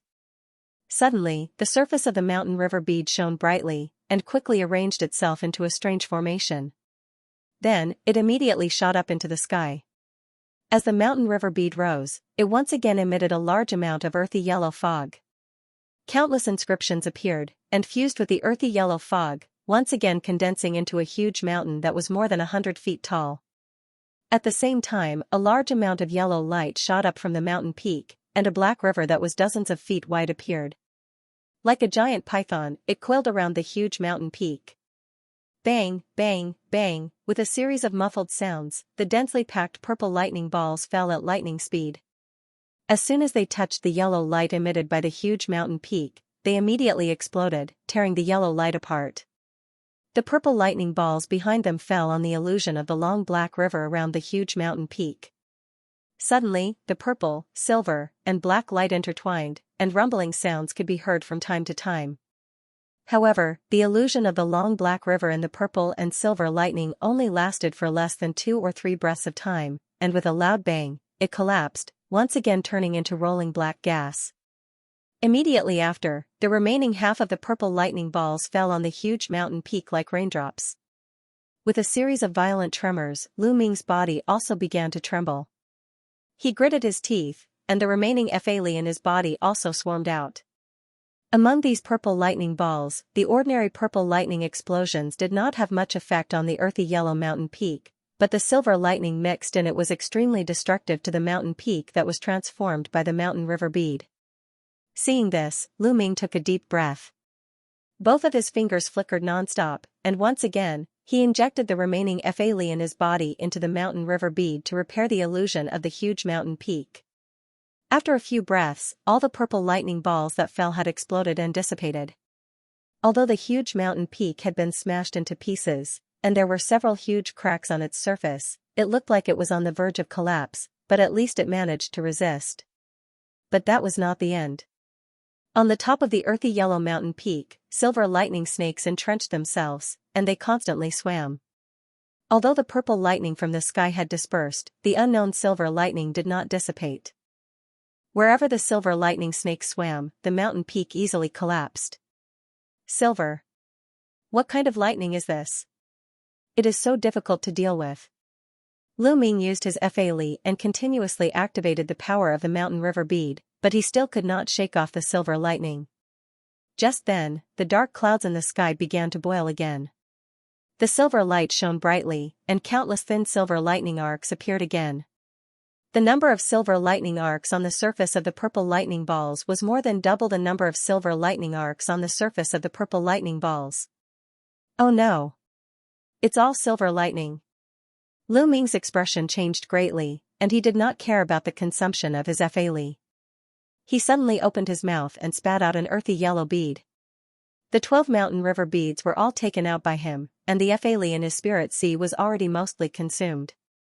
With the last 2 mountain river beads flying out, the Fa Li was quickly depleted. However, Lu Ming did not care about that at the moment, and his 2 hands quickly formed a sign. A yellow light flashed, and when the yellow mist gushing out of the last bead of mountains and rivers fused into the huge mountain, a sharp whistling sound rang out. A layer of yellow light appeared outside the huge mountain, and one could clearly see that there were 12 yellow light balls lit up within it. Immediately afterward, the black light flashed, and 12 black long river phantasms were rolled up in the 12 yellow light clusters. The black gas that originally dissipated outside the giant mountain gathered and once again condensed into a majestic black long river phantasm. The water vapor was steaming around the giant mountain. The brown light and the black water light blended together, causing the huge crack on the mountain to close up quickly. The silver lightning snakes that originally entrenched on the surface of the brown mountain also collapsed and disappeared. Before Lu Ming could take a sigh of relief, a shocking thunder sounded in the sky. The silver lightning arcs that covered the sky flew down densely from the black thunderclouds. The momentum was extremely terrifying. All the silver lightning arcs intertwined in the air and turned into countless silver lightning balls the size of a head in the blink of an eye. The lightning arcs on the surface flickered and shot down like raindrops. Wherever they passed, they left a silver afterimage, illuminating the surrounding as if it was daytime. Lu Ming took a breath, and his eyes flashed fiercely. His 10 fingers moved quickly like a wheel, and at the same time an obscure incantation came out of his mouth. In the black sticks below, there were nearly 100 black vortexes of various sizes densely. It was almost impossible to find a peaceful place. All the vortexes madly emitted black yin qi. As if they had intelligence, they all gathered up and lingered around Lu Ming's body. They were constantly absorbed by him and transformed into spiritual power to replenish his rapidly consumed spiritual power. As a series of black symbols flashed from Lu Ming's hand into the brown giant mountain above, the surface of the entire giant mountain was flowing with yellow light. A burst of rumbling came, and the surface of the entire giant mountain continued to crack. Countless water tank-sized earthy rocks were peeled off from the mountain and soared into the sky, facing the silver lightning balls that flew down. As soon as the two collided, the earthy rocks immediately burst apart and turned into a yellow mist. Every time the silver ball of lightning smashed an earth-colored stone, its downward momentum would slow down and it would also become smaller. Due to the enormous yellow mountain illusory figure being far too large, as its body became smaller, the number of earth-colored rocks shot out unceasingly, far exceeding the number of falling lightning bolts. The silver lightning balls that flew down were blocked by wave after wave of earth-colored rocks. They also swiftly became smaller, and their momentum became a little chaotic. Lu Ming's eyes flashed, and he waved his hand to launch a symbol. The black river phantasm around the mountain swept up, and countless black tentacles shot out from it. As they danced wildly, they slapped on the silver thunder ball, making a sound like rain falling on banana leaves, making it smaller and faster. Rumble, just like that, all that was left of the giant yellow mountain was a giant base, and the black river was extremely dim. Finally, all the silver lightning balls were destroyed. At the same time, the black thunderclouds in the sky became smaller and smaller. Finally, when the last silver thunderball dissipated, the black clouds dispersed and the sky returned to its original state. At that moment, cold sweat seeped out of Lu Ming's forehead. His face was extremely pale, and he panted heavily. However, just as a hint of joy appeared in his eyes, a shocking scene happened. At the place where the last silver thunderball dissipated, a golden light suddenly flashed, and a hair-thin golden electric arc appeared. As soon as it appeared, it was like a nimble little snake, shooting down at an unbelievable speed. Its target was Lu Ming, as its speed was too fast, and Lu Ming had just relaxed his mind, he could not react in time at all. Golden. It's the 9 heavens God's thunder that has reconstructed my body. Lu Ming turned pale with fright. Then, he let out a scream of extreme pain, and the scream stopped abruptly. As soon as this tiny golden god of thunder touched Lu Ming's body, it crazily wandered around the surface of Lu Ming's body at an unbelievable speed, and it made a series of crisp crackling sounds. For a moment, Lu Ming's entire body seemed to be wrapped in a layer of faint golden electric clothing. His entire body felt like it was being bitten by thousands of bone-biting insects at the same time. He felt waves of heart-wrenching pain, but he could not move at all. He could not even roar. What Lu Ming was experiencing now was a step that all false core cultivators had to go through to advance to the Jindan stage, the reconstruction of the physical body. During this process, the cultivator's physical body was constantly being destroyed under the forging of the heavenly thunder. Then, relying on the pure mana of the false core or the self-healing ability of the physical body, a new physical body was formed and rebuilt. If the speed of recovery was slower than the speed of the heavenly thunder's destruction of the physical body, it was very likely that the cultivator would die without a corpse remaining. This was the most dangerous, but also the most crucial step. It directly determined the strength of the physical body after forming the Jindan. From this moment on, the cultivator would truly be reborn and achieve the immortal body and Dao Marrow. In a sense, this was the true step into the world of cultivation, and from then on, one's lifespan would be greatly increased. Generally speaking, the more mana crystals one had, the stronger the power of the heavenly thunder. However, if one could endure it, the physical body after forming the core would also be stronger, and the number of apertures in the Jindan would naturally increase. Lu Ming had a total of 153 spiritual power crystals, 9 more than the 144 that the Heaven Spiritual Pulse Cultivator could form. Therefore, the power of this pale golden 9 heaven thunder was already extremely terrifying. Although it was much weaker than the 5-color lightning that Lu Ming sealed the demonic thought in his body, it was still not something that ordinary people could bear. If one knew that he couldn't survive the calamity, he could generally use various means to assist in the process of rebuilding the physical body. He could even avoid the invasion of the 9 heaven thunder. Although this method of relying on external force might also succeed in forming the Jindan, because it violated the natural law, the quality of the formed Jindan was greatly reduced. Most of them were inferior grade Jindan with 3 apertures. From then on, it was difficult for most of them to improve their cultivation. However, due to the vastness of the world, the crystallization period cultivator who could finally condense the pseudo-pellet, and those who could encounter the opportunity to condense the Jindan were even fewer. In the end, even if they managed to pass the thunder calamity, they eventually died in the process of rebuilding the physical body. There were countless of them throughout the ages.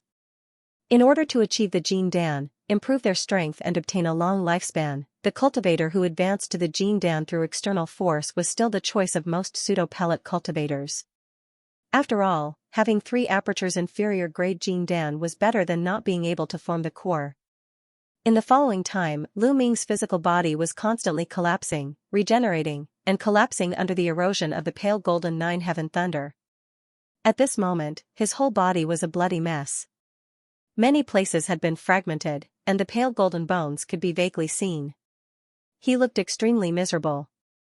Although Lu Ming's physical body was strong, and his recovery speed was also very amazing under the dark bone method's spontaneous circulation and the continuous replenishment of spiritual power by absorbing yin qi, this pale golden 9 heaven thunder had reached an extremely terrifying level in terms of speed and power.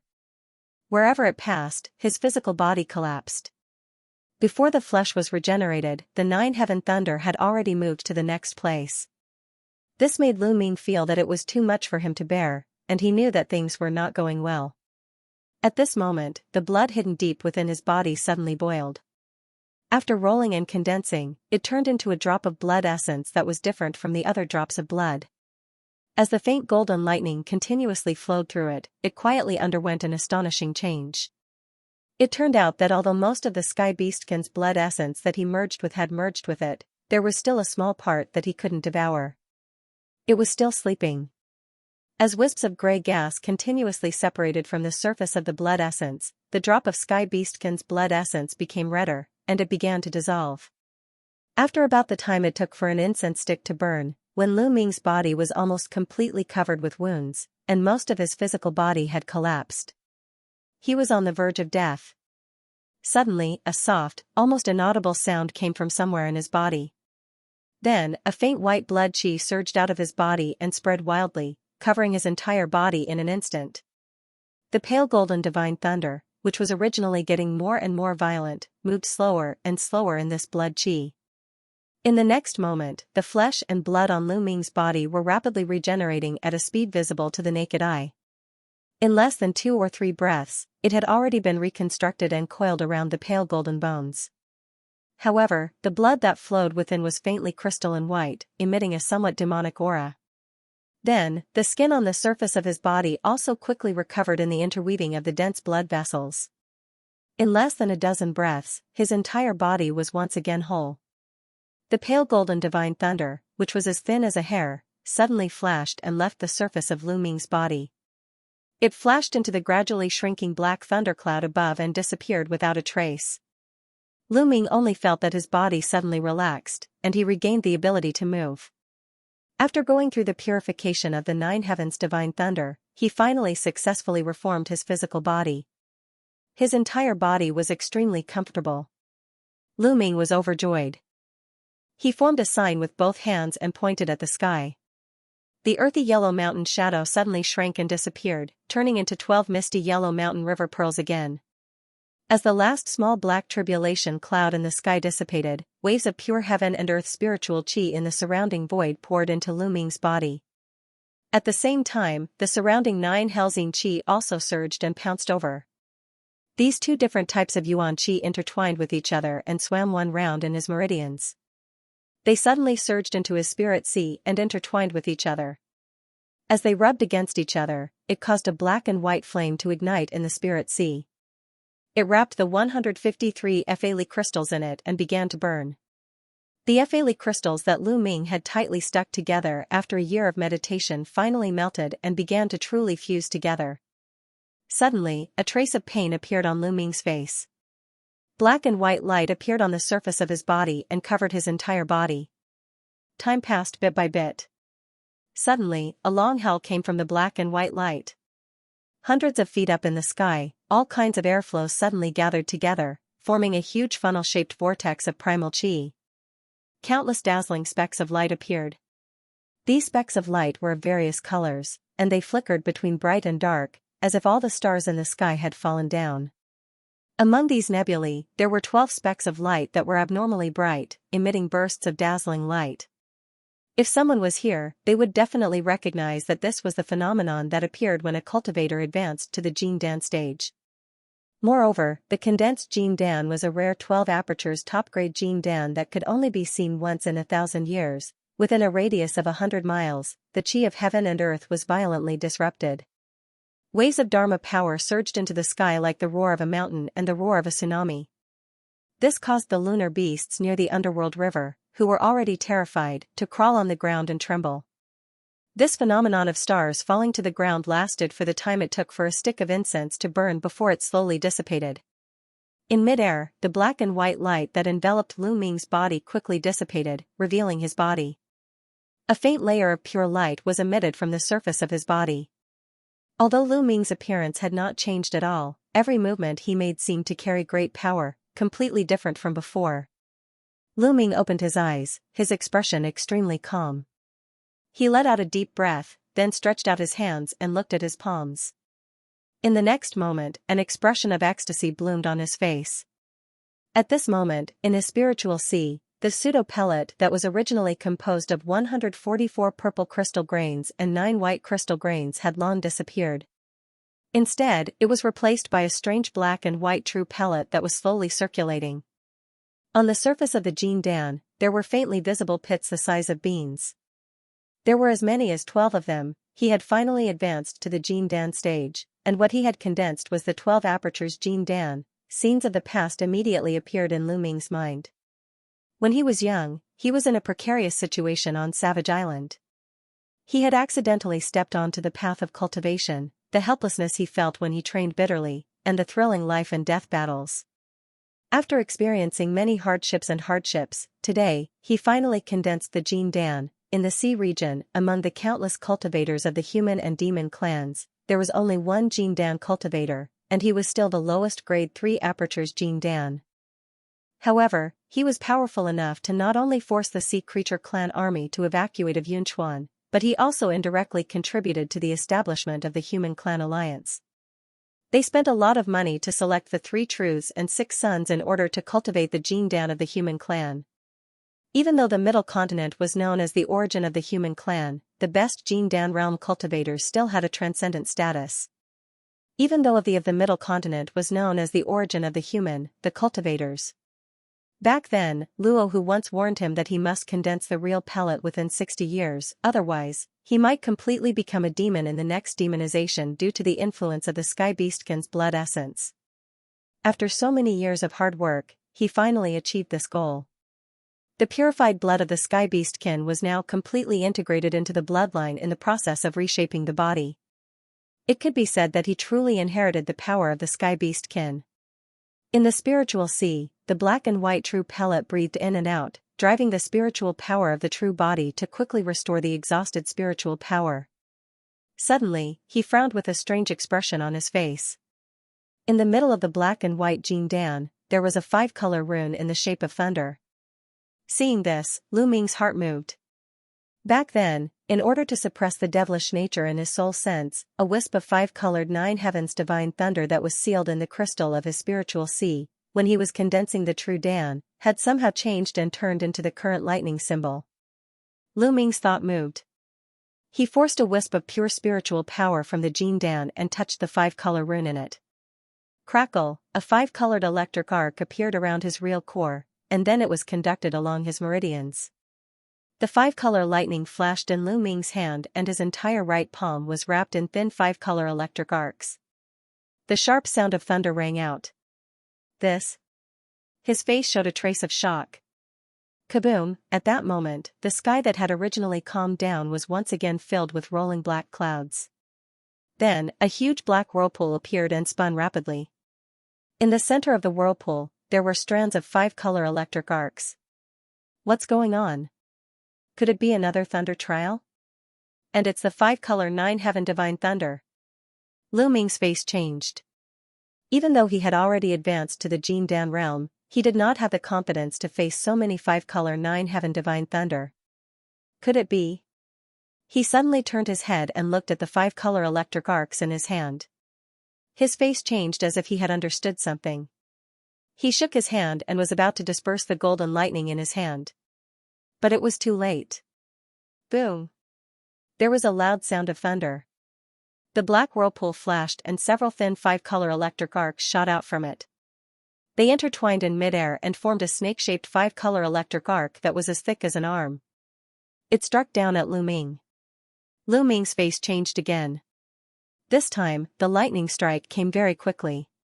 From the appearance of the thundercloud to the 5-color electric arc striking down, it happened almost in the blink of an eye. Fortunately, he had already advanced to the Jindan realm. His senses and reflexes were much faster than before. His spiritual power had also recovered a lot. With a thought, a yellow light appeared on his body again. However, before he could summon the pearl of mountain and river, the snake-shaped 5-color electric arc suddenly accelerated and appeared above Lu Ming's head. It looked like it was about to strike down. At that critical moment, Lu Ming flipped his right palm and the 5-color electric arc shrank to the center. It instantly formed a 5-color electric net and blocked the top of his head.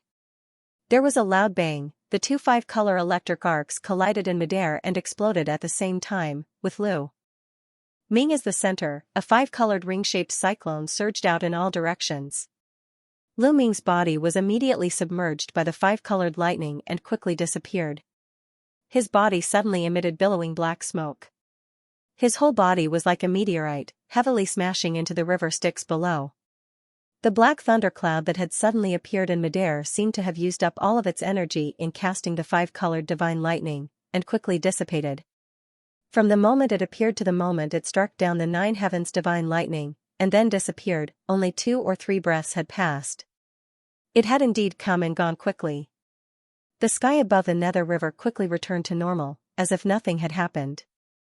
After a long time, 2 streaks of black light flew over from afar and floated in midair. The black light faded, revealing 2 fiends. The man was dressed in a long black robe, and appeared to be in his 40s or 50s. He had prominent cheekbones, while the other wore a loose gray cloak that concealed his face. Judging from the fluctuations of their auras, both of them were at the Jin Dan stage, and they didn't seem to feel any discomfort in the air above the bone-chilling nether river. The middle-aged fiend swept his gaze around as he spread his divine sense out. I can sense strong fluctuations of magic power in this area. What's going on? I can still sense a trace of residual thunder and lightning power in the surroundings. It seems that someone is condensing a true core here and has attracted a lightning tribulation. It may also be that a certain sound beast in the Styx River has advanced and attracted a lightning tribulation. Under the gray cloak, a clear voice came out. It was the voice of a woman. The Nether River is full of dangers, so it's unlikely that a fiend would be transcending lightning tribulation here. I suppose it's a nether beast that has advanced. Sigh, we're too late. Now that we've snuck into this boundless nether river, we can't find any traces of them. Speaking of which, nether beasts that have just transcended their lightning tribulation must be very weak. If we could capture them and bring them back to Jade Nether City, we'd be able to trade them for tens of thousands of nether stones. The female fiend didn't seem to think much of his words. In the following period of time, the 2 of them casually spoke a few more words. They didn't stay here for long and quickly left. Meanwhile, at the center of the black vortex at the bottom of the Nether River, Lu Ming let out a sigh of relief. Fortunately, he had hidden in this place, and relied on the Nether River's divine sense to conceal himself. Otherwise, those 2 Jin Dan stage fiends might actually have discovered him. If it were any other time, it wouldn't be a big deal. However, he was in a very sorry state right now. After being struck into the Netherworld River by the remaining power of the 9th Heaven's godly thunder, he couldn't move at all for a while. Fortunately, Xianxia and Fei, who had been waiting nearby, dragged him into the restriction formation at the bottom of the river. He was half lying on the ground within the restriction. His upper body was charred black, and black smoke was still rising from it. There were several long wounds on his body, and the wounds were curled up, revealing the faint golden bones inside. There was a wound that extended from the right side of his chest down, and it almost reached his heart. However, a layer of blood mist rose from the glowing, translucent white blood. Within the blood mist, the flesh on all of his wounds wriggled and wriggled, as if they were rapidly healing. A hint of incredulity flashed across Lu Ming's eyes upon seeing this. The recovery ability of a heavenly demon's bloodline is amazing. Are you all right, Master? Scorpion and Fei asked anxiously as they crouched down beside Lu Ming. It's all thanks to the 2 of you just now. I'm fine. I just need to rest for a while. Lu Ming said softly. This could be said to be the most serious injury he had suffered since he entered the cultivation world. He had almost died here, and his heart was filled with lingering fear, if he hadn't used the same 9 Heavens divine lightning to offset a portion of the divine lightning and tilted his body in time to avoid being hit directly in the head by the 9 Heavens divine lightning, he would have been turned into ashes by now. Within his spiritual sea, the black and white Jin Dan that had just formed had dimmed a lot. This was naturally due to the heavy injury just now. This is? Lu Ming carefully examined his Jin Dan and was startled again. On the surface of the black and white Jin Dan, in addition to the original 12 apertures, there was now an additional aperture. 13 apertures Jin Dan. This is really unheard of. Lu Ming didn't know if he should be happy that he had an extra aperture inexplicably. Fortunately, there was no discomfort or other abnormalities in his body. Forget it, it's useless to think about it. Let's recover my body first. Lu Ming thought for a while and felt that it should not be a bad thing, so he put the matter aside and prepared to think about it later. In the following time, he took out several healing elixirs from the Sumeru ring and consumed them. A cool feeling spread in his limbs and bones again. He barely channeled the Tiger Dragon Hell prison, and a faint black gas suddenly appeared on his body. At this time, the effect of the spirit gathering array was still there. The aura transformed by all the spirit stones had not completely dissipated, and wisps of Yin Qi and aura swarmed into his body. His speed of absorbing the Yin Qi and Yin Qi was now many times faster than before. With the sky beast-kin bloodline, his body that was on the verge of collapse immediately recovered quickly. Seeing this, Scorpion and Feyre stood on the left and right sides of the spirit-gathering array, waiting quietly to prevent outsiders from disturbing him. 3 days and 3 nights later, in the center of the Black Vortex enchantment at the bottom of the Styx River, a black mist cocoon with the height of a person was slowly flowing. Above the mist cocoon, the black and white mist formed a funnel-shaped vortex. Suddenly, a long whistle came from the mist cocoon. The surrounding black gas tumbled violently, then it disappeared like snow melting, revealing the figure of Lu Ming with a naked upper body. At this moment, his injuries had all recovered, and he looked energetic. He put his arms together and separated again without channeling the slightest spiritual power, but waves of sound visible to the naked eye appeared in the surrounding air and spread around. Congratulations on Master's successful core formation and great progress in cultivation. Outside the spirit-gathering array, Scorpion and Feyre flew over and congratulated him. This time, it's very dangerous to go through 13 Thunder Retribution consecutively. Thanks to the two of you who have been waiting for me. Lu Ming said with a smile. He took out a green robe from the Summer ring and put it on. What is Master saying? It is our duty to protect Master. The black-veiled young lady replied with a smile. The boy beside him also nodded his head repeatedly. No matter what, you've done a great service. Now that my injuries have completely healed, I no longer need guards. I will be staying here for a while to consolidate my cultivation. You should all go train and try to form the Jin Dan as soon as possible. Lu Ming smiled and instructed. The environment at the bottom of the river Styx was extremely suitable for cultivating the dark bone method. He had just advanced to the Jin Dan stage and had not completely stabilized his realm. Furthermore, he had only cultivated the dark bone method to the 9th level, so he planned to cultivate all 10 levels of the dark bone method here. The 10th layer of the dark bone method was equivalent to the initial stage of the Jin Dan. To Lu Ming, who had just successfully formed his gold core, it shouldn't be a problem. Yes. After the Scorpion agreed, he walked to the side and sat down cross-legged. Feyre raised his head to look at the sky above the restriction. He pouted as if he wanted to say something. Finally, he appeared on the other side in a flash. A burst of black gas rose from his body and covered his whole body. Lu Ming clenched his hands tightly. The muscles and bones in his body suddenly made a series of muffled thunder-like sounds. Waves of extremely pure Fa Li surged out from the black and white Jin Dan above his spiritual sea.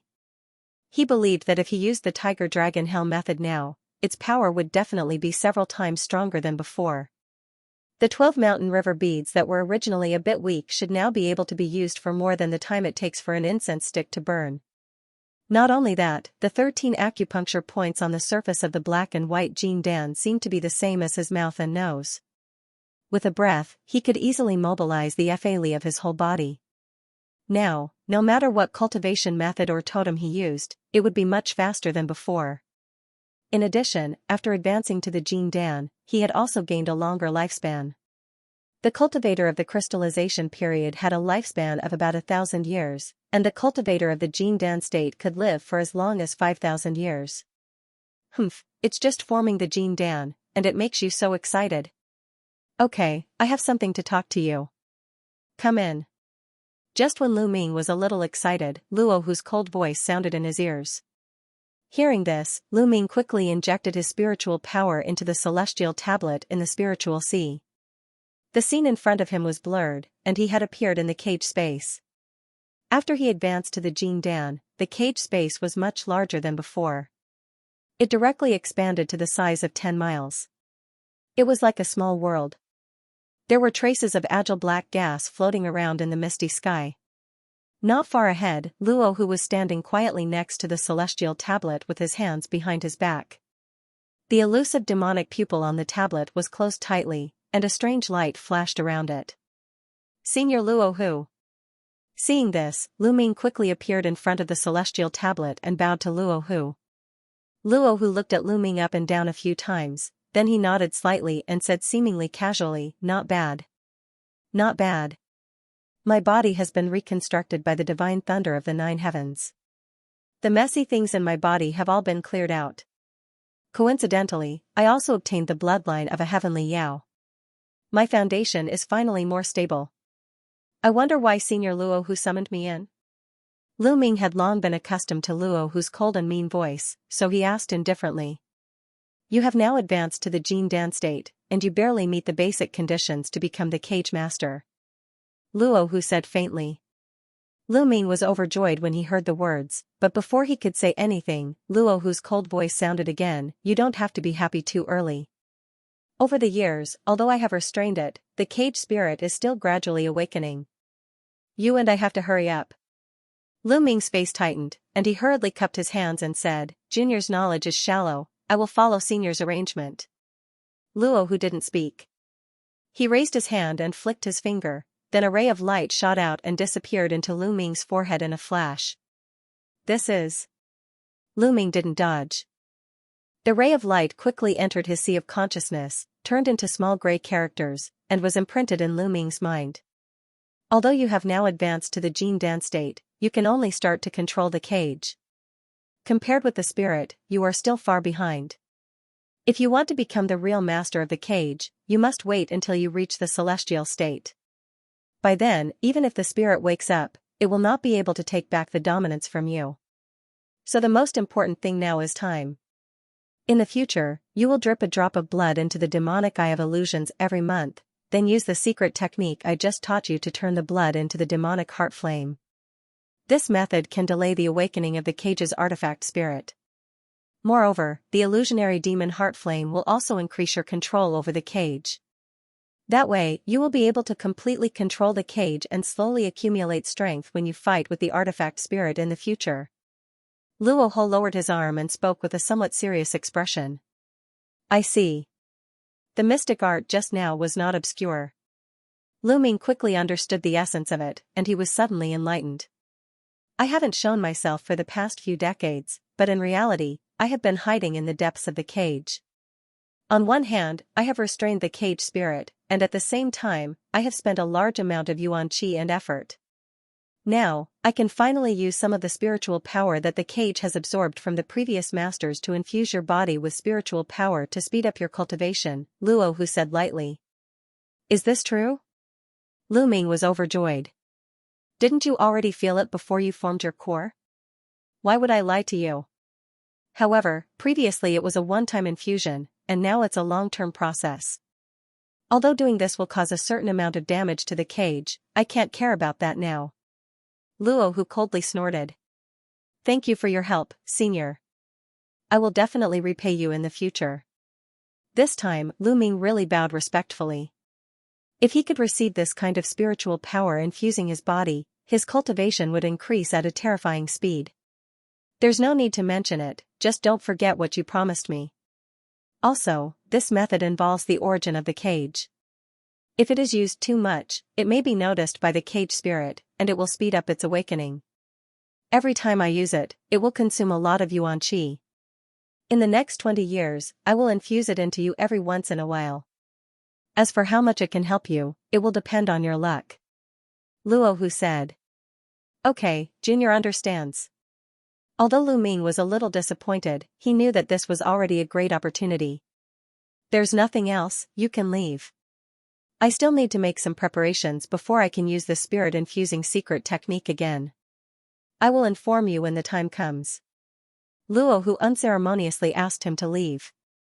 His figure moved and he was about to disappear. Senior, please wait a moment, Junior has something to ask. Lu Ming thought for a moment and hurriedly said. What is it? Hearing this, Luo Hu frowned and turned around. Senior should also know that Junior has attracted 2 rounds of tribulation lightning when I formed my Jin Dan. Now there are 13 apertures on my Jin Dan. According to Junior's knowledge, cultivators only have 12 apertures on their Jin Dan. Could it be that these 13 apertures are a mutation? I don't know if there will be. Lu Ming said with some apprehension. Although this is the first time I've heard of 13 apertures on the Jin Dan, but since ancient times, the more apertures a cultivator has, the more beneficial it is to their cultivation. You don't have to worry too much about this. Luo Hu said after thinking for a while. Hearing this, Lu Ming let out a sigh of relief. He suddenly thought of something and asked, "There's one more thing. The ninth heaven thunder that Senior Luo who asked Junior to seal in my spirit sea seems to have turned into a 5-colored thunder seal and appeared in Junior's Jing Dan. What should Junior do now? The ninth heaven thunder has begun to turn into the 9-colored thunder seal. This is a sign that it is stabilized in your body. You don't have to pay attention to it. This will only benefit you. Also, you can use the heavenly thunder technique without worry," Luo Hu said lightly. As soon as he finished speaking, Luo Hu's figure flickered and disappeared. "Then Junior can rest assured." Lu Ming hurriedly cupped his hands and felt a huge weight lifted from his heart. Heavenly thunder spell had always been a powerful means for Lu Ming to fight against enemies. In order to seal the ninth heaven divine thunder in the spiritual sea, he had been unable to use it. Now it finally returned. He slowly exhaled and walked to the elusive demonic pupil. According to Luo Hu's words, he spat out a drop of blood essence from his heart. He chanted an obscure spell in a low voice, waved his hands, and made a strange gesture. Symbols fell on the blood essence. With a whoosh, the blood essence turned into a bloody flame and slowly merged into the elusive demonic pupil. Lu Ming immediately felt that the connection between himself and the elusive demonic pupil had strengthened a lot. There was even a faint inexplicable connection with the cage space. What Luo Hu said is really true. Lu Ming raised his eyebrows and muttered to himself. Next, Lu Ming quickly left the cage space and returned to the bottom of sticks. He sat cross-legged and waited quietly. After a long time, after Luo Hu's command came into his ears, the mysterious bubble appeared in his spiritual sea. As it trembled, a pure spiritual power surged out of it. "It's coming." Lu Ming's face was happy. He hurriedly channeled his spiritual power. The black and white Jing Dan in the spiritual sea emitted a black and white glow, wrapping the spiritual power and pulling it into the spiritual sea. The magic power in the spiritual sea quickly fused with the spiritual power. While forming a warm current, it gradually formed a spiritual power vortex. Lu Ming only felt that his dantian was faintly hot, and the spiritual power in the spiritual sea was rising steadily. In the following time, Lu Ming worked hard to understand the 10th level of the dark bone method. At the same time, he also used the magical power of multitasking to continue refining Styx heavy water. Heavy water was also an extremely precious treasure in the Middle Sky continent. It was rare in the Netherworld realm, and the Styx heavy water was at his fingertips. He naturally didn't want to let go of this great opportunity. And every 2 or 3 months, Luo Hu would channel the spirit infusion mystic art, pouring the spiritual power in the small bubble into Lu Ming's body. Time passed day by day, and the Styx area had already returned to its former tranquility. In the blink of an eye, 20 years had passed. On this day, the wide, pitch-black Netherworld river suddenly began to churn violently. Several whirlpools that were originally over 100 feet in size suddenly converged and formed an incomparably huge pitch-black whirlpool. As the whirlpool spun, a cold aura rose up, causing the surrounding temperature to drop by a few degrees. Crash! In the center of the giant whirlpool, 100 feet high splash suddenly appeared. Immediately afterward, a figure wrapped in black gas flew out of the center of the whirlpool, flashed, and stopped in midair. The water-like black gas slowly dispersed, revealing the figure inside. It was Lu Ming. At this moment, his body was emitting waves of powerful magic power. His cultivation base had faintly reached the middle stage of the Jing Dan stage. His magic power was incomparably thick, and he was only a step away from the late stage of the Jing Dan stage. The spirit infusion mystic art is really amazing. In a mere 20 years, it has once again advanced by more than one level. A trace of joy appeared on Lu Ming's face as he muttered to himself. However, although this method was exquisite, it was obviously not a long-term solution. 2 months ago, after Luo Hu had infused spiritual power into it for the last time, he had admitted that this secret art could no longer be used. Otherwise, it would probably awaken the spirit of the tool, and that would not be worth it. After saying this, Luo Hu disappeared again. In these 2 months, no matter how much Lu Ming called out, there was not the slightest response. According to Lu Ming's estimation, the continuous activation of this technique should have consumed a lot of his vitality. At this moment, he was in a deep sleep to recover. In addition to the improvement of his cultivation base, His dark bone secret art had already been cultivated to the 10th level a few years ago. This caused the pale golden light on the bones of his entire body to become brighter, and the efficiency of his absorption and transformation of the yin qi had increased a lot. In addition, he had also condensed a lot of Styx-heavy water, filling up a gourd container that was about a foot in size. Don't underestimate such a small gourd. There were nearly 1,000 drops of Styx-heavy water in it, and the weight was no less than millions of kilograms. With so much heavy water, if he took it to the Middle Sky continent, it could at least be exchanged for hundreds of millions of spirit stones. Now that several of his goals had been achieved, it was naturally meaningless to continue to stay here. After taking a long breath, he took out a piece of jade slips and probed it with divine thought. This was the map of the entire secluded water that he bought at a high price in the Cold Moon City. The Netherworld was not a place where Lu Ming should stay for a long time. Now that the mountain river pearl had been refined, the condensed Styx-heavy water was enough to supply the cultivation of the dark bone secret art in the future. Now he planned to find the second half of the dark bone secret art while looking for a way to leave the Netherworld. In addition, according to his estimation, it was only a few years before the next mysterious bubble burst. With Lu Ming's current spiritual power of the Jin Dan intermediate stage, it should be enough for the mysterious bubble to devour, but just in case, he still needed to make some preparations. The jade slips on the map flickered with starlight, which was the various cities in the secluded water. Lu Ming's divine thought quickly locked on the brightest and largest light spot, which was the main city of the secluded water, Bo City. As the largest main city of the secluded water, he could find many interesting things or clues of the dark bone secret art. Lu Ming's divine thought retreated from the jade slips, then he made a gesture. The black gas wrapped his body and turned into a black light, galloping away into the distance. 3 months later, in the middle of an open space in the blue jungle of the secluded water, a gray-faced man about 7 feet tall was standing. He was surrounded by extremely dense black gas, and he was holding a 3 feet long gray sword in his hand. Around him, there were 3 wolf-like single-horned ghosts, faintly forming a horn, surrounding the 7 feet tall man in the middle. These ghosts were covered with circles of gray-brown patterns, flickering between bright and dark, exuding a faintly discernible Jin Dan state aura. However, their aura was a little unstable, and they made low howling sounds from time to time, but they did not rush forward. They seemed to be a little afraid of the person in the middle. Outside the encirclement of these 3 ghostly creatures were 2 other ghostly creatures whose skin and flesh were lacerated and had been decapitated. They'd been dead for a long time, and their appearances were exactly the same as the 3 ghostly creatures in the middle. Suddenly, the corners of the 7 feet tall man's mouth slightly curled up. His figure flickered, and he disappeared in place like a black line. The gray light flashed in the air continuously, and several whooshing sounds sounded almost at the same time. Streaks of blood suddenly appeared on the bodies of 2 of the ghostly creatures, following which their bodies split into pieces with a poochie sound. The last single-horned ghost finally roared, turned around, and fled. At this moment, an inaudible gray light flashed from behind into the back of its head, and then it came out from its forehead. After this single-horned ghost ran for another 100 meters, it collapsed on the ground, and it was motionless.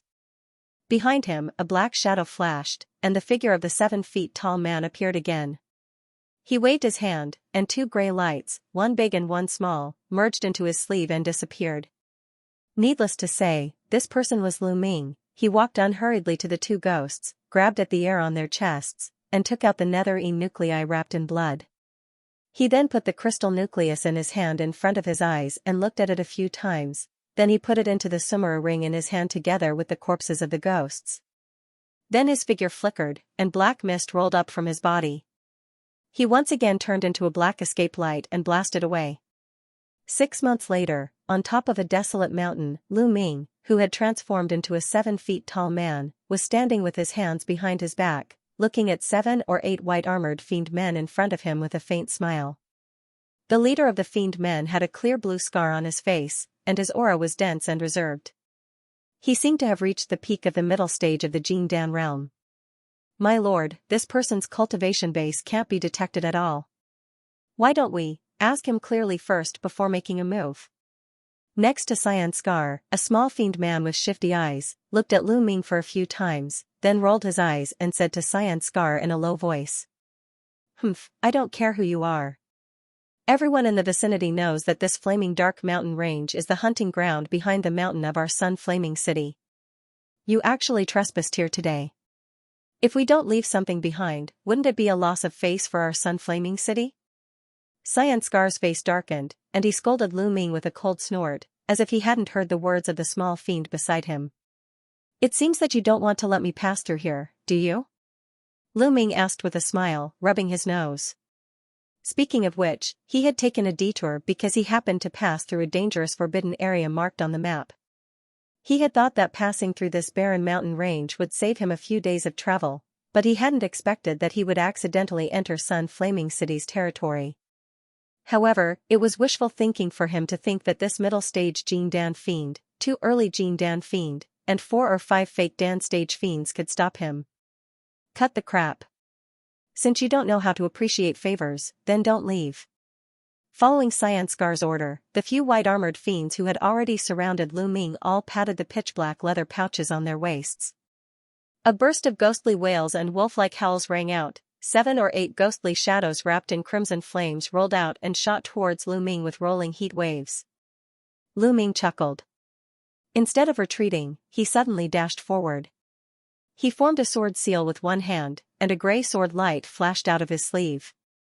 At the same time, he punched out with his other fist, which was wrapped in black chi, directly at the front of the group of ghostly shadows. Pung!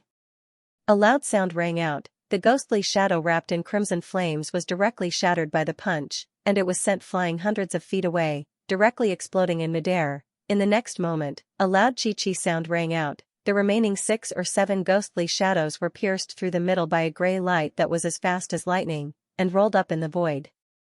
In the next moment, with a muffled pu-pu sound, all the crimson flames scattered in all directions, and the ghostly shadows had already been cut in half from the middle, falling rapidly from the void. From the moment these fiends summoned ghostly shadows to the moment they were killed by Lu Ming, only 2 or 3 breaths had passed.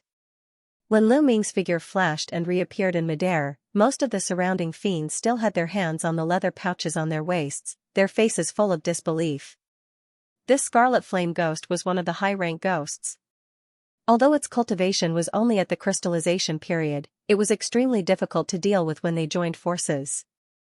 Even their city master couldn't easily kill 7 or 8 scarlet flame ghosts in an instant. Sir, I think there seems to be a misunderstanding between us. Xianxia Ghost's face instantly turned pale. At this moment, how could he not understand that he had met someone he couldn't afford to provoke? At this moment, Lu Ming didn't say anything. His body blurred and disappeared on the spot. Almost at the same time that Lu Ming disappeared, Xianxia Ghost's body fluctuated behind him, and a black shadow flashed out. "Watch out, sir," the white-armored fiend closest to him cried out in alarm. However, Lu Ming's speed was too fast. It was almost like a bolt of lightning, catching him off guard. As soon as the word "watch out" came out of his mouth, a soft puff sounded, and all the fiends in the surroundings almost stopped breathing. A bloody hand was pulled out of Xianxia Ghost's abdomen, and it was holding a gray-golden core. Only then did the fiend general come to his senses. He looked down at his abdomen with a look of disbelief on his face, as if he couldn't believe that a mid-Gene Dan realm fiend general like him could have his spiritual sea shattered and his golden core taken out before he could even see the opponent's movements clearly. Run! This person might be a celestial phenomenon expert. The other white-armored fiends were already scared out of their wits. No one knew who shouted, but all of them turned around and turned into streaks of white light, fleeing in all directions. Lu Ming slowly crushed the golden core in his hand, and gently wiped it with his other hand. With a flash of gray light, Xianxia Ghost's head tilted and slowly fell from the void. A mid-Gene Dan fiend was killed so easily. Even if there were celestial phenomenon cultivators here, they would probably be shocked. Only then did Lu Ming turn to look at the other fiends who were fleeing in all directions. If he let them go, they would probably cause him more trouble when he returned to Sun Flaming City. Since he had already made his move, there was no need to keep them alive. As his thoughts raced, he slapped the cultivating soul pouch on his waist. Whoosh! Whoosh! 2 streaks of black and green mist rolled out. They were Fire and Scorpion. Following a simple communication through his spiritual sense, silver light flashed behind him, and he hurriedly chased after two of the white specks of light with slightly more powerful auras. Fey and Scorpion also transformed into streaks of light and chased after the other pseudo-core stage white-armored fiends. After a while, several screams of different distances came from the barren mountain, and then there were no more sounds. The main city of the secluded water region, Bio City, was located in the southeast of the entire secluded water region.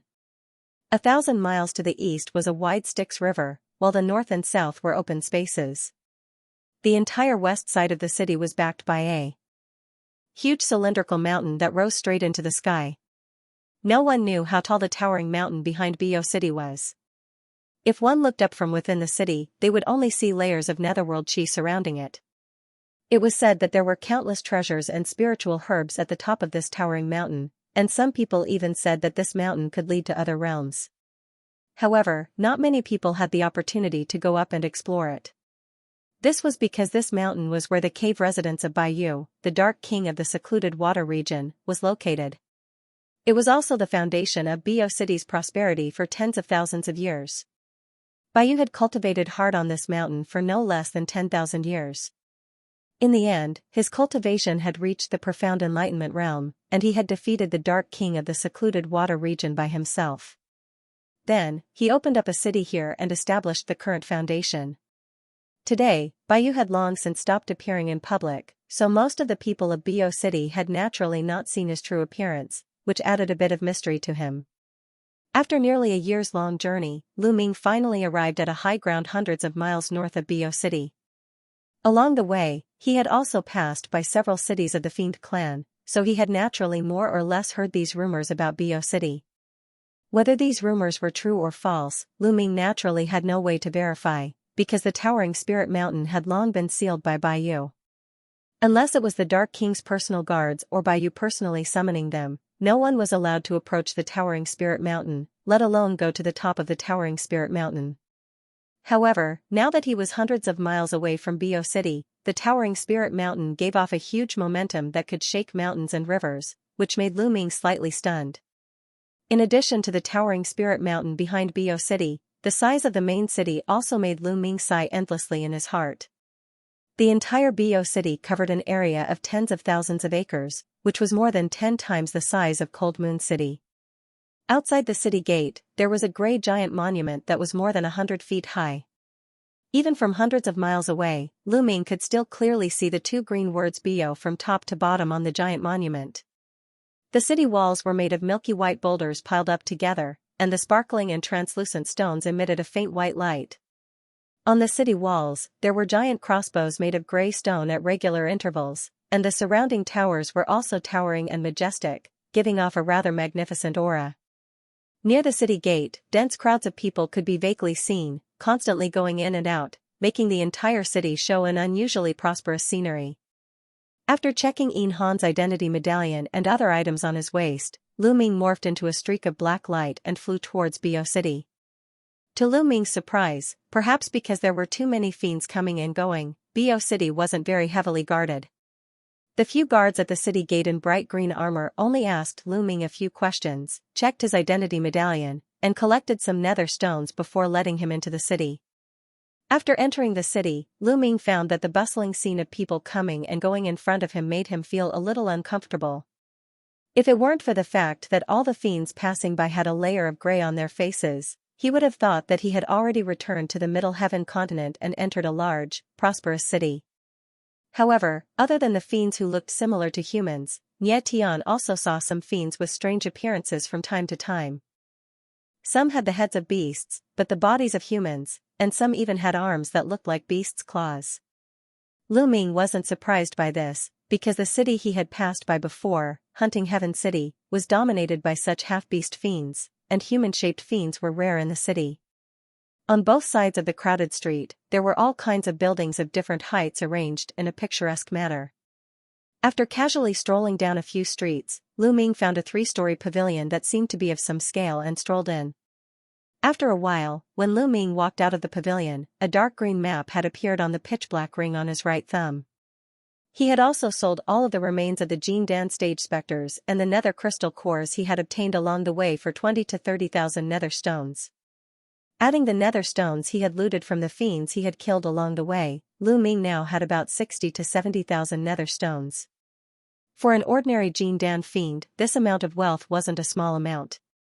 In the following day, he visited a few more shops that seemed to be quite popular, and asked about the remaining dark bone incantations, as well as the method to leave the netherworld. As he had expected, he didn't find anything.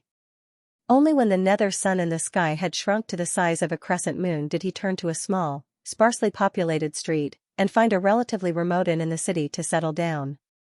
Perhaps because Jade Nether City was the largest hub of the Dark Water Realm, there were simply too many fiends coming and going. Even a remote inn was overcrowded. After spending twice the amount of nether stones, Lu Ming finally found a relatively quiet room. In a secret room of the inn, Lu Ming was fiddling with a light black storage ring, his face full of hesitation. This storage ring was the storage ring of Lan Su, the captain of Cold Water City. The items in it were all rare and precious treasures that Cold Water City was supposed to offer as tribute. Back when he had been in the Nether River, he had hastily sorted them out. Now that he had taken a closer look at them, he couldn't help but sigh inwardly. For example, there were several nether ghost grass, which was one of the spiritual herbs that nourished ghosts. As long as this grass was burned to ashes and put into a ghost-repelling bag, it would automatically absorb the nether chi. If it was put on the market, it would cost nearly 10,000 nether stones. There was also a small gray flag that was covered with 36 dark patterns. It was a rare dark artifact that was at the embryonic form of a Dharma treasure. Although Lu Ming cultivated the Tiger Dragon Hell technique and the Dark Bone incantation were both Yin attribute cultivation methods, he had tried several times, but he still couldn't activate this formation flag, which made him a little embarrassed. There were also some materials that Lu Ming had never seen or heard of before. For example, there were 2 black pills that were only the size of a pinky finger, a piece of incomparably cold, pure white jade that was faintly glowing, and a few incomparably round and smooth green fruits. Lu Ming naturally understood that these seemingly inconspicuous things might be nothing in the eyes of the Ghost King, but they were things that many celestial phenomenon realm city lords dreamed of. However, these things were of little value now. It was impossible to discard them, let alone take them out. After all, these treasures wouldn't circulate in the market at all. If he were to act rashly, he would definitely be targeted by others. Moreover, with a force like Coldwater City, they probably wouldn't let the matter go after losing so many tributes. But once these things left the ninth hell and didn't possess the abundant energy of the heavens and the earth, they would probably become worthless. If it was like this, then it was better to find an opportunity to exchange them for netherstones in batches and exchange them for some things that were useful to him. After considering it again and again, Lu Ming decided to participate in a large-scale auction held in Nether City a month later. This was what he learned from the owner of a nether artifact shop. It was said that it was a grand event held in this city once every 3 years. He hoped that with a large number of people at the auction, he could entrust these precious materials and items to be auctioned without anyone knowing. At the same time, he would see if he could bid for some of the things he needed. After making up his mind, Lu Ming relaxed and quietly cultivated in the secret room of the inn. After all, he had just advanced to the Middle Jin Dan realm not long ago, and he still needed to consolidate his realm. 1 month passed in the blink of an eye. Early in the morning, when the sun was breaking and the first glimmer of light was peeking out, the entrance of a magnificent, semicircular building on the east side of the central square of Jade Nether City was already bustling with noise. All kinds of fiends were walking in and out of the gate, creating a very lively scene. Apart from them, there were also many fiends gathered in groups of 2 or 3 on both sides of the gate. Some were standing still, as if they were waiting for someone, some were whispering to each other, and some were looking at the bustling scene with confused expressions. Only after the explanation of the people next to them did they nod in understanding. Clearly, they were newcomers to the city.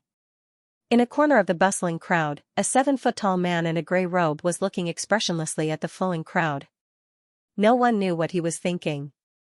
Needless to say, this man was none other than the fiend Lu Ming had transformed into, Yin Han.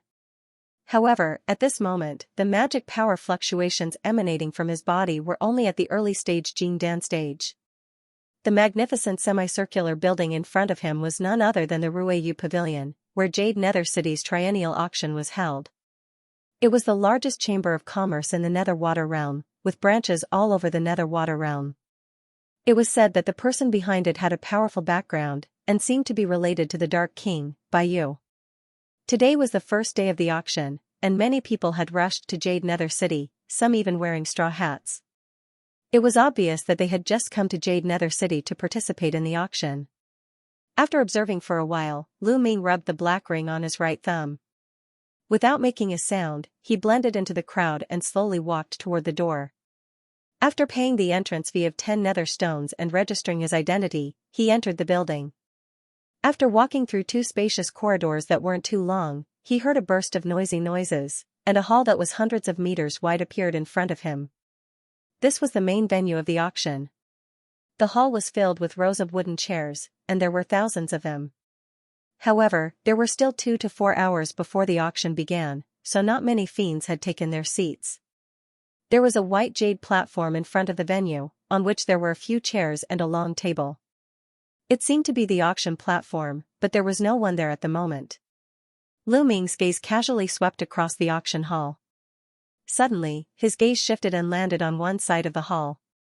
There was a slightly smaller side hall there, and there were a few guards in green armor standing at the entrance. Every now and then, 1 or 2 fiend cultivators would walk into the side hall, and after presenting something, they would be welcomed into the hall by the green-armored guards. Envious looks appeared on the faces of the other fiends in the hall as they watched the fiends walk into the side hall. From the whispers of the surrounding fiends, Lu Ming quickly figured out that the cultivators who had walked in were all people who had treasures to sell at the auction. He had already asked around, and learned that if they wanted to sell their treasures, they would have to submit them to the auction house in advance. Only after they had been examined by a professional appraiser would they be able to put them up for auction on the day of the auction. Although Lu Ming also planned to sell something at the auction, this auction had a total of 7 days. Today was only the first day, so there was no need to rush to sell. He planned to understand some of the rules before contacting the auction. After all, even though the treasures he had in his possession were very precious, they hadn't come from the right place. This was Jade Nether City, where all kinds of forces were present. He had to be extra careful. After taking a few glances at the auction house, Lu Ming turned around and walked out of the hall. Outside the auction hall was a wide, open-air corridor, which was the free trade area for the auction. There were a few simple stalls on either side of the corridor. The auction house had a strict control over the items that could be sold. Treasures that were of slightly inferior quality wouldn't be accepted. Some fiends who had come from afar were carrying items of low value, so they weren't qualified to be sold at the auction after being appraised. Therefore, they could only settle for the next best thing, which was to pay 5 netherstones in the free trade area, set up a stall, and sell them on their own. After all, this auction, which lasted for 7 days, had attracted a large number of fiend cultivators from the Nether Water Realm. It was a rare business opportunity. Lu Ming glanced around and found that many fiends had already gathered in the corridor, and it was very lively. With a thought, Lu Ming blended into the crowd and walked forward, carefully examining the stalls one by one. After looking at a few stalls in a row, a look of disappointment appeared in his eyes. These scattered stalls weren't worth looking at all. Most of the items here were middle-grade and low-grading items, which might be of some use to fiends below the crystal level. As a human, Lu Ming had already reached the middle Jingdan realm, so they naturally wouldn't be of much use to him. The only thing that caught Lu Ming's attention were some ghostly materials and ores. However, since they were placed in the free trade area, they probably wouldn't sell anything too valuable. Therefore, he only stopped for a short moment at each stall, glanced at it, and continued to walk forward. The corridor was designed to be very winding. After walking around for a while, Lu Ming still didn't find anything.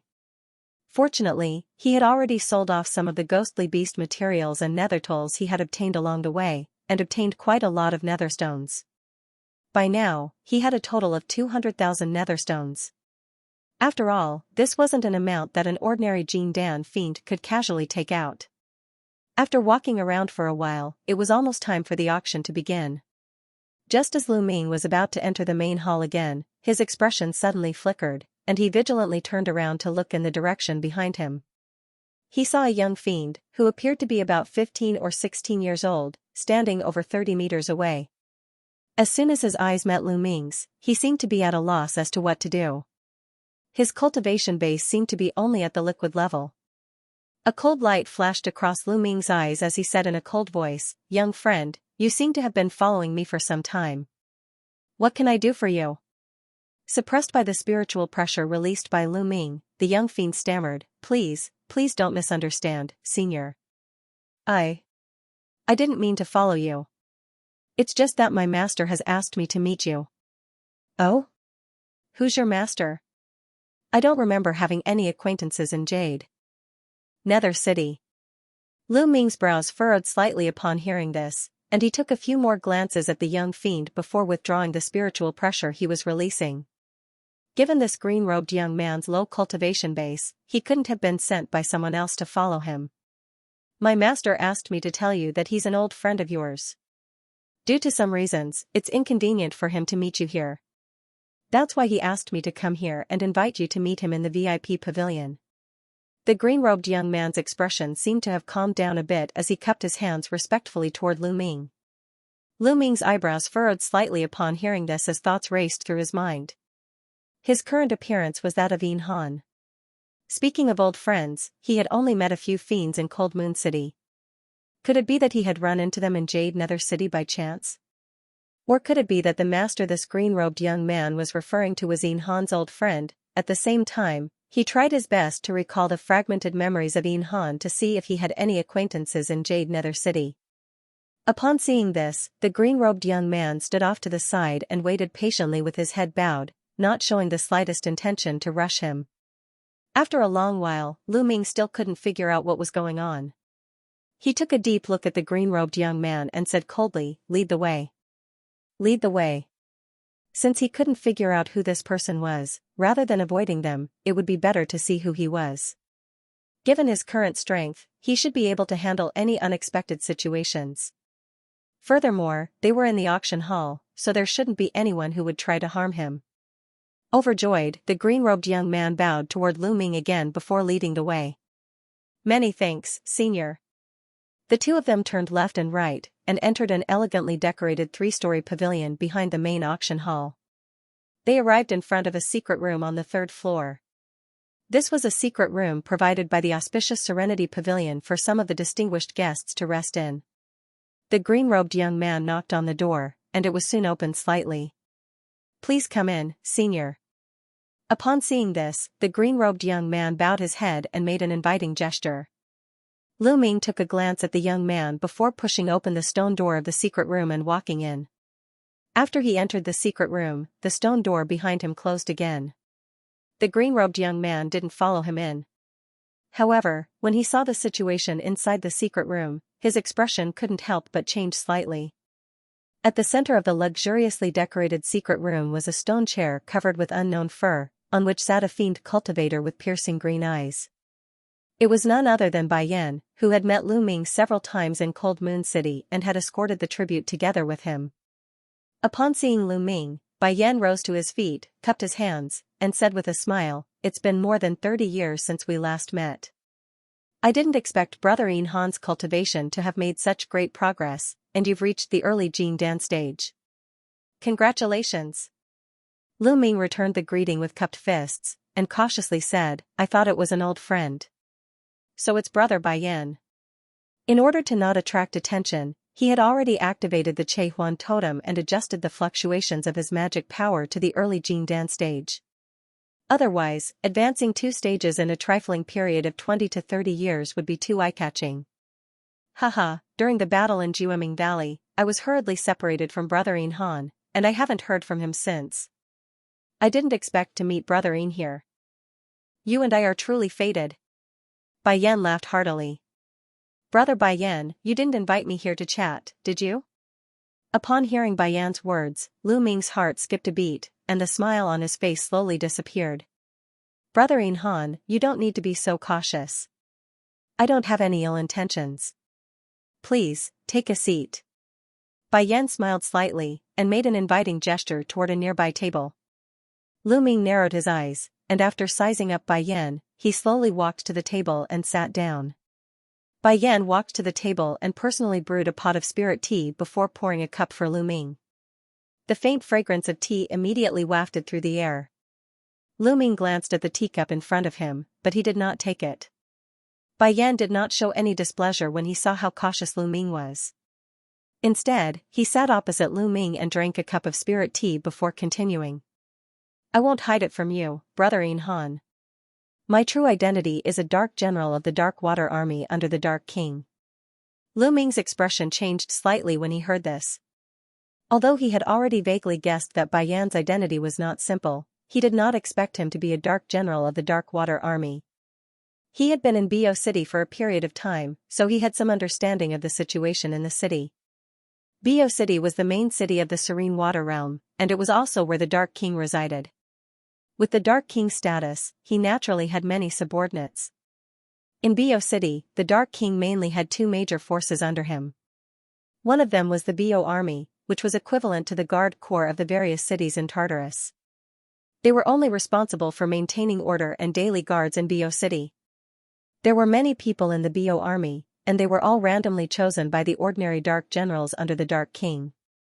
Apart from them, there were also the guards that the Dark King had personally chosen. They were also the Dark Water Army, which was the Dark King's trusted troops. There were not many people in the Dark Water Army, but they were all Bayou's core members. The Dark Generals of the Dark Water Army were naturally Bayou's trusted subordinates. Someone who could catch the eye of a profound insight cultivator was clearly not as simple as he seemed on the surface. So Brother Bai Yan has such a high status. No wonder you were able to find me so easily. My apologies. Lu Ming thought quickly as he cupped his hands and said. There's no need to worry, Brother Yin Han. I just happened to see you at the auction today. I didn't know that Brother Yin Han had also come to Bo City, otherwise I would have paid you a visit long ago, Bai Yan said with a chuckle. Lu Ming sneered. His face showed a non-committal expression, but he didn't say anything else. Alright, let's stop chatting here. Actually, the reason I invited Brother Yin Han here is because I need your help with something. Bai Yan withdrew his smile and spoke with a serious expression. Oh, it's something that even Brother Bai Yan can't solve. I'm slightly curious. Lu Ming raised his brows and gestured to listen attentively. Actually, this matter was personally ordered by Lord Bayou over 40 years ago. Bai Yan sighed softly and slowly said. Matters involving the Lord Ghost King are not things that a mere newcomer to the Jin Dan can meddle in. Fellow Daoist, you don't have to say any more. You should find someone else. Lu Ming had only heard a few words when his expression suddenly changed drastically, and he directly refused. Brother Yin Han, there's no need to be nervous. There's another reason for this, and only you can help me. Also, I believe that once Brother Yin Han hears my reward, you won't refuse, Bai Yan said indifferently. His tone was filled with confidence. The corner of Lu Ming's mouth moved, but he did not say anything. If I'm not wrong, Brother Yin Han should be cultivating the Tiger Dragon Hell Prison, right? Seeing that Lu Ming did not refuse, Bai Yan suddenly changed the topic and asked. Brother Bai Yan is right. I'm practicing this technique. Could it be that you are also familiar with this technique? Lu Ming admitted frankly, and he asked rhetorically.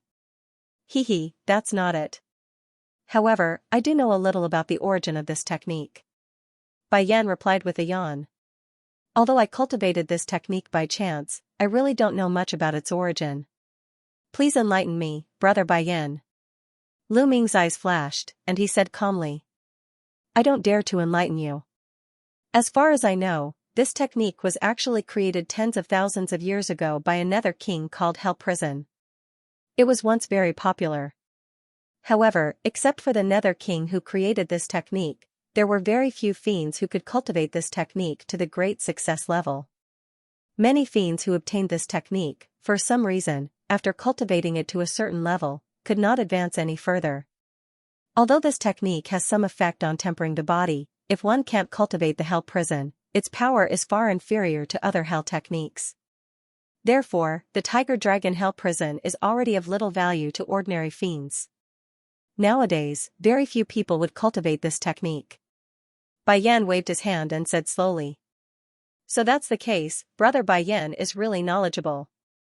Lu Ming nodded, revealing a look of realization. This Tiger Dragon Hell Prison actually came from the Netherworld. According to Bai Yan, this technique seemed to have a lot of flaws. However, he had been cultivating it until now. Although it was a little difficult, it did not seem to be as difficult as Bai Yan said. Could it be that this technique is more suitable for humans to cultivate? While Lu Ming was secretly thinking, Bai Yan continued to speak with assurance. Brother Yin Han was able to cultivate to the false core realm with this technique, and now you have succeeded in forming your core. You are really talented. However, you don't know that the true power of this technique is actually not limited to this. Otherwise, the Nether King of the Nether Prison would not have been able to dominate for a period of time with this technique alone. Oh, is there really room for improvement in this technique? Please give me some pointers. Lu Ming was really surprised when he heard this and hurriedly asked. The Tiger Dragon Hell Prison that he obtained from the walls of shadows of the barbarian ghost sect was divided into a total of 6 levels. Now that he had cultivated all 6 levels, he indeed had the strength of 6 dragons and 6 tigers after successfully forming his core. However, it was obvious that it would be extremely difficult for him to make further progress. However, since this technique was created by the Nether King who was at the metaphysic realm, it was not too strange if there were other mysteries that he didn't know. The reason why the Tiger Dragon Hell Prison is so difficult to cultivate, and even after mastering it, it still can't reproduce the power of the past is actually that it lacks a matching auxiliary technique. This technique should be deliberately concealed by the Nether King of the Nether Prison, so there are very few people who know its existence.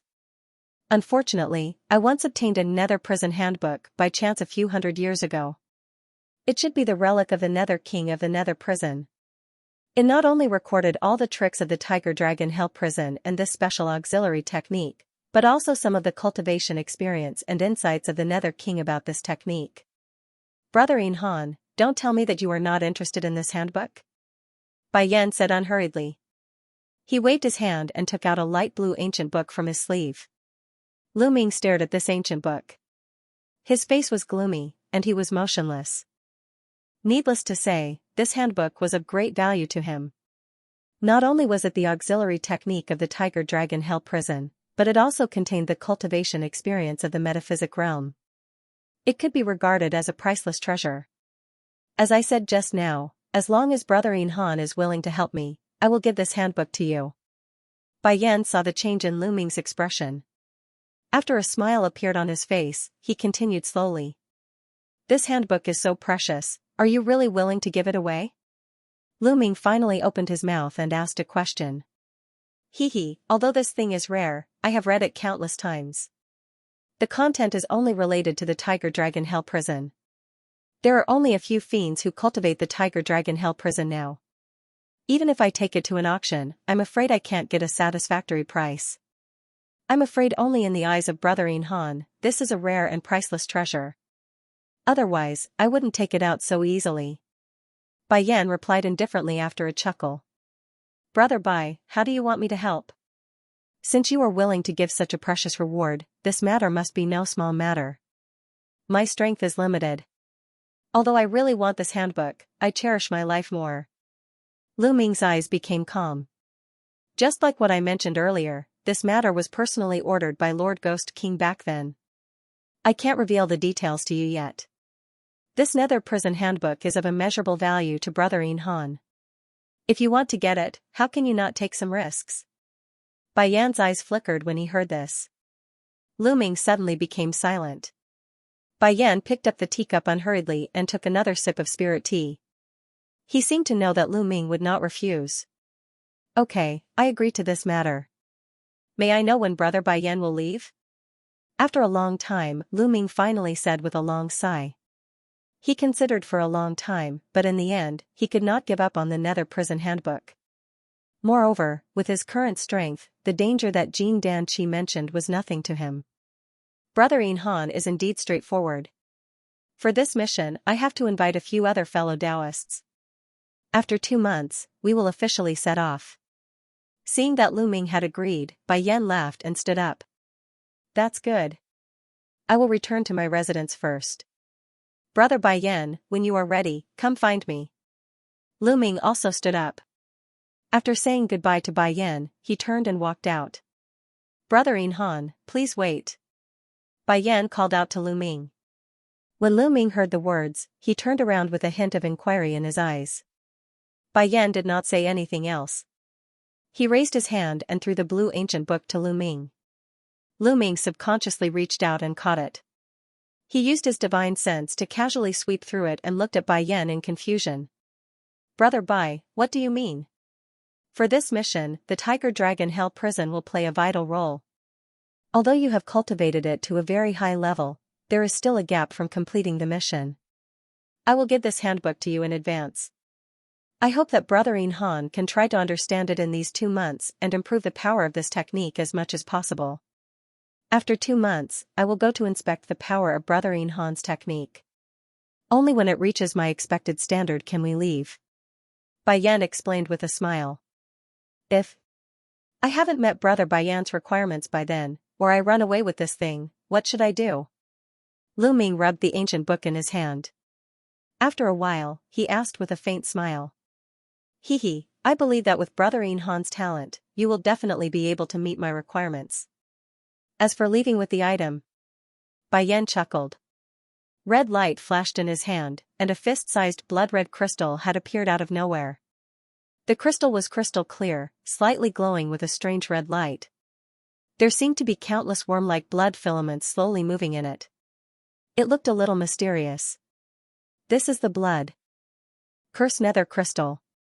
Brother Bai Yan, you mean? Lu Ming glanced at the crystal, and he didn't seem to be surprised. On the way to this Bayou city, Lu Ming also more or less learned a lot about the Fiend clan.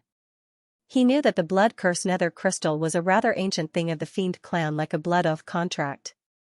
It's even better that Brother In Han knows this thing. This ancient book is extremely precious. Just in case, you and I might as well swear the blood curse nether oath to show our sincerity. Bai Yan said with a smile. Lu Ming's eyes flashed, and he nodded without thinking too much, indicating that he had no objection. Seeing this, Bai Yan immediately threw the crimson crystal in front of him, and he raised his hand to launch a symbol. The crimson crystal immediately hovered between the two, spinning in the air. After Bai Yan glanced at Lu Ming, he stretched out a finger, forced a drop of blood from it, and flicked it on the crimson crystal. As soon as the drop of blood touched the crimson crystal, it turned into strands of hair-like blood filaments and directly went into the crystal. Immediately afterward, the worm-like blood filaments in the crystal seemed to suddenly come alive, and they began to swim quickly in the crystal. Seeing this, Lu Ming also did the same. He raised his hand and dripped a drop of blood on the crystal. As the blood went into the crystal, the blood filaments in the crystal moved a little faster, as if they were going to break out of the crystal in the next moment. The two of them looked at each other and raised their palms to the sky at the same time. After swearing an oath to abide by the agreement, the crimson crystal hovering between the two of them suddenly shone brightly with a paw sound and directly shattered. Densely packed insect-shaped blood threads spurted out from the cracks, and with a roll, they turned into 2 rays of blood light. One flew into Bai Yan's forehead, and the other flew into Lu Ming's forehead, disappearing without a trace. Lu Ming only felt a bone-chilling cold air penetrate straight into his body from the center of his eyebrows. After running a circle in his entire body, it flashed into the sea of consciousness, turning into a blood-colored insect-like crystal object, curling up on the black and white Jin Dan. He activated the mental power in his sea of consciousness and touched the blood-red bug. In the end, the blood-colored bug did not move at all. It was as if it was dead. However, Lu Ming was still able to sense the ferocious aura contained within the blood-colored bug. Since the oath has been sworn, I will take my leave. I will see you in 2 months. Lu Ming cupped his hands and put away the blue ancient book in his hand. Intentionally or unintentionally, he glanced at one of the walls of the secret room, turned around, and walked out of the secret room. After Bai Yan saw Lu Ming out of the room, he slowly sat back on the stone chair, poured a cup of spirit tea, and gently took a sip. At this moment, a cracking sound rang out in the secret room. A hole appeared in one of the walls, and a white-haired old man slowly walked out. Bai Yan's face did not reveal the slightest bit of surprise, and he continued to drink his tea. It was obvious that he had already known that this person was here. The white-haired old man looked at Bai Yan and said with a frown, "You gave the nether prison manual to this unknown fiend so easily?" Hee, ancient books are the most suitable things to trade with others because they can be made thousands of copies. As long as you make an oath, you will always be able to make a profit. That nether prison manual is not essential to me. If I can exchange it for a powerful helper, wouldn't it be greatly beneficial to us? Bai Yan laughed and said without the slightest bit of concern. Even so, this Xianxia is only at the initial Jin Dan realm. According to what you said, 30 or 40 years ago, he was only at the false Dan stage. Perhaps he has only condensed the Jin Dan in recent years, and his realm is not stable yet. This kind of exchange, you will still suffer a great loss. The white-haired old man's expression faltered, and he said with a cold snort. This Xianxia is not as simple as an ordinary Jin Dan. You know that my intuition has always been very accurate. In addition, I have seen him in action before. The Tiger Dragon Hell prison he used is indeed powerful, and he can already activate the nether prison divine ability. This is already enough. Bai Yan's eyes flashed as he said. There is such a thing. The white-haired old man's face changed, and he said in surprise. To be able to practice the Tiger Dragon Hell prison to the great success stage without any auxiliary method, I am afraid there are only a few people in the entire netherworld who can do it.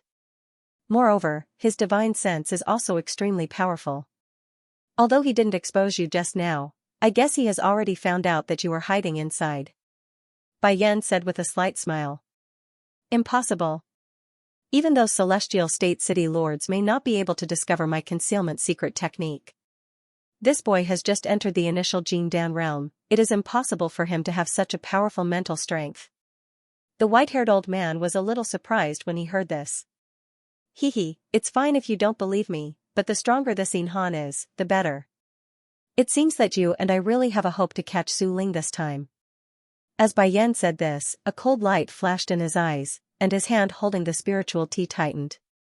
With a cautious sound, the cup in his hand was directly crushed into fine powder and fell down with a rustle.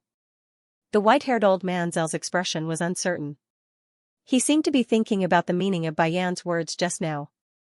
After Lu Ming left the VIP building, he was no longer in the mood to participate in the following auction. He directly left Ruiyu Pavilion and went straight back to the inn where he lived. After entering the secret room of the inn, he waved his hands again and again. Rays of light wrapped in formation flags shot out from his hands and disappeared into the surroundings of the room. After laying down several layers of restrictions, he walked to the center of the room and sat down cross-legged. Immediately afterward, he flipped his hand and took out the blue ancient book given by Bai Yan. On the cover, there were 4 big words written in ancient characters, Hell Prison Handbook. With a light sigh, he opened the ancient book. The lines of small words and clearly arranged patterns on the page immediately attracted all his attention. Time passed little by little. An hour later, Lu Ming closed the ancient book, raised his head, and showed a thoughtful look on his face. There wasn't much content in this ancient book, and after he had cultivated the 6th level of the Tiger Dragon Hell prison, he didn't seem to encounter any bottlenecks, so he quickly read through the content. According to his judgment, what was recorded in this ancient book was indeed the experience of practicing the Tiger Dragon Hell prison. Some of the understanding of the technique made him feel enlightened. Many details that he didn't know were mentioned one by one, which was a great inspiration to him. Apart from that, there were also some tips on how to use the cultivation technique. Many of the insights were refreshing to him. However, the auxiliary method of the Tiger Dragon Hell prison recorded in it made him a little puzzled. According to the ancient book, when the cultivation of the Tiger Dragon Hell prison reached a high level, at each stage, some external objects were needed to be integrated into the Tiger Dragon Hell prison technique to break through the bottleneck and greatly increase the power. Integrate with external objects, so that's how it is. I understand. Because the ancient book of the Tiger Dragon Hell prison that he obtained back then had already mentioned about relying on external objects. Lu Ming was not very surprised to hear this from the ancient book. According to the auxiliary method, when the Ghost King of the Nether prison cultivated the Tiger Dragon Hell prison, he actually integrated a large number of extremely precious treasures into the cultivation method, which greatly increased the power of this cultivation method. Among these treasures of the Netherworld, Lu Ming only knew one treasure called Cold Flame Essence Jade, which was extremely precious. It was said to be a Yin attribute spiritual material that could strengthen the physique. It had not appeared in the 9 serenities for hundreds of years. As for the other treasures, he had never heard of them, but judging from their names, they should all be Yin attribute. Since the Tiger Dragon Hell prison can be integrated with these Yin attribute treasures, it should also be able to be integrated with other external objects. Lu Ming muttered after pondering for a long time. Thinking of this, he immediately took out several precious Yin attribute treasures among the tributes of the Cold Water City. Since it was difficult to sell, he might as well try it himself. Lu Ming first picked up a spiritual herb that was as black as ink, which was one of the tributes of the Cold Water City, the Nether Ghost Grass. This thing contained an extremely heavy Yin aura, which might be useful.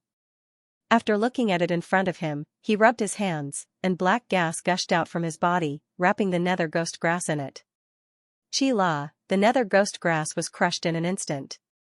Lu Ming looked serious, and hurriedly tried to integrate the Yin spiritual energy in the Nether Ghost Grass into the rolling black gas of the Tiger Dragon Hell prison according to the method recorded in the ancient book. 2 hours later, the black gas on his body slowly dissipated. Part of the Yin spiritual energy of the Nether Ghost Grass was integrated into the Tiger Dragon Hell prison, but it was almost of no help to improve the power of the technique. It seems that this Nether Ghost Grass and the Tiger Dragon Hell prison are not very compatible. Lu Ming muttered to himself, then he picked up a black jade box on the ground, which contained a black jade-like crystal.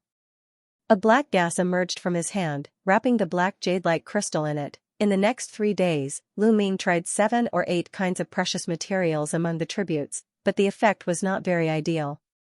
Only one kind of dark blood crystal had a good effect.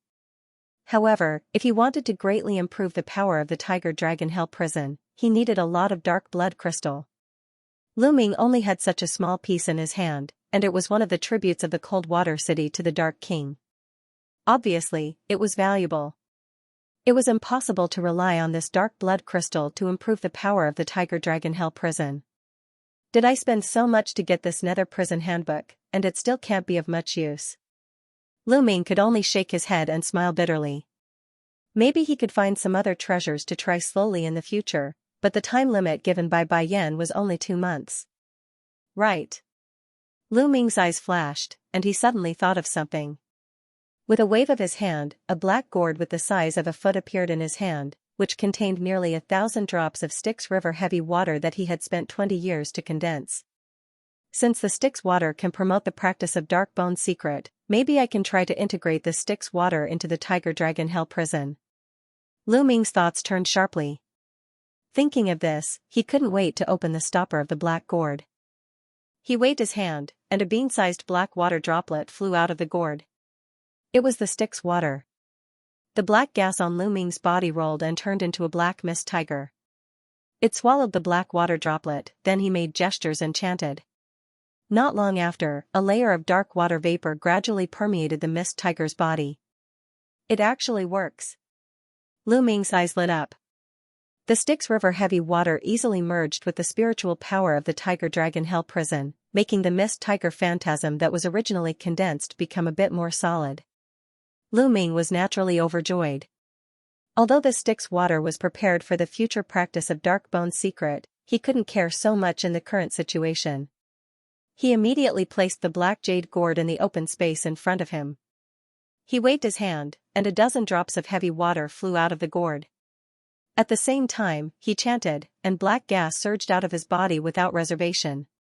Immediately afterward, as he made a gesture, after a burst of dragon roar and tiger roar, 6 pitch-black mist dragons and 6 lifelike mist tigers quickly condensed out of the black gas. With a few pounces, they wrapped the dozen drops of heavy water inside. 2 months passed in a flash. During this period, Lu Ming integrated almost all the Styx water in his hands into the Tiger Dragon Hell prison. The power of the Tiger Dragon Hell prison really increased greatly. At this moment, in the secret room of the inn, there was a rolling black gas, and bursts of cold air were overflowing. This small space had turned into a pitch-black space. It was the Hell Prison transformed by the Tiger Dragon Hell Prison. Lu Ming stood in the middle of the Hell Prison space with his eyes closed. His chest was slightly undulating, and his body was motionless. Suddenly, he waved his hands, opened his eyes, and uttered the word up.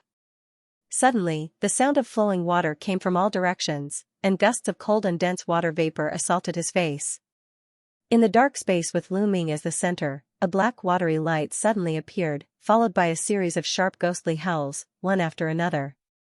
As the black water swayed, a series of black ghosts that were around 10 feet tall jumped out of it. There were close to 100 of them. The eyes of these ghosts were like a battle, with a long horn that alternated between black and white on their heads, a pair of fangs protruding from their mouths, and wavy fins on their backs that extended all the way to their lizard-like tails. As they bared their fangs and brandished their claws, the surroundings were suffused with layers of dark watery light, making them look extremely ferocious. Looking at these ghosts, Lu Ming's face lit up with joy. These ghosts were the Styx River imps that he transformed with the power of the Styx River heavy water and the Tiger Dragon Hell Prison. Unlike the previous illusions, these ghosts were all real, and each of them was integrated with about 7 or 8 drops of Styx River heavy water. With his current cultivation, he could currently summon a total of about 100 ghosts, and the strength of each ghost was no less than the cultivator of the condensation period later stage.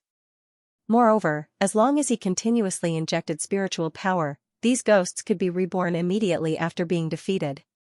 Imagine being swarmed by so many condensation period later stage ghosts. Even if a real pellet state cultivator fell into it, he might not be able to get out easily in a short time. Lu Ming nodded with satisfaction, then he waved his hands repeatedly. A yellow light flashed. It was the 12 mountain river beads.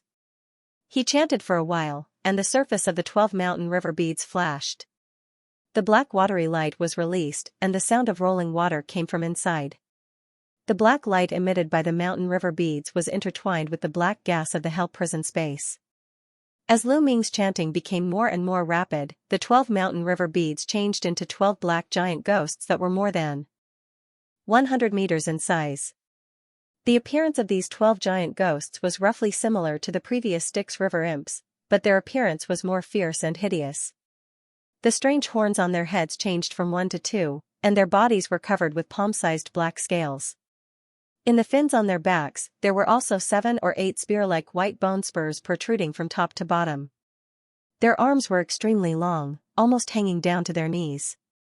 After the Styx River heavy water was integrated into the Tiger Dragon Hell Prison, it seemed to be more compatible with the mountain river beads. Lu Ming integrated some of the cultivation experience of the Hell Prison King, and he actually combined the 12 mountain river beads with the Hell Prison space. The power of the mountain river beads itself was infinite, and the Styx River giant ghosts formed by the power of the Hell Prison almost had the strength of a fake core stage cultivator, and Lu Ming estimated that as his cultivation continued to improve, the strength of these giant ghosts would also become more and more powerful. With a move of his heart, he loosened the gestures of his hands, and the Hell Prison space and the ghosts in it suddenly scattered, turning into countless black gas that merged into his body like a whale sucking water. The 12 mountain river beads also flew into his sleeve. The power of the Tiger Dragon Hell Prison has been improved to such a level, it should be enough to meet Bai Yan's requirements. After murmuring, he sat down cross-legged.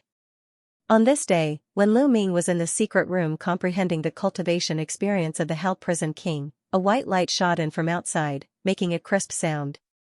He opened his eyes, waved his hand, and a suction force sucked the white light into his hand. It was a voice transmission talisman. He crushed the voice transmission talisman, and a voice came out. It was Bai Yan. Lu Ming immediately stood up, walked out of the secret room, and came to the door to open it.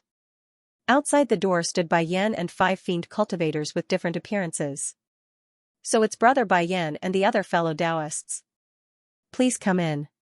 Lu Ming casually glanced at the 5 fiends. At the same time, he stepped aside to let them in, and made a gesture to invite them in. The 5 people behind Bai Yan were all Jin Dan stage fiends. One was a withered old man in a green robe, holding a green wooden cane in his hand. One was a middle-aged man with slanted eyebrows, who looked tired, as if he hadn't woken up yet. The last one was a young man with 2 swords on his back, who looked to be in his 20s. The 3 of them looked relatively normal, but the other 2 looked very strange. One of them had the upper body of a human, and the lower body of an insect. It had 6 slender claws, and a bone stinger on its tail. The other one had a human body and a tiger head. It was 20 to 30 feet tall, and looked very majestic. Among the 5 of them, the half-insect fiend and the tiger-headed fiend were at the late-stage Jing Dan stage, while the other 3 were at the mid-stage Jing Dan stage. Bai Yan and the others walked in one after another. Lu Ming closed the door and invited the 6 of them into the living room. He said, "My residence is a little simple and crude. Please forgive me." "Hee, there's no need to be so polite, Brother In Han. Come, let me introduce you. These are the fellow Taoists that I've invited to participate in this mission. You can get to know them." As the organizer of this mission, Bai Yan introduced the 5 people to Lu Ming in a friendly manner. The withered old man in the green robe was called Shirku, the middle-aged man with slanted eyebrows was called Li Xian, and the young man with 2 swords called himself Sword 5. The 3 of them were all itinerant fiends, and they were relatively polite to Lu Ming. As for the half-insect fiend and the tiger-headed fiend, they were from 2 rather special forces in the nether water realm. However, Bai Yan didn't introduce them, so Lu Ming didn't ask. He only knew that the half-insect fiend was called Chi Hu, and the tiger-headed fiend was called Guang Liang. The 2 fiends looked at Lu Ming, who was only at the early stage Jing Dan stage, with disdain in their eyes. They only nodded arrogantly at him.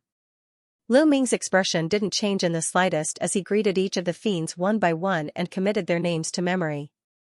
After introducing everyone, Bai Yan changed the topic and said, "Brother In Han, it's been 2 months. You should have made some progress in your cultivation, right?" "Hee, thanks to Brother Bai Yan's records, I've finally made some progress," Lu Ming said with a faint smile. "That's good. Why don't I test you now and see how your cultivation is progressing?" Bai Yan was overjoyed when he heard this, and he patted a gray pouch hanging from his waist.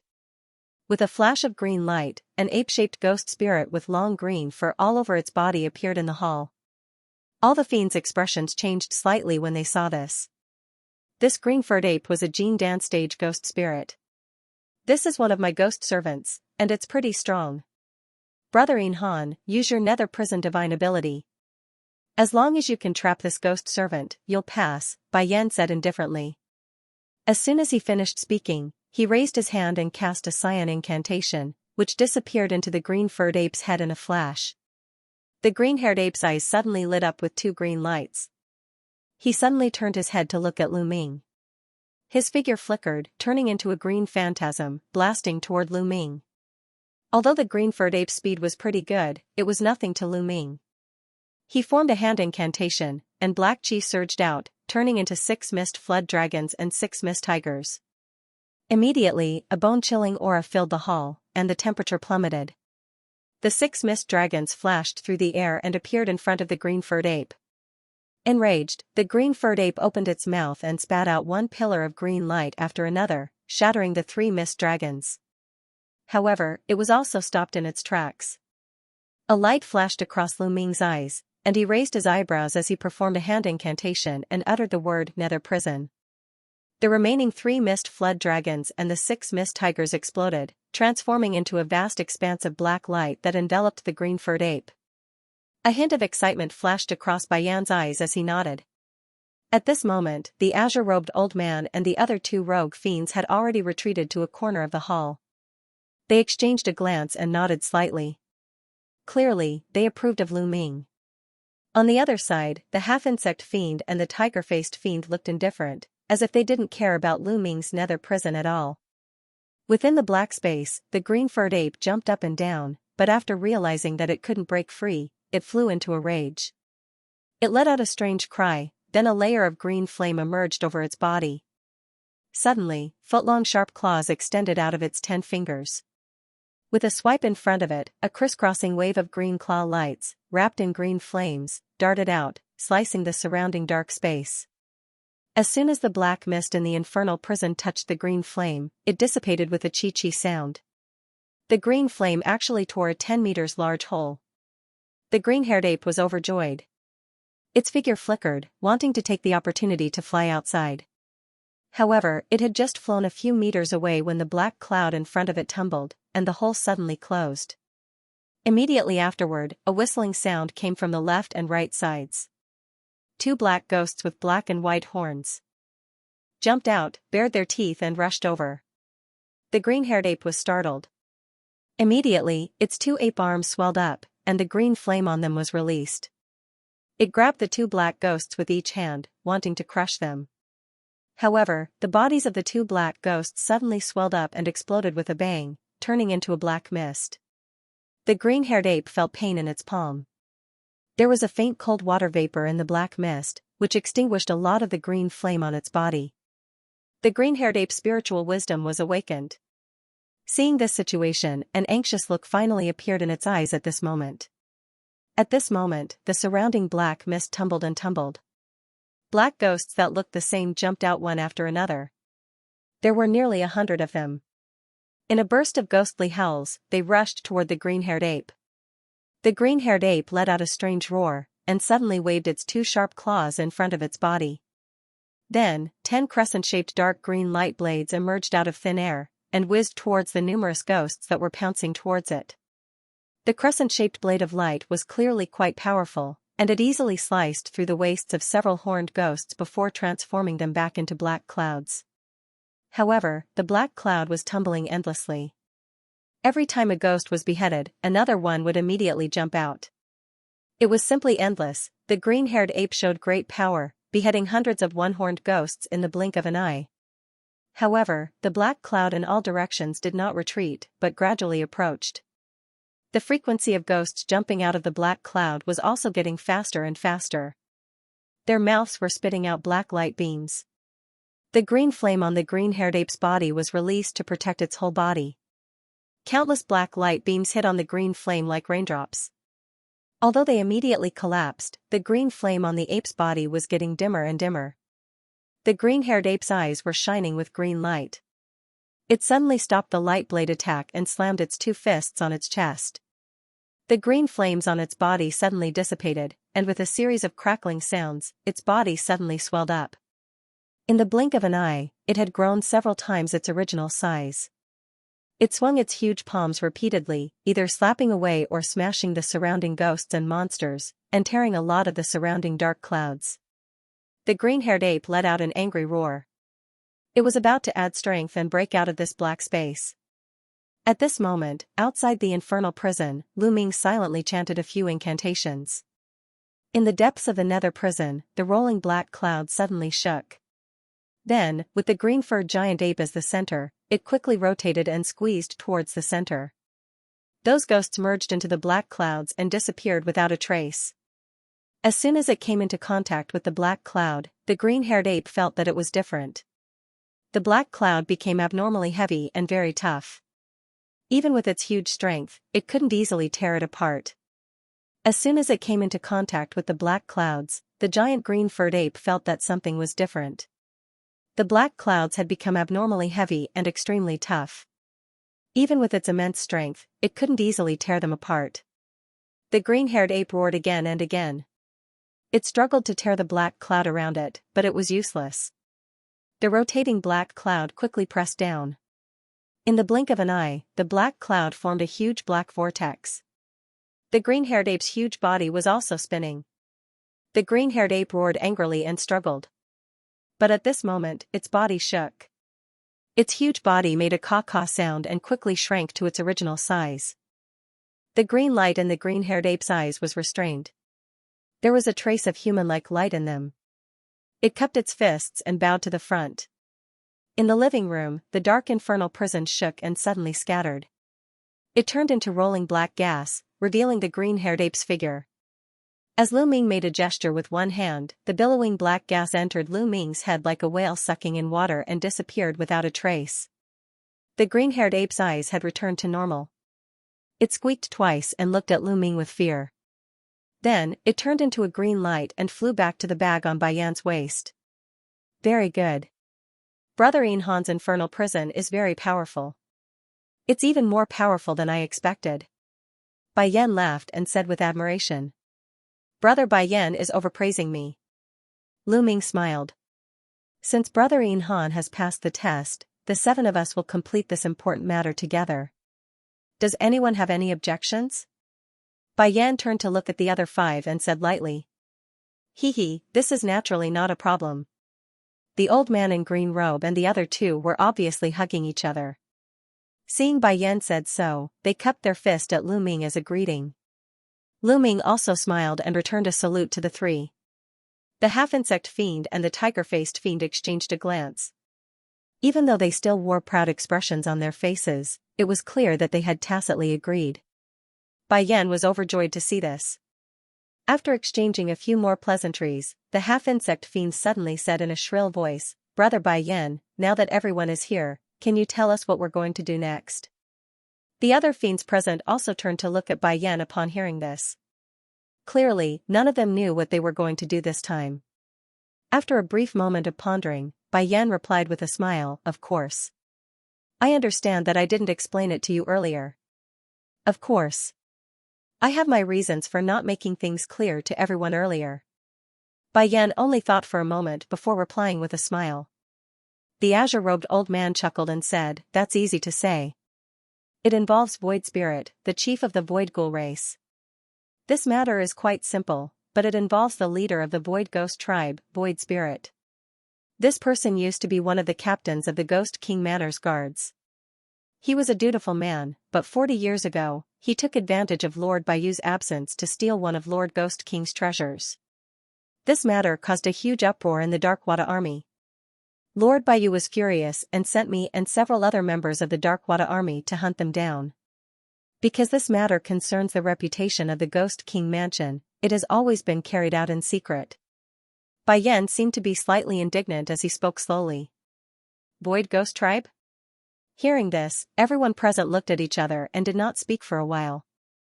They seemed to be quite unfamiliar with the Gue clan. Forgive me for my ignorance, but this is the first time I've heard of the Void Spirits in the Netherworld. Moreover, so many years have passed. With the power of the Darkwater army, logically speaking, they should have already captured him. Could it be that the Hollow Spirit actually escaped to another dark place? The green-robed old man muttered. That's not the case. Brother Shirku, you may not know this, but the Void Ghost Tribe is an extremely rare ghost tribe in this world. They normally don't show themselves in front of others, so very few people know of their existence. The constitution of the Void Ghost Tribe is extremely special. They are born with the ability to possess bodies, allowing them to possess the bodies of fiends or other ghosts without being detected. Jin Dan stage Void Spirits have reached the acme of perfection in this ability. Once they conceal themselves, it is very difficult for ordinary fiends to detect them, which is why they have been able to escape from encirclement several times. Everyone's abilities have a great restraining effect on this kind of possession technique. That's why I'm asking for everyone's help, Bai Yan explained. Hearing this, everyone present completely understood why the other party had invited them to participate in this mission. Brother Bai Yan seems to have a card up his sleeve. Could it be that you've already tracked down the exact location of the Hollow Spirit? The tiger-faced fiend suddenly asked. He had been silent since he arrived, and this was the first time he had spoken. His voice sounded quite low. Brother Guan Liang is right. A few months ago, I tracked down the whereabouts of one of the Hollow Spirit's clansmen, and I've already confirmed his whereabouts. At this moment, one of my colleagues is closely monitoring the Hollow Spirit. Bai Yan's hand flashed with white light, and he took out an object that looked like an array disc. Lu Ming glanced at the array disc in Bai Yan's hand and said indifferently, in that case, let's set off as soon as possible. Humph. That Hollow Spirit is so difficult to deal with. Brother Bai Yan, why don't you invite a few members of the Darkwater army to act with you? Wouldn't that be better? The half-insect fiend glanced at Lu Ming and snorted coldly. Bai Yan glanced at the half-insect fiend and said indifferently, Brother Chi Hu, you may not know this, but that Hollow Spirit is extremely cunning. According to our past experience, once we send out a large number of people, the news will definitely be leaked. Therefore, it's more appropriate for the 7 of us to go together. Oh, so that's how it is. The half-insect fiend's face stiffened. As Brother Ian said, there's no time to lose. Let's set off now. If you have any other questions, you can ask as we go. Bai Yan coughed lightly and took the lead to walk out. The others naturally followed him out one by one. After leaving the inn, under Bai Yan's lead, the group of 7 came to a heavily guarded black stone hall in the southwest corner of Jade Nether City after a few twists and turns. This hall covered an area of dozens of acres. It looked very square and magnificent, and under the light of the dark sun, its surface reflected a metallic luster. Lu Ming and the others didn't show the slightest surprise when they saw this, because on the way, Bai Yan had already told them that this was the teleportation hall of Bayou City, and it was under the direct jurisdiction of the Dark Water Army. They didn't stop and went straight to the entrance of the hall. This hall had a total of 3 floors, and it looked quiet and spacious. 4 huge black stone pillars stood around the hall, dividing the hall into 4 areas, and each area seemed to have many teleportation rooms. Bai Yan seemed to be very familiar with this place. He led Lu Ming and the others straight to the 2nd floor of the hall. Along the way, all the guards turned a blind eye to Bai Yan and the others, and didn't question them at all. From the seemingly calm eyes of these guards, Lu Ming could faintly see a trace of fear. Not long after, they entered a room on the 2nd floor. The room was only about 30 meters wide, and there was a circular teleportation formation inside that could accommodate about 10 people. In front of the formation sat a bald, middle-aged fiend in green armor. When he saw Bai Yan, he immediately rose to his feet and clasped his hands in a salute, as if he wanted to say something. However, before he could say anything, Bai Yan took out a green medallion and waved it in front of him. "So it's Lord Bai Yan."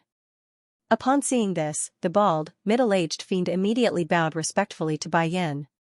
Then, without even asking who they were, he turned around and waved his hand towards the teleportation formation, casting a Dharma incantation technique. In a flash of white light, the teleportation formation was activated. "Let's go."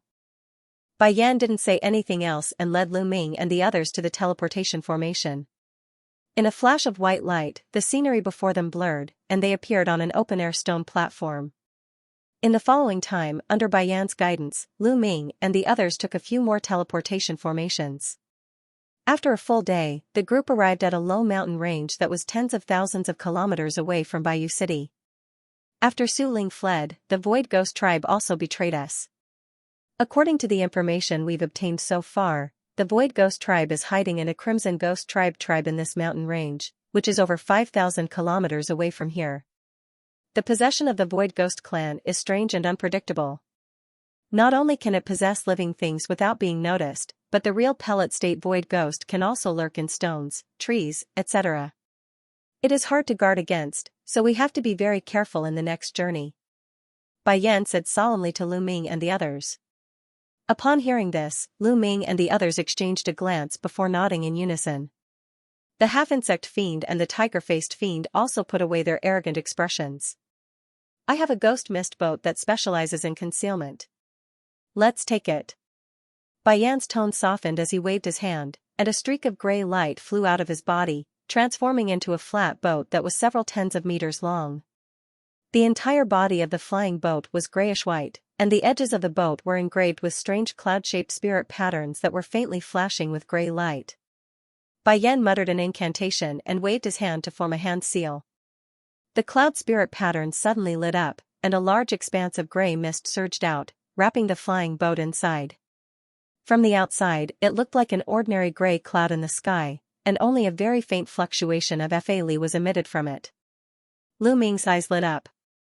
This flying boat was obviously at the prototype level of a magic treasure. In terms of concealment ability, his Daiwa Jade boat was far from comparable. "Let's go." Bai Yan jumped onto the flying boat, followed by the other fiends. The gray cloud in the air circled slightly, then it flew silently in one direction. The escape speed was quite fast, it was almost the same as the escape light of the ordinary real pellet state cultivator. The sky of the 9 underworlds had always been gray and misty. After the gray clouds rose to a certain altitude, they would basically be completely hidden. The 7 of them sat against the side of the boat, so it didn't seem crowded. The half-insect fiend sized up the flying boat and praised, "Brother Bai Yan is indeed worthy of being Lord Baiu's trusted aide. To think that you have such a flying boat suitable for stealth. Bai Yan chuckled and politely said, "Brother Hu, you flatter me. Your Mang insect clan is very wealthy, and you've seen all kinds of treasures. My small flying boat is nothing to you." The half-insect fiend chuckled and didn't say anything else.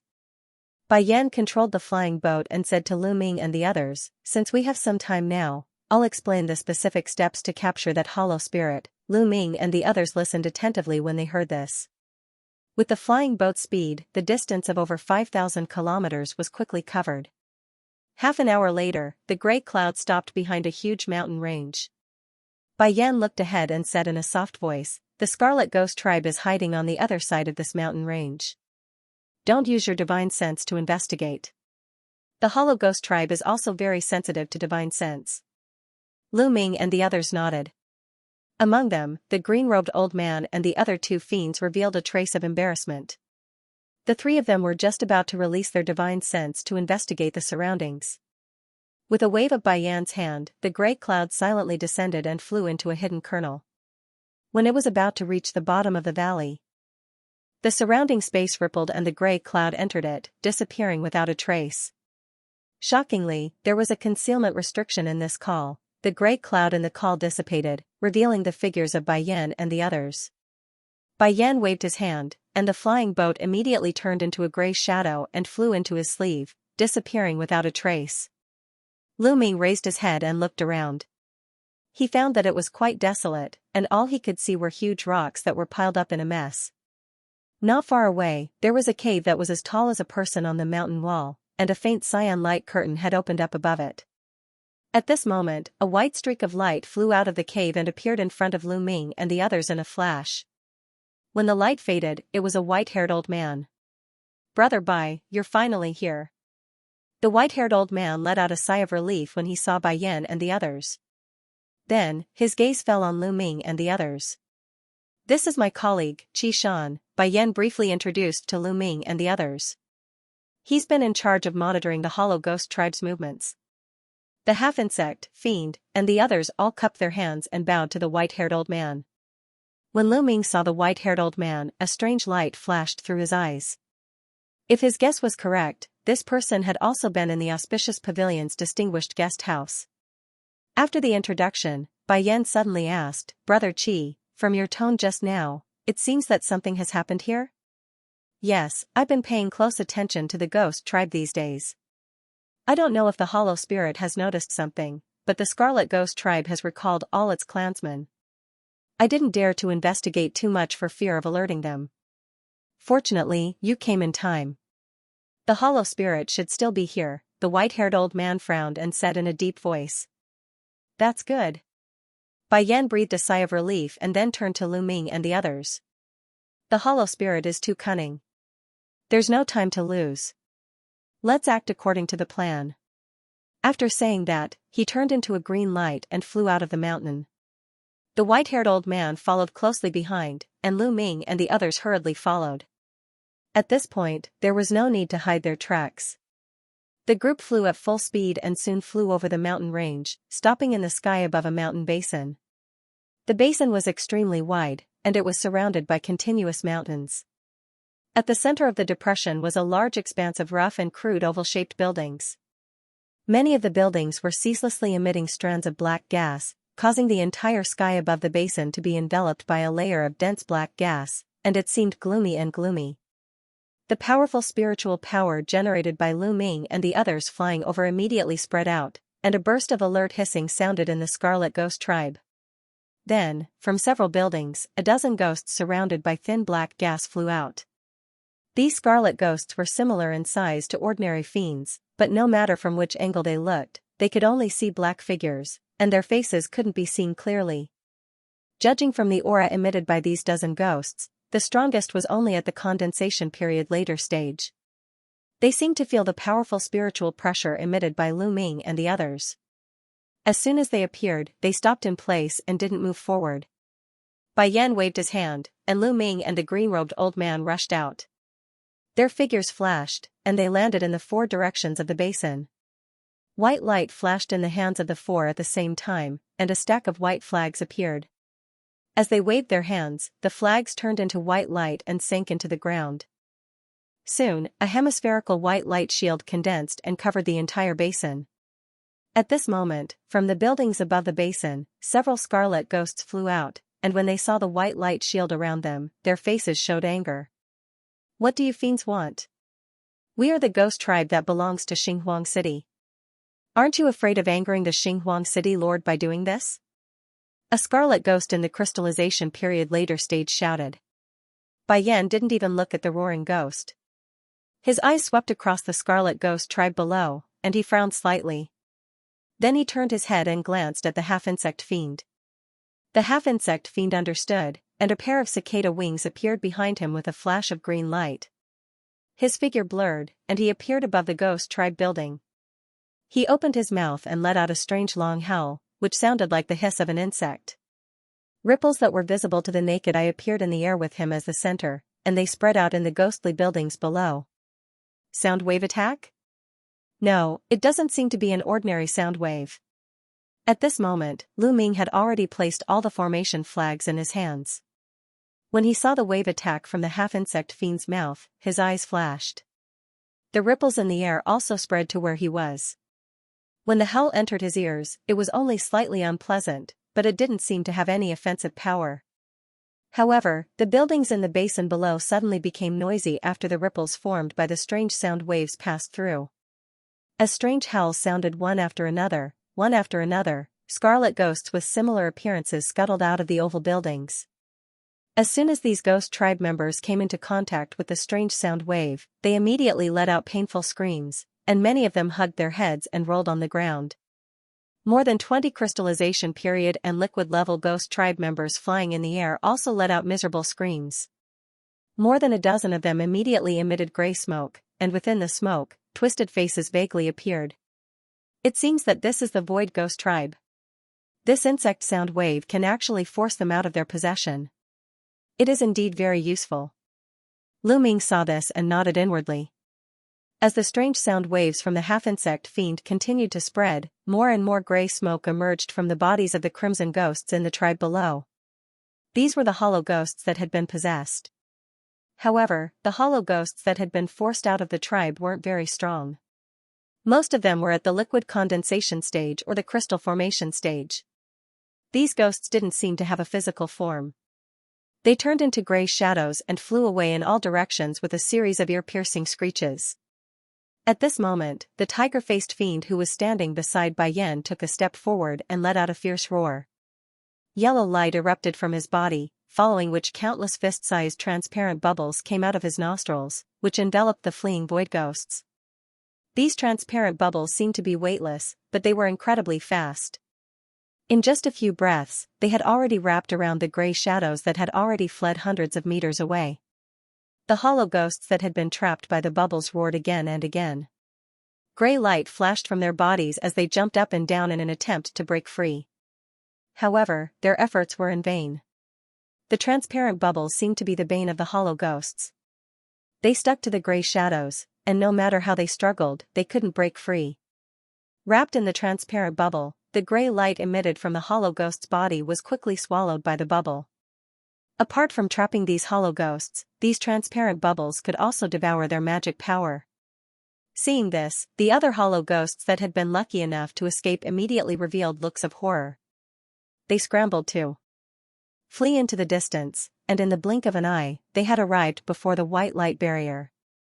Lu Ming, the azure-robed old man, the sword-carrying youth, and the man with slanted eyebrows stood in 4 different directions and simultaneously formed hand seals. The white light barrier suddenly shone brightly. As soon as the hollow ghosts came into contact with the white light, they let out hissing sounds and let out miserable screams. The gray chi on their bodies seemed to evaporate, and their figures shrank significantly. The azure-robed old man and the other 2 were overjoyed to see this. From the look of it, Bai Yan had indeed made full preparations for this operation. It didn't matter whether it was the spell formations he had set up or the fiend's innate abilities, they were all effective against these cunning void ghosts. Judging from the current situation, everything was progressing in a good direction. Lu Ming, however, furrowed his brows. The situation seemed to be going well, but for some reason, he couldn't help but feel a little uneasy. The four of them just stood there, not attacking the hollow ghosts that were flying towards them. They just kept casting spells into the white light barrier, maintaining the power of the white light barrier, not allowing any hollow ghosts to escape. This was the strategy that Bai Yan had decided beforehand. Before the hollow ghost patriarch appeared, the four of them only needed to support the defense. Immediately afterwards, the tiger-faced fiend spat out a few more waves of transparent bubbles, which soon trapped all of the void ghosts that had been forced out of the bubble. These transparent bubbles floating all over the sky constantly swallowed the magic power of the phantom ghosts wrapped inside, and as if inflated, they swelled up and fused with each other, forming one large bubble after another. The phantom ghosts inside were like insects in amber, gradually becoming motionless. As the gray light of these virtual ghosts dissipated, Lu Ming and others saw the appearance of the virtual ghost clan for the first time. Each of these hollow ghosts was only about a foot tall, but their faces were wrinkled, giving them a sinister appearance. Their limbs were long and thin, and their bodies were covered in short black fur, making them look like little ghosts.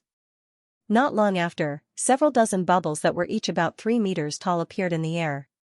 Each bubble contained several hollow ghosts of various sizes. Some of them were still able to move, while others were like inanimate objects. It was a very strange sight to behold. At this moment, the tiger-faced fiend's face had already turned incomparably pale. It was clear that using this strange divine ability had consumed a great deal of his vitality. After taking a deep breath, he waved his hand, and a fine yellow streak shot out of his sleeve, disappearing into the dozens of bubbles in the air one after another. Pa, pa, pa sounds came one after another. The dozens of bubbles burst one after another, but the corpses of the hollow ghosts, which had long since stopped moving, also burst and dissipated with the wind. On the ground, hundreds of crimson ghosts had been driven out of the buildings in the Nether Ghost tribe, and they were all dumbfounded by the scene in front of them. After the scarlet ghosts who had been possessed recovered to normal, their faces were all ashen. At Bai Yan's signal, the half-insect fiend continued to let out strange hissing sounds. However, although the crimson ghosts looked pained, no more hollow ghosts were forced out. Bai Yan hovered in the air as he swept his gaze across the ghost clan's tribe below. His expression was extremely gloomy. The half-insect fiend let out another series of hissing sounds before coming to a stop. The half-insect fiend looked at Bai Yan and asked in confusion, "Have the hollow ghosts all been killed?" Bai Yan shook his head and said, "No, they're all ordinary hollow ghosts. The hollow spirits haven't appeared yet." Eyebrows furrowed, the fiend asked, "Could it be that the void spirits sensed our presence long ago, and fled before we could surround this place?" Bai Yan's expression changed when he heard this, and he turned to look at the white-haired old man beside him. The white-haired old man said in a deep voice, "That's impossible. I've set up a formation around the Crimson Ghost tribe that can sense the hollow ghosts. No matter how hard they try to hide their magic power, they won't be able to escape the detection of the formation." Bai Yan nodded slightly. The white-haired old man was a famous formation master in the Darkwater army, so he was sure that the hollow spirits were still in the Nether Ghost tribe. After a brief moment of pondering, he flew down from the sky, followed by the white-haired old man, the half-insect, and the other fiends. After the half-insect fiend stopped hissing, the crystal-level crimson ghosts finally calmed down, but they couldn't help glaring at the fiends in front of them. However, the difference in strength between the two sides was too great, so this was all they could do. At this moment, a commotion suddenly came from somewhere in the crowd of crimson ghosts. A path opened up, and a crimson ghost with a slightly stooped figure walked out. The hunchbacked specter bowed towards Bai Yan and the others, its voice sounding somewhat old as it said, "Lords of the Fiends, I am the High Chieftain of this tribe. Many thanks for expelling the outsiders from our bodies for my people."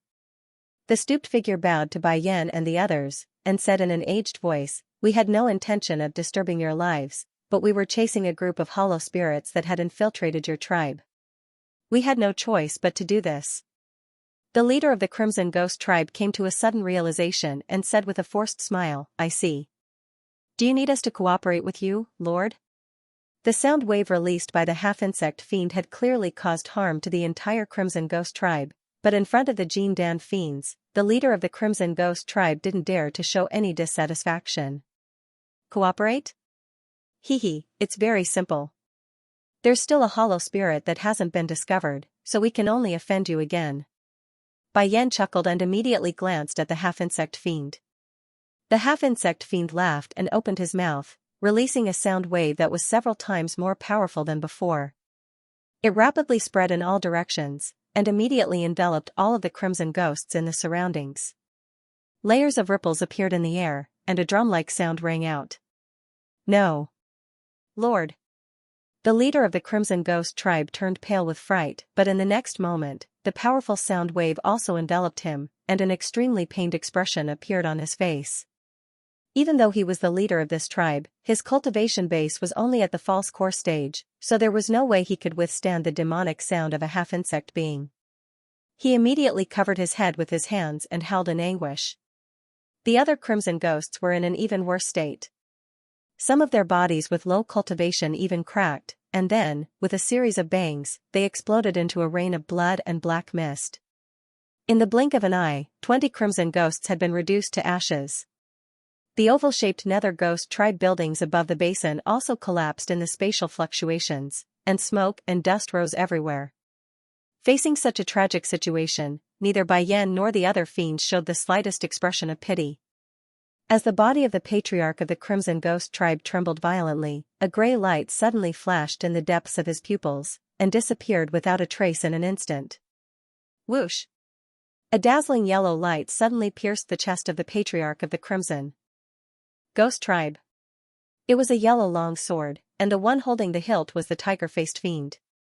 The yellow long sword flashed and pierced the chest of the patriarch of the Crimson Ghost tribe like piercing a piece of paper.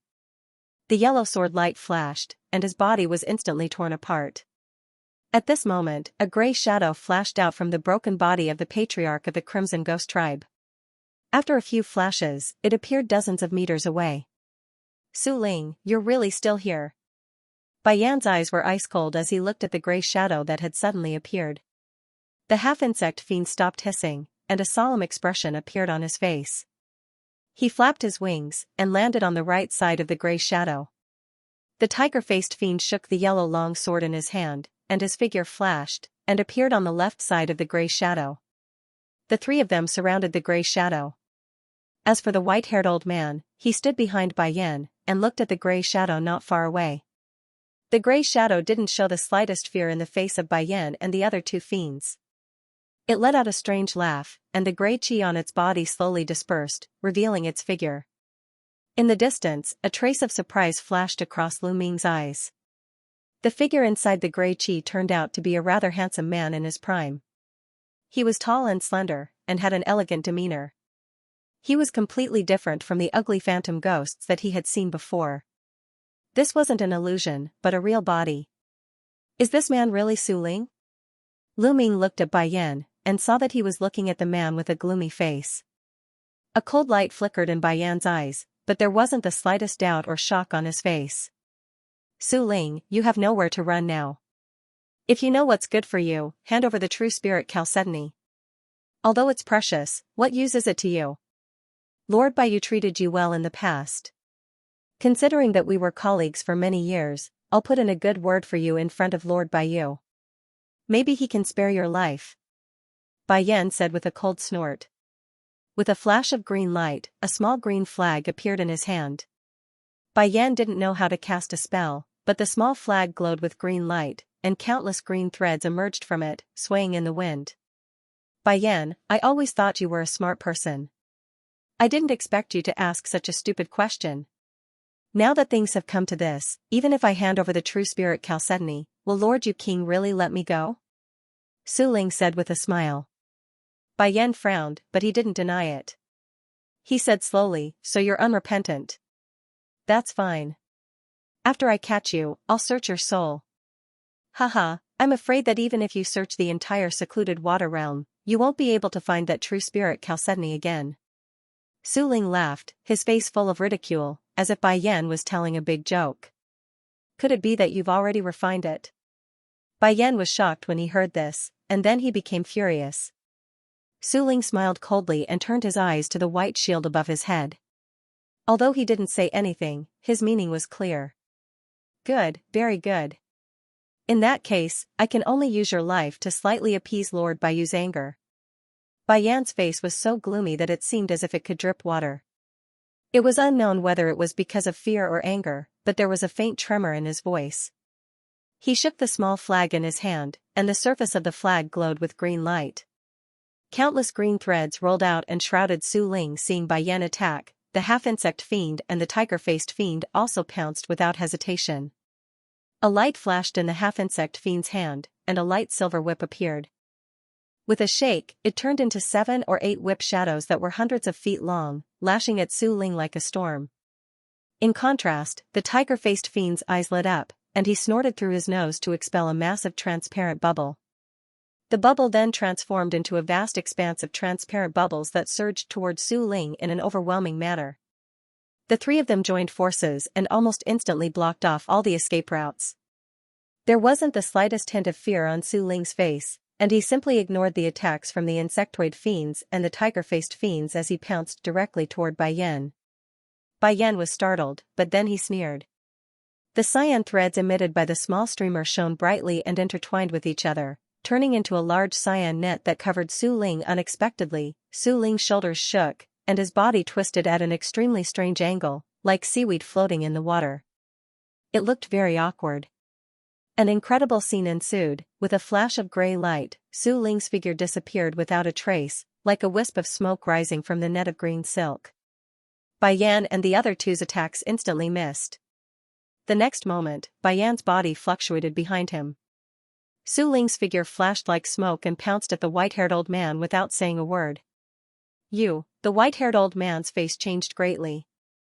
Although he was also at the middle stage of the Jin Dan realm, he usually focused on the Tao of formations and rarely fought with others.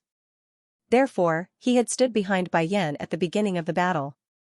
He hadn't expected that Su Ling would target him. Bai Yan quickly turned around and saw Su Ling's action. His expression also changed greatly. He was very clear about the white-haired old man's fighting ability, so he immediately rushed over and waved the small streamer in his hand. Tens of thousands of cyan threads shot out and swept toward Su Ling. However, he was still a moment too late. At this moment, Su Ling's figure was less than 3 or 4 meters away from the white-haired old man. Although the white-haired old man was a little panicked, as a cultivator at the middle stage of the Jin Dan realm, his reaction was not slow. He hurriedly added a layer of white shield to his body with his left hand, and with a shake of his right hand, a gray round shield appeared in front of him. As he spat out a talisman into the round shield, the shield immediately emitted a gray light, covering his whole body. As soon as the white-haired old man finished this, a gray fist appeared in front of him and smashed down fiercely. The gray round shield shook violently, and the gray light it emitted also trembled violently. A huge force went straight through, and he was shaken away with the shield. The white-haired old man's face turned pale. From the moment he had been attacked until now, he hadn't even seen Su Ling's figure, but he could clearly feel the substantial killing intent. He panicked, made a gesture with his hand, and flew away with the gray round shield. "Be careful behind you." The white-haired old man had just flown a few feet away when he suddenly heard Bai Yan's voice. However, before he could react, a sizzling sound came, and the 2 layers of shields protecting his body collapsed one after another. Then he felt a chill in his lower abdomen. An arm had run through his spiritual sea and grabbed a white Jin Dan. "Idiot, you want to compete with me, Su Ling, in speed." This was the last thing the white-haired old man heard before his divine sense dissipated. Just then, countless green threads shot toward him, but Su Ling's figure flashed strangely, and the next moment, he appeared more than 60 feet away. The green thread seemed to have missed by a little bit, but it missed again. From the moment Bai Yan and the others attacked Su Ling to the death of the white-haired old man, only a few breaths had passed, and Bai Yan's side had lost one person. Lu Ming and the other 3 fiends, who were standing in the distance maintaining the white shield, were shocked when they saw this. The green threads wrapped around the white-haired old man's body and flew him to Bai Yan's side. "Qishan," Bai Yan glanced at the white-haired old man's lifeless body, then suddenly raised his head and looked at Su Ling with fire in his eyes. At this moment, Su Ling condensed his body again and looked at Bai Yan with a contemptuous smile. At this moment, the half-insect fiend and the tiger-faced fiend also flew over and landed beside Bai Yan, their faces dark. This Su Ling's strength was far beyond their expectations. Bai Yan took a deep breath, calmed his expression, and said in a cold voice, "Brother Han, the four of you don't need to maintain the shield anymore. You don't have to abide by the agreement to capture this person alive. Just kill him with all your strength." As soon as Bai Yan's voice fell, the white shield that enveloped the entire Scarlet Ghost tribe flickered twice and suddenly collapsed. The reason why they had opened this shield in the first place was not to deal with Su Ling.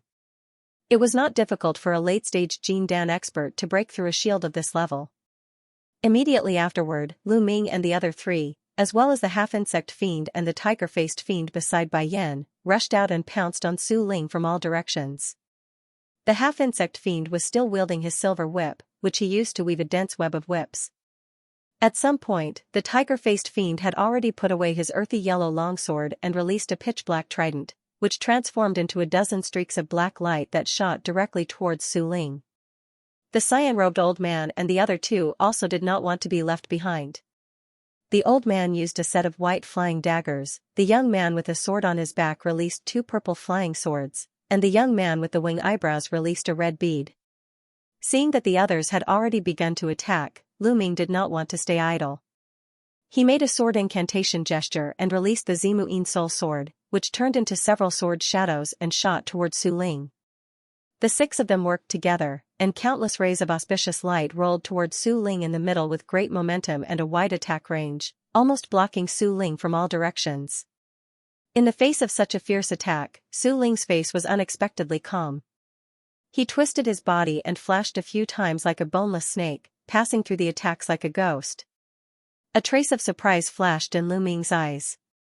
He had the magical power of the three shadowy technique, and he had practiced a ghostly movement technique in the illusion, but he could not move as fast as Su Ling. In the following time, in the wave of attacks from the six people, Su Ling was like a gray shadow. His figure flickered. No matter how Lu Ming and the others attacked, he still seemed to be able to deal with it easily. At this time, Bai Yan did not make a move. Instead, he stood in midair, looking down at the battle below with a gloomy expression. No one knew what he was thinking. In midair, the half-insect fiend shook the silver whip in his hand, which suddenly turned into 7 or 8 whip shadows and lashed at Su Ling, who had just appeared. However, with a shake of Su Ling's shoulder, he turned into several shadows and scattered in all directions. The silver whip only hit 2 or 3 of them. The gray shadow flashed, and Su Ling appeared more than 30 meters away. Right at this moment, a small azure flag that was shimmering with azure light arrived in a flash. The flag rotated on the spot, and countless strange runes surged out of it, transforming into several thin green threads that swept through the air. Su Ling was caught off guard, and his body was immediately wrapped in layers of green filaments, forming a green cocoon. "Okay, I got him." The young man with a sword on his back roared excitedly. With a flick of his finger, 2 purple flying swords, more than 30 meters long, crossed each other and slashed toward Su Ling, who was trapped. However, before his sword light arrived, a gray shadow had already flown out of the layers of green filaments, as if it were a real phantom. "Be careful, the body of the Void Ghost clan is originally in the state of half-spirit. Now it seems that this Su Ling can completely turn his body into an invisible existence. Ordinary attacks can't hurt him at all, nor can they trap him." Bai Yan's voice came over, and then his figure emerged in midair. With a wave of one hand, the green filaments all over the sky broke through the air and returned. After a flash of light, they condensed into a small flag again. The others were shocked when they heard this. Hearing this, Lu Ming also understood. No wonder Su Ling could remain unscathed in the storm-like attacks of everyone. In addition to his strange and unpredictable movements, he also had a strange magical power that could turn his body invisible. Just when everyone heard Bai Yan's voice transmission and was slightly taken aback, a sudden change occurred. 2 spots of red light suddenly lit up in Su Ling's gray shadow. His figure suddenly turned into a beam of gray light and shot toward the nearest swordsman. His speed was as fast as thunder. The swordsman's face changed. He waved his hand, and his 2 purple flying swords retracted and blocked in front of him. 2 purple sword lights, which were more than 10 feet long, were ejected from the swords, crossing each other and cutting towards Su Ling. The gray light on Su Ling's smoke-like body flowed. The swordsman's sword chi went through it as if it were nothing. The next moment, Su Ling opened his mouth and spat out a black light beam as thick as an arm.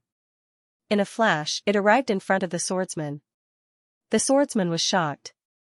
With a flash of silver light, a set of silver armor appeared on his body. Silver flames emerged from the armor, blocking the black light beam. However, it was unknown what the black light beam was condensed from. It pierced through the layers of silver flames like a phantom and hit the swordsman's chest. The swordsman felt a chill in his chest. His body, together with the silver armor, was penetrated by the black light beam like a piece of paper. A bull-sized bloody hole suddenly appeared in his chest. The swordsman spat out blood. Such a serious injury made his divine sense blurred, and his body was on the verge of collapse. With a flash of gray light, the gray shadow of Su Ling had taken the opportunity to pounce on the swordsman, and a gray ghost claw grabbed his head. The swordsman was shocked and wanted to dodge. However, as soon as he moved, his injury was affected. He opened his mouth and spat out another mouthful of blood. The originally weak light of his body had almost completely dissipated. Seeing this, his face suddenly turned ashen. It seemed that a long time had passed since Su Ling had escaped from the green silk released by Bai Yan to suddenly attack the swordsman, but in fact, it had only been a moment. Su Ling was about to kill another person. At this moment, a white light beam suddenly fell from the sky without warning, covering Su Ling in it. Su Ling's smoke-like figure suddenly sank, and his movements unconsciously slowed down.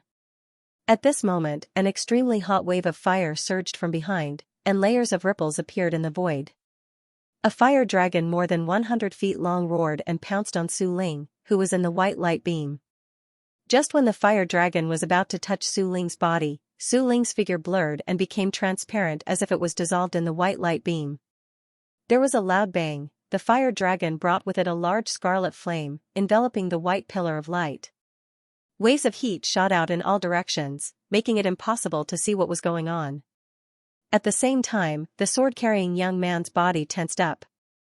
He was wrapped up by a red light and fell into the distance. It was the man with the sword-like eyebrows who had brought him here. At this moment, his body was covered with a layer of red fire, and he was chanting. As he performed a series of incantations, the body of the red fire dragon that was attacking Su Ling continued to expand. On the other side, an ancient white mirror had appeared above the head of the green-robed old man, Shirku, from which a white beam of light kept shooting out. Seeing that he had escaped from death, the sword-carrying young man immediately gasped for breath. He hurriedly turned his hand, took out a few pills, and swallowed them. A layer of green light appeared on the wound on his chest, and then countless granules grew crazily, quickly filling the big hole in his chest. "Thank you both for your help." With great difficulty, the sword-carrying young man took a deep breath and bowed to the man with the sword-carrying young man and the green-robed old man. The green-robed old man and the man with the sword-carrying young man were concentrating on dealing with Su Ling at this moment, so they naturally had no time to respond. They just nodded casually. "Everyone, be careful. The attack power of the black beam of light that Su Ling just released is extremely strong. Even the defensive artifacts of the prototype level can't resist it at all." With a flash of green light, Bai Yan landed beside the sword-carrying young man with a small green streamer in his hand. He turned his hand, took out a talisman, and patted it on his body. A layer of green shield covered him. As soon as his voice trailed off, the half-insect fiend and the tiger-headed fiend had already appeared on either side of him. The silver whips and black tridents in their hands transformed into countless streaks of light that swept toward the void spirits that were trapped by the white light and the fiery dragons in an overwhelming manner. On the other side, Lu Ming made a sword gesture, condensing the Zimu Yin soul sword. A 20 to 30 meters long gray sword light suddenly appeared and shot forward. A deafening roar sounded. The place where Su Ling was suddenly shrouded by white, red, silver, black, and gray lights. As a result, when the various colors of light faded away, a cloud of gray mist flew out of it. After a few flashes, it landed not far away, and the figure of Su Ling appeared. He seemed to be unscathed. He looked at Bai Yan and the others with a slight frown, his eyes flashing with a cold killing intent. Seeing this, the faces of Bai Yan and the others changed. Lu Ming was even more surprised. Although Su Ling's cultivation was only at the late stage of Jing Dan, his strength had exceeded his expectations. Moreover, for some reason, he faintly felt that Su Ling's true strength seemed to be far more than this. Brother Bai Yan, this Su Ling can almost turn his body invisible, and all attacks are useless. Do you have a countermeasure in mind? The half-insect turned to look at Bai Yan and asked in a deep voice. According to my original plan, we will take the lead and use Brother Qishan's restriction formation to deal with Su Ling's shapeshifting technique and possession technique, but now. Bai Yan said slowly as if he was thinking of something. When the half-insect heard this, the faces of the half-insect and the others darkened. Don't worry, everyone. We have the absolute upper hand now, both in terms of numbers and strength. The Arcane Church's shapeshifting technique must have its weaknesses. As long as we are careful and don't attack him one by one, it will not be difficult to kill him. Bai Yan sneered, then rubbed his hands together, and more than a dozen blue beads shot out from his hands, heading straight for Su Ling. Su Ling grinned, and with a shake of his body, he rushed to the side. Seeing this, Bai Yan's face suddenly became fierce. He made a hand gesture, and the blue beads turned around and followed him. At the same time, their speed doubled, and in the blink of an eye, they were only a few meters away from Su Ling. Before Su Ling could react, Bai Yan changed his hand gesture and said the word explode. Bang! Bang! A series of explosions rang out. More than a dozen blue beads exploded at the same time, turning into a blue mist that drowned Su Ling's figure. This is blue gung cold chi. Not far away, Lu Ming's eyes flashed. This blue mist was extremely cold. It was actually the blue gung cold chi that Lan Su of Coldwater City had once used. With so much blue gung cold chi bursting out, the surging blue mist surged. In the blink of an eye, with Su Ling as the center, the surrounding area of hundreds of meters was completely covered. Seeing that the situation was not good, Lu Ming and the other four had already retreated and escaped from the scope of the mist. When Lu Ming stabilized his body and looked forward again, he was shocked by the scene in front of him. In the air where Su Ling had been, a dozen ice blue crystal clear humanoid ice sculptures had appeared. In each ice sculpture, there was a figure that looked exactly like Su Ling, trapped in it, and they were very lifelike. The basin where the Scarlet Ghost tribe was located had turned into a blue, crystalline world of ice and snow. Thousands of scarlet ghosts and oval-shaped buildings were frozen by a layer of blue ice crystals. The faces of all the scarlet ghosts retained the expression they had before they were frozen. There was fear, surprise, and despair. Brother Lu Ming, use Tiger Dragon Hell Prison quickly. My blue gung cold chi can't trap him for long. At this moment, Bai Yan's urging voice came into Lu Ming's ears. Hearing this, Lu Ming immediately shook his arms without hesitation. Black gas rolled out of his body surface and slowly rotated around his body. In the blink of an eye, it turned into 6 black mist dragons and giant tigers. Then, with a shake of his fists, the 12 mist-flood tigers rushed toward the dozen or so blue ice sculptures in the air with a roar of dragons and tigers. Hell Prison! Boom! Boom! The 6 mist dragons exploded in an instant and turned into a large black light that rolled toward the dozen ice sculptures in front of them. In the blink of an eye, a black light ball nearly 100 meters in size suddenly appeared. As a result, as soon as the black ball of light was formed, there was a sudden burst of crackling sounds coming from within. Blue gung cold chi really can't trap this monster. Fortunately, this hell prison has the effect of trapping spiritual ghosts. Seeing this, Bai Yan breathed a sigh of relief, and a hint of joy flashed in his eyes. At this moment, Lu Ming's face was solemn. He didn't dare to relax at all.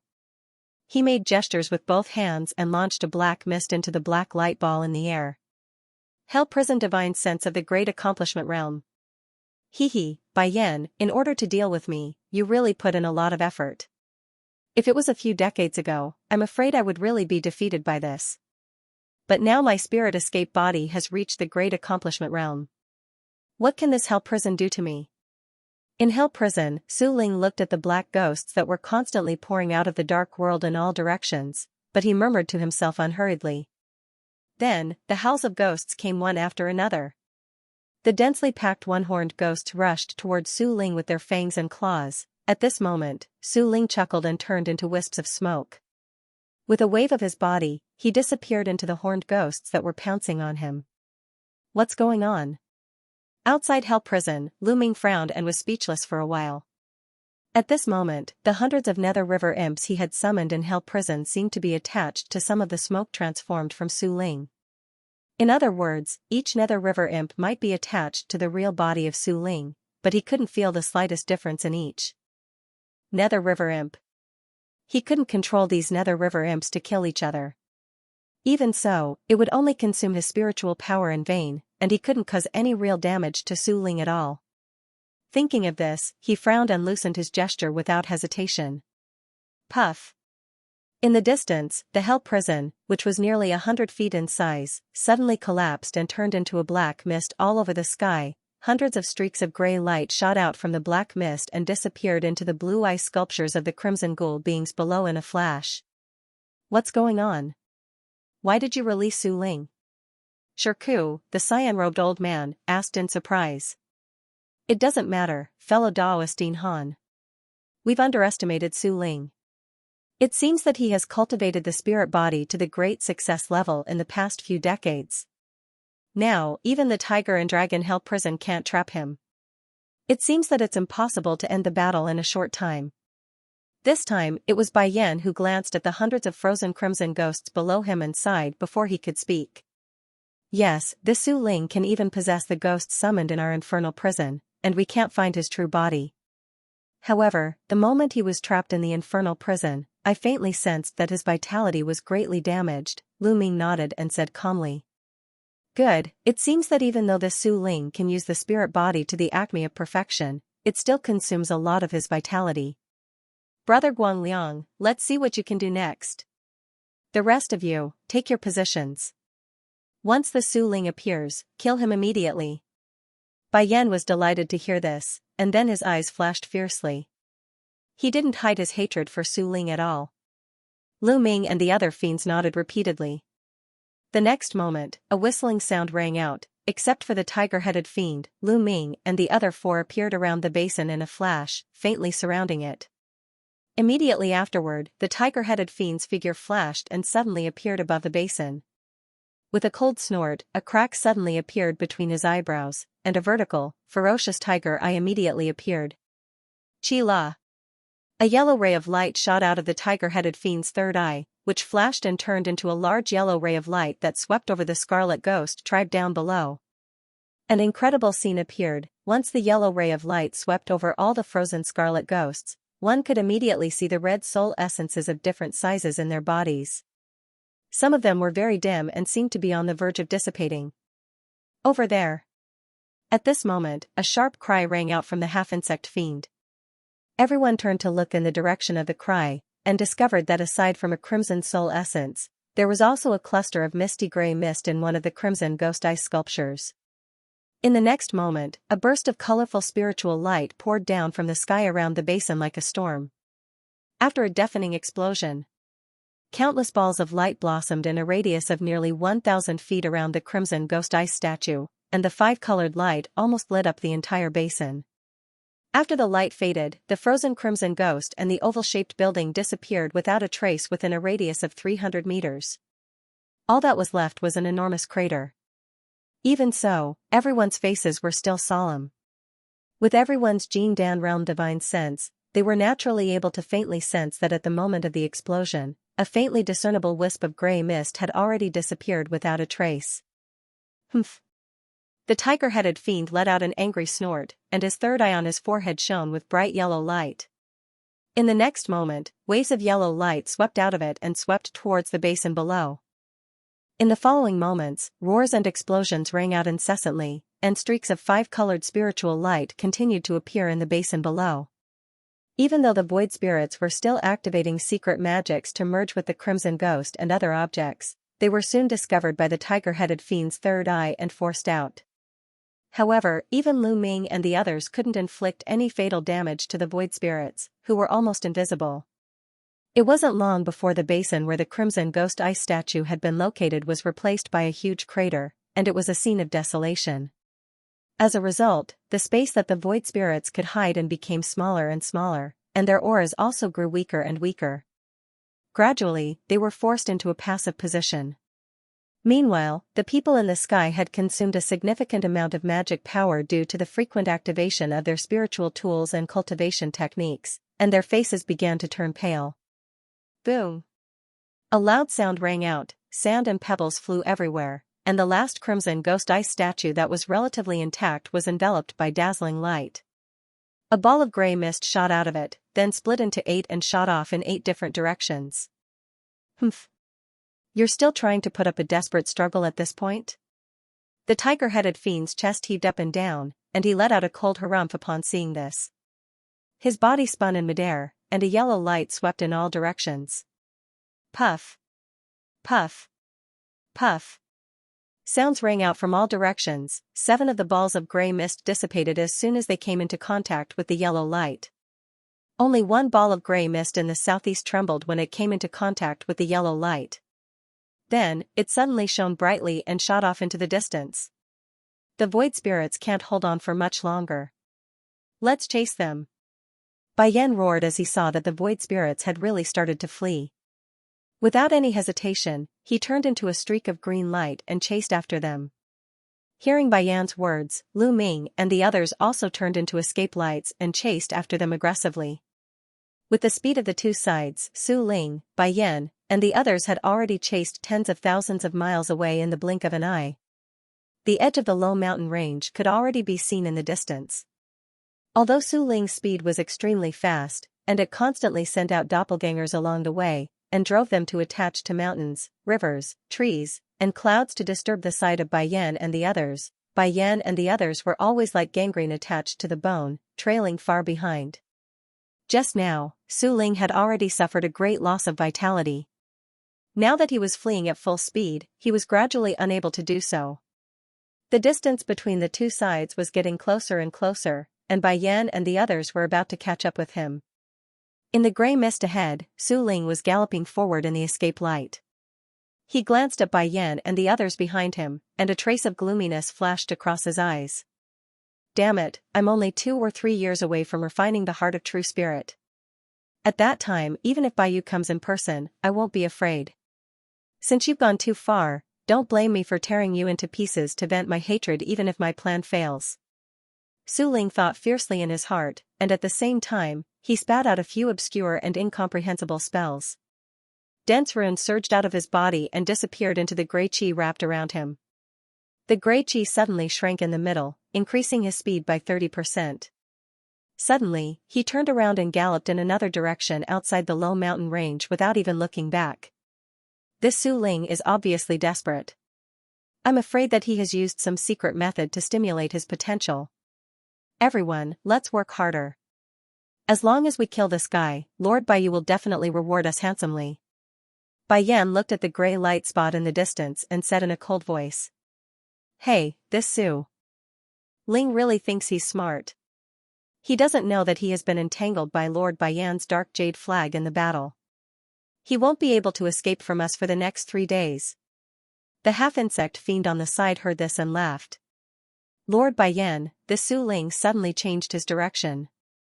Thousands of miles ahead is the North Qisan Sea, where there is a large black crystal forest.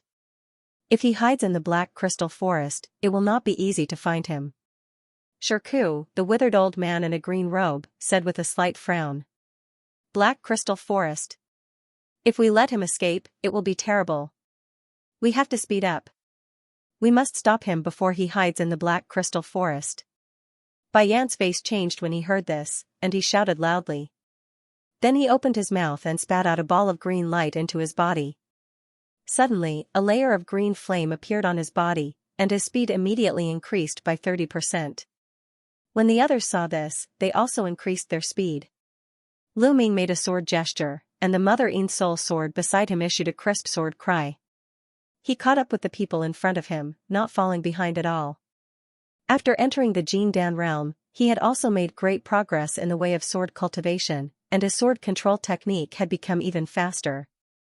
At this moment, Bai Yan and the others were almost rushing with all their strength, but he had only used 60% to 70% of his strength. However, on the surface, he still put on an expression of going all out. Bai Yan and the others, who accelerated their speed, gradually closed the distance between them and Su Ling, but they still couldn't catch up. After less than a quarter of an hour, a strange grayish-white stone forest appeared in everyone's sight. From a distance, these stone forests were quite slender, and at first glance, they looked like grayish-white trees. They were hundreds of feet high, like a huge grayish-white forest that stretched to the end of the field of vision. So this is the Black Crystal Forest. Seeing the strange forest in front of him from a distance, Lu Ming's eyes flashed. On the way just now, he had intentionally or unintentionally asked Li Xin, the middle-aged man with the upturned eyebrows, about the Black Crystal Forest.